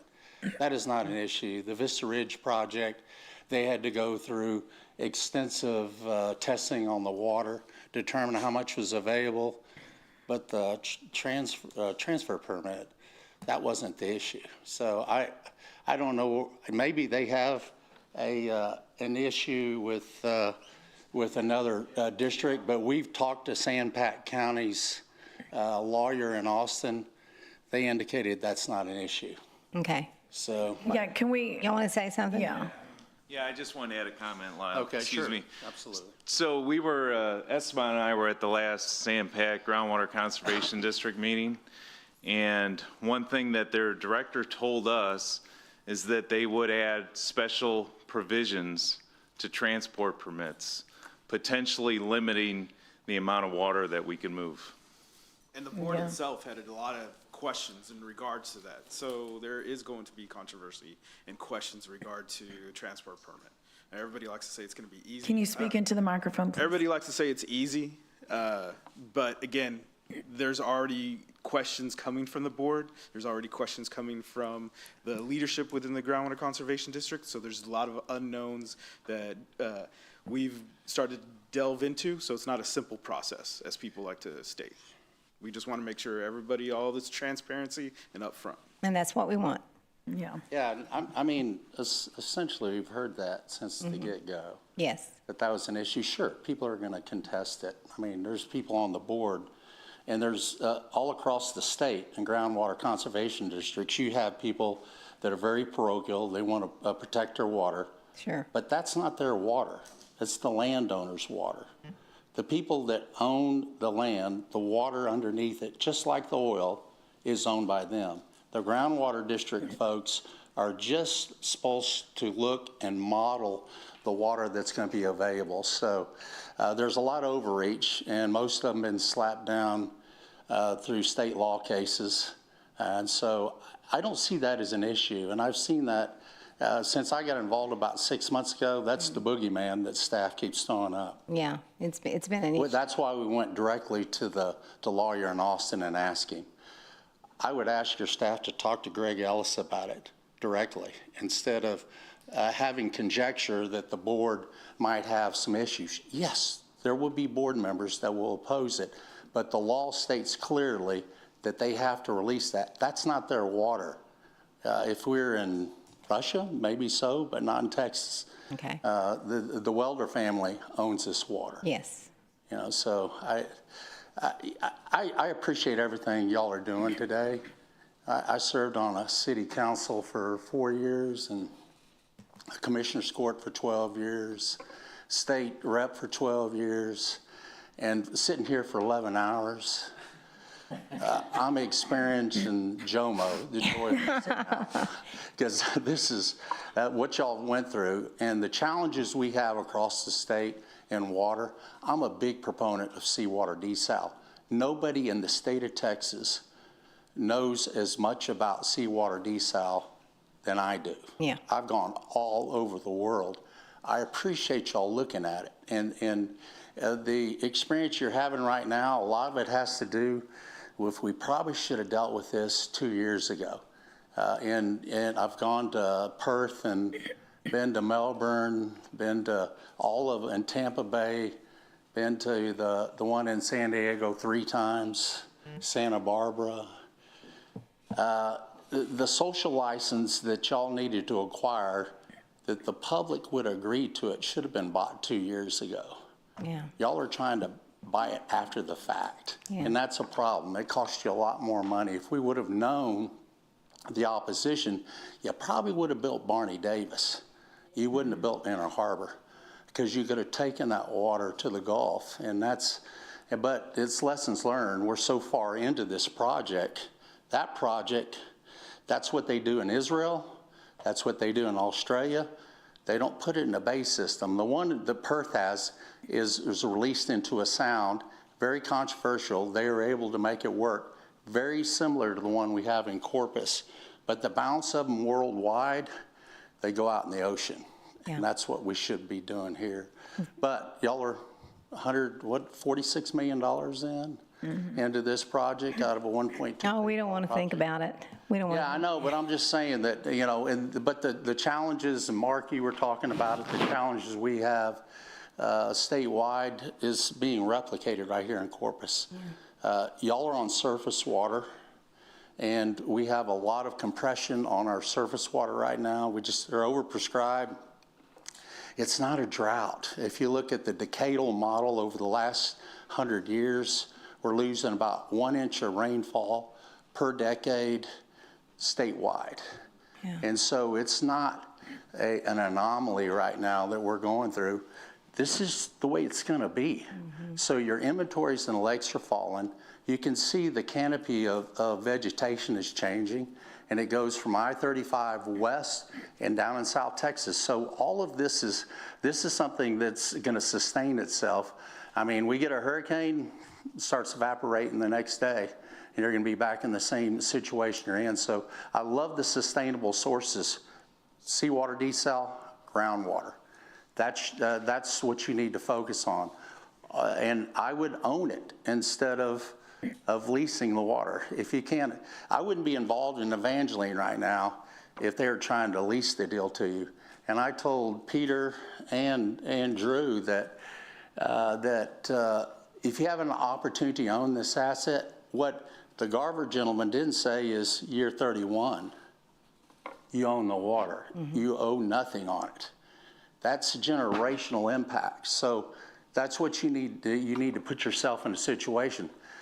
The biggest issue with seawater desal and brackish desal, we haven't gone 30 years to see what the plant condition is going to be like.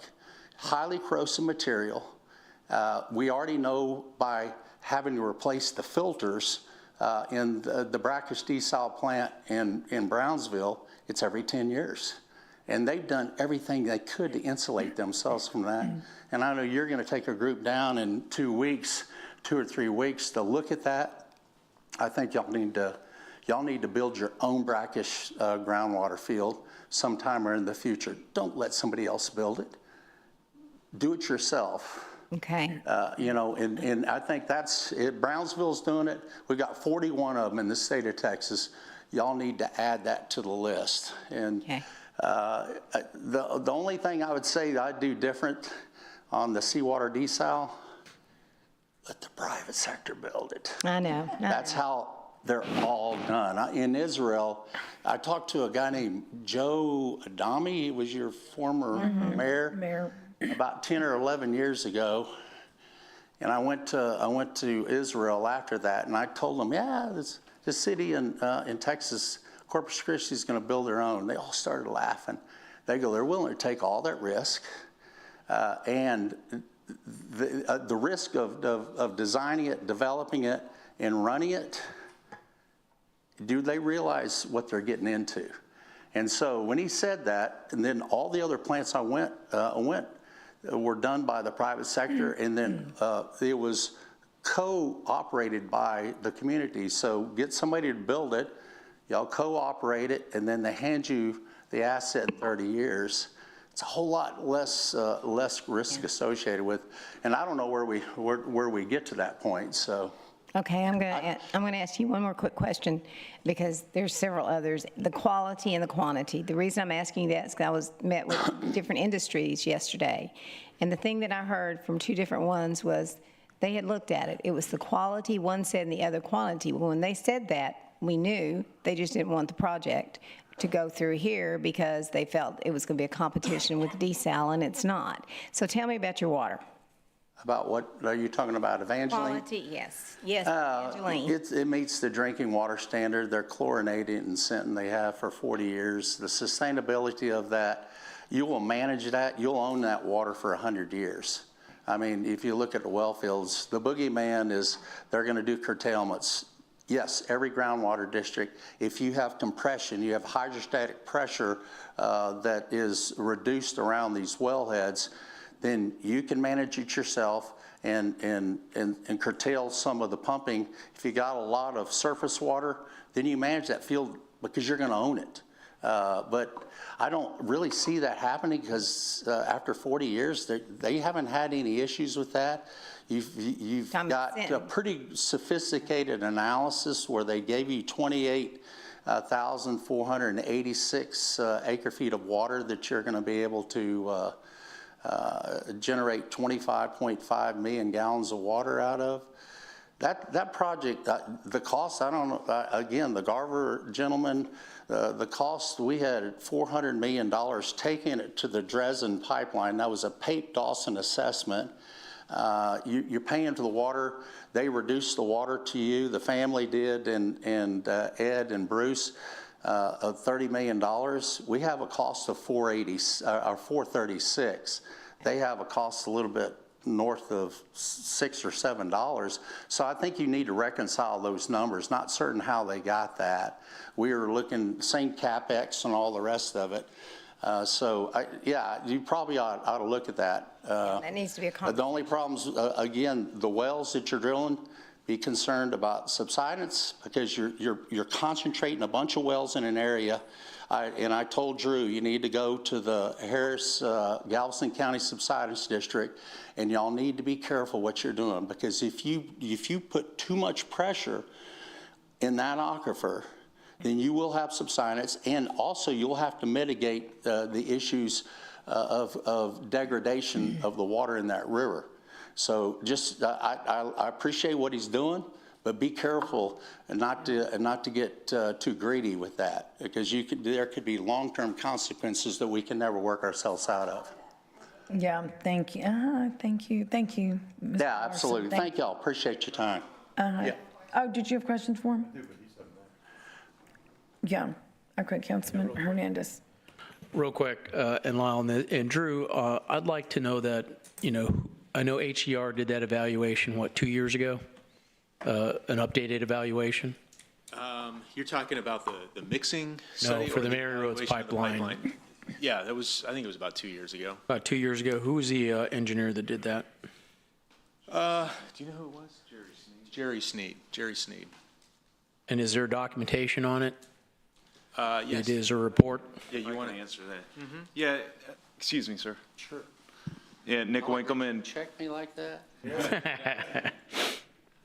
Yes, Councilman. So the report was completed a little bit less than a year ago. It's in draft form, and I'll tell you why it's in draft form, is we've added a lot of analysis, including this additional study that we've done.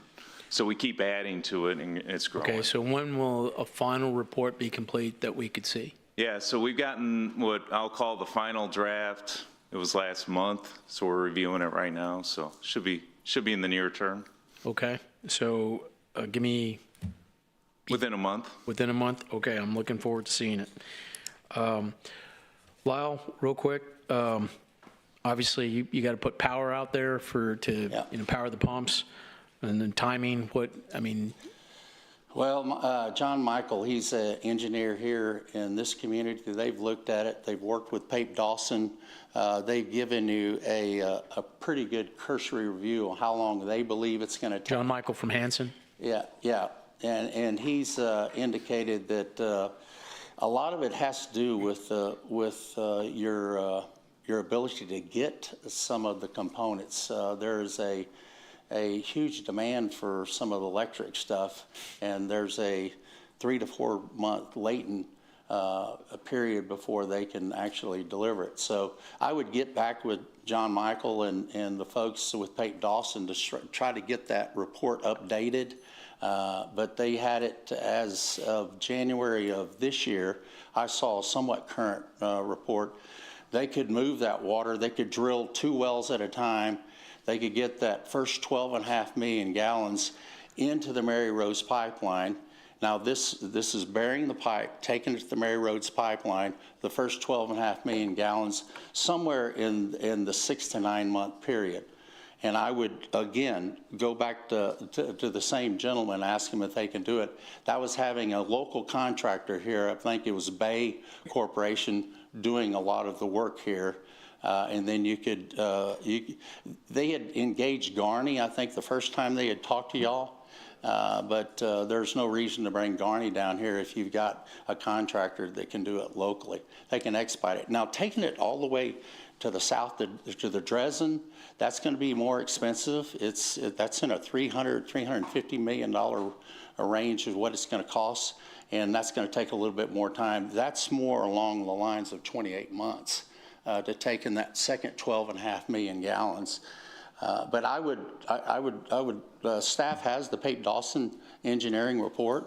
They didn't really talk about it in the presentation, but they have all this information already. Okay, so drilled down on. I can reach out to John Michael now. John Michael, I think, was on the ground floor of the development of the Mary Roads pipeline. So it might be, you know. I saw the blending study, 2009 blending study, and yeah, it says 100 million gallons can be put in it. And up to 50% of the water should be groundwater, blended. right? Yeah, it could be blended back in and brought in. So, I mean, I don't know, unless something's changed, and I understand the condition of the pipe, and the pump station could change that, and I think that's what y'all alluded to. Okay, well, we'll get that information when we get the final report from Sure. the HDR, and then I guess John Michael can give his evaluation on it. Okay, thank you. Sure, absolutely. Hey, Lyle, so, by the way, big fan. Followed you forever. Feel like I'm in the presence of greatness. Well, I'm really excited. that's overstated. Yeah, well, that's because I'm buttering you up for the rest of our conversation. Yeah.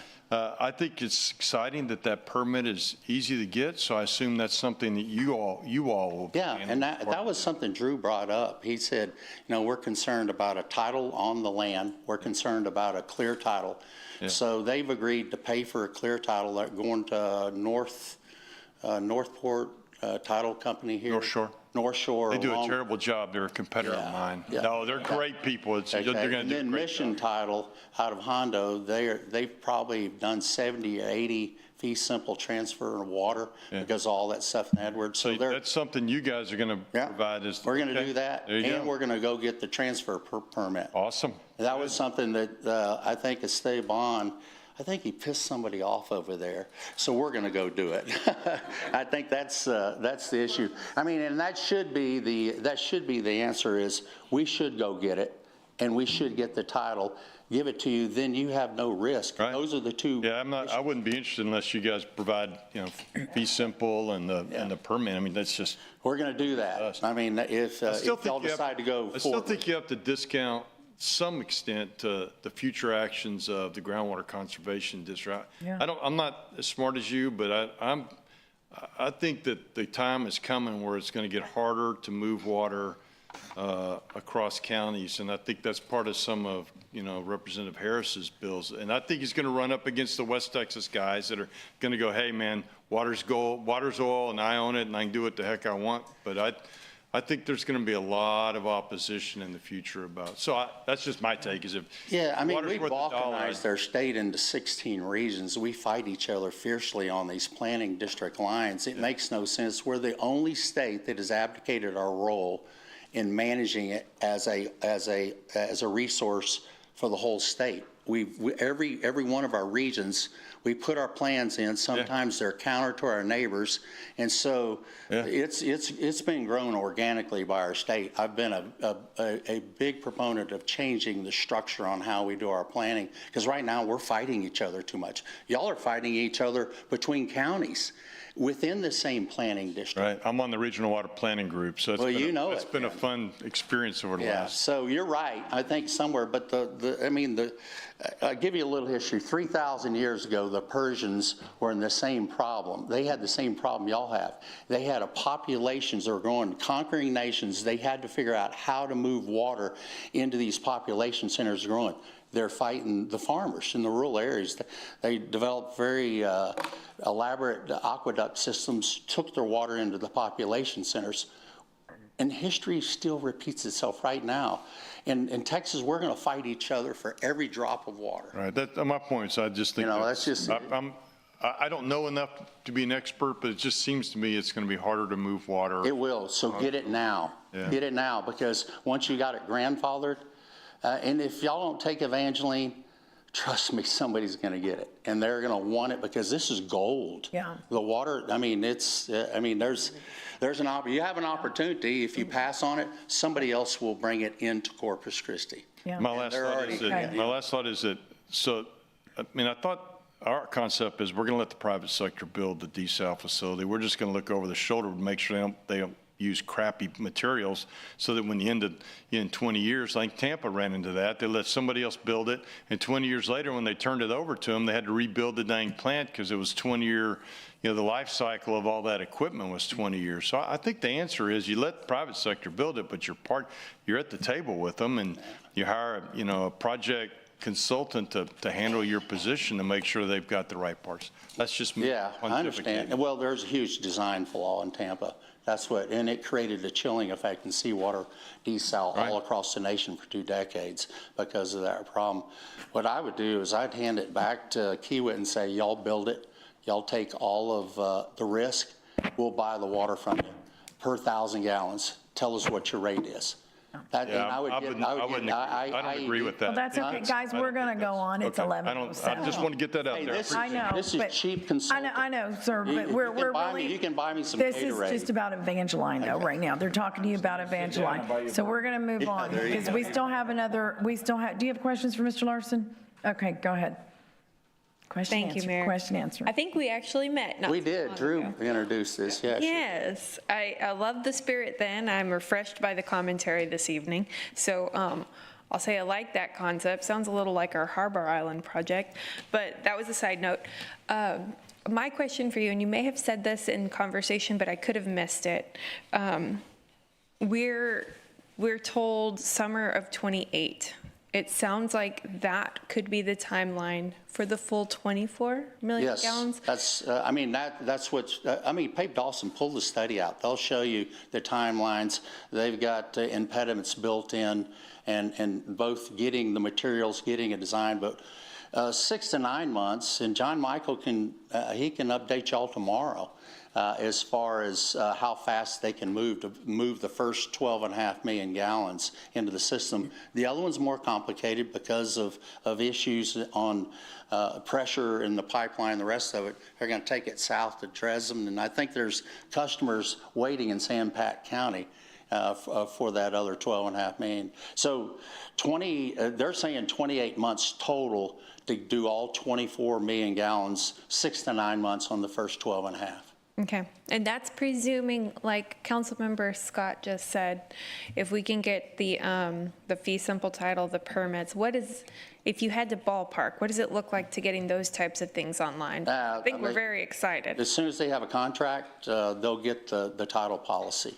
They got to have a contract. They've already gone through, both title companies have already put together what needs to be done. It's a very expensive title policy. You're talking about $170 million. So they're going to pay for it though. And then they'll apply for the transfer permit, and they've got real good lawyers that can sit down with a very competent lawyer that San Pat County has, Craig Ellis in Austin. They'll figure out the transfer permit pretty quickly. I mean, by law, they have to give it to them. It's not something that the people on the board have a choice, or they'll be sued. Okay. I mean, it's that easy. Perfect. That's what I hope to hear. But thank you so much for hanging with us through the entire day and being here for questions this evening. That was painful. I can't imagine doing it on y'all. We're still an hour early from our worst evening. And Ryan, he's awesome. Yes, he sure is, Ryan. Our Get up office here. is right next to each other. I can't believe he We're ready. is doing this stuff. He's a good one. Okay, Ryan. Thank y'all.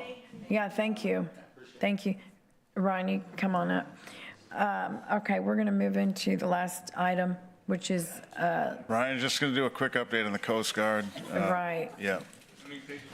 My update's always quick. I don't know why that is. Just 40 slides, Councilman Cantu. So, 40? 40? Yeah. Ryan Skrabarczyk, Director of Intergovernmental Relations. Corpus Christi. No, there's not 40 slides. Just a good news item here, actually. Just want to update the council. Congratulations onto the city for being designated the first U.S. Coast Guard city in the state of Texas. This was a designation that was brought to us originally by Congressman Cloud's office. And they notified us, obviously, this program exists, and there wasn't another city in the state of Texas that had this designation. It was something that requires us to put together an application and go to the U.S. Commandant of the United States Coast Guard, get approval, and then go through a congressional review period. There were a number of people who contributed in putting this application together to get through this process. And so there's so many people to thank. There's several people on staff. Regina Garcia-Posada, our IGR coordinator, Sarah Anderson, has done a lot of work here recently with the events that are coming up. So we want to thank them, the important partnerships that we have that are listed there on that slide. A couple of events that are coming up on August 8th. Council was invited to participate in a ceremony at CCIA. It's going to take place at Valent Hall, which is the Coast Guard hangar that is there. It'll be the celebration of the official designation. We are expecting Rear Admiral Will E. Watson to be there to be the keynote speaker and recognize the designation on behalf of the United States Coast Guard. There's a number of community partners that are going to participate in that event. I would just encourage those who've received that invitation, make sure you complete that because you have to check in through security in order to gain access. But we do want to celebrate with the entire community, so an exciting event on August 10th in coordination with the United States Coast Guard birthday celebration at Whataburger Field with the Hooks. We're going to do a community-wide event. There's actually, the Chamber is providing in accordance with some of the sponsors that they've obtained a custom jersey giveaway for the first 1,000 guests that walk through the door. So all of the Coast Guard members are going to be there with their families. It's something that they purchased with their morale fund to celebrate the Coast Guard birthday, and we invite the community to come out and participate. There'll be a lot of aspects that feature the United States Coast Guard at this event, and we've actually had several donors donate their suites, including a number of entities, and we're going to give those suite tickets to some of the Coast Guard members, which they'll raffle off for their attendees. And with that, that's all I've got. So we hope you can join us at those events. Thank you, Ryan. We appreciate you very much. It was a beautiful, perfect presentation. Yes. We appreciate you. Thank Absolutely. Thanks. you. Okay, there being no. Mayor, just, Oh, right. just, I need to clarify on item 16, the Inner Harbor item that we had. So when I asked for there was a motion to postpone, we did a voice vote. So the mayor said no, but then when I asked for clarification on who voted no, I said, raise your hand. She didn't raise her hand. So right now, our records show that she voted for the postponement. And just to clarify, if there's no objection, the mayor meant to vote no, right? Meant to vote no. So the vote would be 5-4. Is there an objection to me changing that? Because that was her intent, and you can speak to that, Mayor, but.